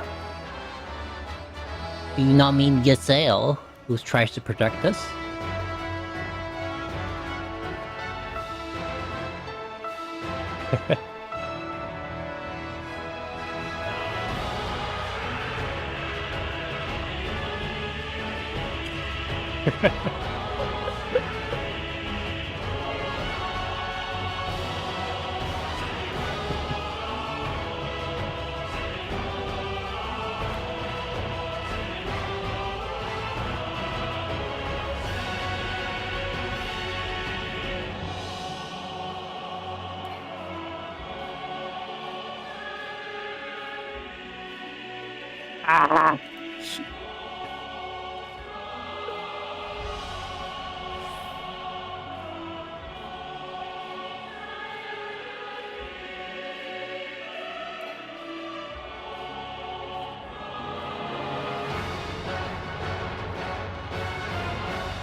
Many faces have I worn, but this is my favorite by far.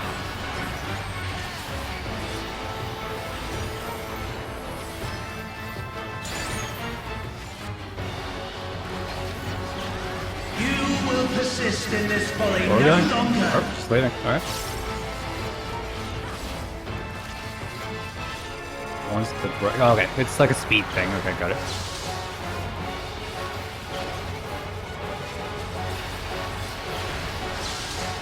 The stage is set.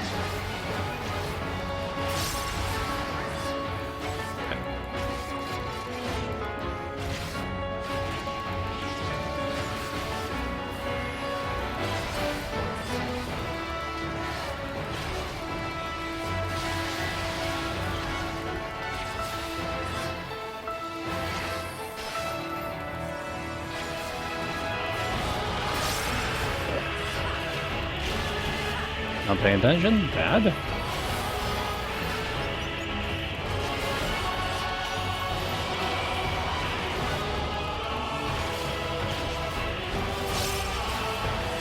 Let the curtains rise for the main attraction.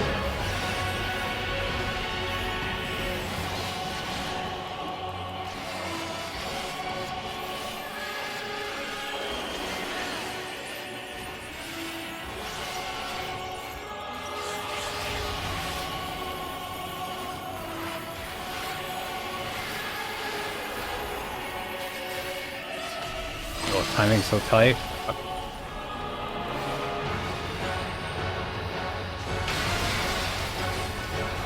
My, what a boorish audience you are.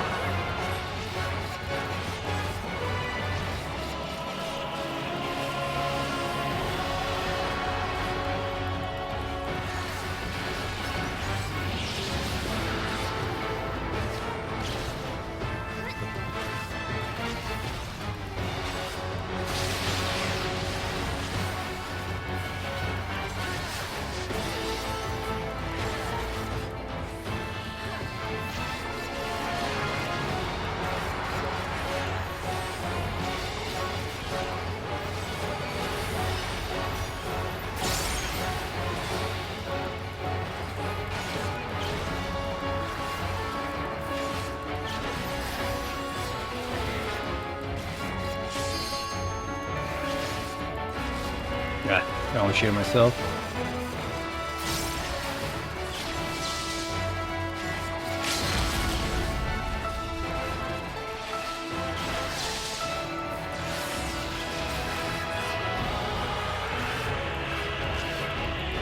Isn't that? Yeah. But... I thought it's Sag.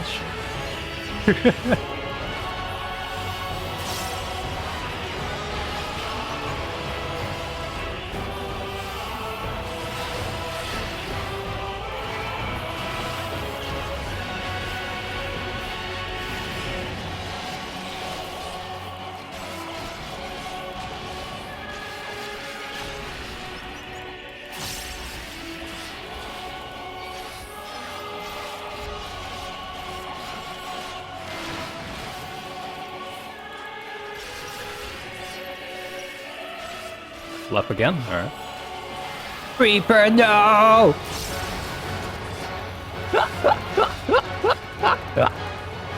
Oh, wow. Alright.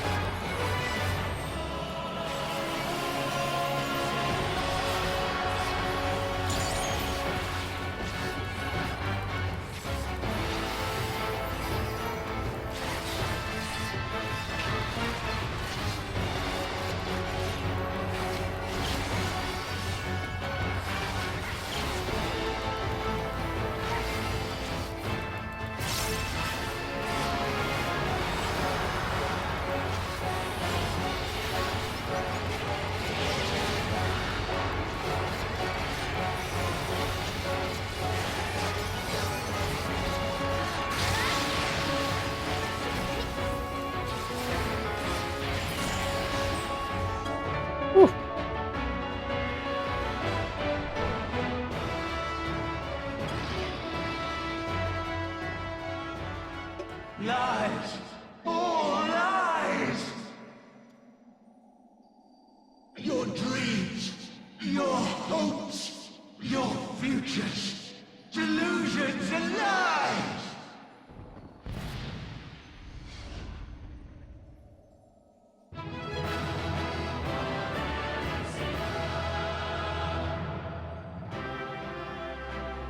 We have not cheered once.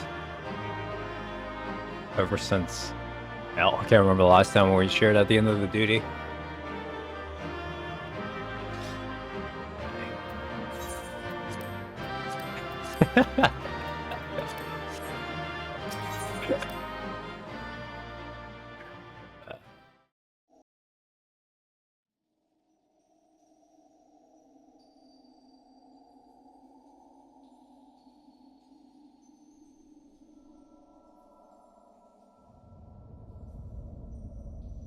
Army-san.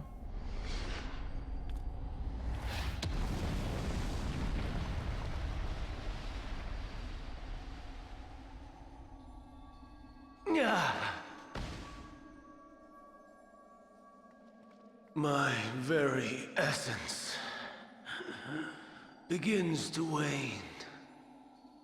Sweet, sweet agony.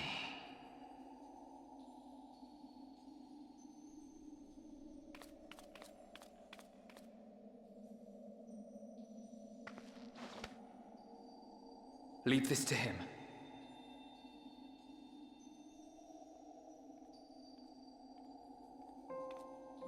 Come to deal the coup de grace. Good. Watching you struggle against the inevitable is bad comedy. Erase me from existence, soul and all.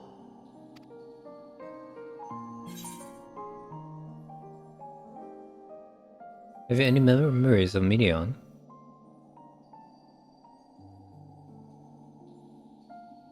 How would you know that name? Still don't remember me.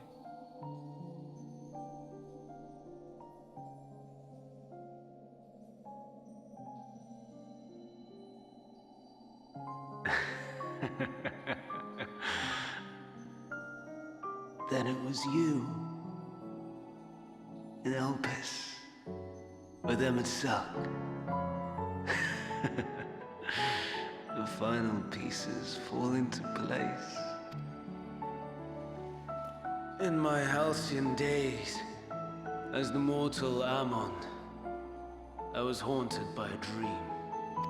Night after night, the faceless multitude, the voiceless cries, shards of shattered memories. But slowly, the fog began to clear. This was Elpis. And I was Hermes. Recurring though it was, I paid this dream little heed. It was only when I was granted the seat and memories of Hydaelyn that I knew these visions to be true. They were the memories of Hermes that he himself erased using the power of Kairos. Or so he thought. In his attempt to burn away the events of that fateful day, he succeeded only in searing them more deeply into his soul. My soul. Death failed to expunge them. No matter how many times it came. Rebirth after rebirth, from one Hydaelyn to the next. I wonder, is Emet adrift somewhere in this ethereal sea? In defeat, finally remembering your time together in Elpis? How it must gall him to be entrusted with knowledge of the final days, only to be rendered powerless to act upon it. So many lifetimes dedicated to restoring his beloved Amaral in blissful ignorance. Oh, folly. But make no mistake. My life as Hermes is not the reason I invited the world's end. Was it your life as a Mons? I have lived. I have struggled. I have dredged the very depths of despair.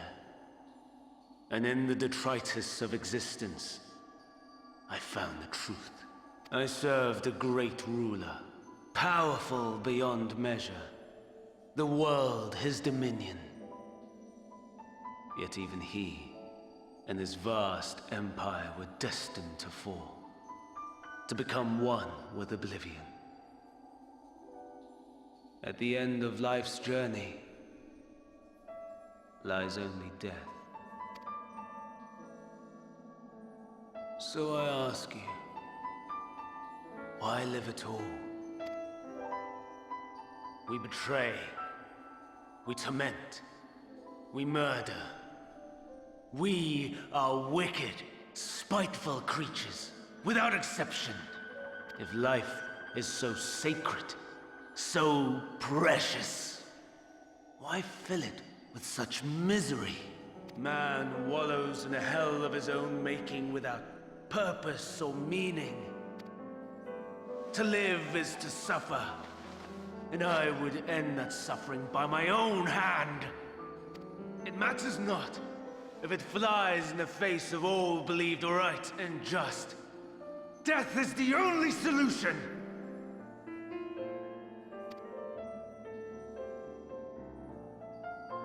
That is my truth. My answer to the question. And yet, even as the words pass my lips, I am filled with doubt. Has my search reached its end?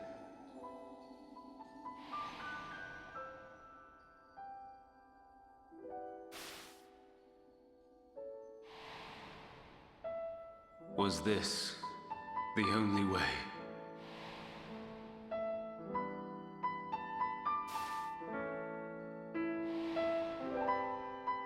After all these years,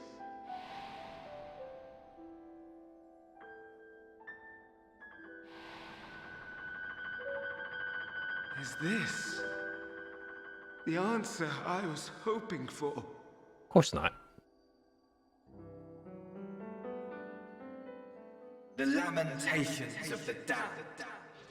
How it vexes me to see your conviction falter at the last. Van Daniel, still clinging to existence, I see. You, who champion death so fervently, unwilling to accept your own, refusing to be purified and swept into the sea of souls. As do I. We prisoners to men, watching as the world turns. You really gonna bring this guy back? Though unlike me, you will be spared the ignominy of having your corpse made a puppet, dancing to another's tune. Is that Arcee? How very astute. But let me be clear, I have not come to consort with the likes of you. Here to get your revenge. Nor have I come to bemoan the state of the world following my untimely demise. In fact, I delight in mankind's downfall, and the anguish it brings the savior of the savages. If I played some small part in the chaos, all the better. Not that I was in any position to resist. But to be made accomplice to the betrayal of Lord Xenos. I would die 1,000 deaths to exact my vengeance.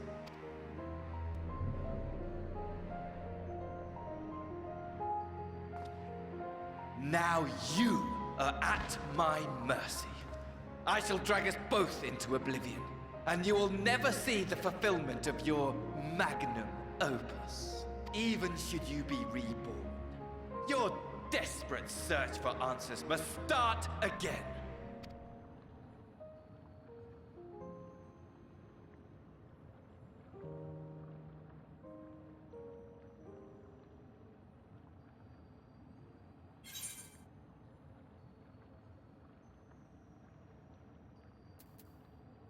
Hope the next time we'll find the answer together, I suppose. How do I say it?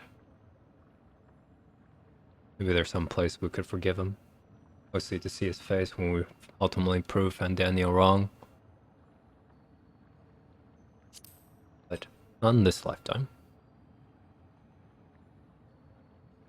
Even here, even now, you have every right to hate me. For the fool I was, for the monster I became. But I will not beg forgiveness. A tale of Hermes, the man who knew so much, yet understood so little, ends here.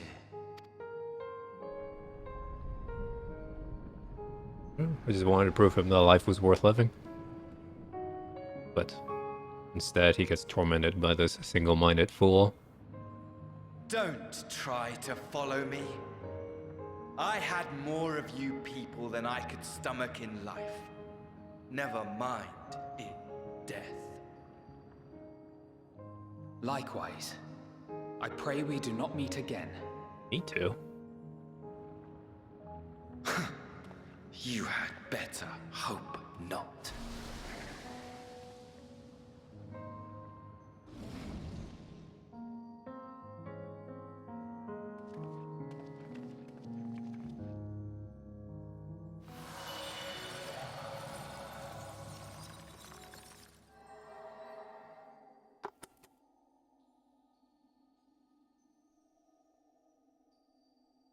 Come. Hydaelyn is waiting.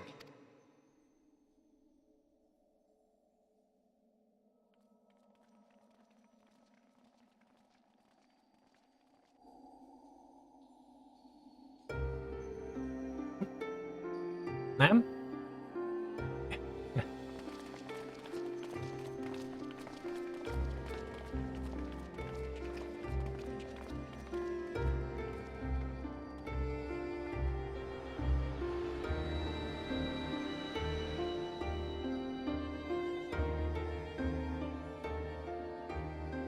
Brave travelers, I welcome you.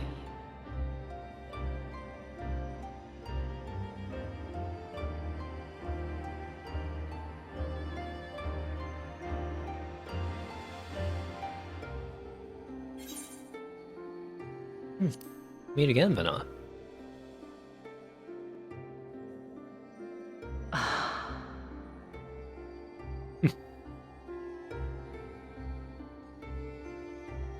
Not quite. I see. Thou didst journey unto Elpis. And now, the rivers of time converge.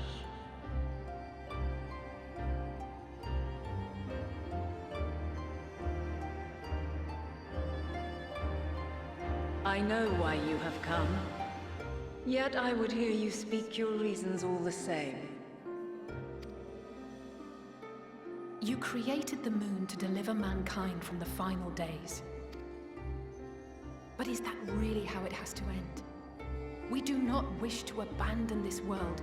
We want to protect the source and all of its shards. To flee is but one of two paths. The other leadeth to Meteon, far beyond the stars, where she doth chant creation's requiem.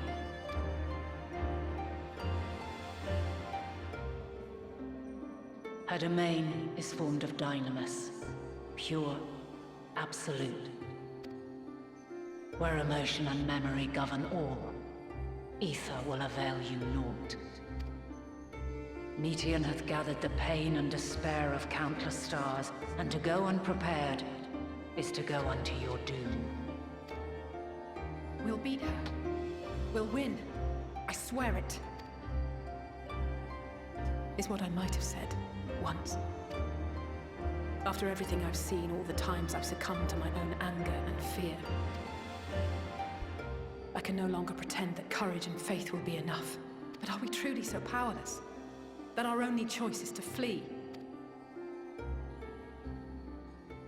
Far from it, my child. Long ago, the inhabitants of myriad stars, many more prosperous than Atheris, sought to free their worlds from life's woes. Sorrow and anger, conflict and hostility, despair, and even death itself. But as Meteon reported, every attempt ended in failure. Darkness abideth within every living being and can never be cast out. Neither reason nor faith can challenge this immutable truth.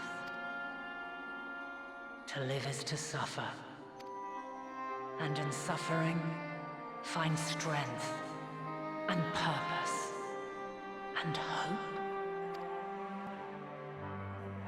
As you have done so many times before. Thou dost pursue an impossible dream. Yet knowing this, you pursue it nevertheless. And thou hast learned to depend on others as they do thee. Thy yearning for the power to save the powerless hath ever driven thee to greater heights. Thou hast grown strong. Though those closest to thee no longer walketh by thy side, their love remaineth thy guiding light. For duty's sake, thou hast been bound by truths unutterable time and time again. Yet thy heart hath never wavered, as thy companions will attest. In thy pursuit of mysteries great, all thou believest is brought into question. Undaunted, thy thirst for knowledge remaineth unquenched. The fires of hatred that once burned in thy heart burneth no more. From their ashes doth spring the light of love, warm and pure. As witness to black calamity, thou despaired at man's helplessness. Resolved, thou didst unite a distant world on the brink of collapse.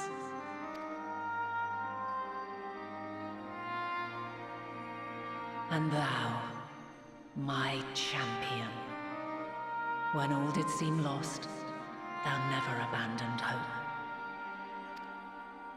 For every trial and every foe that did bar thy way, thou hast proven equal to the challenge, drawing courage from the many bonds forged on thy journey. You have all known despair, and though the end approacheth, you walk on, heads held high. Therein lieth your power, the strength to silence the song of oblivion. Then there is a means to confront her.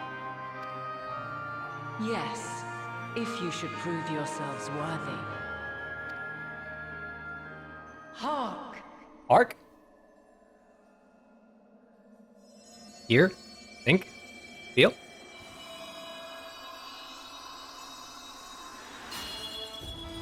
By the way, Xenos might be coming to kill you. Nigh impossible is it to send mortals to the edge of the universe.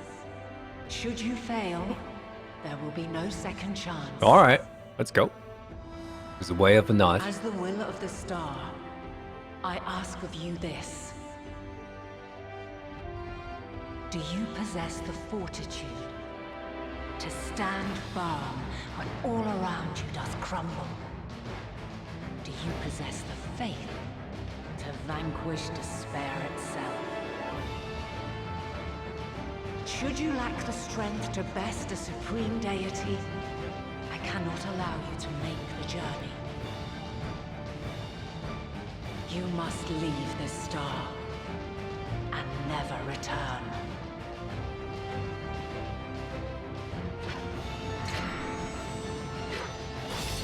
Prepare yourselves. Prove ourselves worthy, then. Sounds straightforward enough. Aye. No room for confusion there. In any case, we've come too far to back down now. I am of the same mind.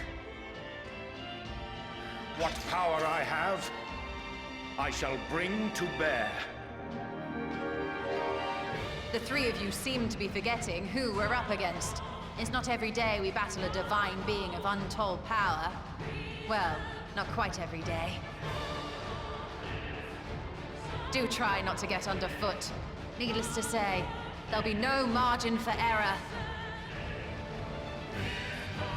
Let us hold nothing back. For the people of this world and those beyond the rift.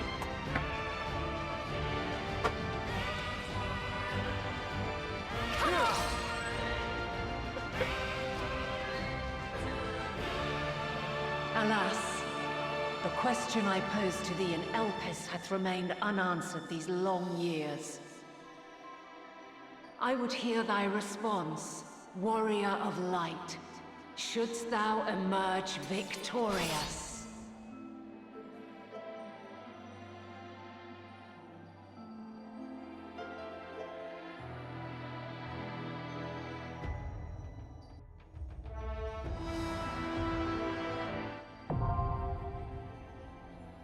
Gotta find Mom again.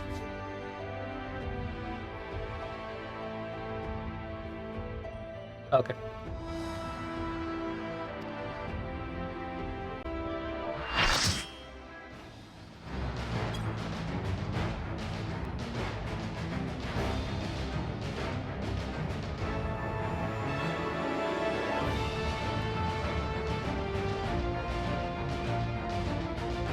Oh, you can see me flop around on normal. Deathlight Ghost. I, the last of my kind, shall test thee. Come, prove thy worth.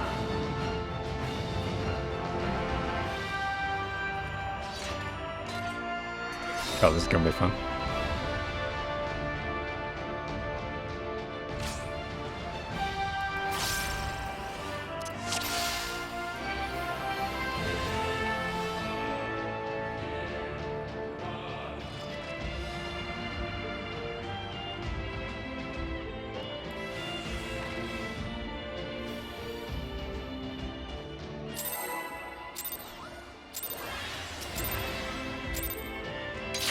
Have you the strength of will to alter man's fate? I'm screwed up already. Embarrassing. Actually destroys me, actually. A change of arms. Alright, I just focus on defense then. Continue.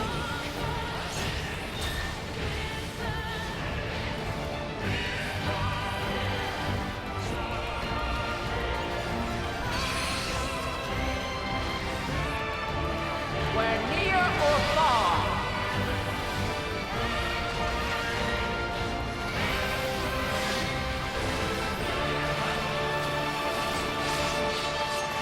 And now this.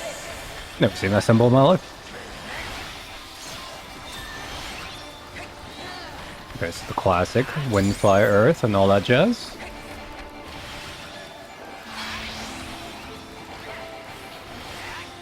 Light unyielding. That's still hit me. Feel sad, man.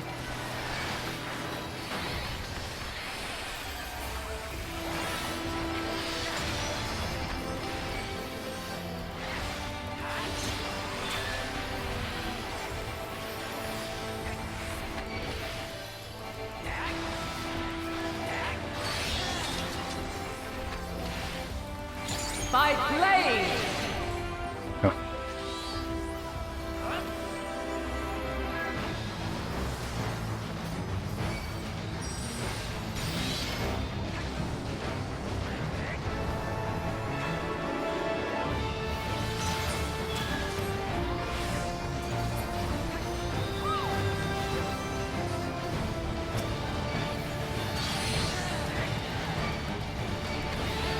We're near or far.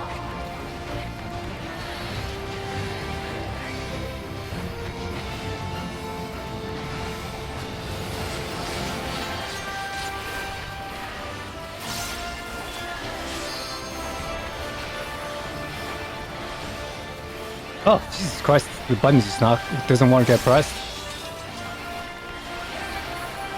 By blade.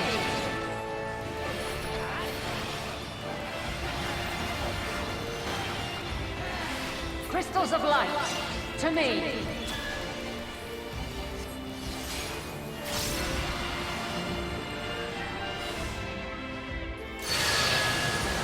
What are we doing? We're bonking them?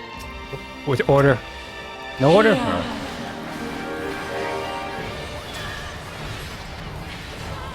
The song of creation's end. Feel. Which one?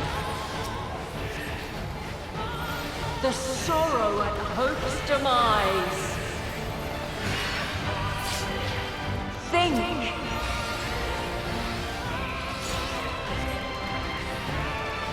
Find your way in the darkness.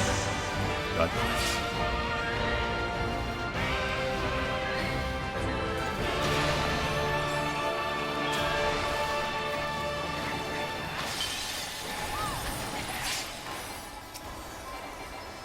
Come on.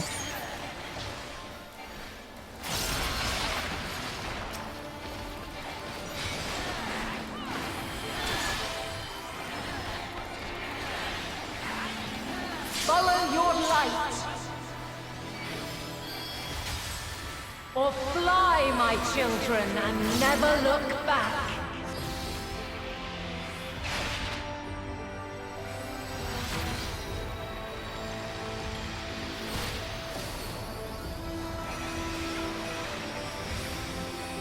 Then you are resolved. But this test is far from over. By crystal's light.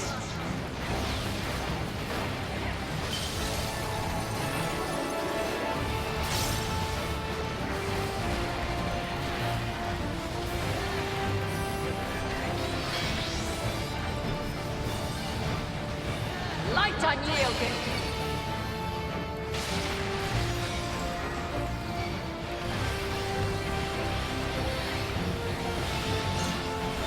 Refulgence eternal.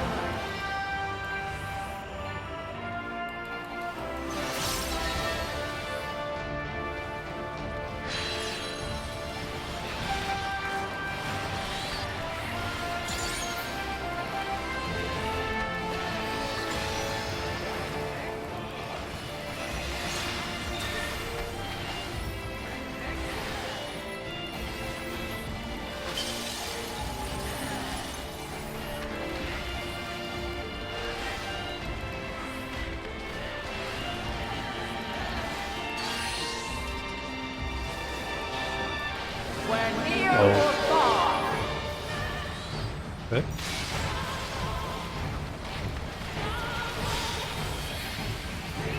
Ugh, yikes. Just gonna go for that, bro.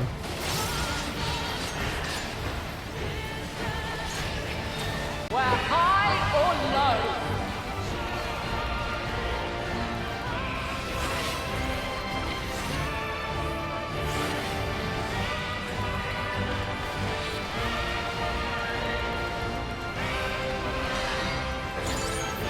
Let's see. Okay.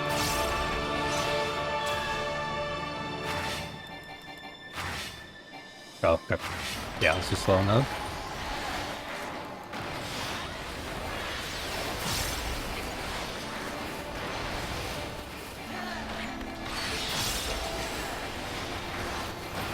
By blade.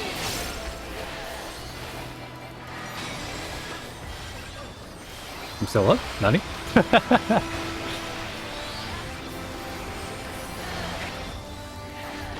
MP is down, I think. Yep. Succumb not to fear. I don't know why second winded. I'm bad.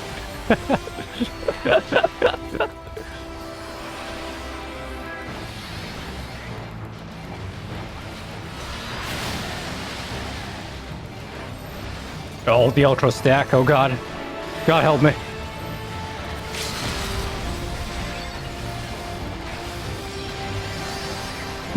Alright.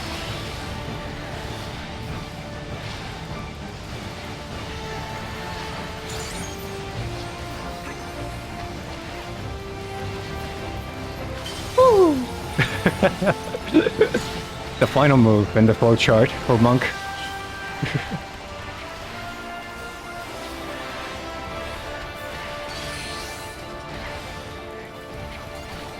We're near or far.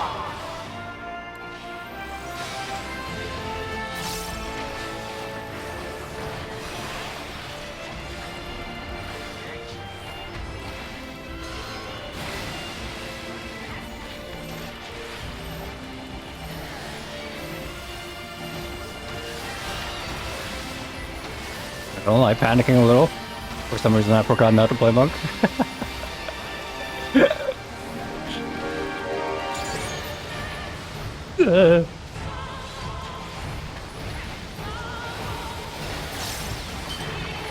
Oh my god. Did not see that one.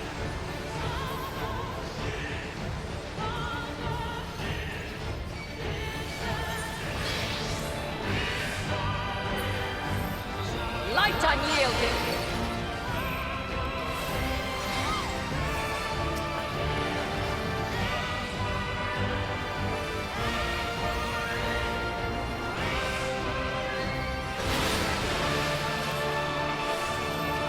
Again? Wow.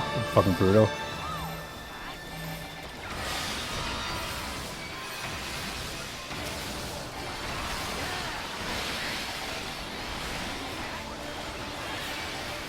It's just, there's so much confetti everywhere. I can't see.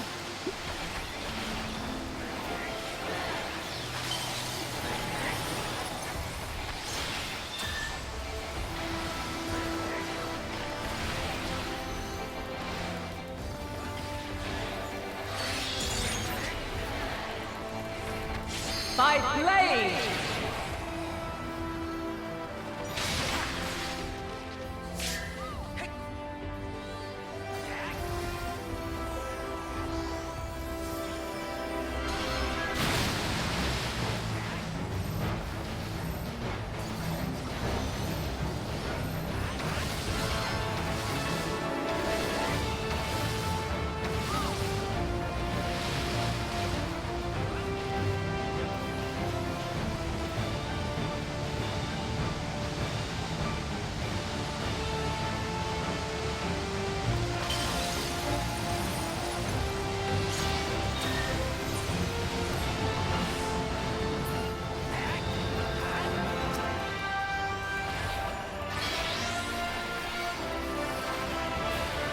Light unyielding.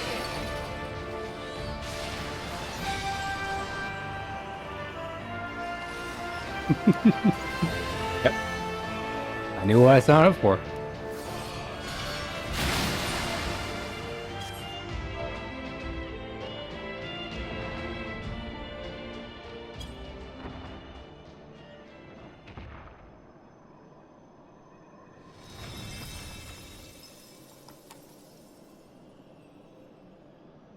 At last, man has the strength to... Like, one of the party members like, that was worse than extreme. Two eyes and item sync.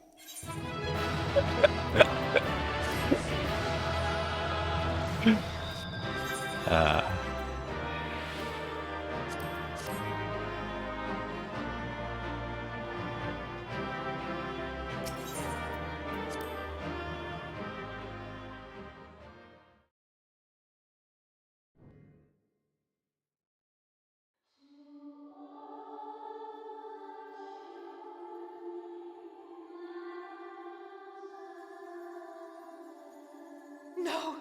This can't be happening!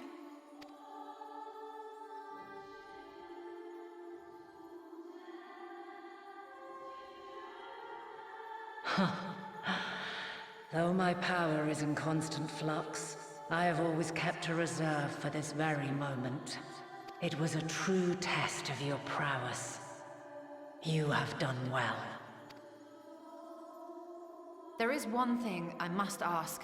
By sundering the world into 14 shards, the ether of all living beings too was divided.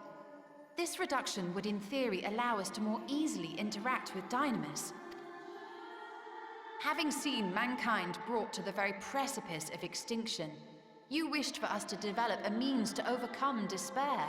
You believed we had the potential, and sundered all creation to see it fulfilled. To deliver us to that swirling maelstrom of Dynamis in which our foe hides, and grant us the power to defeat her once and for all. Is this not true? It is as thou sayest. 'Twas the trial to which I subjected mankind, and it hath led to untold bloodshed and suffering. There was no kindness, nor justice in the tragedy I wrought.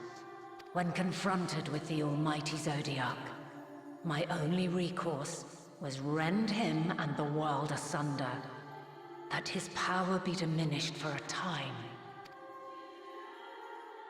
And so it came to pass. Now you, my chosen, have surpassed my expectations. Surpassed me.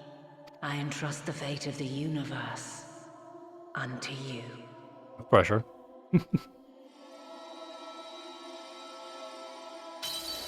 This crystal contains the memory of Meteion's passage through the stars.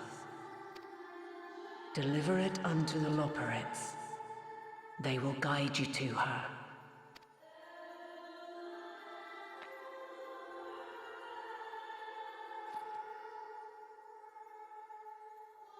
Though they may be capable of crossing great distances, there is a vast difference between traveling to the moon and the furthermost reaches of the great expanse. And unlike Meteion, we cannot simply soar on waves of Dynamis to our destination. Or can we? Indeed. To make such a journey would require an astronomical amount of ether. But a solution lieth close at hand. You're not suggesting we use you? Do you? Of course. Oh. Yes, my child. Ever since I became the will of the star, the ether drawn here had slowly crystallized. They who have answered my call know it well. While I have remained hidden, it hath become the embodiment of the planet's will in my place. A faceless, omnipotent force of nature. The Mother Crystal. Our final hope.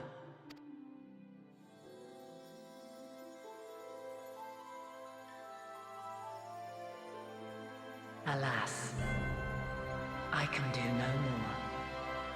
The fulfillment of this task doth fall to you, my chosen. Now, heed these words. Darkness and light, despair and hope. As goeth one, so goeth the other. Become light, become hope.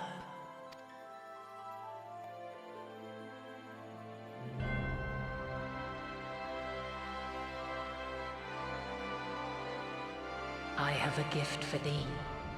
Come closer. Ooh. Doggo?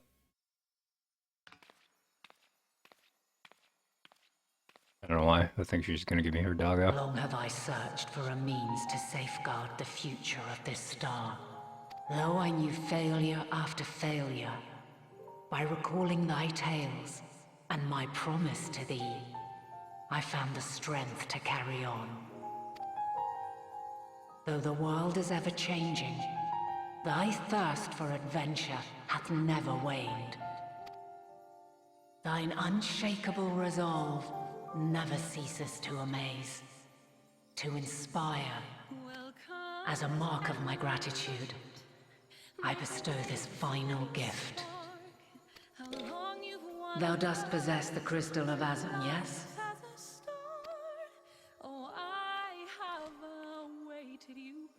As Hydaelyn, I reside over the forces of stasis, tranquility, peace. The laws which impart stability to existence itself. I will weave this self-same power into the crystal, granting thee mastery over matter, to give form to the formless. Use it wisely, or it will not last indefinitely. As thou hast seen on thy journey through the ethereal sea, souls are drawn to thee. Mayhap this trait will prove to be a boon rather than a hindrance.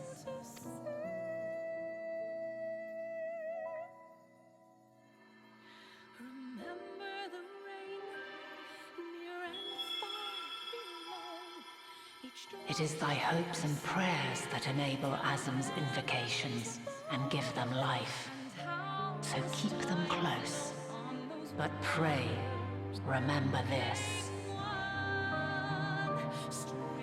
When the way forward is hidden, even from the mind's eye, look not to the invocation, but within yourself. These were the words of the crystal's original bearer.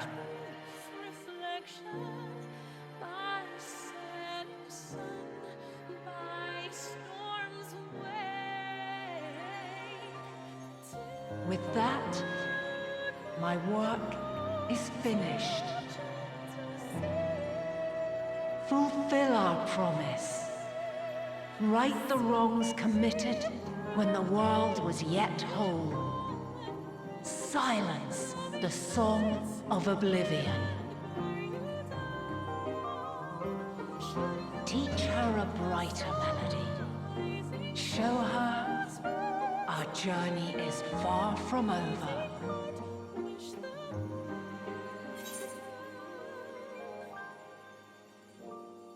I don't know. We'll find a way, but not.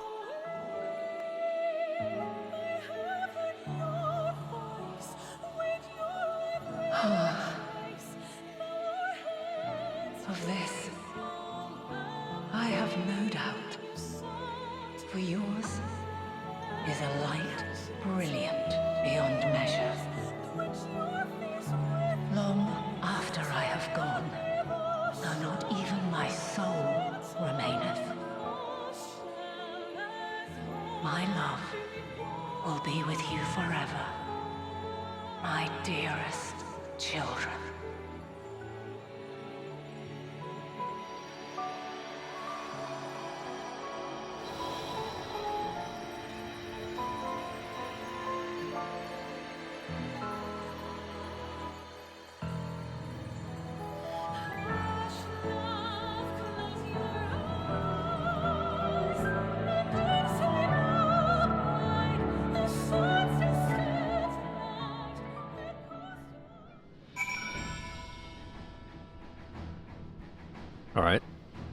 now, I can't think of any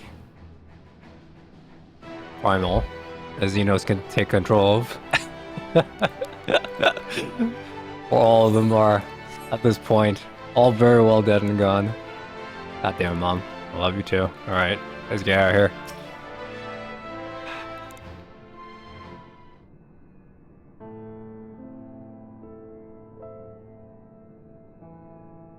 I'm glad to see you well, though we could roughly place your soul as deep as you went, we could neither see nor hear you. The fluctuations in your ether near the end gave me quite a fright. What in the world happened?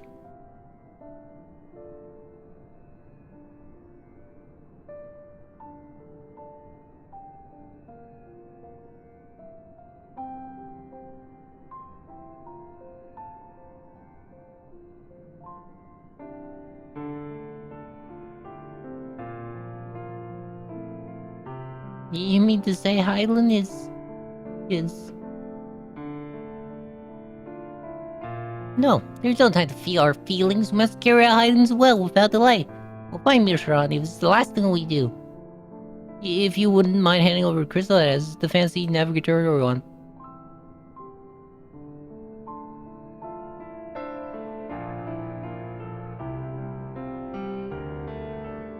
To the edge of the universe, where congregates the despair of countless stars, you're determined to see this through. We are, should words fail us, we will fight to the bitter end. I know that it pains you to accept this, but that I need ask nothing more of you. Yet we have only two means to travel the great expanse, the moon and Charlott's Ark. I'm all too aware that without both of them, there will be no exodus, but I nevertheless beg you to honor the agreement we made. The forum's decisions will be honored. You have earned the right to use the ship as you see fit, and I could not rescind it even if I want to. As I happen, I do not, and do all within my power to aid your cause. With that settled, might I suggest you rest a while? Bringing us out to Hydaelyn is never easy, and despite our unparalleled genius, we'll need a day to make the necessary calculations. You may as well take advantage of it. We try to course through the Sea of Stars in a single day, you gods. Shall we head above ground for some fresh air, perhaps a nap?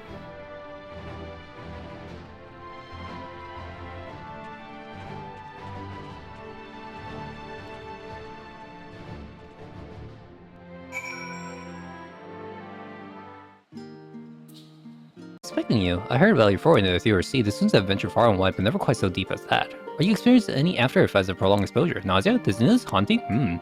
Well, have a nice, pleasant sleep. If you do experience any unusual phenomena, please let me know. I should add it to your records.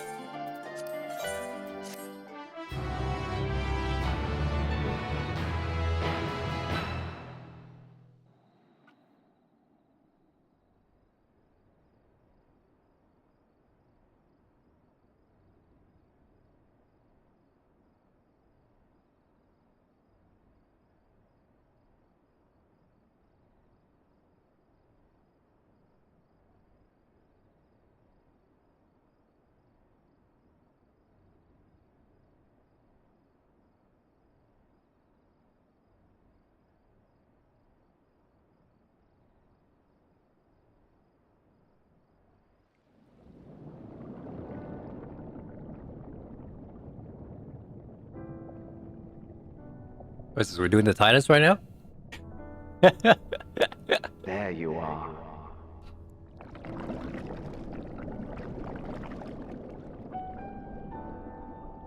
Some time, indeed, yes. For you, at least.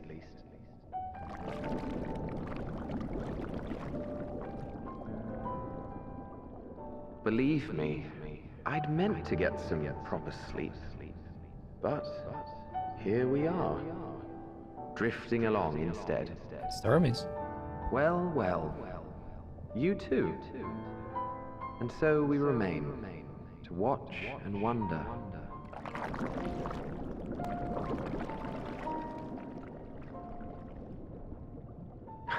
Yes, indeed. To begin, we first must see the end.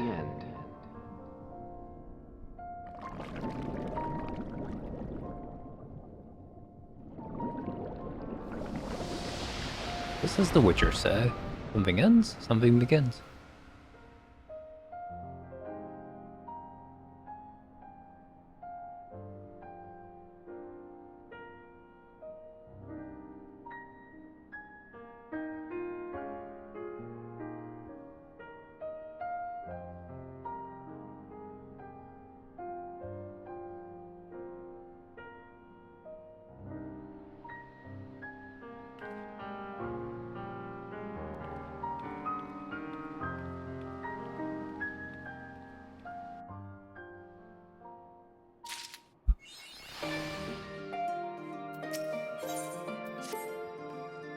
What was that? Trust you had good rest? An envoy Master Potion arrived not too long ago with a message. The operatives have determined the Meteon's location. We would ask the gala at the Rostra. I'll meet you there along with the others.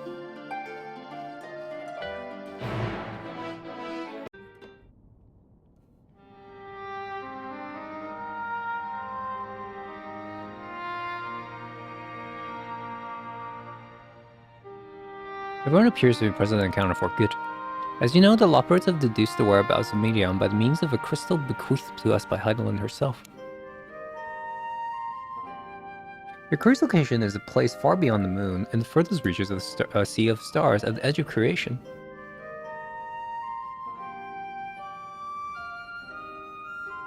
A veritable Ultima Thule.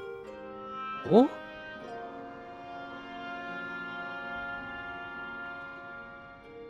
Indeed, how then are we to reach it? An excellent question. Luckily for you, I have an equally excellent answer. In theory of its advanced propulsion system, the moon is capable of delivering you to ultimate thought, but the minor other facility housed within would greatly impede travel on the Sea of Stars. Even the mother crystals may not possess ether enough to bear so massive vessel to our destination and back. However, if we integrate our hyper hopper into your ether burner, hyper hopper, we should be able to fire things up and jump our way to the end of the universe in no time. What father does this mean?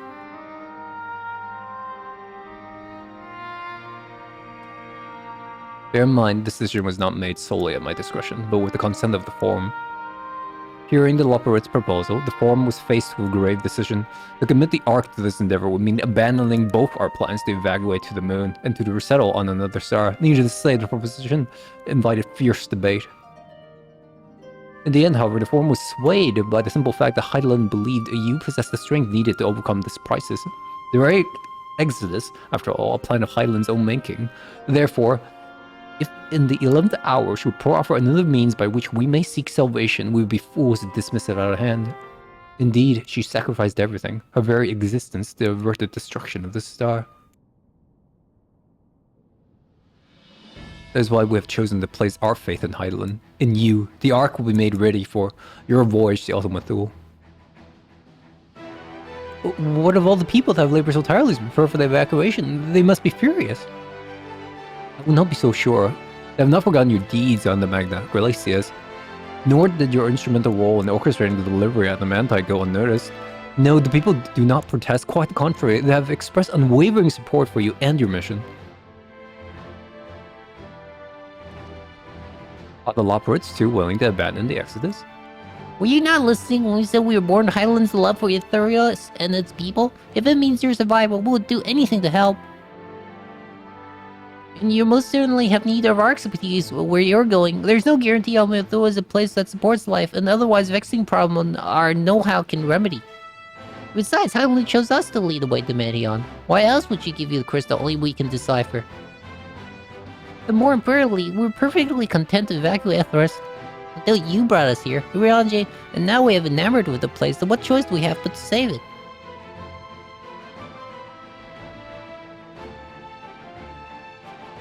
Of course, none of this is possible without you and your Shoyan, so I must ask, are you certain you wish to do this?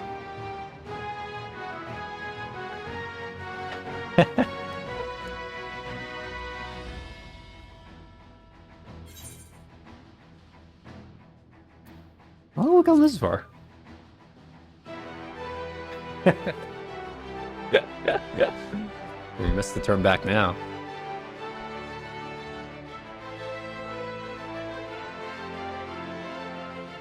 Very well, we shall inform the Forum of your decisions and begin preparation to bolster the Ark with the Hyper Hopper.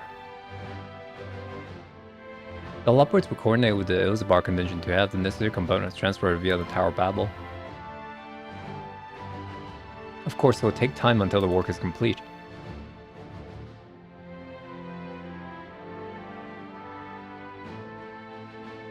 For now, wait, take your ease. That would seem there's not to do but rest and prepare, shall we?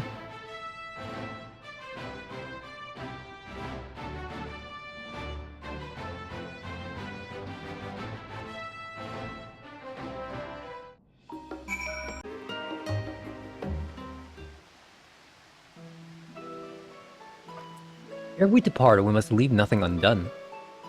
Quite, though it is difficult to conceive of how one can best prepare to brave a domain where dynamis governs all. Nevertheless, Hydaelyn deemed us worthy of the trials that await. For lack of any other feasible option at this late stage, let us trust in her judgment and face Meteon as we are. Which leaves the not so small task of coordinating our efforts here to you and Tataru. If all goes to plan, we'll be back before you know it. I certainly hope so. We'll be praying for your safe return. Mayhaps it will affect the dynamis for the better. With that settled, we should get some rest and make the most of the time we've been afforded. Hmm?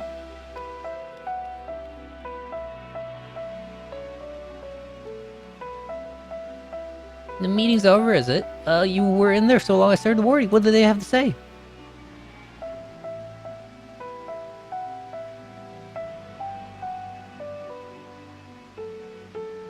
The edge of creation, I see.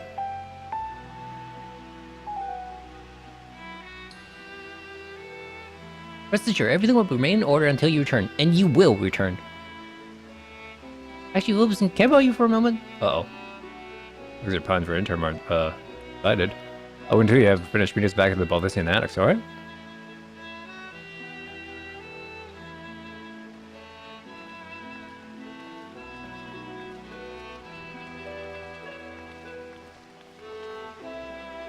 Come with me, Agora. I have something to show you.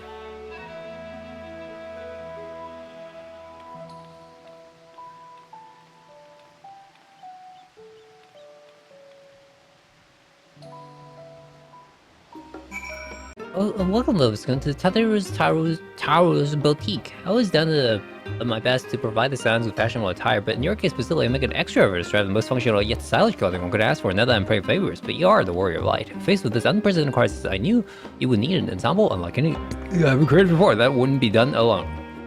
And so, after the aid of the world's finest artists, and I finally completed my career-defining masterpiece.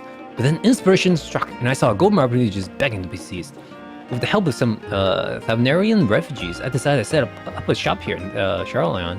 Of course, I would never charge you for any of our works. Perish the thought. What? Asaru? How are things coming on? Everything's in order, Mr. Staru. We'll be ready to open shortly.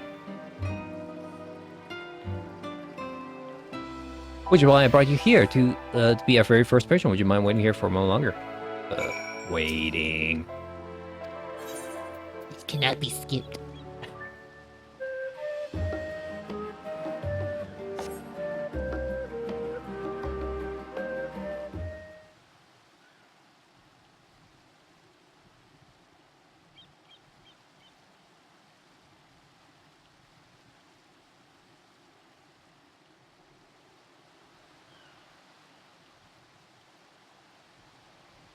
I didn't expect to find you here. Huh?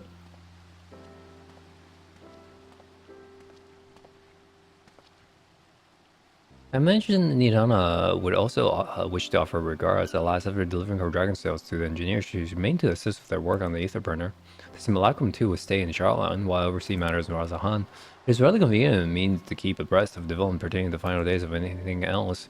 This allowed me, after fashion, to watch over my people in this distant land.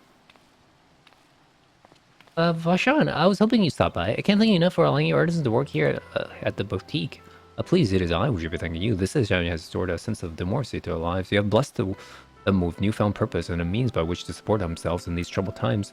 What's more, when they at last return home from Razahan, the experience and knowledge I've gained in your employ will no doubt prove a boon to the artistry artistry and the commerce of our land. In fact, I came here to see how our new employees are selling and had to express my gratitude for granting them this opportunity. It's an opportunity for me as well. Believe you me, your artisans have taught me so much about Thavnarian craftsmanship. The resourceful and ingenuity are nothing short of inspiring. I can't wait to see what kind of wonders we come up with. I pray your every success in your endeavors, Mr. Sardro. Before coming here, I heard word of Forum's decision that what will soon be attempted. It was only then that I finally understood why my father called the star the last bastion of hope. Indeed, it was the last bastion of the flame of every other star encounter had likely been extinguished. In the boundless dark, the light of bringing life must have been blinding in its splendor. Your journey onto the heavens to protect that light, may the scales of my kin serve you well. I have faith that you will prevail and restore peace and tranquility to this star.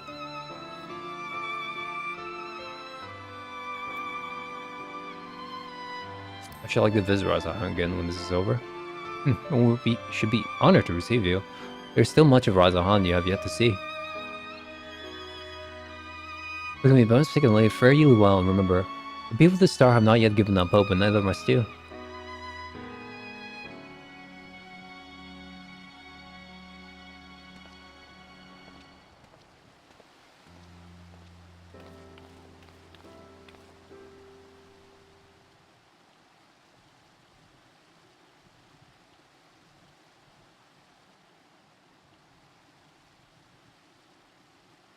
Next.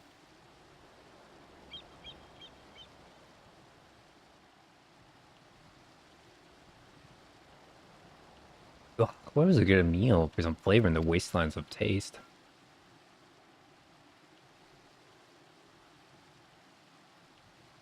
I don't know. Stay away from me. Oh god. Stay away from me.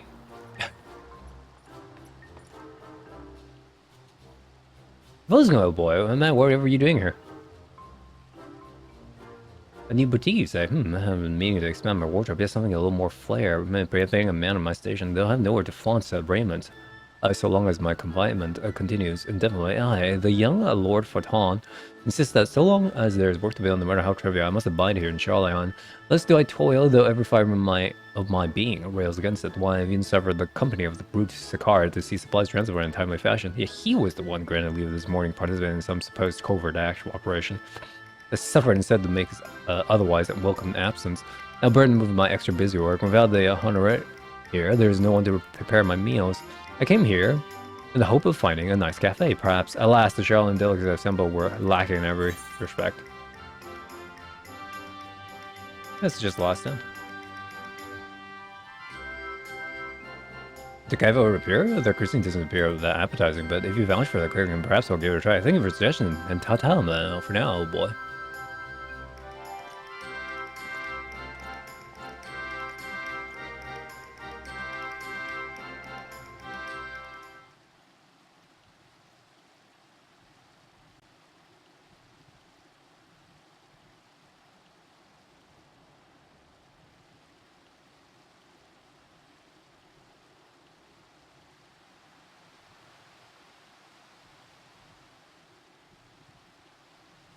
Is that what was going to terrorize by?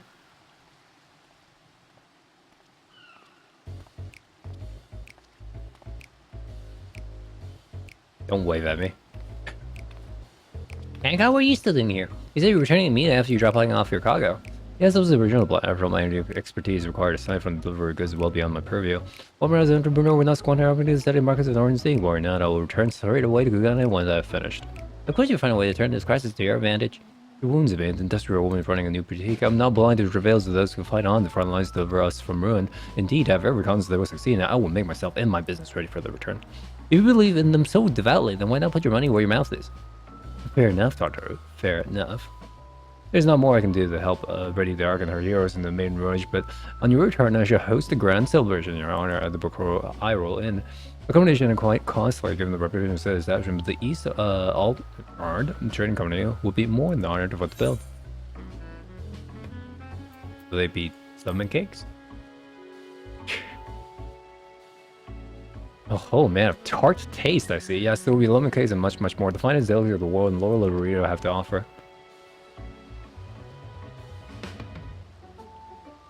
But let us speak more about the return. At least I drive more to Tartaru's Ire. Until next we meet.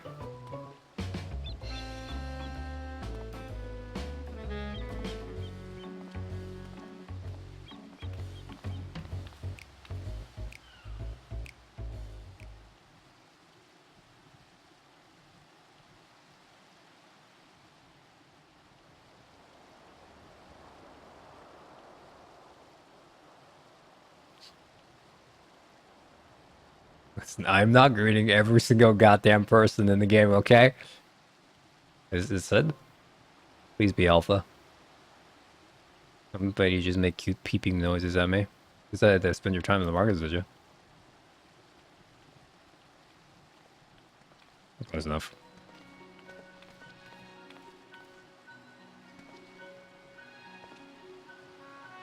The Taru! A big pleasure. I think it'll work on the arcs proceed pace. Oh yeah, this storyline never got anywhere. Oh, he likes her but never says it. It doesn't need collaborating with the greatest mind of Charlotte and Razahan have been a little more experience. So let's say nothing of what we learned from the poets. There was only anything we've had the pleasure to work with. Even Nero was been a species on more than one occasion. I can't wait for you to see it. And you already guys we paid us a visit when we came to Charlotte. Alpha, I think he sensed something coming danger, returned and check on us. He was always the one to turn on button in this time of need. I suppose that's why he decided to join us in Charlotte. A good thing too. I don't know where he does it, how he does it, but he has an knack of brightening your day just by being there. It's still hard to believe what it means to send you off in the great expanse, though, to the first of known reaches of, well, everything. I never thought I'd see you are such narwhals, yet here I am. More often than that, you and the silent vocalities are the sparks I needed for the great innovations. To think how much I've missed out had I not been a member of the Ironworks. An awful lot of work, to be fair, and the privilege of being worked like a cart chocobo. There's that too. As busy as we've been, I wish there was more that we could do for you, Voskin. But no matter what happens, we have to keep believing for a brighter future. Even more adventure.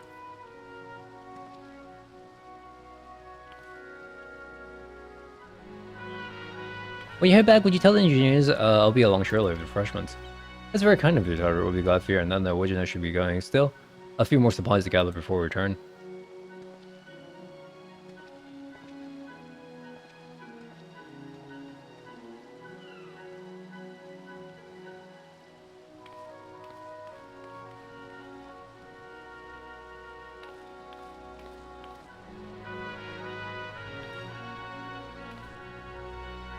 Terry's over right this way, please.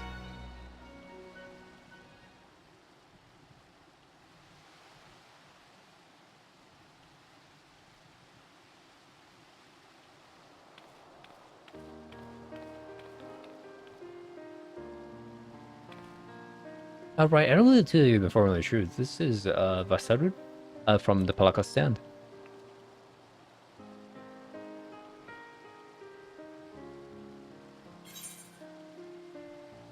Have we met before?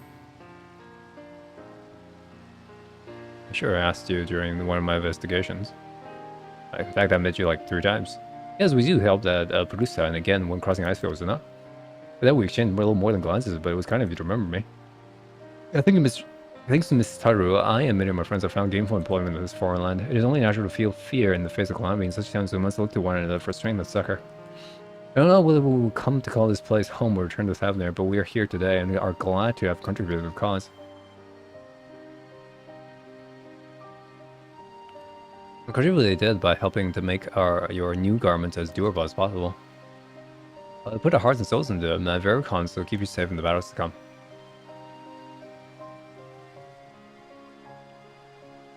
Think how far we've come since our humble beginnings of breaking sands. From the rising sun to the falling snows, and even certain insufferable someone's Ruby's Bazaar, we were always fortuitous to find friends along the way. Even when you swept away from the first Gratiel was there to grant you sanctuary, I'll never forget the relief I felt when you were all returned, and I thought my heart would burst. Yours has been a long, long journey I've been privileged to watch, often with bated breath as you preserved time and again. All the joys we share, there's much sorrow as well, for I've long since learned you can't have one without the other. Why isn't this voiced? Which is why I promised to send you off the sea of stars with a smile. And you can certain that I'll be the first one to welcome you back on your return.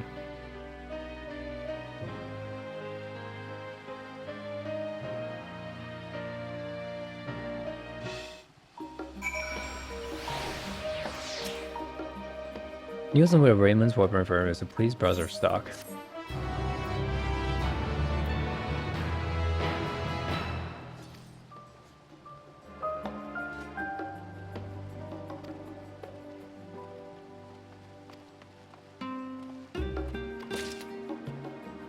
Okay. Realize still got less to do for your depart, so I won't keep it any longer. I do hope that you'll find a moment for yourself and that The others can as well. They say that we returning to the Baldurcian Annex, though I doubt they'll stay for long. We decided to go look for us as he was being a crowd first. If sure, they would have told her our plans. You received your gift from Tataru? It was a surprise long in the making, with many long hours fighting to get everything just right. I'm glad to see it realized with great success. If you're looking for the others though, they're already taking their leave. Ishtoa, Thinker, and Urange have gone to the last stand for a bite to eat. Elze and Gratia, meanwhile, thought their time would be better spent poring over books at New Memnon.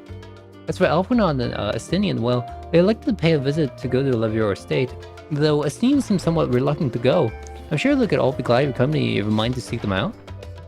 You'll be feeling peckish as just heading to the last stand before still the others finish eating, but above all else, it would be foolish to run hell into battle, a fatigued mess, so do remember to get a good night's sleep. Make our trio a quartet, have you? Please have a seat. We'll see about getting you a drink.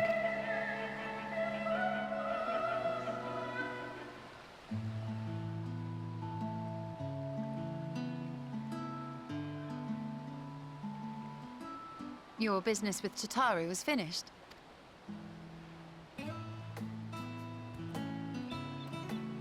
My, what a thoughtful surprise. Whatever would we do without her? Indeed. And she's right, you know. It hasn't been all doom and gloom. Feels like a lifetime ago that Master Louis Soir gathered us together to form the Circle of Knowing. Since then, we have experienced much. But rather than feeling wiser, the more I learn, the more I find my knowledge lacking.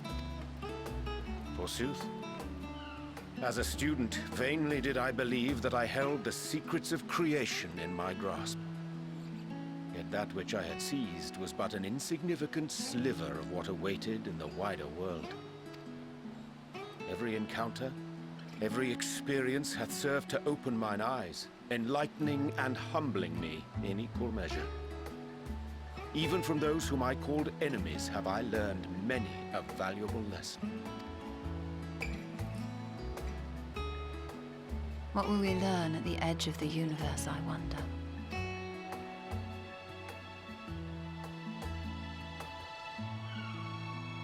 Ultima Thule, where the bringer of the end makes her nest. I, for one, can't possibly imagine.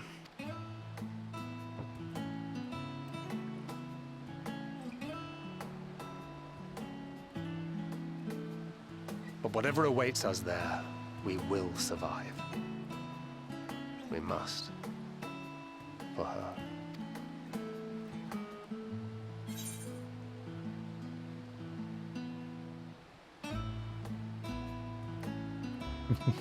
Got nothing left to do, not the rain, nor Ophelia.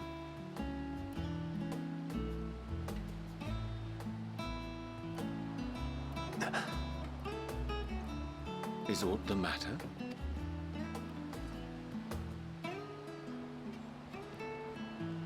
No, it's nothing. I just... Well, lately I find myself surprised at how much I've changed. How much we've all changed.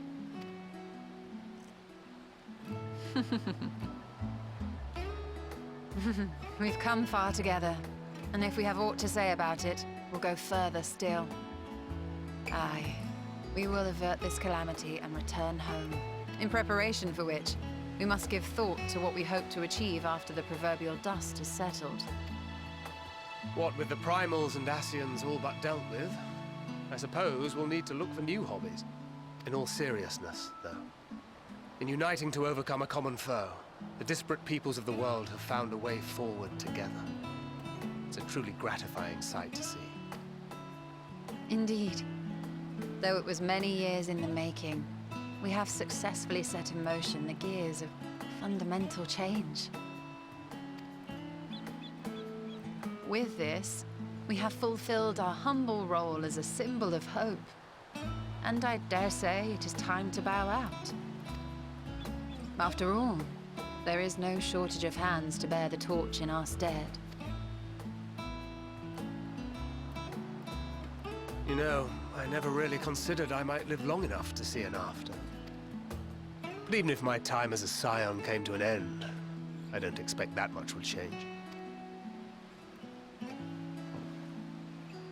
Traveling the world, going wherever the wind blows, lending a hand to those in need. A journey for journey's sake. It doth suit thee well. I must confess, I too have yearned to see more of the world. If thou art amenable to the suggestion, I would accompany thee. Mine ability to effect an air of normalcy through artful disguise is much improved, thou must concede. Aye, well, improvement is relative. You still look suspicious no matter what you wear.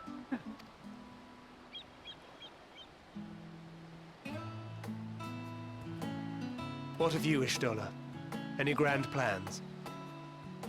Why, continue my quest for knowledge, naturally. To begin with, I wish to know the state of the reflections, to which end I must find a means to travel between worlds. 'Tis the least I must do if I am to keep my promise.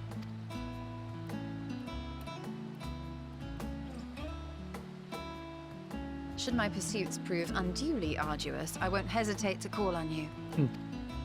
And in return, I will take you to see Reen one day. I'm sure you cannot wait to see the fine young woman she has become. Spare me.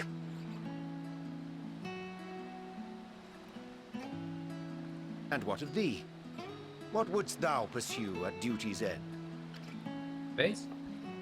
And beyond. And 13 reflections. Here's yours. My apologies for the wait. Well, shall we make a toast?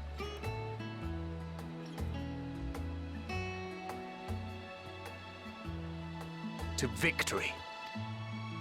To our comrades. To the future of the star.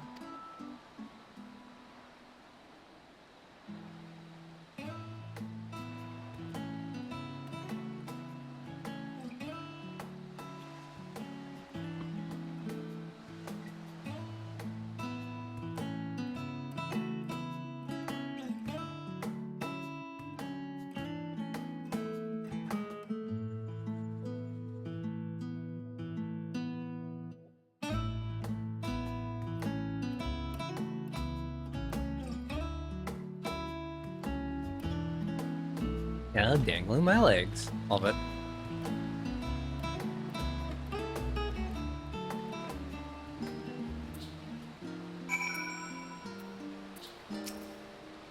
Even? I suppose it's for Beth. We're gonna explore the bottom of the bottle of Orange. I dare say those would welcome your company as well if you can find them, that is. In any case, as long as you make most of your time, then it is all that matters.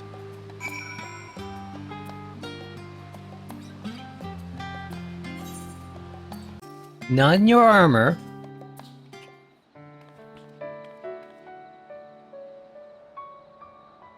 Oh. What brings you here?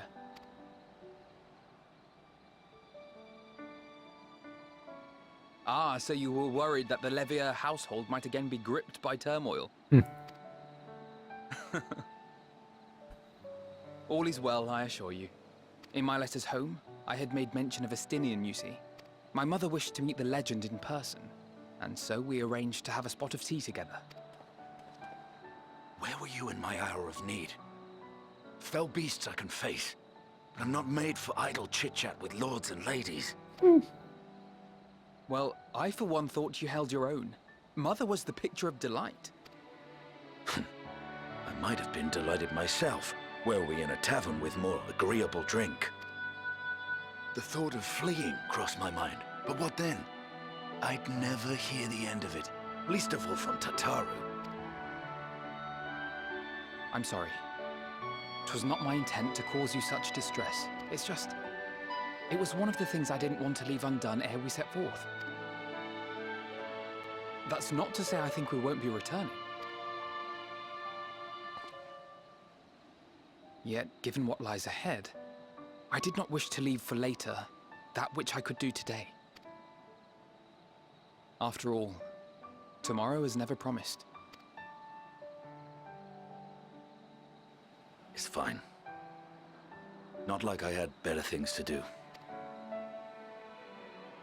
Besides, seeing you with your mother brought back fond memories of my own. Be we rich or poor, family is family.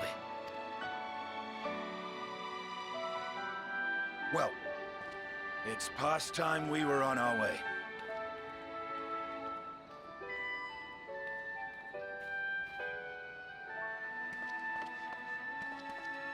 Wait!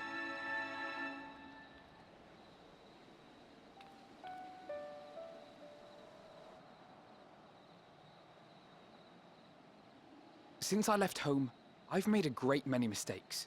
Mistakes for which I can never make amends. But through it all, you didn't give up on me. To have returned here with you at my side, it means more to me than you know.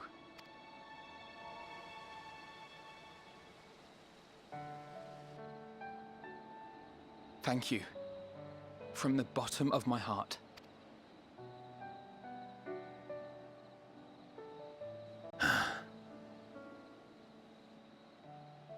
Forgive me, but it needed to be said.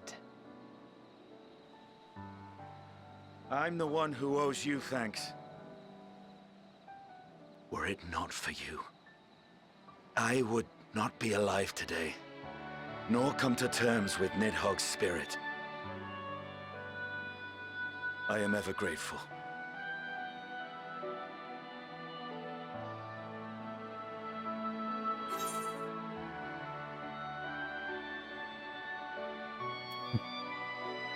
You gotta thank both of you as well.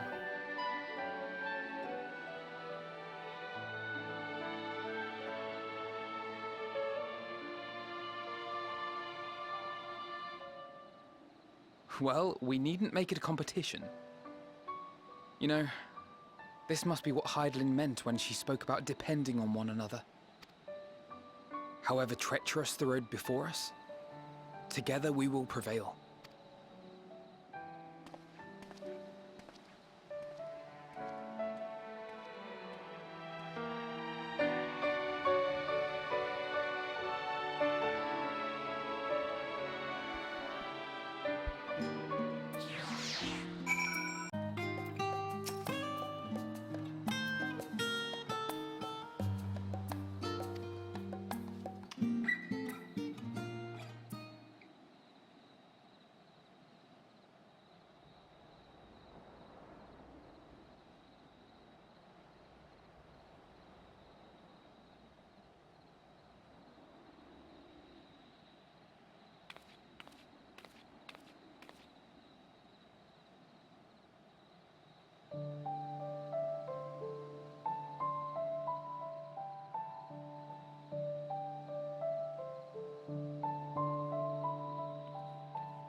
Oh,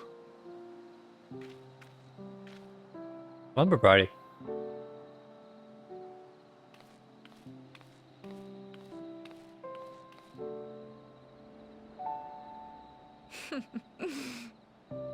Knowing them, they're probably dreaming about the celestial adventures to come.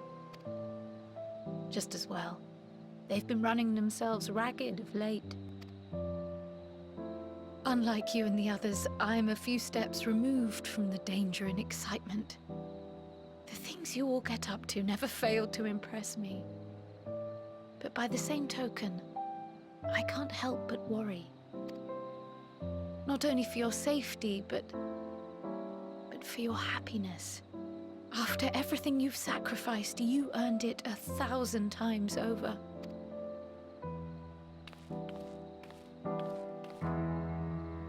From the simple pleasures of tucking into a hearty meal or collapsing into a comfortable bed, to the grand triumphs of visiting legendary lands or finding true love, you deserve all the joy in the world.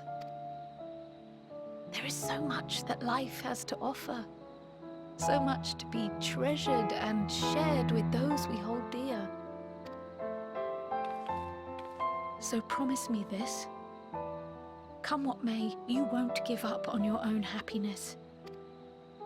When you're out there fighting tooth and nail, it's all too easy to forget. But in the end, your passions will be your greatest strength of all. Remember that.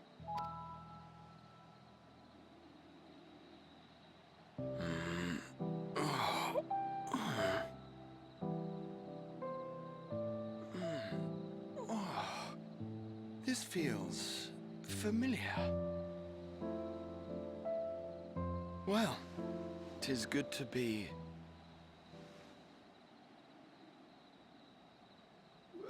wait! What are you... What am I... Gods, don't tell me I fell asleep.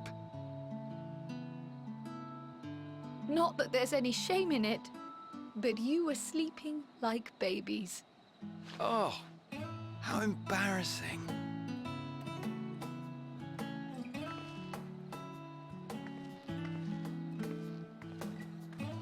Not a word to anyone.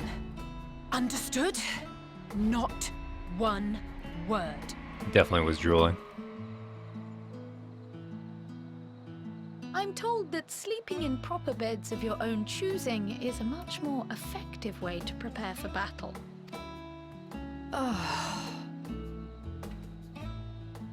So, what were the two of you doing here? I had a few books to return to the library. Thought I'd take care of it while I could. And you?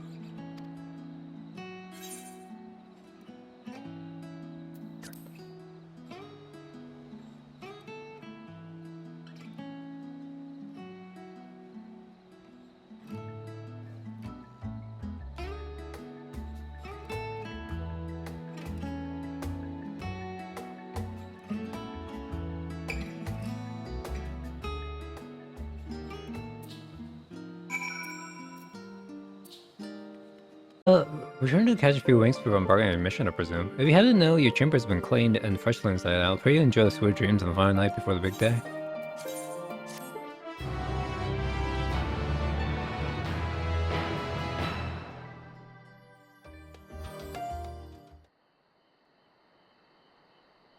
The Royal Menagerie in Amigo.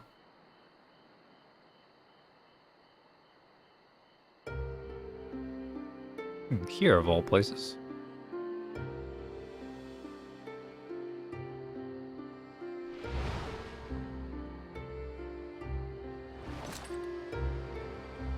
Edgy boy.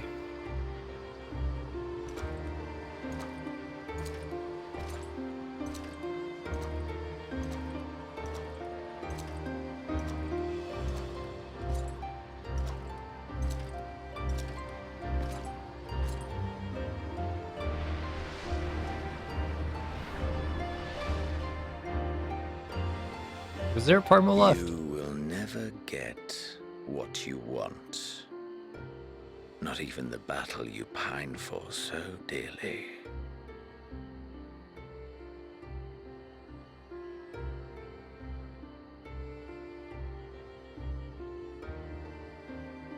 In that transcendent moment, what was it that I sought in you?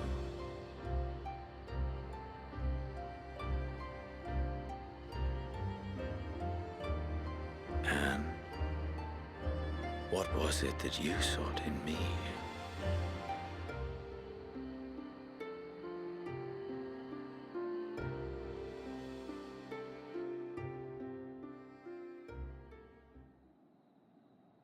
And thus it dawns. The day of reckoning.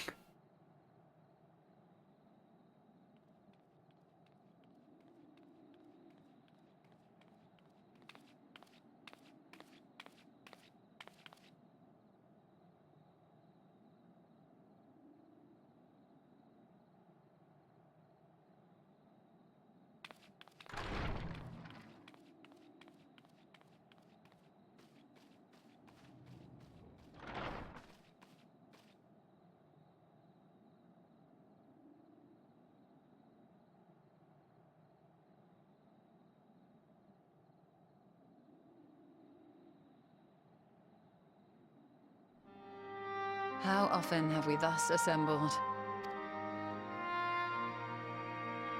To combine our knowledge and seek solutions to the problems before us.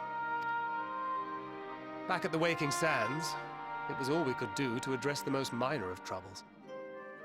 Who could have realized what we'd find when we began to look to the sources of the realm's woes? At the Rising Stones, we made great strides and shared many moments, from the joyous to the sorrowful. We've had occasion to call other places home too. Be it Ishgard or Kugane, we were fortunate to find sanctuary wherein we might take stock and continue our fight.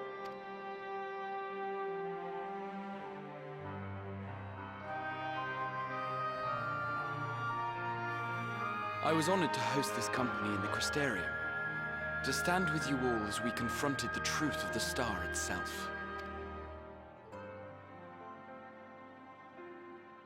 And now from this place, we go to fight the most important battle of all.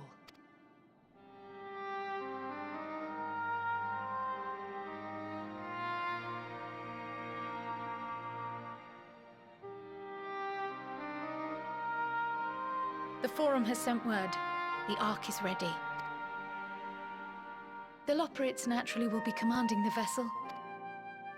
Leaping away at the helm? They will see the 8 of you to Ultima Thule.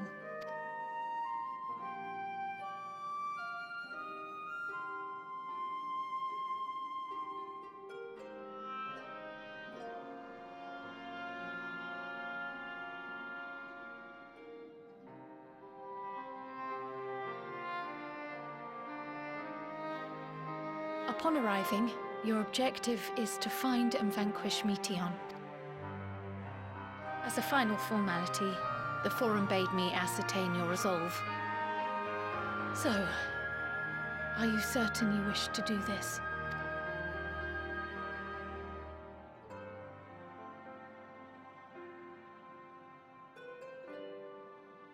We are.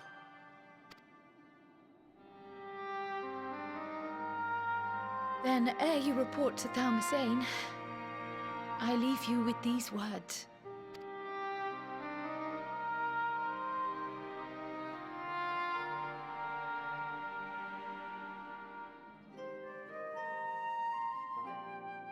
You must triumph. What that means will differ for each of you. To make it back home, or to simply avert doom, or perhaps something else altogether. Yet whatever it is that drives you, I have faith in its power to see you through. So please, triumph.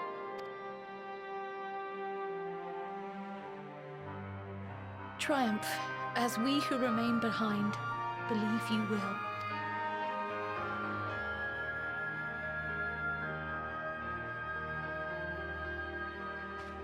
Let us be off then.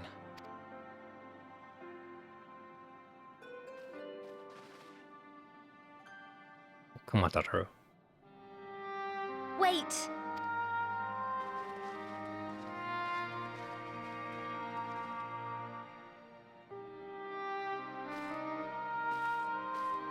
Both Kryl and I will be there to see you off, but as your receptionist, I feel I need to say this here. Safe journey, all of you, and be safe. Have any other way.